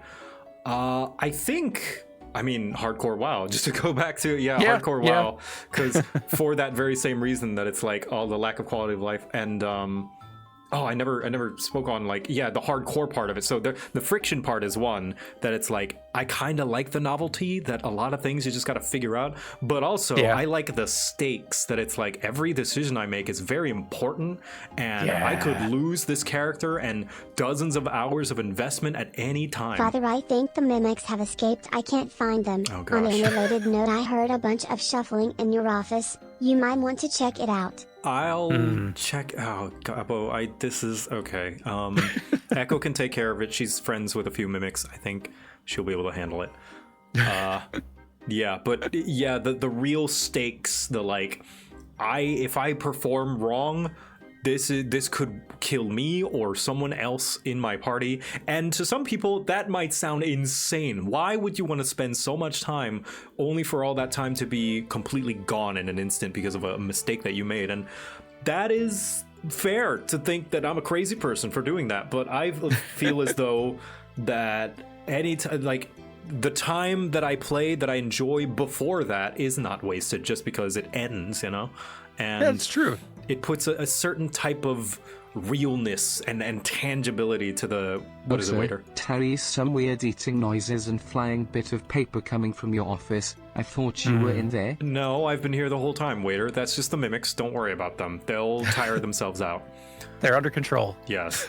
But yeah, it makes me feel as though the choices that I make and the accomplishments we gain feel all that more important because of what's at stake. Yeah, you're having to. It forces you to engage with the game in its totality. Like, there's nothing that you can just ignore because it's like fine. I'm usually the person who plays it safe too, but like all the people who do decide like it's not Fire Emblem if my characters aren't dead permanently when they're gone. Like I understand that mentality, and like I can see the appeal in it, even if I'm like, I feel like I do not have the time to engage with a game that I don't have time to potentially have to start this over from the beginning. Yeah. Like if I'm going to engage with this and get through it all the way, it's like I've only got so much time I can give to it. But I get it though. Yeah, I think that's why I'm okay with doing it with WoW, because WoW is not a game with a narrative or like it's not really to try and see the end. It's like almost like Sina Breyer, voice of Wuklamot, who I'm playing with as the Dwarf Rogue. Rad. She calls it the world's longest roguelike run, which I think is pretty apt. It's, you know, if you just consider it as a run in a roguelike, because there is an end, but like after you reach there, you're just kind of done. It's not like they're going to be adding infinitely more content to classic WoW, besides you know the season of discovery stuff. But like, it's okay to just do it, reach the end, and then you're done. But like, I like it with that. But with Fire Emblem, you know, I turn it off, and I've started playing more and more games on easy mode just because I just want to experience through them. But yeah, I feel thankfully because WoW is so light on story and light on narrative and this whole investment thing, I can treat it like a roguelike where it's like, okay, if I lose, oh well, not a big deal, but I like the stakes. Yeah, I can understand that completely. That feels like a fun way to engage with an MMO. Yeah. Now you didn't really play WoW. Were you playing? You said you played 11. How much of 11 did you play? I played so like 11 was my first MMO. Just largely since I was a console kid, and that was one that inexplicably was made primarily with the PS2 in mind. A not internet, like by default, that thing couldn't even connect to the internet, and yet the MMO was made. That was the target platform. But so I played that for a good number of years, and then when World of Warcraft came out, I did have like a stretch where there were like a few of those early expansions where I was a very casual player. I don't even know if I was never caught up to current. I was always a very casual player, but I had like a little early WoW stretch that I had enjoyed a good bit, and that was a good ways back. And I feel like there was an aspect of 11 that I'd missed, even though there was so much about WoW that was just that introduced this, like, MMOs didn't have quality of life before World of Warcraft really. So like that, I loved what it brought, but there was that communal survivor aspect of 11 where there is no PvP. and you really can't do much without a party that makes that like that sort of created this communal aspect where we're all surviving this together. Yeah. We rely on each other, and we can't afford to be the jerk in the party because like we do that long enough and we're not going to find parties again. Yep. And then I just can't do anything. So like there was an aspect of that environment that 14 can't quite match because of like it's a game that you can play solo, and I think it's better for it as a result. But there's an element of that lost still that 11 like had, and that I haven't really seen replicated in an MMO since. Not that I've played tons and tons of them, but yeah. For better or for worse, For sure, better it's and for different. worse, like they're. I would not want to trade 11 for like 14 so much more fun to play, but I do have fond memories. I guess it's the nostalgia is there and makes it much more palatable when I do need to go back in for footage capture of various kinds. What kind of role did you play? Like what jobs and stuff? I'd started out as a red mage when I first Father, started out. I can make a funny noise. That is a very funny noise. Thank you, Gavo. I like that. But yeah, I'd started out as a red mage, and then I eventually pivoted to white mage because, boy, there was a lot of damage dealers trying to find parties just to be able to go out and level and get experience. You could wait for hours as a damage dealer waiting for a party invite, but if you were a healer, zero trouble getting into parties. And so I ended up switching to white mage, and it was the right call at the time. It was a good time, but oh gosh, that was this happens sometimes. Sometimes someone tries to open a demon portal and succeeds. Pardon. I love Demon Gabo. Very good. He makes lots of friends. What can I say? That's a good feature. So yeah, actually, funny enough, with 11, it's one that I have, because of my time in hardcore WoW, have had eyes kind of just glancing on over and like, that seems interesting. I would be very curious to hear your experience of that if you ever do take the plunge. I feel like the initial like wall to get over is really just interface and kind of like feeling your way around. But it is a much more soloable, smoother, relatively user-friendly experience than it was in the old days. And it is just kind of fascinating seeing sort of a proto 14, sort of a proto 14, from the era before WoW dropped and like the ways MMOs were made and designed changed radically. It's an interesting artifact. Yeah, at first I thought you were gonna say the biggest wall being the login screen, because that's installation and initial login is definitely the first. It's definitely the first the first duty you will have to go through. 14 has changed a lot since 11, but one of the things that it stays faithful is the hardest thing is buying the game. Yes. Like take the challenge of 14 of downloading a purchase, download, sign on, and getting actually logged in with the character. Multiply that by a factor of 10, and like in order to download 11, you have to go to a site that is official, but it does, for all the world, doesn't look. It looks sketchy. It looks like you feel like you're pirating the game. Yeah. Downloading it in like several discrete chunks. It's very silly. That's wonderful. But it's cozy as well. It's good to know some things don't change. Yeah. Is there anything else that you are playing right now, just for yourself, not on stream, just as your own like downtime, chill out sort of thing? Absolutely. Slice and dice. Like almost every night, I go to bed. I pull up my phone. While I'm like dozing off, I'll play like a round of slice and dice. God, that game's good. And it's the one thing that it's like, it's kind of like my what's it called? My rehab for Slay the Spire and Balatro, where it's it's not so addicting that I'm gonna spend hundreds and hundreds and doing just one more run. Thankfully, because I feel satisfied after a run. I'm like, okay, I'm good. That was decent. and I can just go to bed. And it also fits that that fantasy kind of vibe that I've just got a huge kick. Like, I love fantasy. You can see the tavern and the whole, like, you know, my outfit and all that. But for some reason, I'm just, I think because I'm playing classic WoW, I'm just really into it now, and just trying to find every little thing kind of fantasy style that I can just inject into my veins, which makes me very happy that the newest kind of Valheim style RuneScape game came out, because it's just good old basic. I like when fantasy settings are out there and unique, but man, sometimes I just need a sword and shield, a knight in armor fighting a dragon. Sometimes I like vanilla. So I can understand that completely. Yeah, but that's what I've been mainly playing off stream. Not that many. I do have quite a few that I want to. Oh, and Tiny Glade. Tiny Glade's super fun. Ooh, I don't know if I played that one.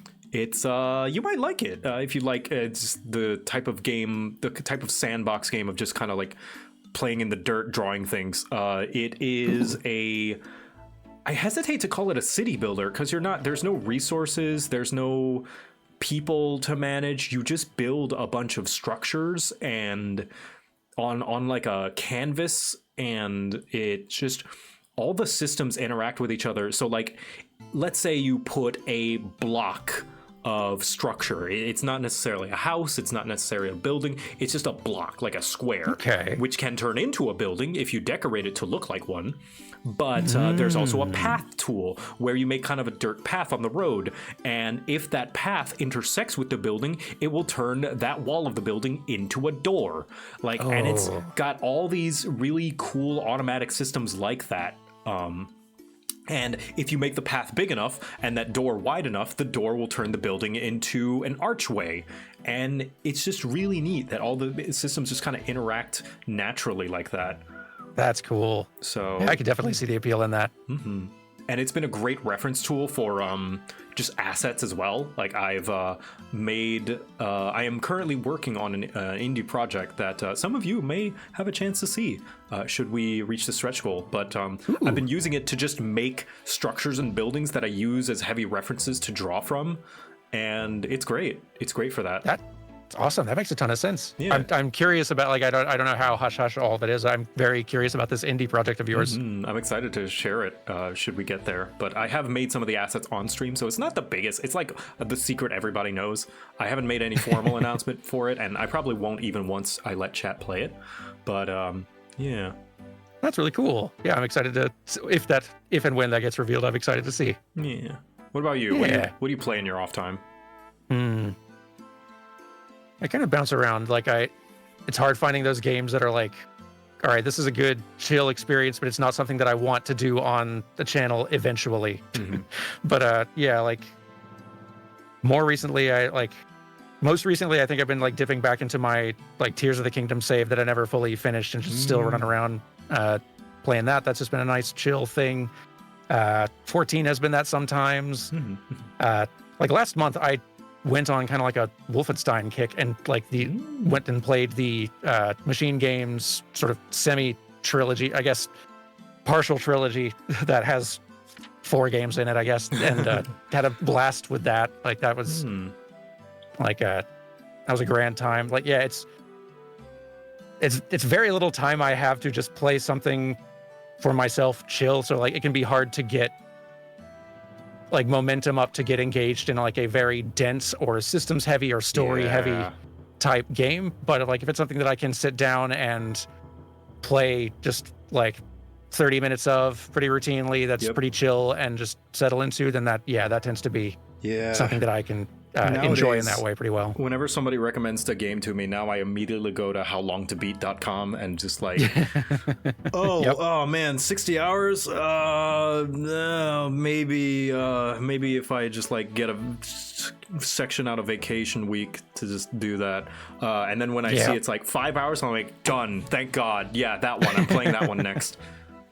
I miss the days when I just had like all the time, when I wasn't committing myself to so many other like creative endeavors, and just had all the time in the world to just dive fully in and get immersed in like large games on the regular. Because there's so many that come out even just every year that I would get way into, and I'll play them for a little while knowing that I'm never finishing this. Like, Yeah. I will never finish Baldur's Gate 3. But boy, what I played was fantastic. Yeah, there was a fantastic video by someone. I don't remember what he's called. Let me find his channel. And he made a video about his backlog and that he was like, okay, so this year I'm taking off YouTube and I'm just gonna stream my backlog of games. And one of the things he mentioned was that he at any point can just, I think Daryl Talks Games. Ooh, okay. And it's either Daryl Talk, yeah. And he was just like, at any point, I can just stop the game and not beat it and be like, all right, I'm good, I'm satisfied. And I admire his ability to do that because I can't. That's gonna stick in my, like, if I don't finish a game, that's gonna stick in my mind like a shadow over me and a burden. And, same. But that is a healthy way to do it, I think. That if, and I'm really close to doing that with Persona 5 because, good lord, how can we only be like halfway through at 100 hours? I don't. Also, just the fact that I'm at probably, I think most people would agree, probably the worst arc is the when you first meet, what's her name, the rich girl, the dad who's a crime lord. Haru. Yeah.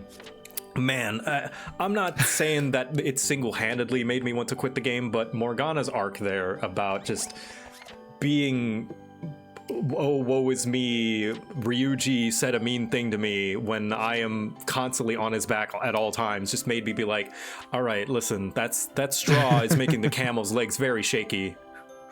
Yeah, I understand. I admire the discipline that someone. It's weird that it takes discipline to be willing to quit a game that you've not finished. Yes, but I think I have the habit of, especially when games are involved in the things that you do, which are work related, which is all of them for me.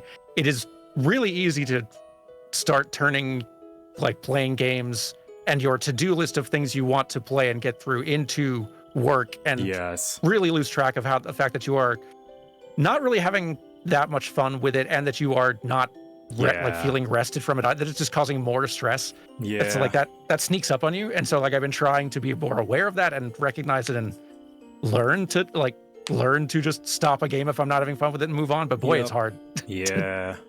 Like I still want to finish it just so I know where the story goes and so that I can say, like, you probably share this, like, as someone who consumes art, just to say that I know what the experience is that I've experienced it, because it's a very culturally significant game.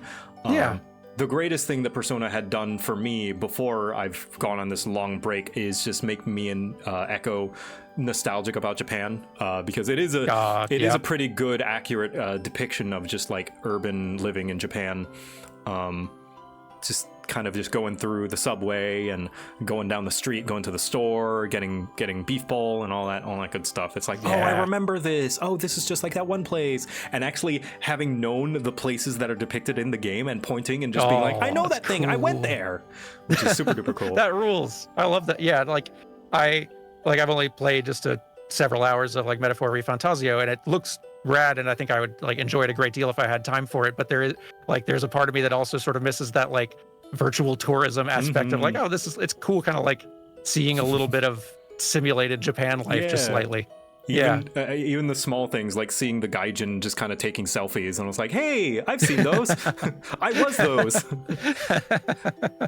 Absolutely. I feel so represented as a white person. That's great. I feel like that, like Yakuza is another series of I wish I had infinite time to fall into that, because I think I would have an absolute blast and also enjoy that tourism aspect. But it's never happening. But man, I can dream. Yeah, Yakuza, there's so many games and each one is so super long that I think that's the one that I'm going to refrain myself and just be like, okay, I'll play one of them.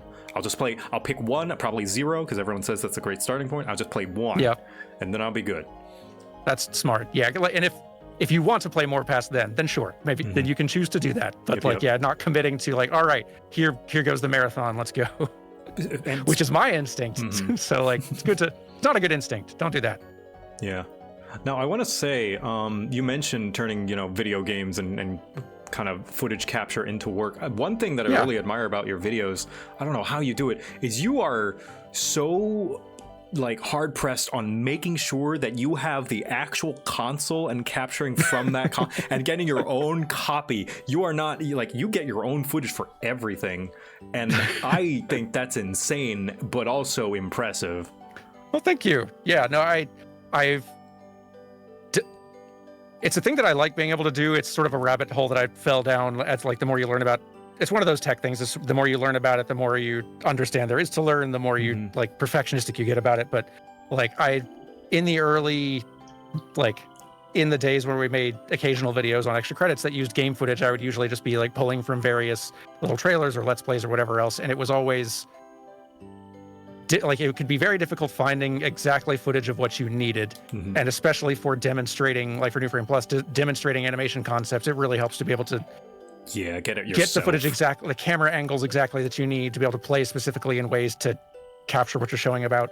And also, like, I always feel a little bad if I'm using footage from someone else, even if they'd be perfectly fine with it, even if like I get permission if I'm going to be using a lot of their footage for some reason. Like, it's always just an aspect of it that I don't want to take chances on. And I've also found that like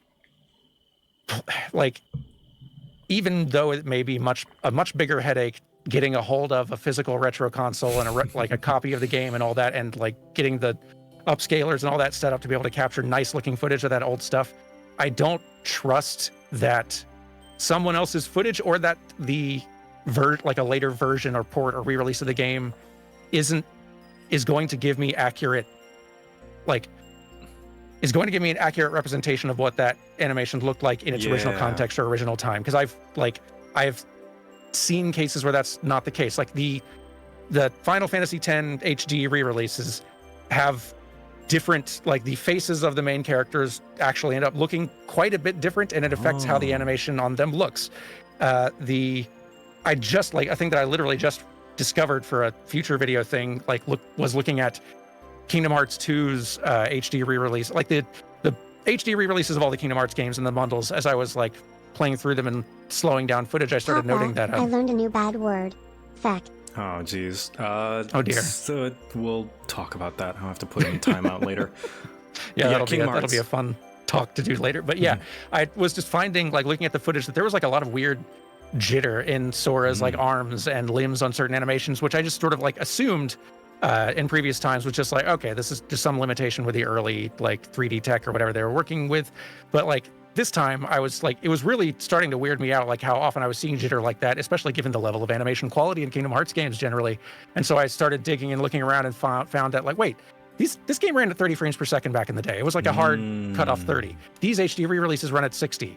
Hang on. And I started like went and captured from my PS2 copy of the game to like look and see that jitter's not in there. This is an artifact of this being of a game that was hard locked at 30, now being set to run at 60, and for whatever reason, just the interpolation on these animations are not interpolating correctly, and it's not playing nice.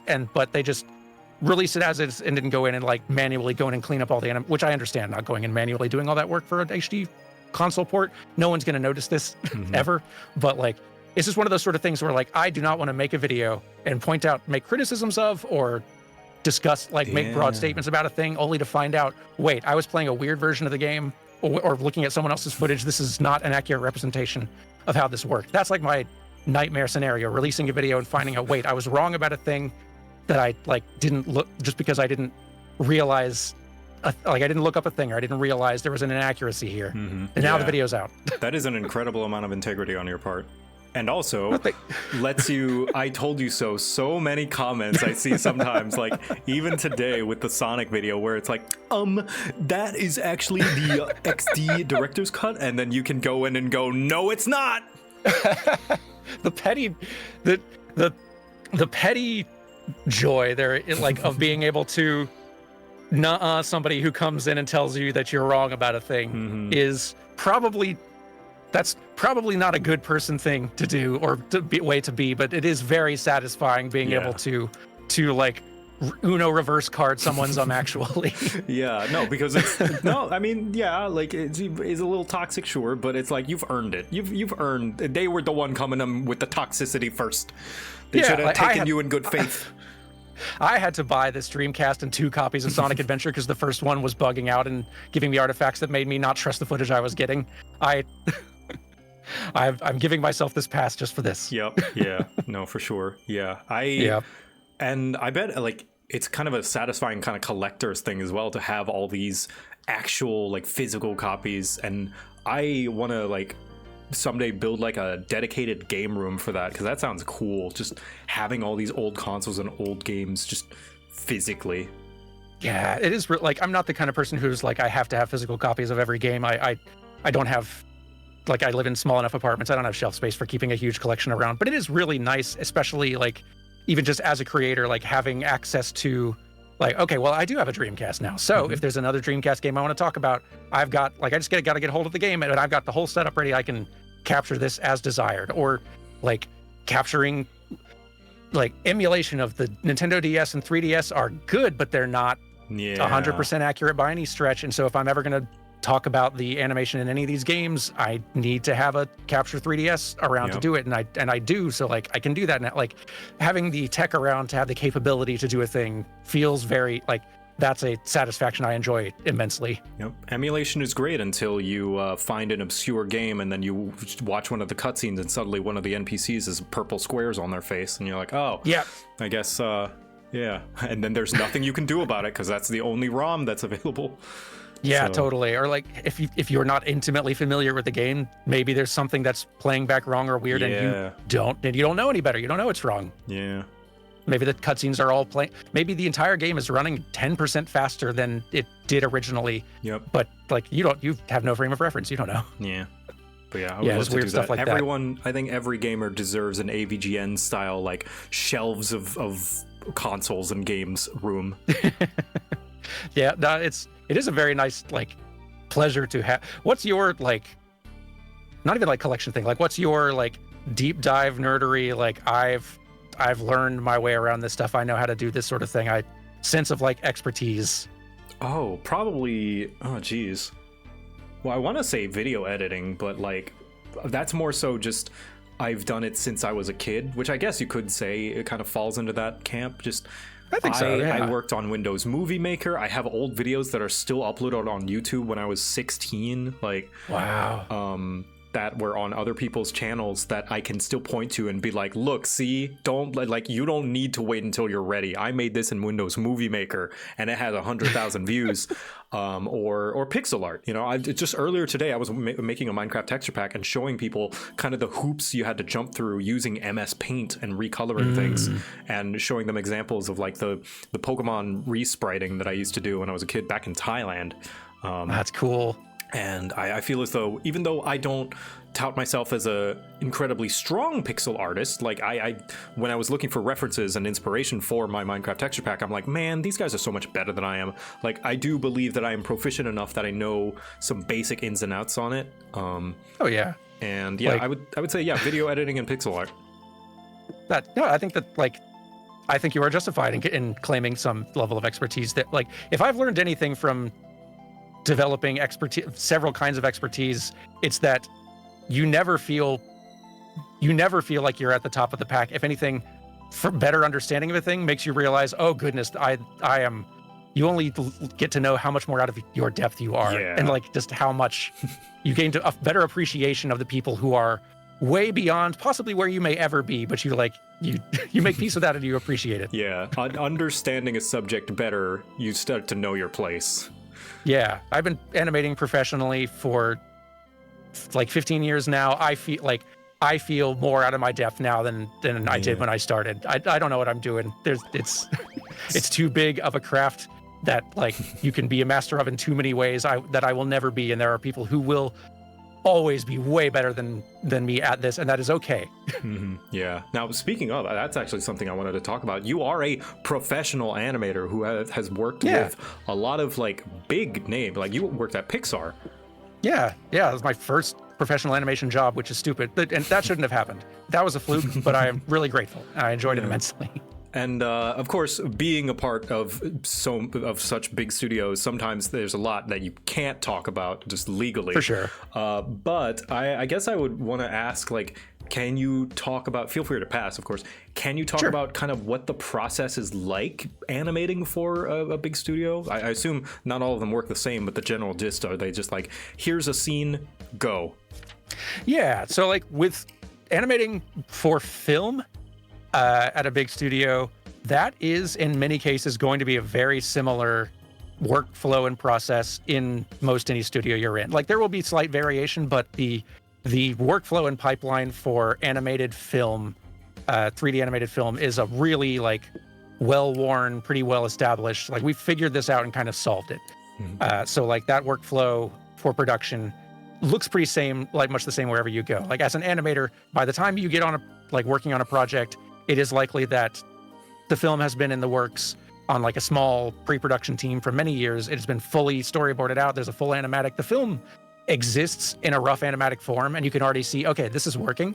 Now we just have to make it, do the full production, make it pretty. And so, yeah, like as an animator, you will be able to watch that full animatic and see the larger context of the whole thing. But as the shots become ready to go into animation, as the modelers and layout artists and all those others have kind of got the scene set up for you and they're ready to hand it off to you, you will kind of have what is called a kickoff, where you will be sitting with the director and probably the animation lead and others, and the director will sort of talk through the shot and what they're wanting to see from it. And you can ask some questions. You can try to figure out what you want to. Oh, somebody left the window open and left the goose food inside. They'll pass through. They usually take a little while. I didn't even know it was a migration season right now. I wasn't expecting goose. It's pretty good. Yes. Thank you. But yeah, so so you will after that kickoff, you'll do kind of a first blocking pass. You'll have a lot of back and forth. Okay, it's every studio will have. Father, that goose stole my cookie. Well, then go and get it, Gabo. So first pass. First pass, yeah, you'll do the first pass work, and every day these studios will generally have what's called dailies, where everyone will sort of show the state of their work if it's ready to show to the director. Director will give notes. You'll go back and keep working on it for trying to hone it and just take it further and further and further. Depending on the complexity of the shot, it may be that you're working on a shot. A simple one may just be a few days. A complex one could be weeks or a month. There are some long take shots that are really complicated that an animator could work. Potentially one animator could work on that one shot for the entire production if it's really bonkers and wild. I remember hearing someone, a friend who worked on Cloudy with a Chance of Meatballs, talking about there's a shot where Flynn is jumping up a whole bunch of I don't even know if Flynn's his name. I think it might not be the right name. No, whatever. Flint Lockwood, yeah. Flint Lockwood, that's it. Who's jumping up climbing up basically a tornado, the food tornado, trying to get to the device, jumping up on a whole bunch of flying objects zipping by it. And it's a long, very complex motion shot that he was on just for months and months. It looks great, but yeah, I can tell they were on it for a long time. Working on a game though, it's that's so different from every different project and studio I've worked at. It has been wildly different workflow, wildly different tools, production, relationship of who you get feedback from, how you get that feedback, how much creative flexibility you have or don't have. It can depend on the size of the game. With Halo Infinite, that was much more film-like in a way, where I was working on cinematics. The game was well in production at that point, and we were essentially being assigned scenes that even already had performance capture work done and a lot of cleanup done too. We basically just needed to bring it home, get it all assembled, polished, working in engine, functional, do it looking how it should look in game. But every game is so different, not even just because everyone's tools are different or because we're not sharing knowledge around. It's just every game is so different that it kind of requires a bit of it requires new problems to be solved. Oh man, not even thinking about different engines. Oh yeah, geez. Oh gosh. Different engines and even different designs. All right, different. You can work on one third-person shooter at one studio and then work on a different one, and because the way that player character controls and animates on a fundamental level is different enough, it may require just a very different approach. And maybe you're working at a different studio that has sort of a different culture with how they handle their workflow and team interactions. In a way that's frustrating. In a way that's also makes games just always fresh and exciting, because it is always you're never just feeling like a gear on the same assembly line and just the same process over and over. It's fun having so many new creative problems to solve and things to figure out each time. Yeah, there's an enjoyment to that. God, Yeah. I could also understand the overwhelming feeling of it, of like, oh gosh, I gotta it's like learning, you have to relearn a new language that has little bits of the previous language that you learned.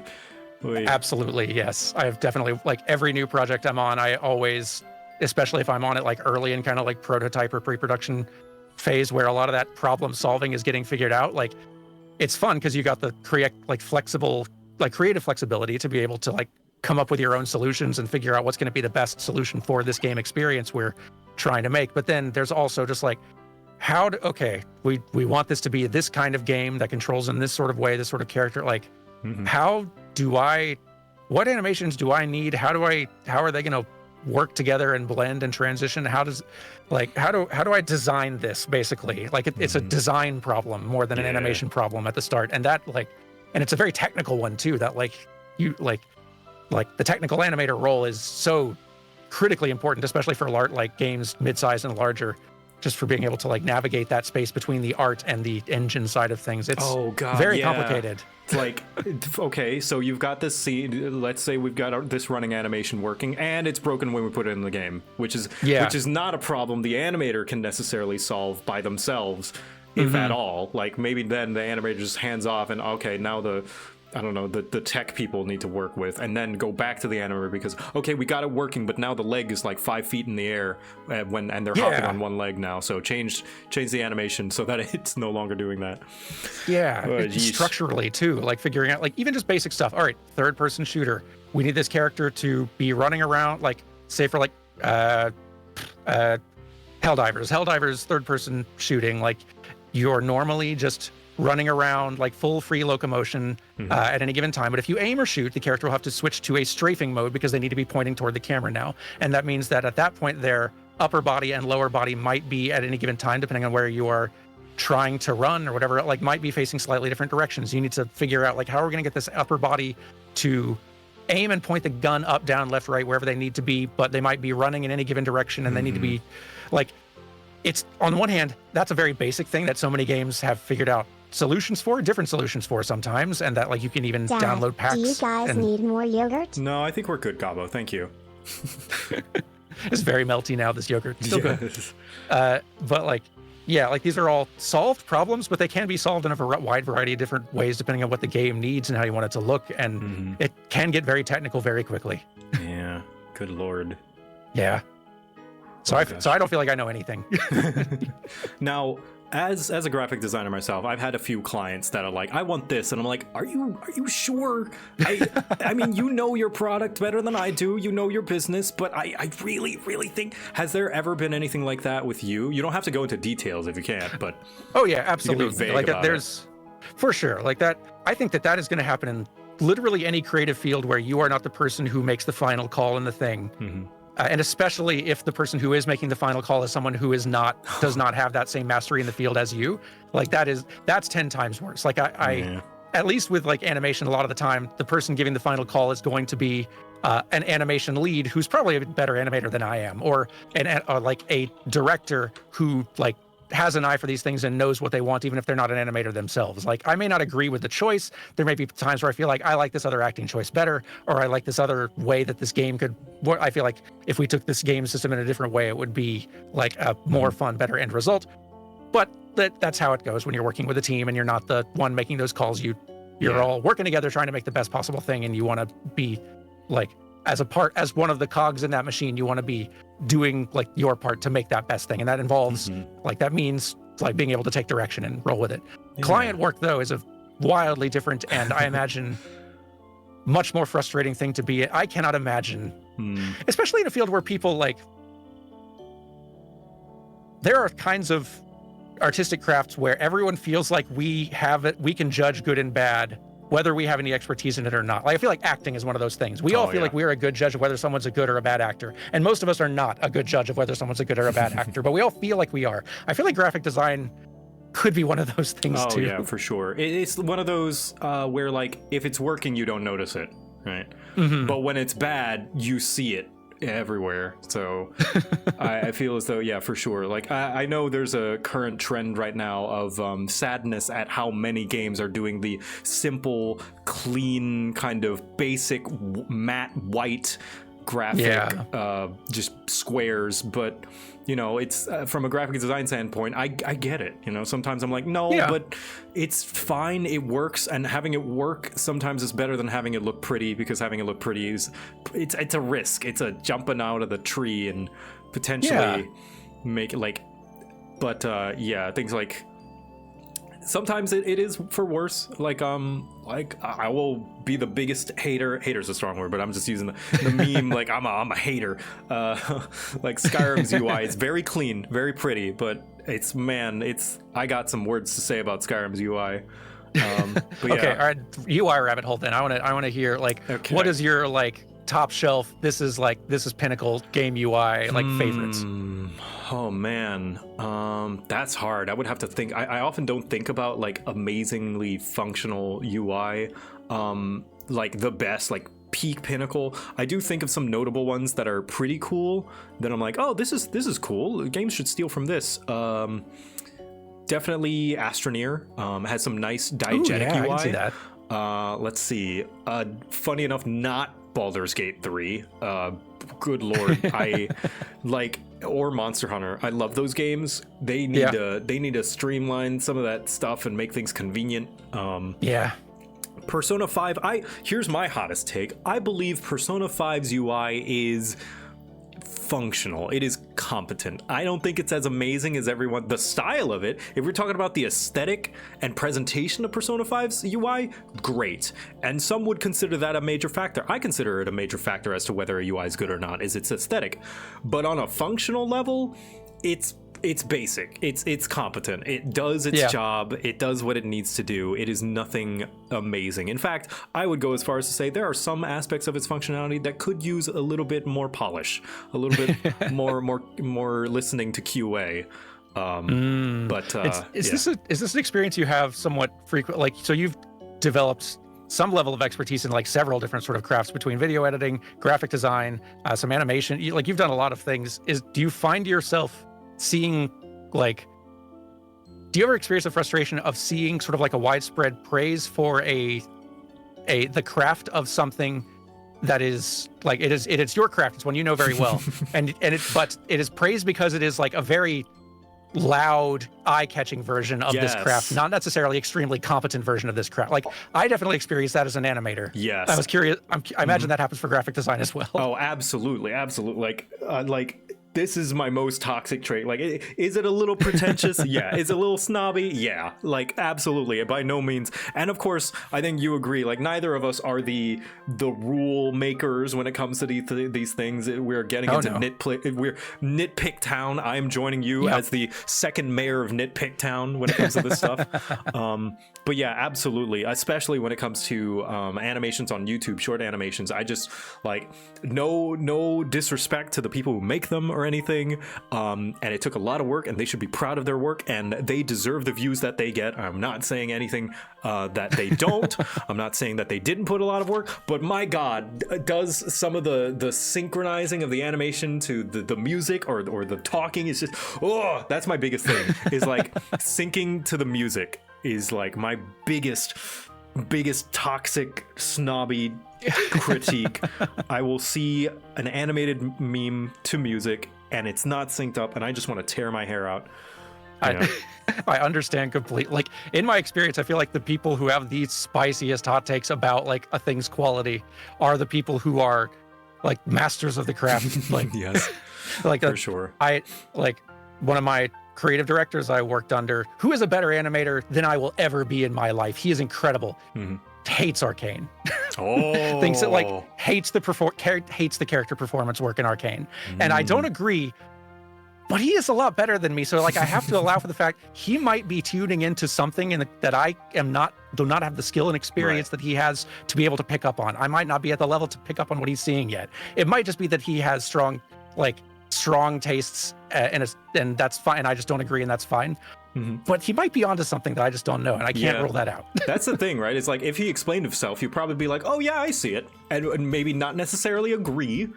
But it's like whenever you're experienced in a craft, there sometimes you just develop these eyes for things where it's like, nah, that's you shouldn't have done it that way, you know. Yeah. You spend a long time working at figuring out like what looks good and how to make a thing look good, and if you feel like I could see it developing a sensitivity to either like even other styles of things that value different kinds of qualities and different kinds of approaches to things, just feeling really wrong and off to someone who has developed that eye and figured out how to make a thing look good in a certain sort of way. Like, I can understand totally where it comes from, and I definitely can feel a similar sort of like bristling at like, this is not as good as everyone is saying it is. Yeah. I will say, speaking of animation and people not saying, this is not necessarily criticizing it. Sure. Firstly, before I lose my thought, I am so thankful for Arcane and Spider-Verse and Puss in Boots for bringing in this new age of animation where not everyone is just trying to imitate Pixar in 3D animation anymore. Yes, thank God. Yes. No disrespect to Pixar. They're great at what they do, and they have their own style, and like especially the tech that they are using, and that is just a real cat in Toy Story 4. I don't care what anyone says. That's just full motion video of a cat. But I am glad the new stylistic direction things are going in. And also with Glitch as well, with Gaslight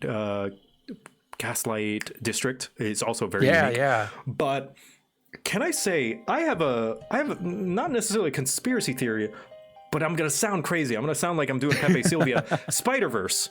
Everyone talking about that one trivia of like, oh, they do a lower frame rate for Miles to indicate that he's not. What is it, Gabo? Are you sure you don't need any more yogurt or gummy bears? No, I'm sure, Gabo. We're okay. Thank you though. Thank you for checking in on us.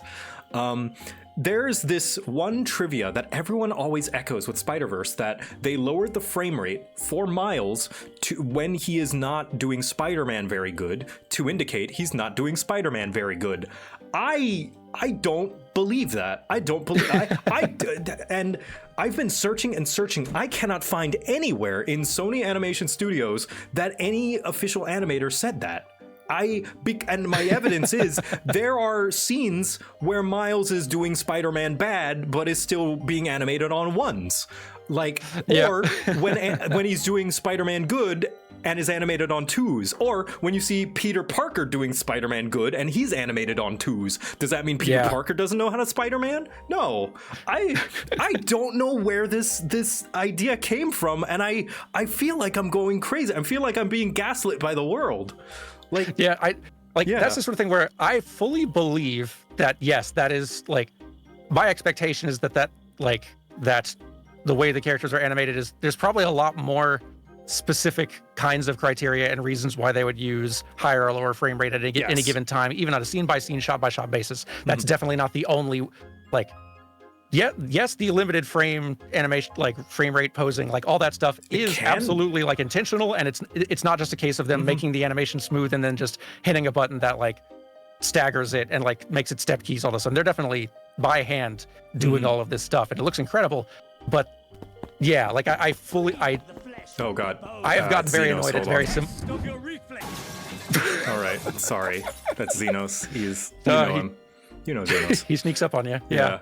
No, like I can absolutely empathize with that frustration of like seeing a story or a behind the scenes thing shared around and parroted as truth over and over and over by a lot of people that you have never seen the original source for, and you have a hunch I'm not sure that's actually true.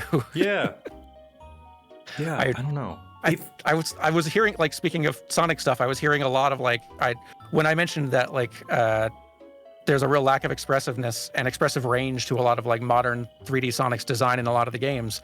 Like I started hearing an anecdote parroted around a lot that one of the like higher ups within Sega and Sonic team like has a rule that like Sonic can't be too expressive, and that this was a law laid down because of like a pushback to some releases of some of the like more wild Sonic comics that one kind of like rogue guy was making, like from Archie Comics way back in the day. Right. And I heard that enough, and that didn't make sense as a justification for for the design. But I also started looking around, and I could not find an original source on that story anywhere. Right. And I think that it was like at one point, yes, the artists for those comics did get pushback on like, hey, this expression is this is not Sonic. This is off model. This is way off. This did get pushed back and maybe restrained there.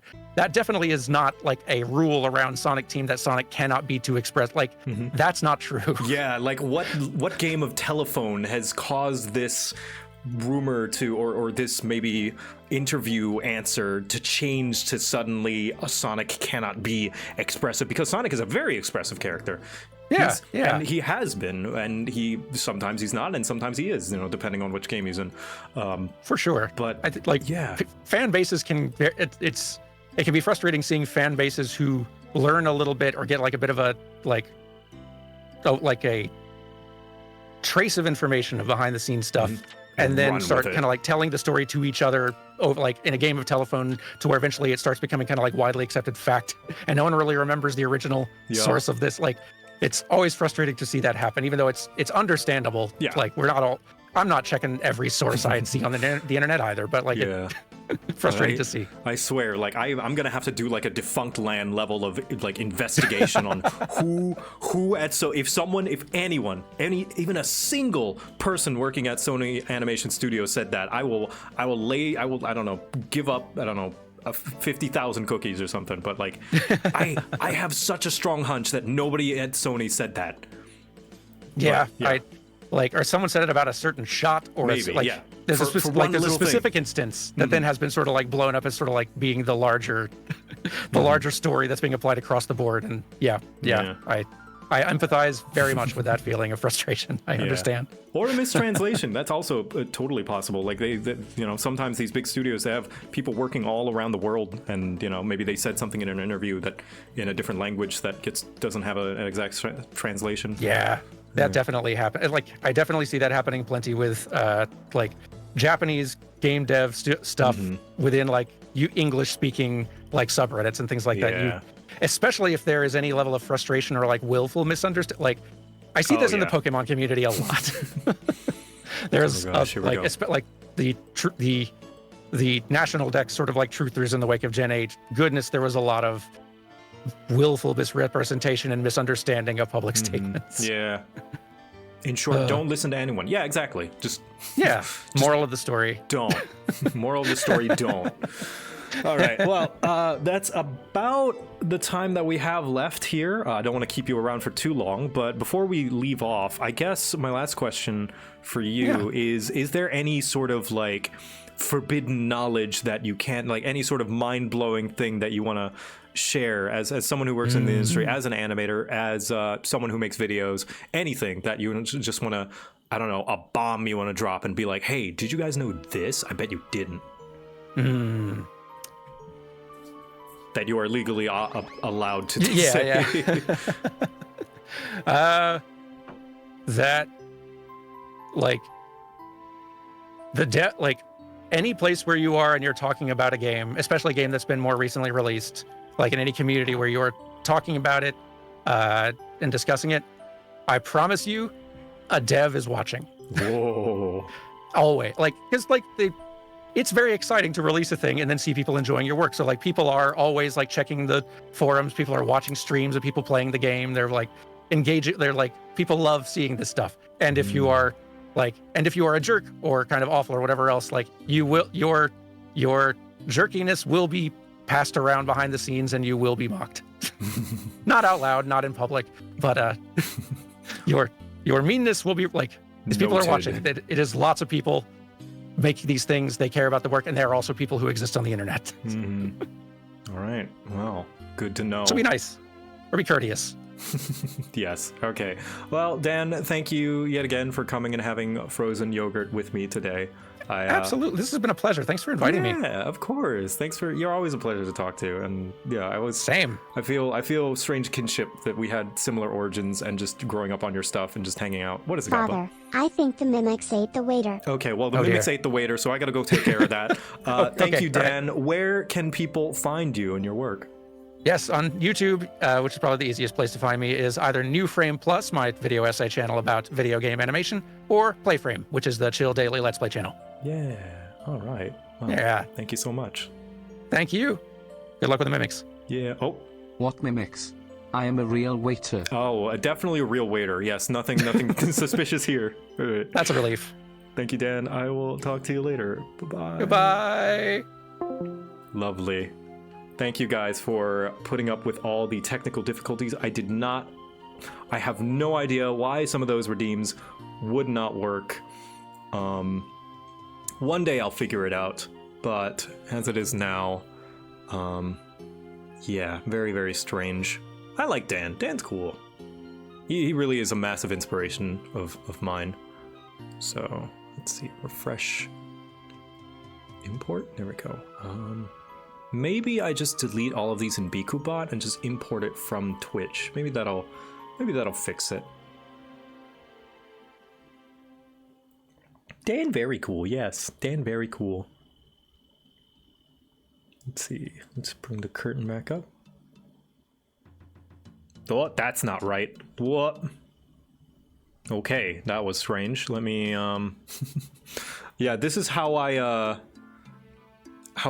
have the little behind the scenes secrets. This is how I managed to have the things go across the screen with the tits throwing system, is I just make my model really big and then have it throw past my chest. So yeah, that's how I do it. But let me just fix some of these redeems and adjust them. I hope you guys enjoyed that. Dan is a cool guy, good friend, and I do hope to hang out with him more. If you would like to see me hanging out with Dan some more, you can catch us on Dan Jones and Dragons, twitch.tv/causeI'mDanJones. I think our next session, when is our next session? Sometime in May. He thankfully put it off for me for the subathon. But yeah, I play with Barry, I play with Gamlord, I play with Saren, I play with Nicole Goodnight, and I play with Dan Floyd. Very fun time. Very, very fun time there. More Hildebrand shenanigans when? Oh, I still have yet to finish Endwalker Hildebrand, haven't I? Yeah, geez. Let me turn on all the redeems back on. There we go. Waster cookies, pet gobbo. Turn on things in the restaurant. Dote. Cool. There we go. Yeah, so sorry that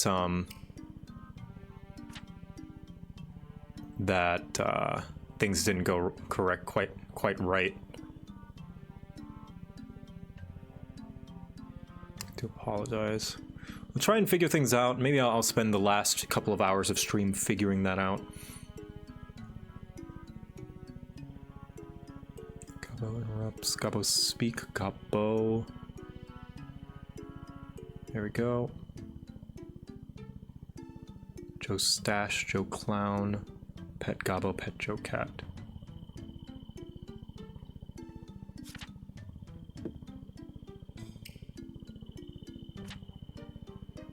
There we go.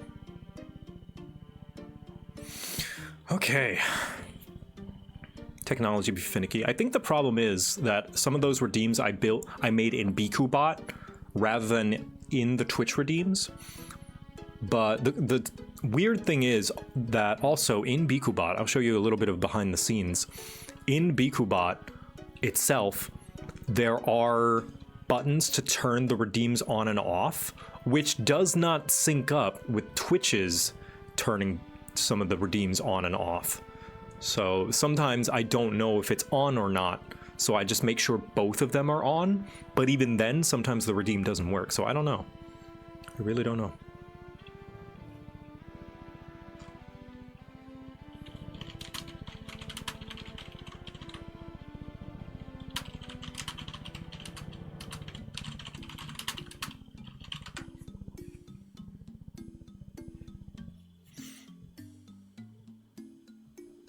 For example, yeah, oh my gosh, Ryder, yeah, throw stuff.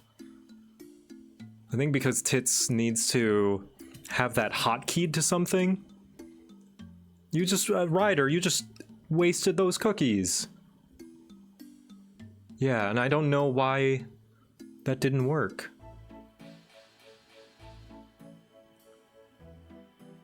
Yeah, it's like, it's the same name.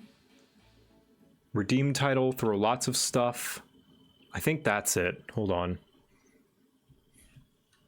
Let me try that. Man took the risk himself. Throw lots of stuff. I do believe that fixed it. Oh god. Ryder, stop wasting your cookies! I'll test it. You're wasting all your cookies. There were lots of stuff. Yeah, it didn't work. I need to hotkey it, I think. Or just to test it. Hold on. If I test it, test. That works. But then, when I redeem it,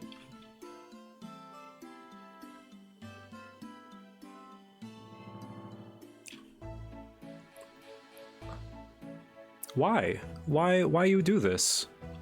I guess I have to hotkey it. What do I hotkey it to? I don't know, like... But I don't want to hotkey it to anything because I use almost all my keys. I need like an extended keyboard button. I don't want to press one of these things and... I don't know, F6? Sure. Hopefully F6 isn't on anything important. And then I need to make a redeem... Check with Twitch integration? I thought it's on. Hold on. Yeah, Twitch integration is on. Connections. Twitch. Yeah, it's... Should be. Oh my god, it opens like 1, 2, 3, 4, 5, 6, 7, 8, 9, 10, 11. It opens like 11 tabs.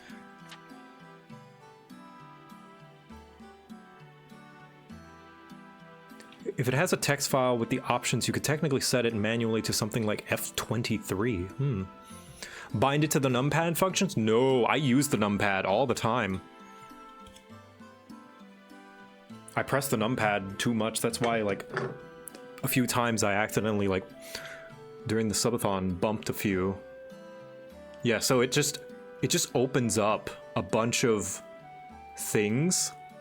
Like, look here, it just opens up a bunch of tabs. So I don't know what that's all about. Maybe I'll hide it briefly. Hold on. Let me hide it. Twitch authentication. Deauthenticate. It seems as though the authentication is not working. Like, there's X's on all of them.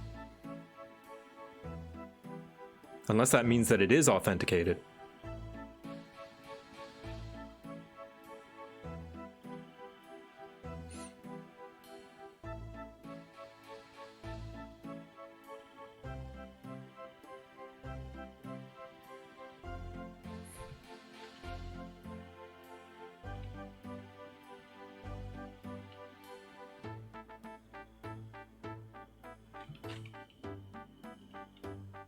Yeah, I don't know. Very strange. Anyway, back to... Whoa. Ooh. Okay.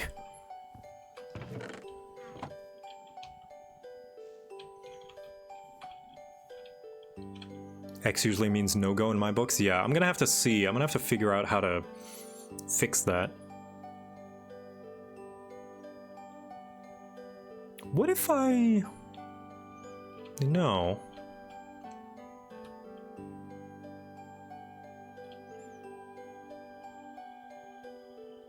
What if I did this?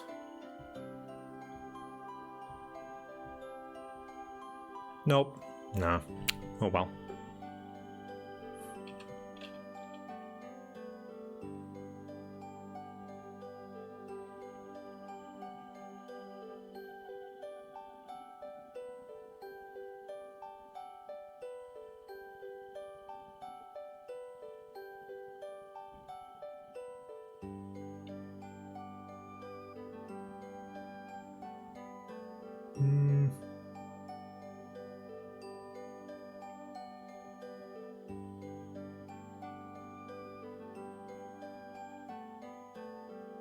Okay, I'm not gonna worry about it.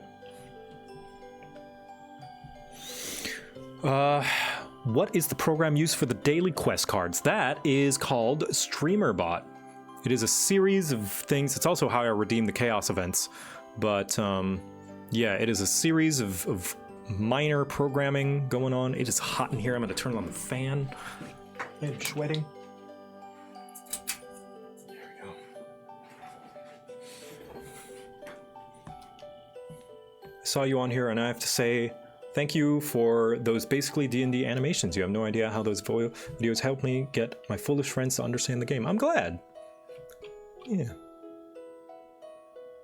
Let's see. All right, we were working on the UI. The hotbar. There we go.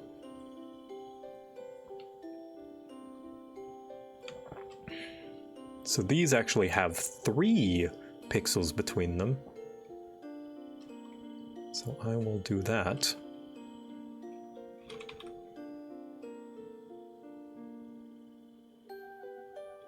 I believe so, anyway. 16. 16. Is this 3? Yes. There we go.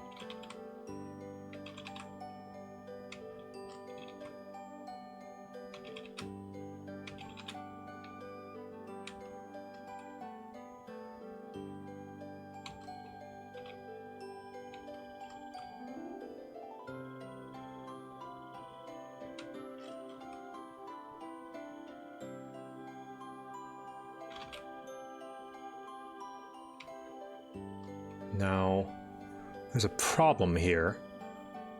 I believe they are far too tall now. 18... 16 by 18. That's not right. Which means... I believe this needs to come in a little bit. Which was probably originally why it was shorter.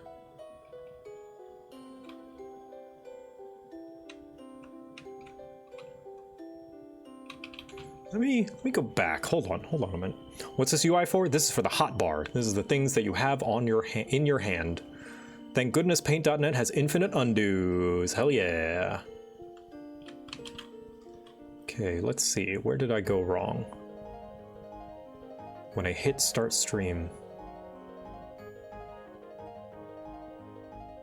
I believe I need to move this over here, then move this back a bit.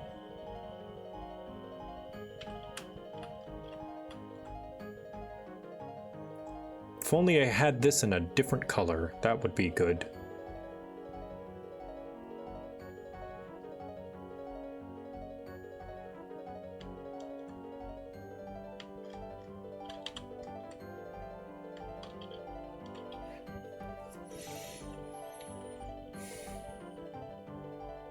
But what's wrong with that one? Needs to be further in, I believe.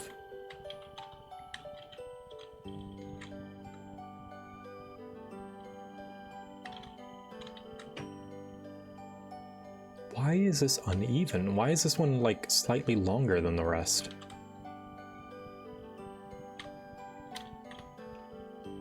Is it the case on both sides? It is.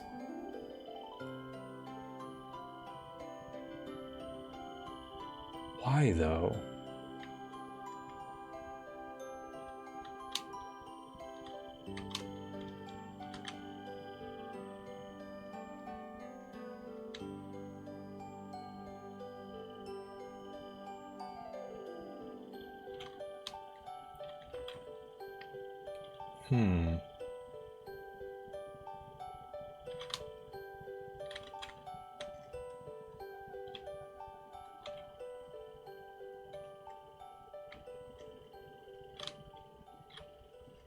Why is Gamora?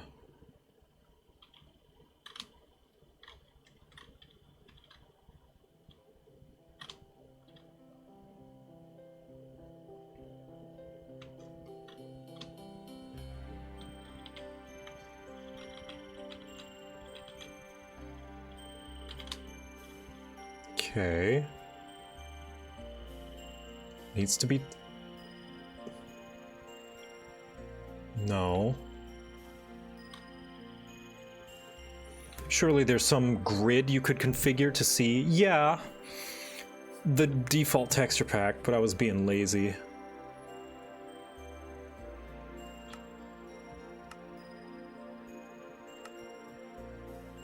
Alright. Assets, Minecraft, textures, UI, sprites. Where is this again? It's like a... This is sprites HUD. Okay, sprites HUD.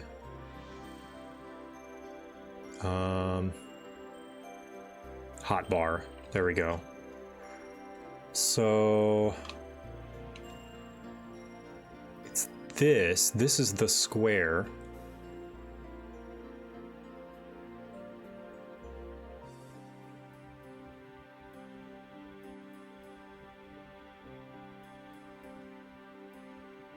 Where the item is meant to sit in. It would be nice if this texture shared a color palette rather than just having random colors. There's like 20 different colors in here. Here, watch. There's just a bunch of different random... What is this? So this is a 16 by 16. So that is, oh, they're 4. I thought they were 3 blocks long. They're 4 blocks wide. That was my issue. I see. Okay, they're 4 blocks wide between each square.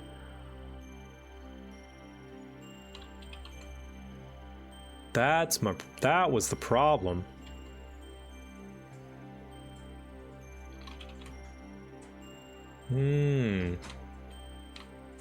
Minecraft textures and the noise filter, yeah.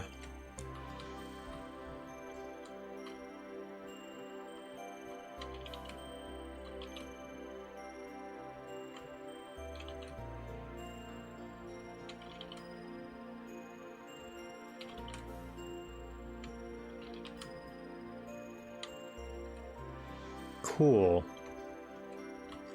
So then in that case, it's like that. Ah.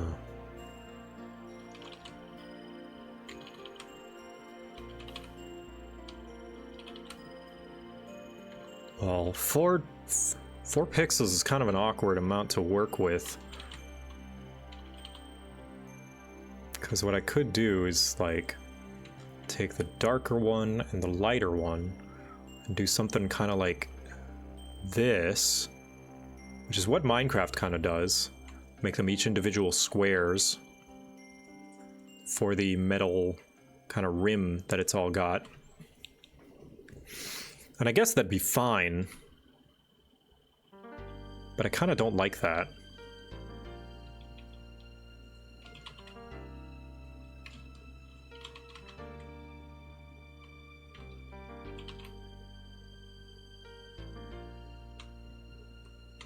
Hope the stream's been going well. Stream's been going well. Yeah.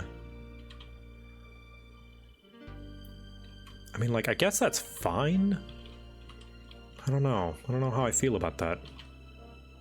Like, functionally, it's fine. Aesthetically, it's okay.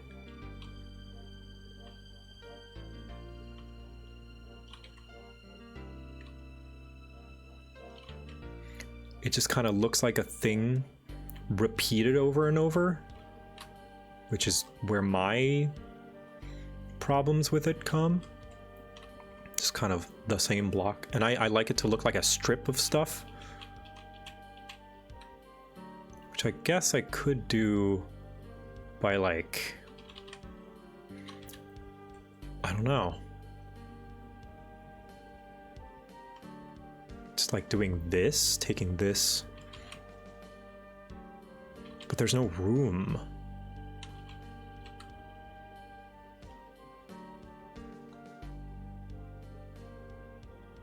Taking it from the from the inventory screen.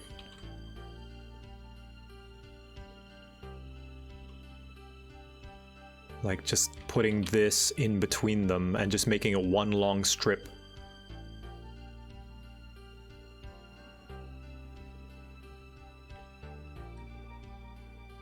We'll see. We'll see how it looks.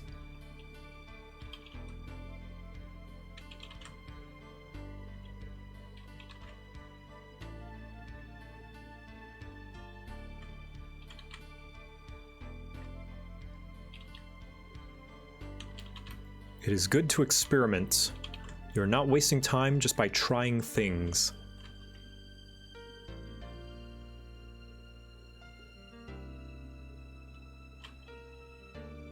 I hope the fashion show went well, and I will personally be anxiously looking forward to another one in the future. Yeah, at some point. I want to get back into doing them maybe once a month.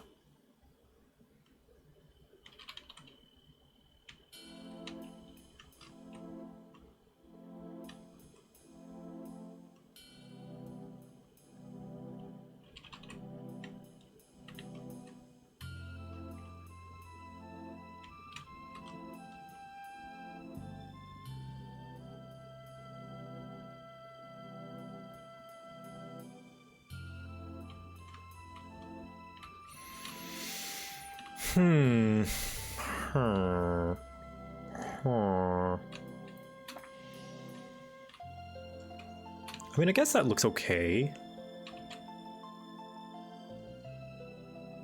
What I could also do is like, it's a little bit of this.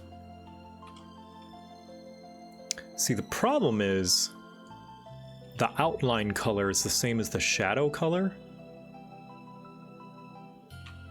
So it'd be more distinct if I could make it a different color. Maybe that same blue that's in the equipment in the inventory. Try that. But I like the more neutral color is the problem.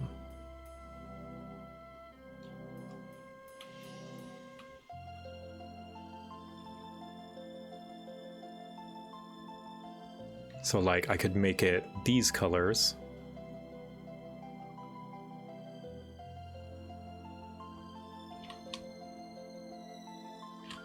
These colors, that way the outline color does not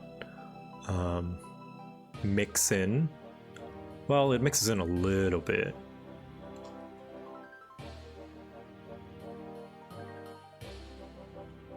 What about the cloth color? What if I did it this color instead? A little bit more contrast. Oh, but then I have a new problem where there's no outline at the bottom of this thing. And now it's just a smaller box. A smaller, wider box at the end. So I would have to like eat into the box itself. But then now, this is hard. This is a hard problem. Maybe I make these steel bars a different color entirely. Maybe that's what I do. Maybe that's my problem. They're like this gritty brown color when they should really be more like the iron color. So let me find the iron stuff. Novice hoodie brown looks better. Yeah, I agree. I like the novice hoodie brown.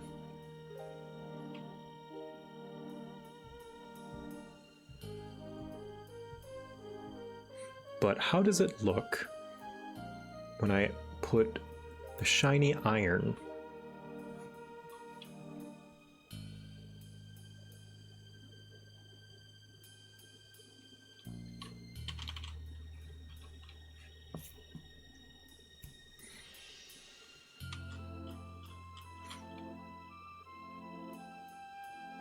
Also, speaking of iron, this iron's kind of shiny. I'm gonna make it more like this iron. Let's reduce the max amount of colors. there are... Why are these two not the same color? They should be.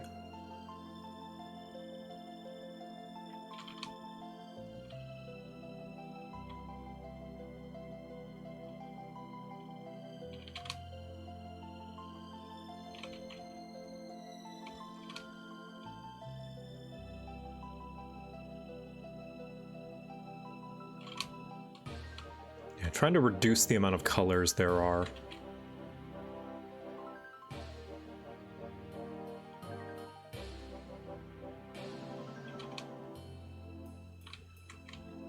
Too shiny, too bright. I do think that's fine though, adding these tones.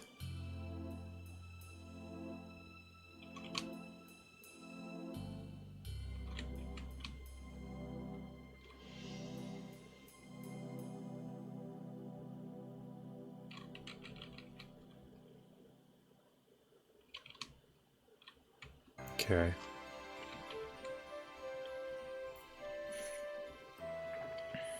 So, what if instead the steel color, let me just delete some of these, remove.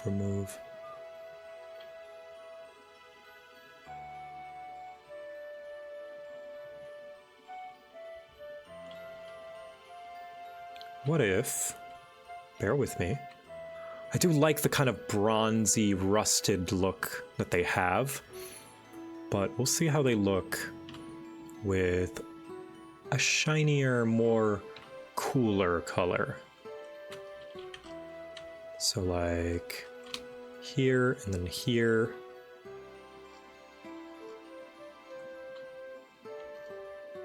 Oops. Don't want to get that. That. And then take this and this and this.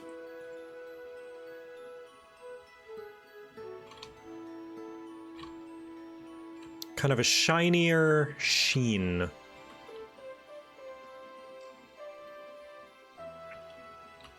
I don't know. Looks too shiny. Nah, back to the bronze, I believe. The bronze looks nice. Might just have to make some concessions here.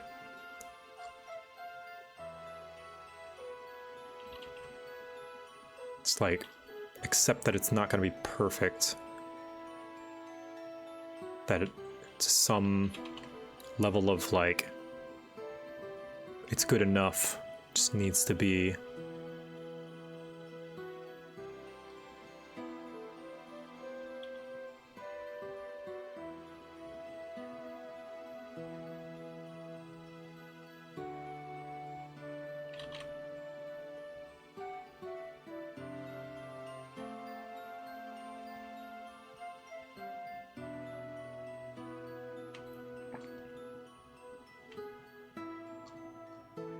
Or I could just get rid of the thing altogether, make it blank.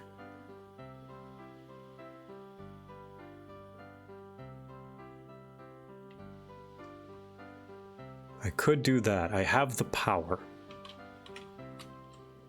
Let me look at Ragnarok Online's UI. Also, I'm gonna join in the thing. Wee. Wee.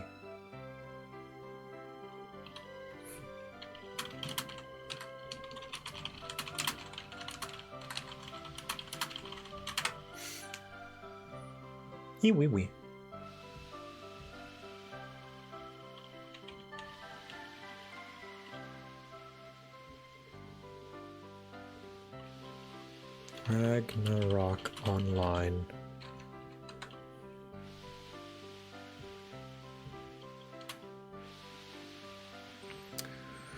I mean, Ragnarok Online's UI is pretty basic and straightforward. It's a lot of white. It's a lot of plain white. So it's not exactly like that. You see, it's white. UI. It's a lot of kind of like traditional looking windows. Like Windows XP looking windows. So if I really wanted to go that route, I would make it plain white and like have little shadows underneath things. Hi Ushimama! Hello! How do you do? Toilet. Great. That was my favorite, one of my favorite big ladies. I was gonna say my favorite big lady. I have many.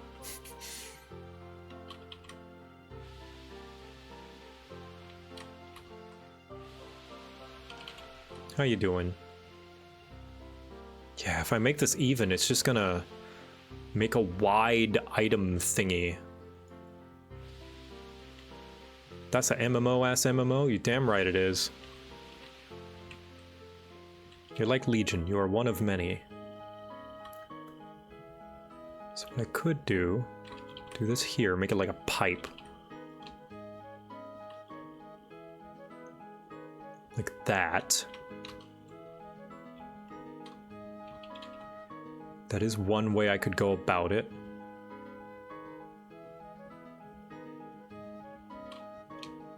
But I don't like how that looks. I'm agonizing over the smallest, stupidest little thing that shouldn't matter. But it does to me.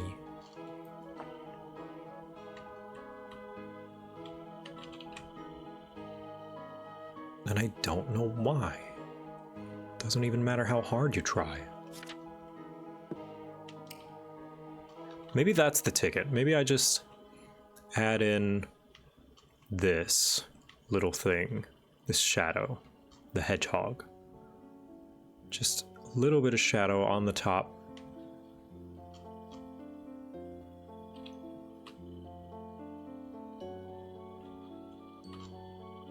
Like that.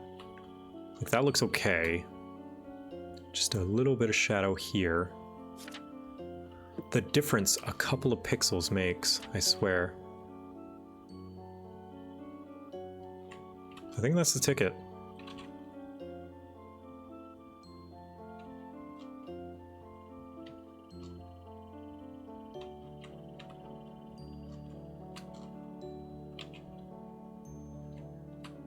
Maybe even not even have shadow.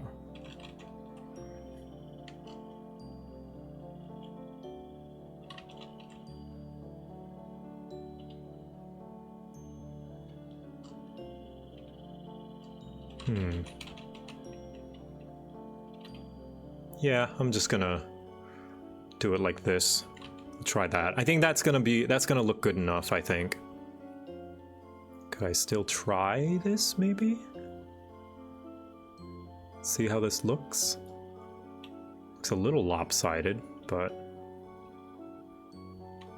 if I move this to the side, like that, like so, I may have something. I may be cooking.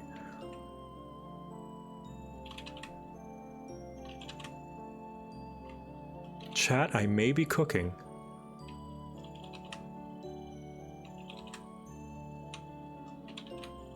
Let me cook.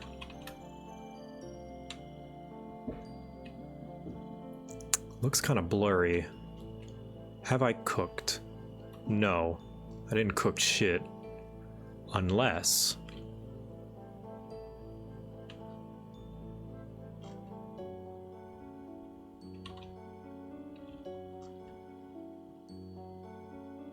I just get rid of that and just make them wider. No. It was tasty for a little bit, but no, it got burned in the pan, so let's try that. Let's try that. Turn off the stove. It's burnt. Yeah, that looks okay. That's good enough.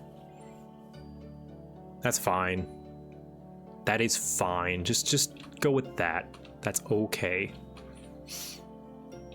And what we can do, otherwise,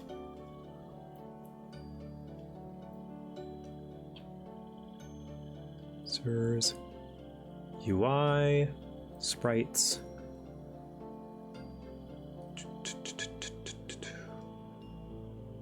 HUD.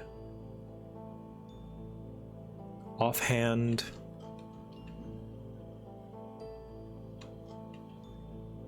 Take this, bring it over there.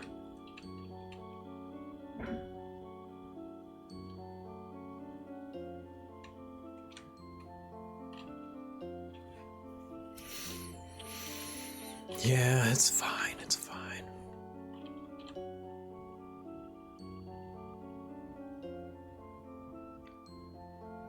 Ushimama, you are a programmer, correct?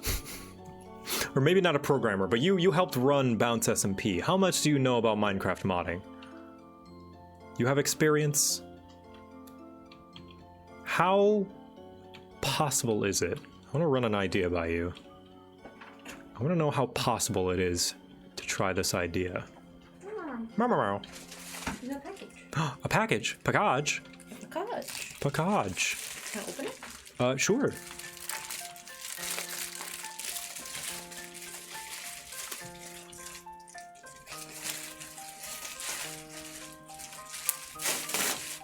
Look at this new UI. What do you think? I like it. Very clean. Oh. Oh. Oh, this is for Kate. Oh, yeah, That's Kate. a problem. What? All of our packages are gonna have. Oh, my name. Yeah, that's right. Whoops. We should probably add a alternative address that is just our address with Kate's name. Yeah. So I'm gonna go put this on Kate's desk. Okay. I don't know why it was so squishy.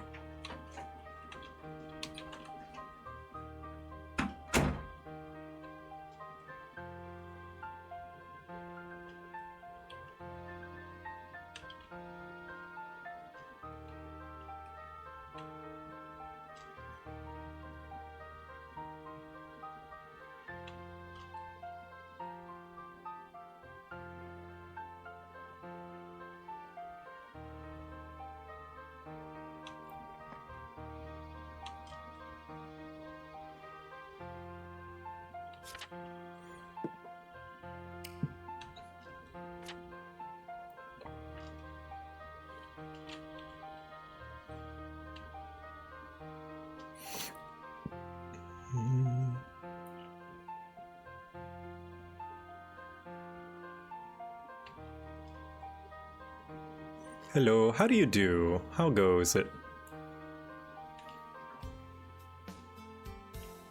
Thanks for stopping by, Project Swordtax.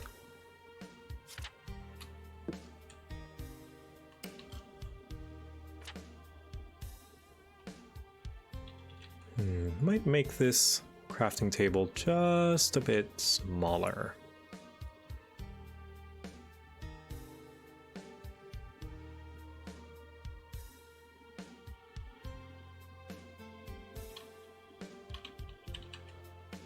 Boop. One block up.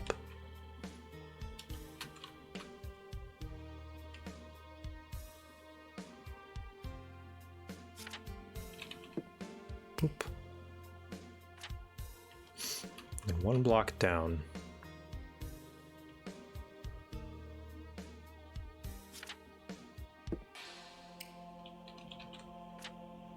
What did the man with the coin-operated beam cannon say to the retreating army?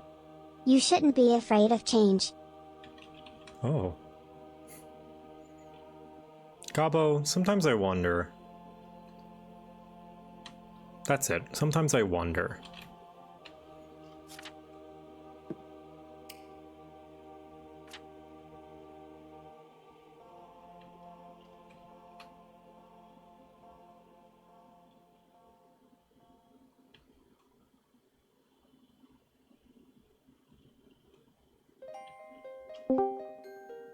Who's that? Huh. Oh, I'm being hurt. Who is that? Oh, hello. A girl DM. Hello. Hello. Nice of you to join I us. saw that. Yeah, I'm waiting for my pizza delivery. Pizza. Pizza, yeah. When you joined in and an illager attacked me, and I thought that was your like Discord join noise. Oh, no, I don't have any fancy sound set up. Huh. Huh. Did you check your mail in WoW? Did you get the tabard? I didn't get to check it yet. I didn't get to log into it yet. Today was Final Fantasy 14 day. No, valid. What'd you do?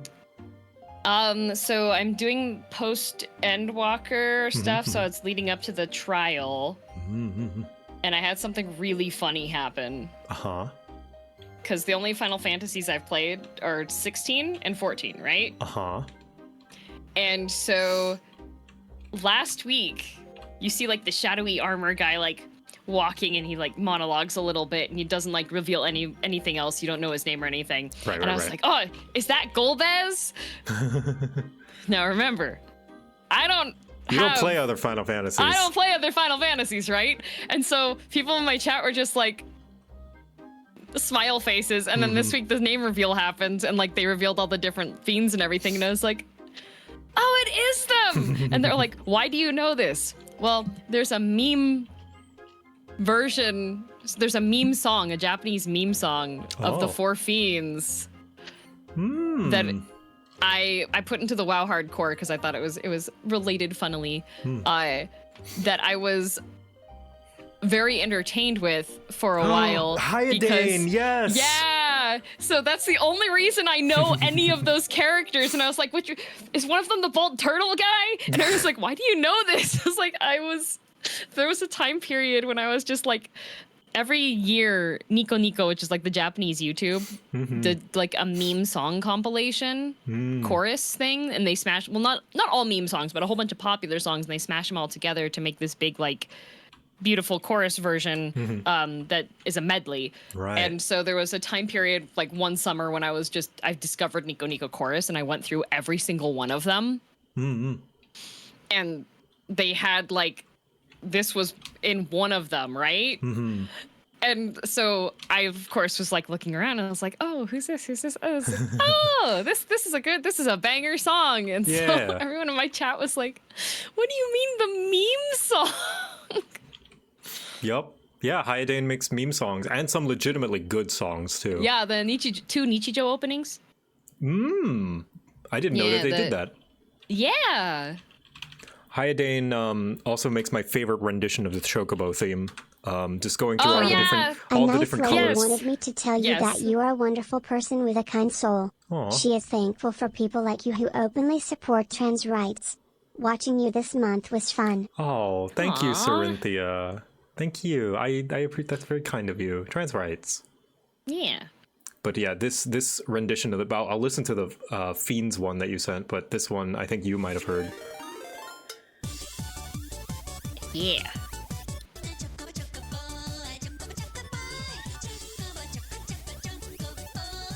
Yes.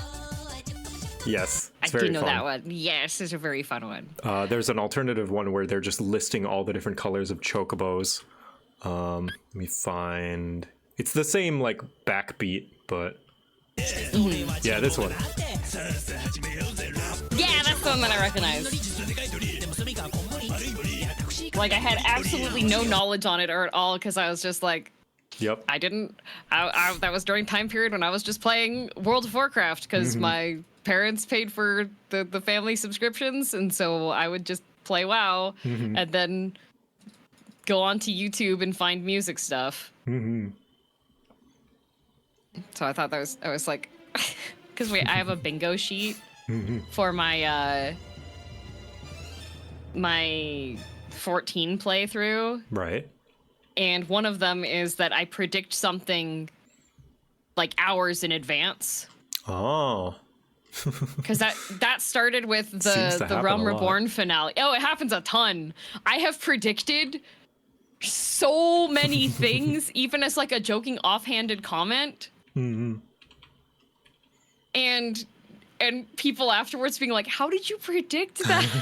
I'm just like, I'm a silly little guy. I don't know. I just say silly little things, and I say silly little things, and then I speak them into reality. I should have had that for mouth washing, because apparently that's what was happening with me with mouth washing. Oh. Have you played? Yeah, mouth washing. Yes, I have played. Yeah. Yeah, like that was. Sorry, you go first. Oh, that was one of the ones that I hadn't quite. No, mouth washing I figured out the twist right in the intro. That like Jimmy crashed the ship? Yes. Mm-hmm. Because when you're playing in the beginning, which you're directed like which seat you have to be in and driving. And then when they had the interview, I was like, wait. He's sitting in the other seat. He's in the other seat. This guy didn't do anything. I was just like...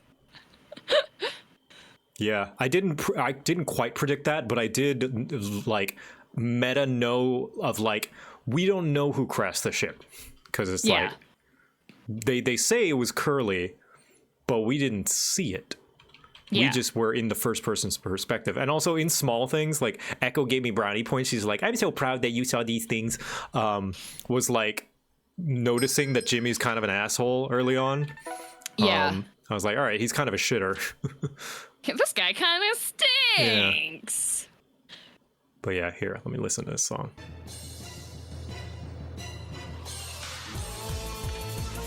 Oh, this song. Yeah. See, I've never played 4 either, but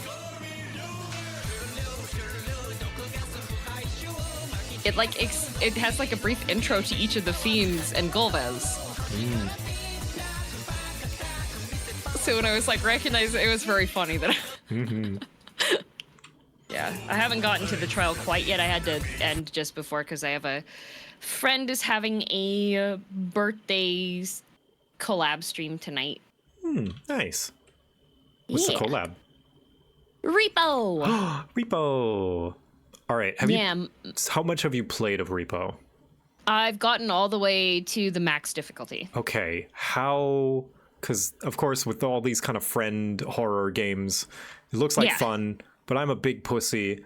How does it jump? Like, does it have the capability of jump scaring you? The jump scares that they have are more like automated haunted house jump scare kinds of vibes at times. Okay. Like there are monsters. If you have enough strength, you can kill them. Okay. And they're not really chasing you down. You do have HP. So like you can survive and your friends can bring you back to life again. So it does have like if a monster appears in the room, it does play a jump scare stinger sound so that you like, but it's not like a scream one. It's more like a violins alert. Yeah, like violins and kind of thing. It's just an alert that lets you know that okay, you're not in as safe of a zone right now. Like the first couple times I was, when everybody else had died and I was the last one, I was trying to get the team out. It was just like I was a little anxious, but there's also a self-destruct button for your own character. So you can just be like, nope, I'm out, and just like that's good. Explode. So because like to give you a point of reference, Lethal Company legitimately scares me and makes me jump at shadows. And that's Lethal Company, you know, the game that everyone says. No, Lethal Company is scary. Okay. Lethal Company, I would say, is scarier than yeah, Lethal Company is definitely scarier than Repo. Repo, the characters that you're playing are just so comedic with like the text to speech, and there's also the Repo rounds are a lot faster, so it feels less stressful. Okay. Then I might consider, because that's the main thing. You won't play GTFO? Fuck no, I won't play GTFO. That's probably the pinnacle of that kind of spooky, scary horror. GTFO is...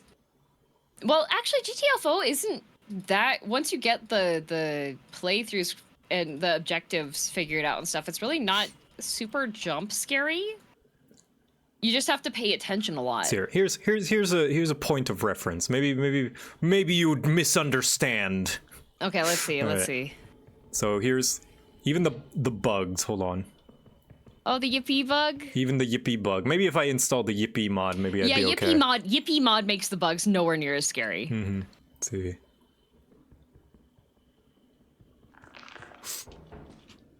Yeah, they make scary sounds. Yeah.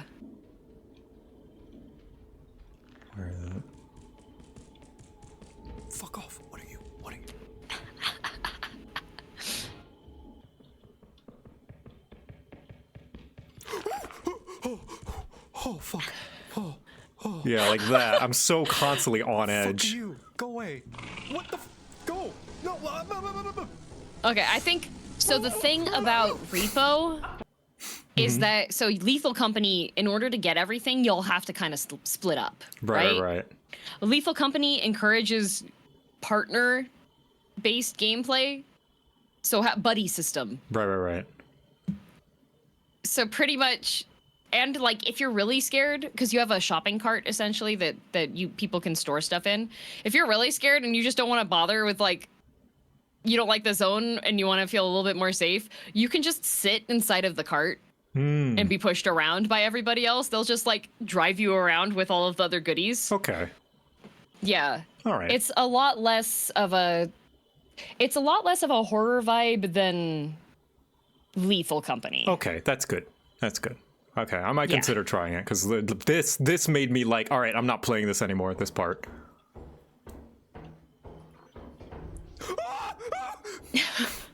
The fucking Bracken. Oh, Bracken. Fuck this game. Fuck this game. Fuck this game. Fuck this game. Fuck this game. Fuck this. Fuck. I'm out of here. Goodbye. Yeah, There is a monster that's kind of similar to Bracken, but he's a very tall shadow man, and essentially but you have a lot more of a window of safety essentially. Okay. Because the tall shadow man one, the way that he works is if the longer you look at him, he'll attack you, right?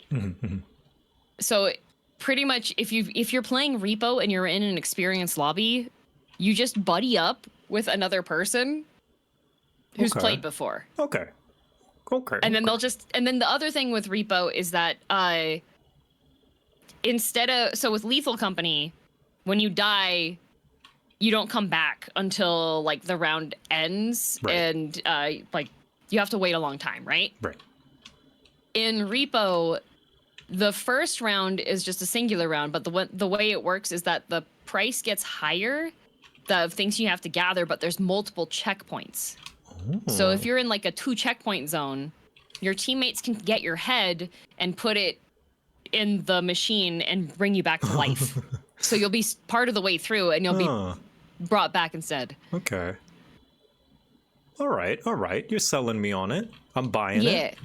And you're also just silly little robot guys, so it's really, really funny when people are talking. That is definitely the part that is most appealing to make it seem like not scary, is the silly little voiceover. The silly little guy. Yeah. The TTS and just like the way that the mouth flaps work and like the big eyes and stuff. Because it just, even if you see somebody die, it makes it so much more comedic because they're just it's a trash can. It's a talking trash can. And you just like see them looking at you and you see their whole head moves when they talk like a Muppet. Okay. This is selling me because, all right. I might try it then because, I mean, like I said, Lethal Company was the last game that friends were like, it's not that scary, and I ended up shitting myself. So, but this one genuinely does actually look not that scary. Yeah, it's a lot less scary, and the zones are also less scary. They have like silly things in them too. So like the quote unquote scarier map, I would say, is that there's a house. There's some spooky paintings, but they don't do anything. Okay. Your friends can literally pick you up as well. Yeah, you can shrink down and your friends can pick you up. So I've had some friends be like, I don't want to go through here. I'm like, Father, okay, go we tiny, know I'll you carry liked you. all ladies you call mother since you made a song about them and other ladies. What? We know you like to... Yeah, well, yeah. I don't see what that has to do with any of this. But, yes. Yeah, so you can just like pick so the other thing that we've done is we've just like threatened friends by holding them over pits. But that's really funny too because they're just like, no.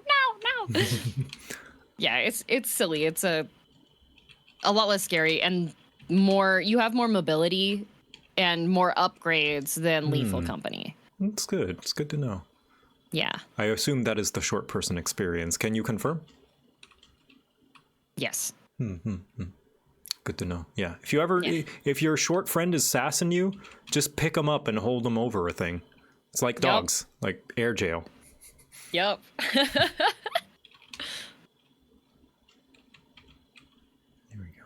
Okay. Thank you, Girl DM. You have sold me. You've sold me on Repo. And you can always play repo with me because I'll get good, nice people that are funny gamers. Yay. I have one of my friends has memorized the entire, like, there's a spreadsheet that tells you every single way to counter every bad guy. Oh. And one of my friends has that completely memorized. So he'll be like, oh, okay, yeah, this guy, we have to hit him 4 times. Oh, okay. Neat. Yep. And the other thing you can do is when you have strength upgrades, both you and a friend, if you're both strong enough, if there's a monster that's chasing you guys, you can get like higher up than the monster, and you and your friend can both pick up the monster and slam them into the ground until they die. That's funny.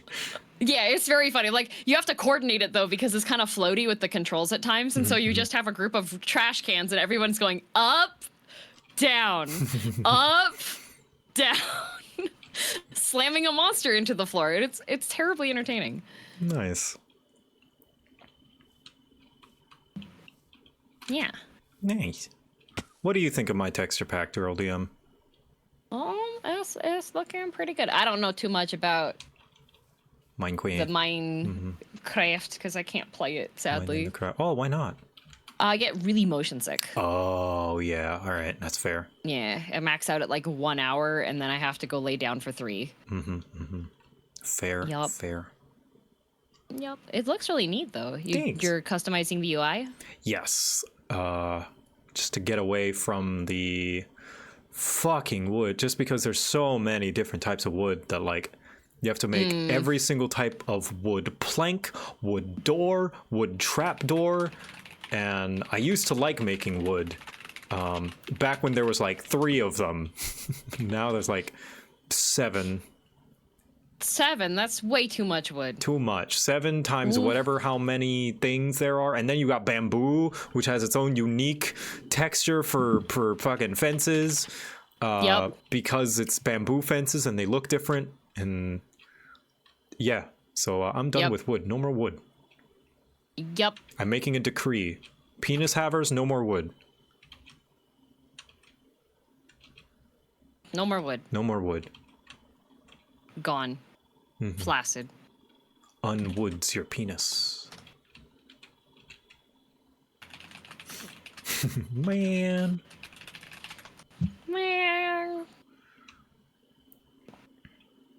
Eunuch. I cast transform into eunuch. Just a twist. A little twist, you know? Father cast would be gone. It was super effective. Very, very effective. It's gone! Yes. But I am also trying to make this texture pack a little Ragnarok Online. Did you ever play Ragnarok Online? I did not, because my family paid for WoW. Right, yes, of course. That would be heresy. I pretty much only played World of Warcraft because it was just like I didn't have to. You didn't have to play. Yeah, it was free and there was tons of things to do. Yeah. Ragnarok was free, but I think you had to. Now, granted, this was when I was in Thailand, so it might have worked differently in America. But I know for all MMOs, it might have been a federal thing in Thailand. For all MMOs, to sign up, you needed to register your credit card when you signed up your account. Oh. Now, on one hand, I kind of understand. You want to make sure that it's like people, you know, adults, and that's a good way to verify. But on the other hand, looking back at it now, that's sketchy as fuck. Yeah. Everybody must credit card. But yeah, even the ones that were free, and I remember, I realize now this is kind of a shit thing for me to do. I would just put in during registry, just put in a bunch of random numbers to try and chance a credit card number. And they didn't really have 2-factor authentication or any sort of verification system back then, so. We just kept trying until we got one, and that's how I registered to play Scions of Fate and Maple Story and all that shit. Thankfully, we never bought any Cash App items, so not that that was a deliberate choice. I just think I didn't. I was too stupid to know how to. But Yeah. lucky for those people with credit cards. So. Effect background. Ooh. I found out that some places that if you have a gosh, I think it's Texas, that if you install an app that has mature content, you have to like send in your ID.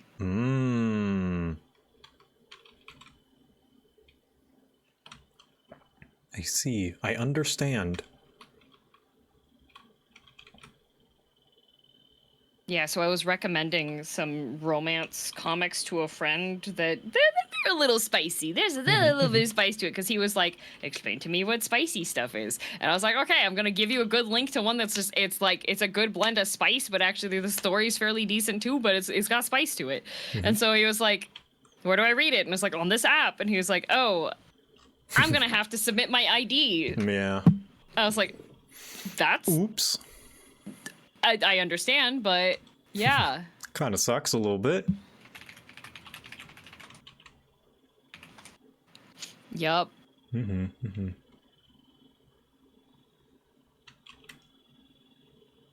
Girl DM hanging out off stream? The betrayal. Yes. We can only ever hang out when we're making content together. Exactly.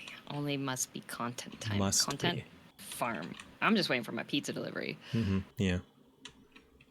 So, in essence, Girl DM is using me until I have no longer have use to her on a social level. Yeah, I'm using JoCat for entertainment until I have my pizza. Which, understandably. Yeah. I ordered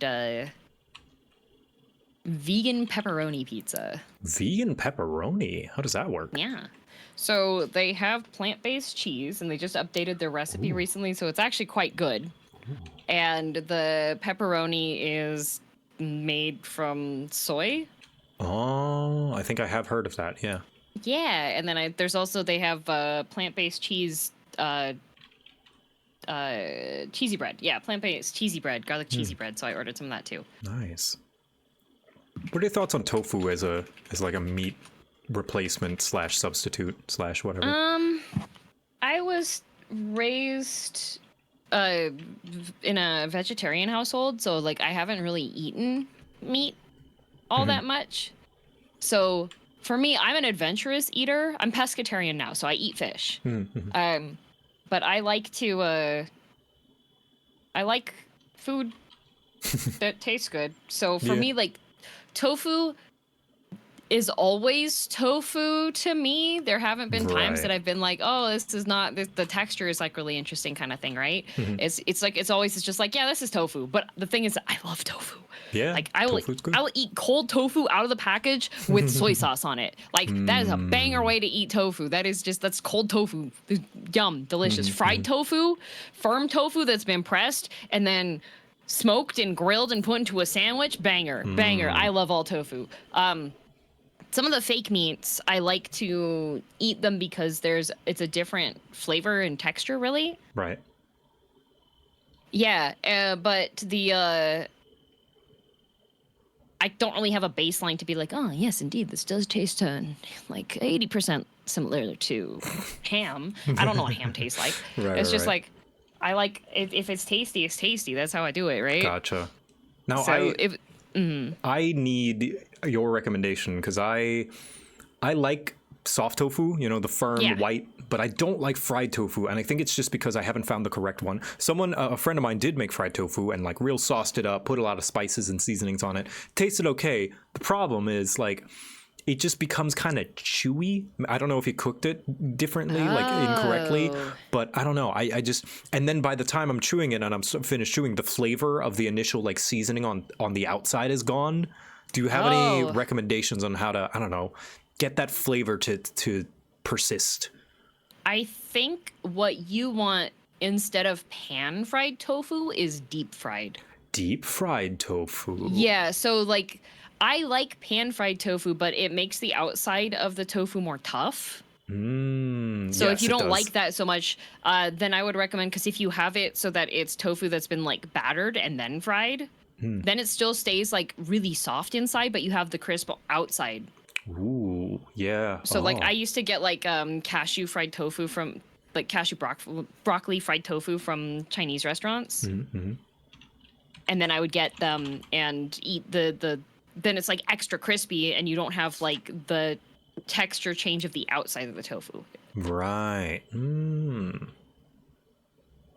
I wonder deal. if they've tried really soft tofu. I have. I really like soft tofu stew. Like the tofu that you can't eat. You need a spoon to pick it up with. Oh yeah, I love that. I love all the tofu. Like, banger. The dessert tofu, banger. I'll have to try that out. Thank you for the recommendation. Yeah. Let's take this. A lot of Chinese places you can actually ask for them to put fried tofu in instead of the standard protein. Like if it's something with chicken, you can often ask them to substitute. There's like if you get, I think usually it's like salt and pepper fried chicken. You can get with salt and pepper fried tofu instead, and that's also really good. I have to try it. Get it from the experts. Yeah. Love that. Okay, my pizza has arrived. Go get your pizza. I will now abandon you back to your fate of working on your update. No, I understand. It's for food. I would too. Yummy. Have a good stream. Thanks for stopping by. Yeah. Bye-bye. What an asshole. I kid. She's great. She's cool. Girl DM's cool. She's also extremely witty. I'm jealous of her ability to just like instantly pull out just a zinger. She always has a response for something silly I say. She's always ready with something, always prepped. And I'm jealous of that ability. Anyway, let's see. What thing... Now I just gotta play Minecraft in order to... Let's see. Give item... JoCat item... Minecraft... oak... planks... 100.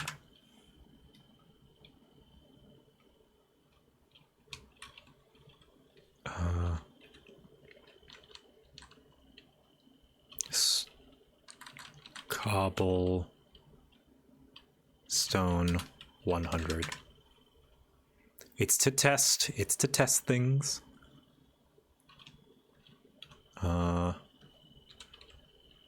Give. I could just go into creative mode. Game mode. Creative. Why didn't I just do that? Pickaxes. Okay, cool. That's cool. That's good. New axe looks good. Golden axe looks good. Iron axe looks good. Diamond sword looks good.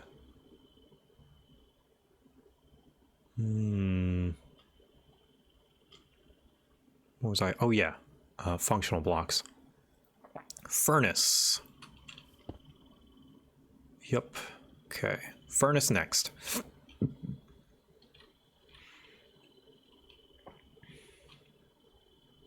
Furnace.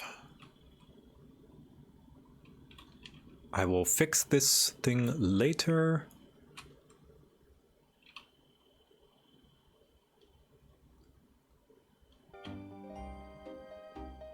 Get this. Nope, not that.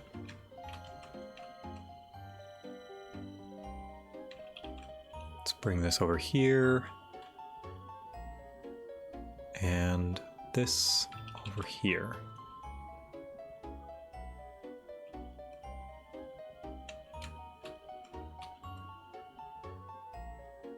Oop.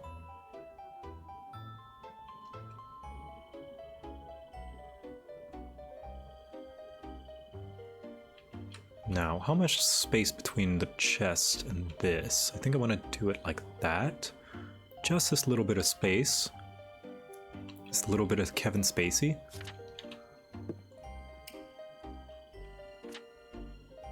Right there. Move that in a little bit.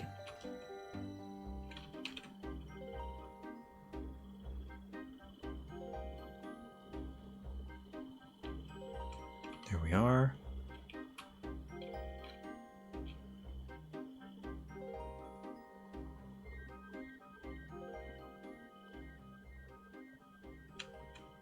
Cool, cool.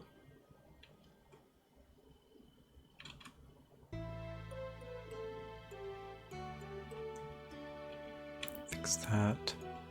Then bring this down 1 pixel. Boop. You know something cool I could do? I could have this hanging off the side. Like a real crafting table.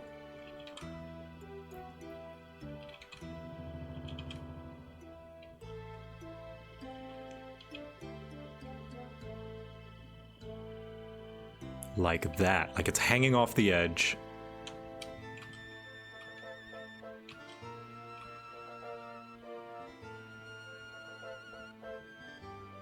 There we are. Thank you, Gear Cavalier, for the 3 months, and the Mime for the 9 months.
Cool.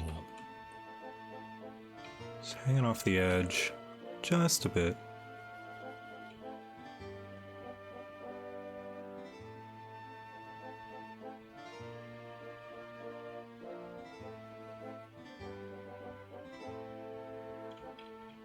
Cool. Crafting.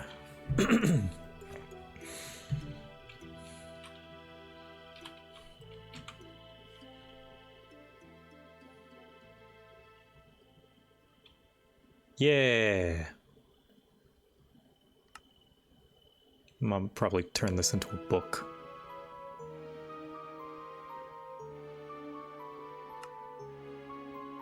Yeah, I want to get rid of this inventory thing right here.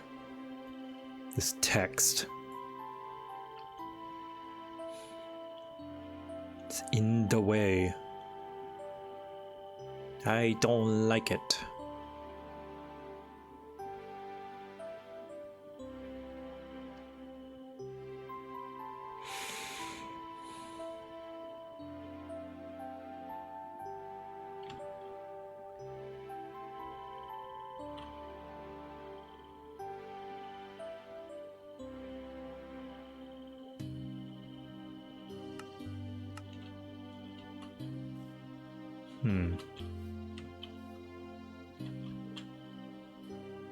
I also might change the furnace sprite, because it's kind of old. And I'm not a big fan of how it looks anymore.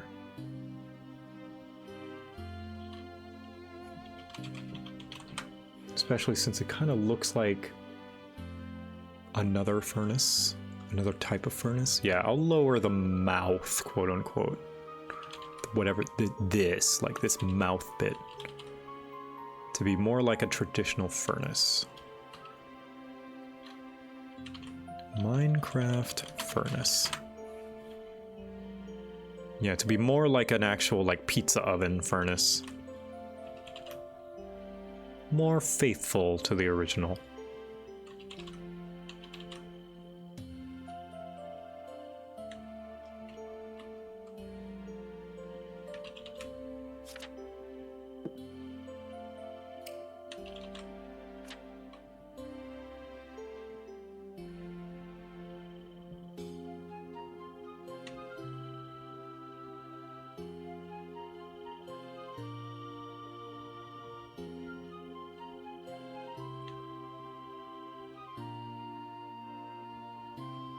What's the furnace top look like?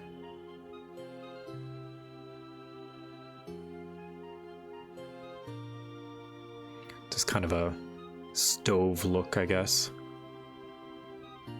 Which the top of the furnace does look like.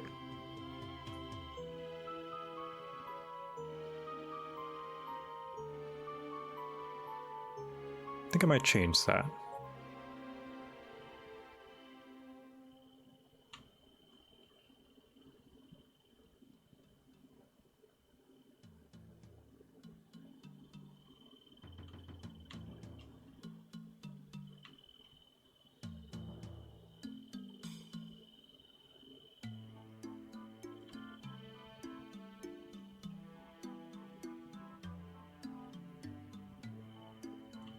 Yeah, more like a thing where you shove the pizza in.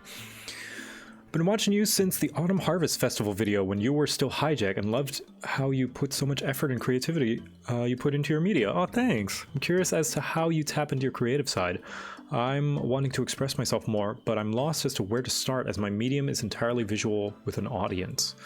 Thanks for being awesome. Oh man, I don't know. I guess a lot of practice. Like for the most part, a lot of how I do my stuff is I just make the things that I want to see, if that makes sense. It's like I want this to exist in the world, and so I make it. Just like look at it from an audience perspective, I guess, of like what do I like whenever I see this being done. Sometimes some of my best work usually comes from seeing something and being like, I didn't like how they did that. I'm gonna try my own take on it. And then just doing that myself. Now, I don't know if that's gonna work for you, but that's how it's worked for me anyway. As for the more specifics of how to do that, I don't know. Because that's a completely different like task entirely to just, you know, do it. Because you can't just do it, you know. It's not that easy, but yeah, that's my thought process of how I go about my creative stuff. It's like, what do I want to see? Try to put that in as best as I can in my capabilities. Like what you are capable of.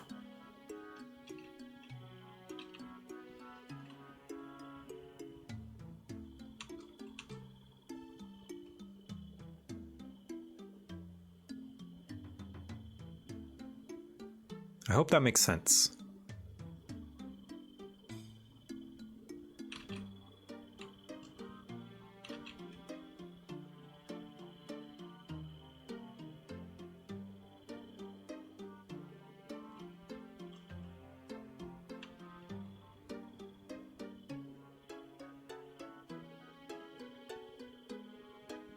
But thank you for watching my videos. It just really makes me happy to know that someone remembers, let alone enjoys, that Harvest Festival video. Good lord, I remember recording that in my college dorm. Wow. Thank you for watching my videos. Genuinely, I mean it.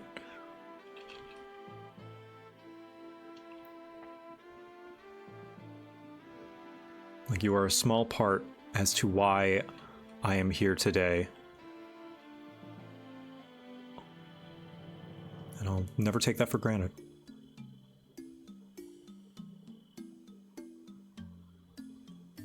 I Now give me... No, I'm just kidding. Give me your you owe me your firstborn now. Tis mine by rights.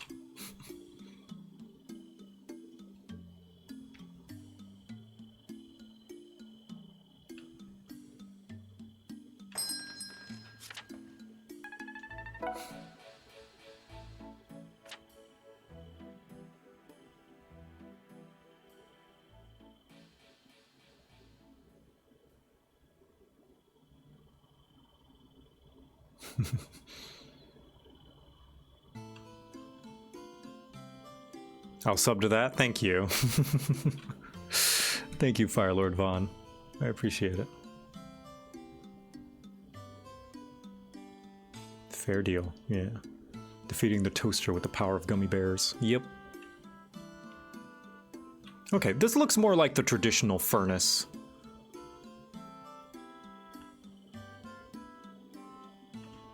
Now this is the top of the blast furnace, which I will steal and put on the regular furnace, because I don't like the top of the regular furnace anymore. It's just kind of ugly. Ugly. It's really ugly. There we go, that's nicer. It's got a lot of lines and not much reason behind them. This one's at least got knobs and such. But this one, not so much.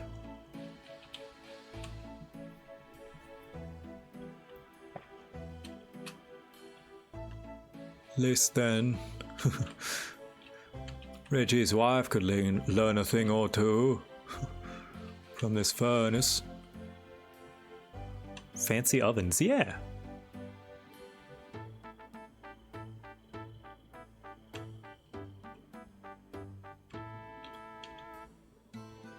I've eaten nothing but Taco Bell for the past 2 days due to getting a gift card for it from work as a thank you for the effort present.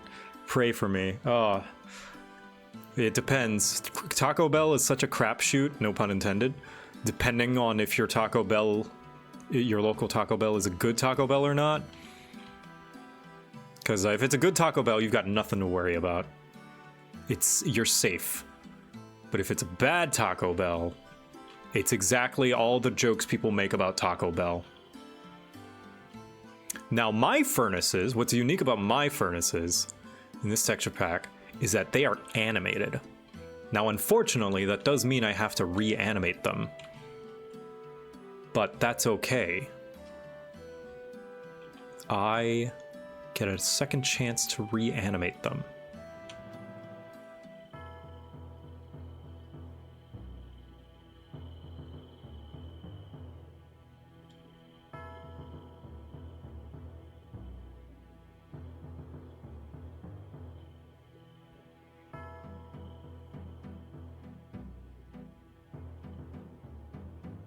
And they do look pretty good, so there's not much difference I need to do, I don't think. It still looks pretty good.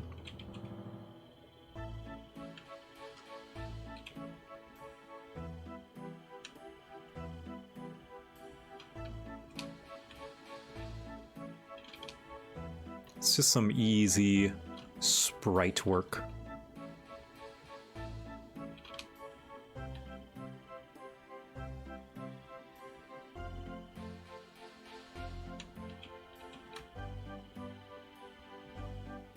There.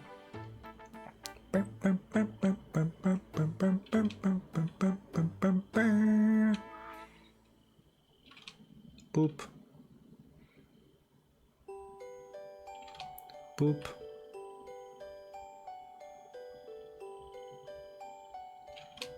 Boop.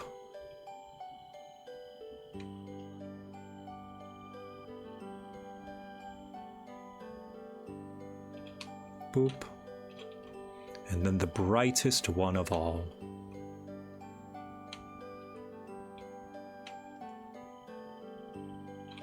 Boop. Boop. Yeah, this one, like, if this is the fire, that's where you're putting it. That's barely any room. You can't fit anything in there.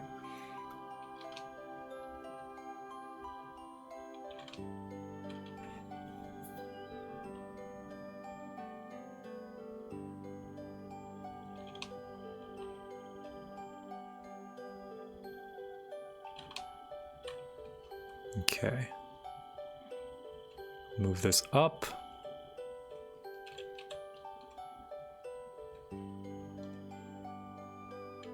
Move this down.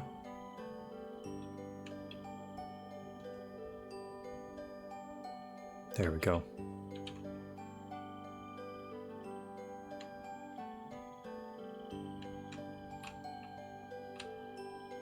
Then this one. There we go. And then for these ones, I'm also going to take this, put it over here, overlay it like this.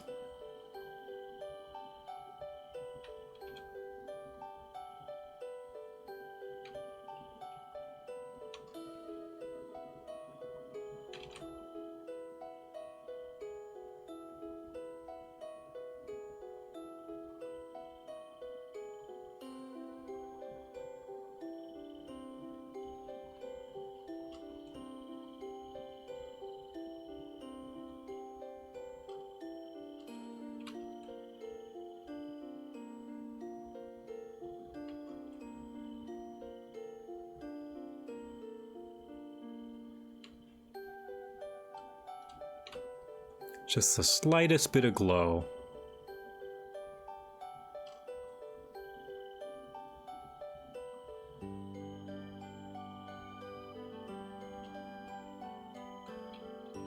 Copy this onto the other one. Copy this onto the other one. Yeah, look at that glow. So then, thanks to the block state that I have for this furnace, should I reload it? There we go, new furnace, looks pretty good, looks pretty good. I don't like the steel bottom, I might change that to stone. But, should I, let's see, should I put this in here and burn it with some stuff? Yeah! Look at that animation. Ooh, cooking. I have cooked. And if I wanted to make it like more frames, I could, but I think that's enough.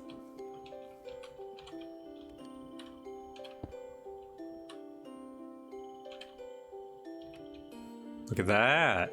Little glowies.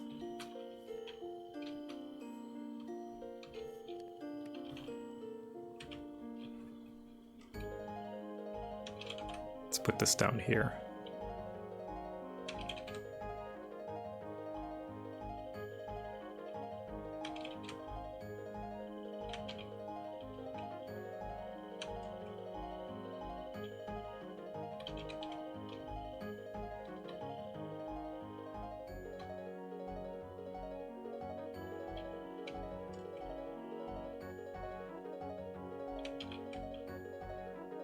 Copy this on over to the other one, maybe.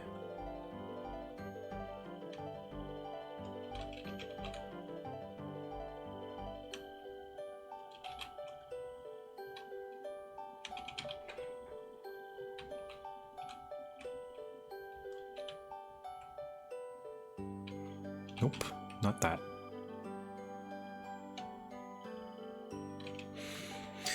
Will the top section stay completely black? Yes, because the whole idea is that you are treating the floor of the, or like the bottom of the top section essentially like a stovetop, like a stony stovetop that heats up so that the fire isn't directly on the thing that you're cooking, the thing that you're smelting. I believe that's how a furnace works, I think. Furnace inside. Like, I believe there's a... Let's see, stone furnace. Stone. Like a grate, yeah. Actually, no. A real furnace, you put things inside of it, and then you put things in with the burning thing. So you put, you know, the burning things inside all around, and then let's say you're cooking the pizza is going to be in the center. Centered inside the, inside all the fires, I believe. That's how a real furnace works. But what I was thinking was that you put the fire down here, and then you put the whatever ingots and stuff in like a shape up here.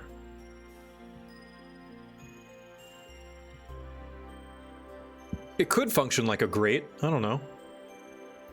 Could be.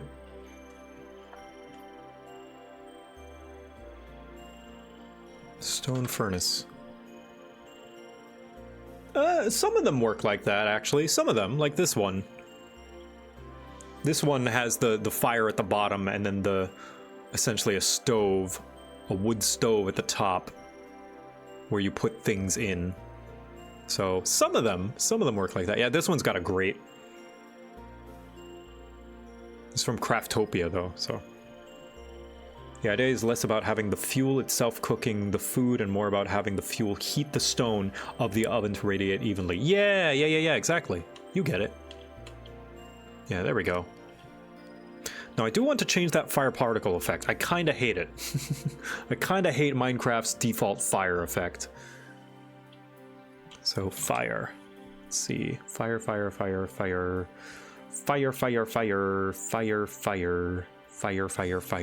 Not that fire. This is going to be hell to animate. How many frames is this? Hold on. That's a lot. It's a lot of frames. Fire, soul fire.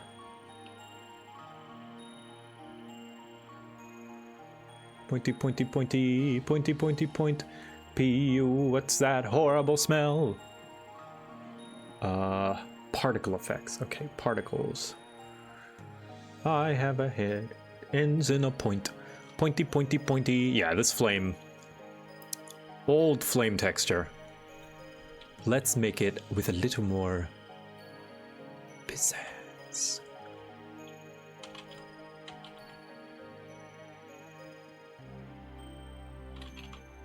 Firstly, let's put this over here.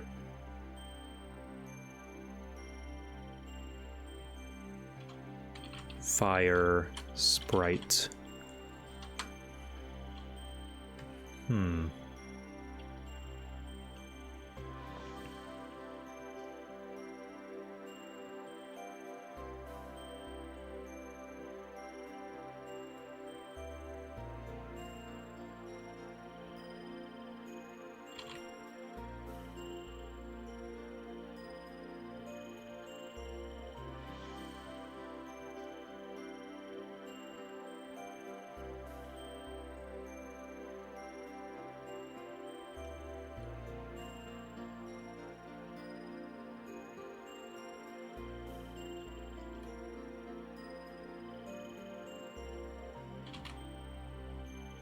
It's kind of a small sprite to work with, I gotta say.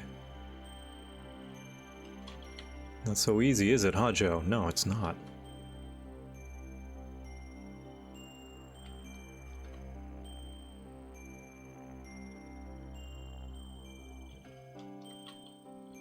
Let's try that.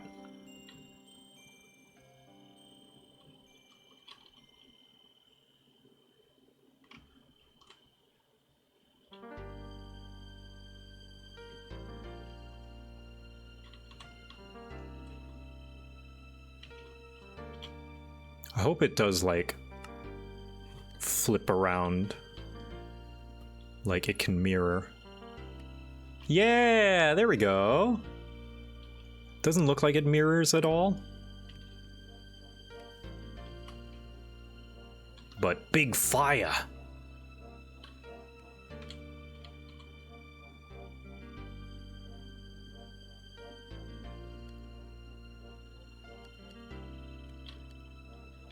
Big fire. Fire burn. Fire.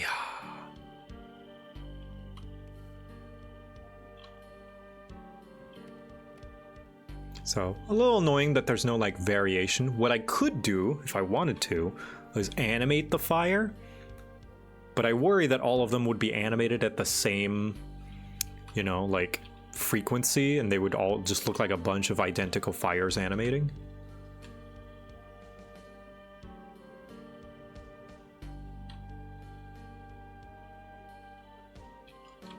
I'll do this. This might be better.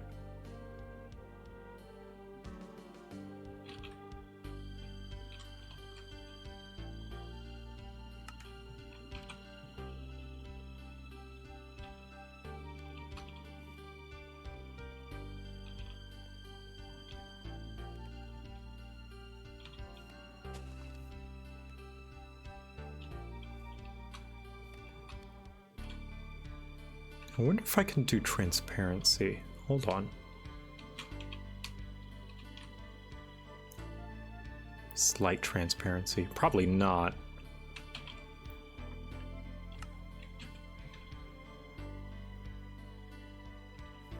No. Yeah, I didn't think so. Which reminds me of the Fire from Spirit tracks. Huh. Like this texture pack so far? Yeah. Not my cup of tea, but I like it. Yeah, I'm glad. Yeah. Really, yeah, it's like... I assume it's not going to be some people's style, but that's okay. I'm just making this for me. As with most of the things that I do, I make for me.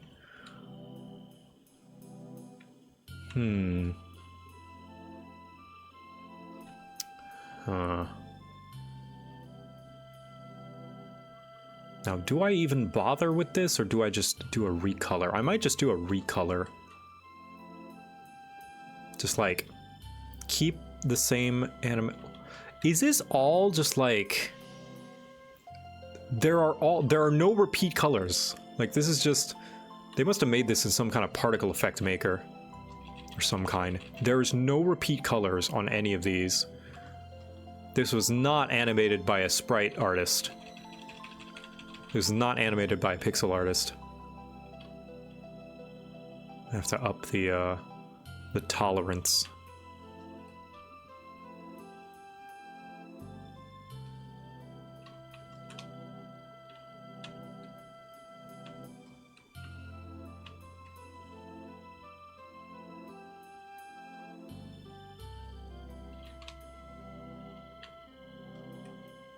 Let's see how this looks. Probably not good, but worth a shot, right?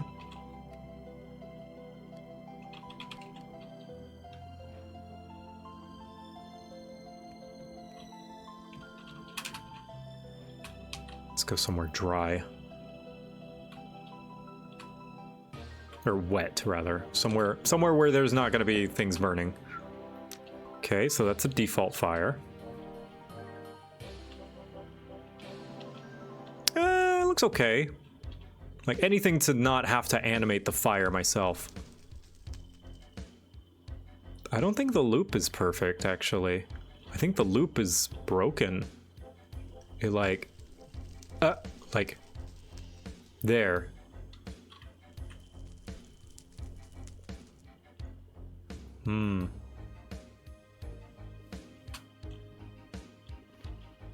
I believe this overlay is a different fire effect. I think this is a different sprite.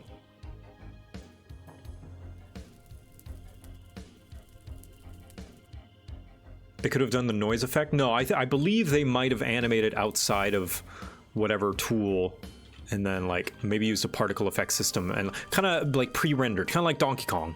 You know how Donkey Kong looks 3D, but it's not, because it's pre-rendered. They could have done that. So I will hand animate it, but this final frame does not loop into this frame, which bugs me a lot.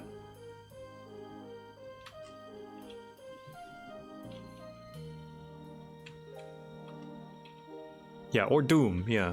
They probably used a similar method for this, whatever system they had.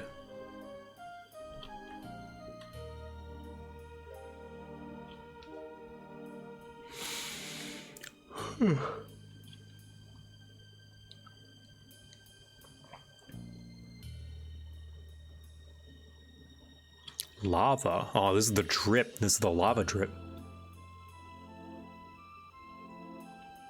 God, there's a lot of particle effects since I last played.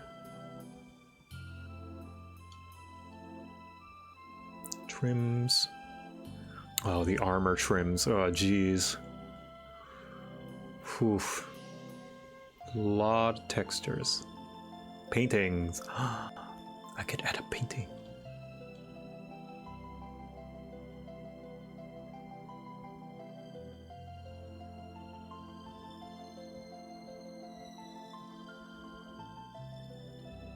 I could change some of the paintings. I could change fighters. I know what to change fighters to.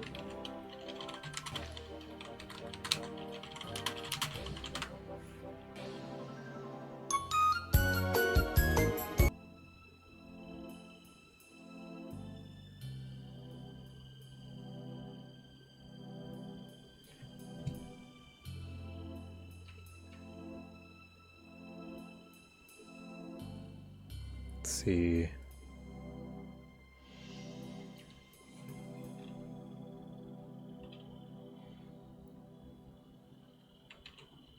There it is. That's kind of, Gonna mix some frames.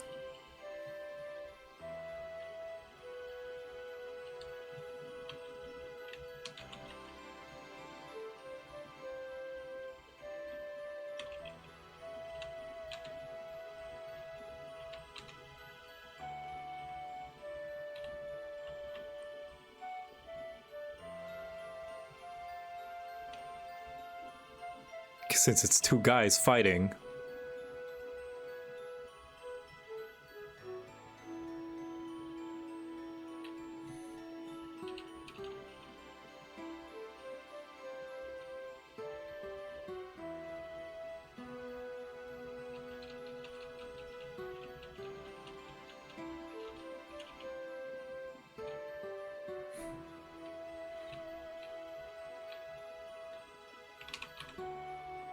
Let's get this frame.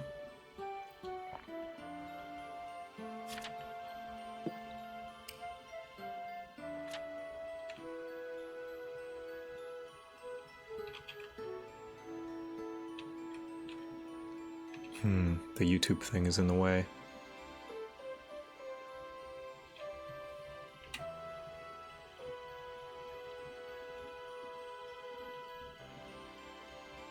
I'll play it at a slower speed.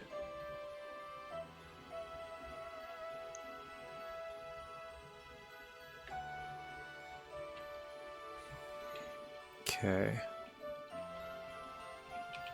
There we go.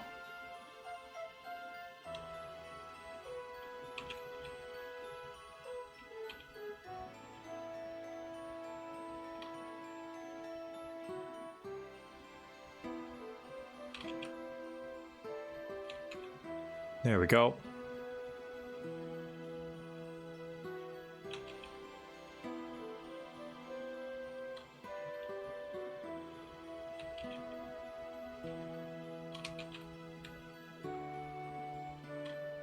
Bring it down.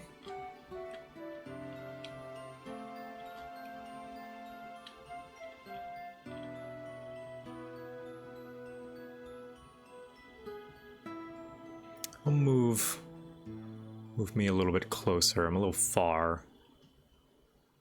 Doesn't need to be perfect.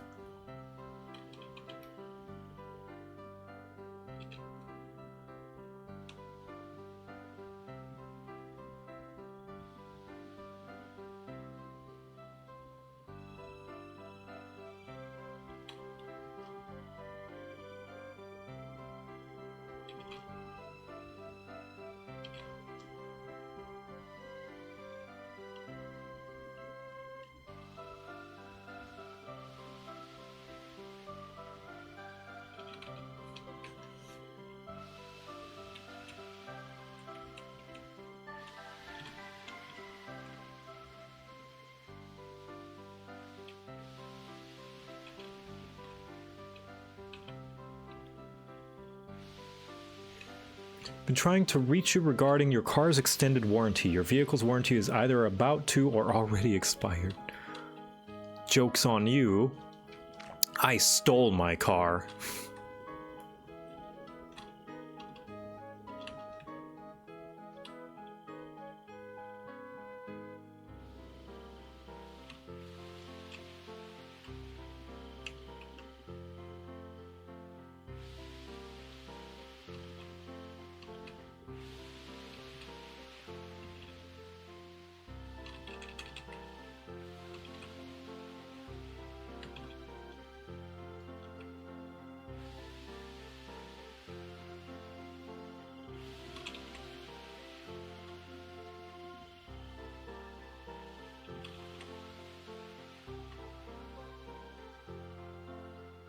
Me too, twinsies. Yeah, there we go. Fighters is JoCat and JoCrap.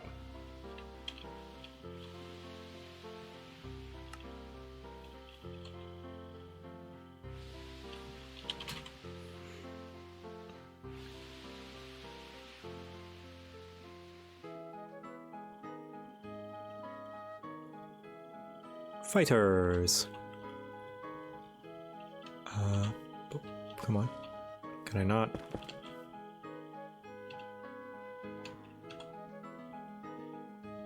Four by 2, okay.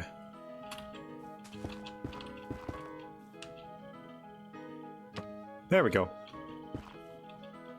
So then, oops. Yeah! Meow, meow, meow! Meow! Look at this painting. Ooh. Unmistakable. Nice. I love it. Mm-hmm.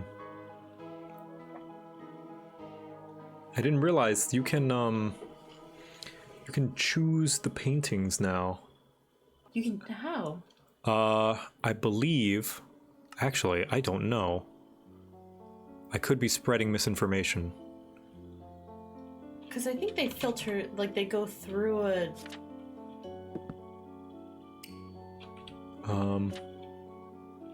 Minecraft painting. Minecraft wiki.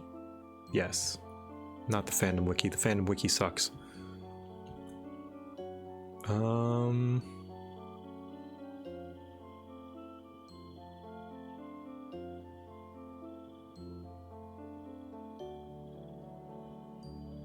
But how do you make it so you can select? I thought it just goes like on a loop. Right. But I guess only in creative mode? I think that's only... Okay, so it's only in creative mode, can you... Okay. Oh. Okay. You get a pillager. Yeah. He's just hanging out. Get him. End him. Done. Good. I completely annihilated this thing. Why are they still spawning? They will just spawn. Forever? Yes. Oh. It's gross. Even if I... hate it. All of this? Get rid of everything. Destroy it all. You got it.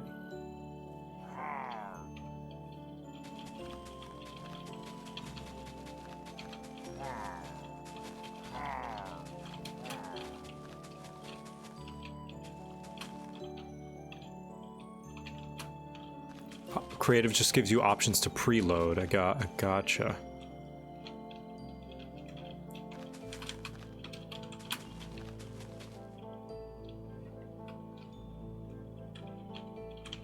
Stop it. Get out of here.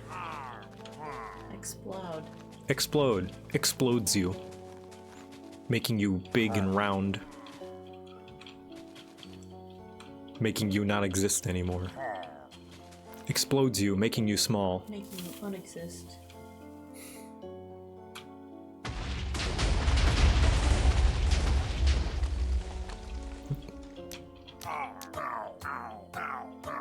Take that. Fire!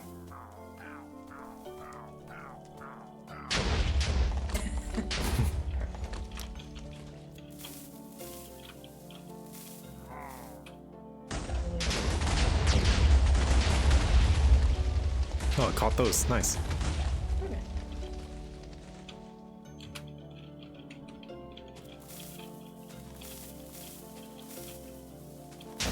There you go. That should do it, hopefully. Maybe. Maybe. Probably not.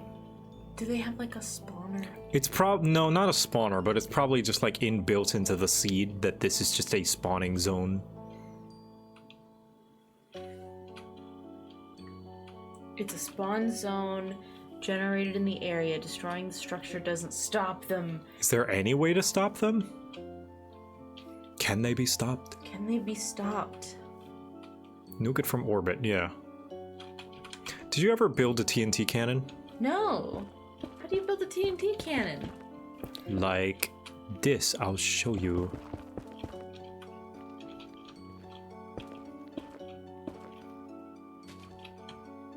Redstone, repeaters,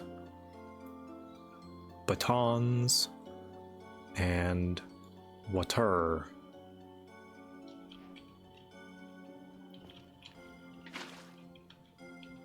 Then, doot doot doot doot doot doot.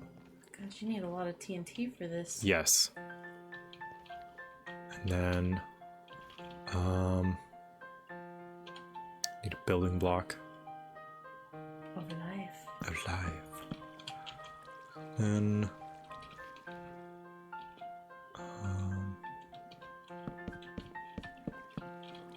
I'm not building it the correct way, but That's okay. This is just for example purposes. yeah.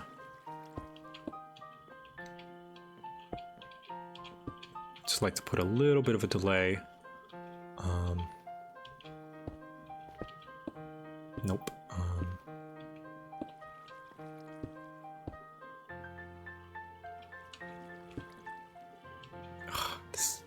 No, this is correct.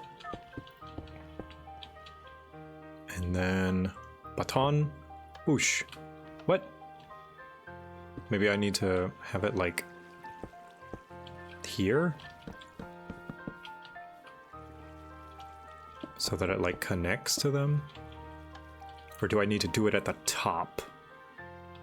I believe I need to do it at the top. Like this. Boop. Pushes them over there. Oh. Boom. But it didn't activate this one. So I think it's because I need to put it on the top. Boop. Boop. Yeah. So get rid of that one so that the repeaters. This here, here, here, here. So then boop. And then that one lights late. And then they go boosh. Never mind. Shit. Well, normally it's supposed to launch the TNT upwards and then it explodes later, but other side, damn. Oops. Whoopsies. Oh, like the water's supposed to flow the other way? No, because it pushes it over there. Right?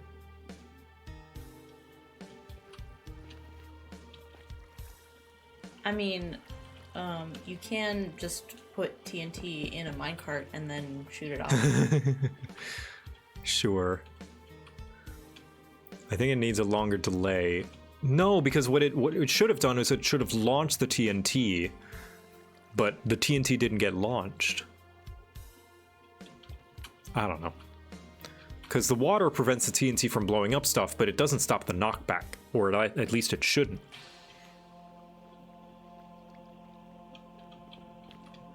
I don't know.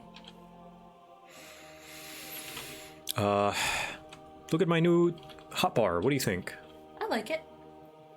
It's a little arrow pointing down saying this. This one. This one. This one. This one. And I like the new axe. yeah, thank you. You're gonna have to send me an updated texture pack. Mm-hmm. And I'm keeping the brown. Good. Because, I like that better. Mm-hmm. Because the blue was too blue. Oh, I want to show you. Hold on. Yes. Cherry blossoms. Yes, cherry blossoms. Yes, yes. Cherry blossoms. Yes, yes. Yes, yeah. Yes, yes. Put this here. Make a furnace. I changed the furnace to look a little bit different, to look more like, you know, Minecraft's original furnace. I need to change the sides. But then... Good furnace. Then, good furnace. Ooh. Oh? It's animated. I mean, the other one's animated too, but I'm just proud of the new animation. It looks good. Yeah, and I added new fire effects as well. How? You can change the fire particle effect. Oh. This fire is a little bigger. The fire sprites are bigger. I like it.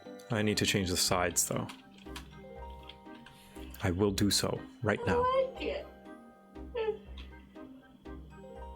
Finally started inking that page. Hooray!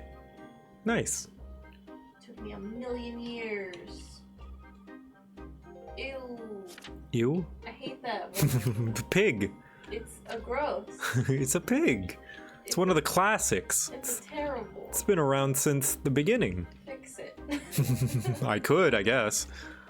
Guess I could change it.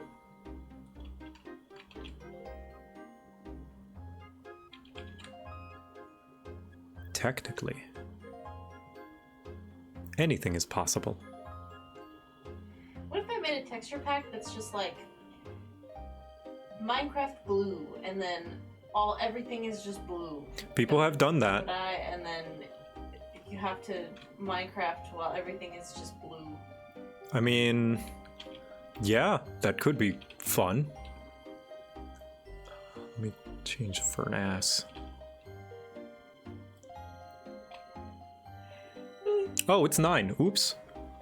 Yeah, I'll fix the side of the furnace real quick, and then we'll raid somebody.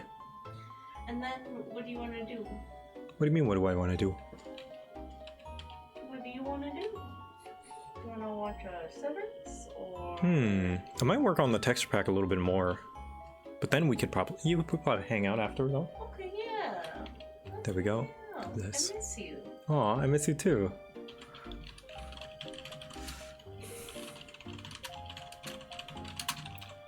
What's your hours at? My hours are at 12. Oh, one more day. But I mean, some people have already made like the Nicolas Cage texture pack. Nicolas Cage? Yeah. You know, Oh my god, I hate it. where the water is Nicolas Cage and the particle effects are Nicolas Cage and everything is Nicolas Cage. Like, people make meme packs all the time. Oh, it's awful. I love Yeah. it. Anyway, yeah, we got one more full day. If the timer runs out, that's the end of the subathon prematurely. Let's see, what is tomorrow? So tomorrow, Uzu was supposed to be we were supposed to run the one shot for Uzu, but I am not prepared. I need more time to prepare. I might do some of that preparation on stream. So tomorrow's just kind of a free day to do whatever. JoCat.net/subathon. But then Monday I'll be running for... Actually, I'll paint minis tomorrow. That's what I'm going to do. I'm going to paint more minis. We could assemble. We could assemble something, We yeah. could assemble something. Like, we still have the flowers. Oh yeah, we could do it on the floor. Yeah. Yeah. Let's see. Who to raid today? Let's see, who's online? Yeah, we could assemble some things. Play with some Lego. We can play with Lego on the floor like we're children. Yeah. Free feet. Lego is supposed to be. Mm-hmm. You get free feet. Not if I wear sockets. True, true. Not if you wear sockets. One of our greatest philosophers, Sockers. Oh no, what is it? Spectacles? Spectacles, yeah. Let's raid Lunara. Playing Once Human. It is a fun little kind of survival crafty third-person shooter, I think. Raid Lunara. What shall our raid message be? Fellas. No, we did that one. Raid with crab. I kind of like doing it, oh, flower. Maybe we could, yeah, do Gobbo flower. Gobble flower. JoCat flower. Shower Everyone, them with flowers. shower them with flowers. JoCat flower. Because they do have a very cute model. Yeah, spam them with flowers. All right. Deliver flowers. Good night, everybody. Spam flowers. Tell them their flower delivery is here. Bye.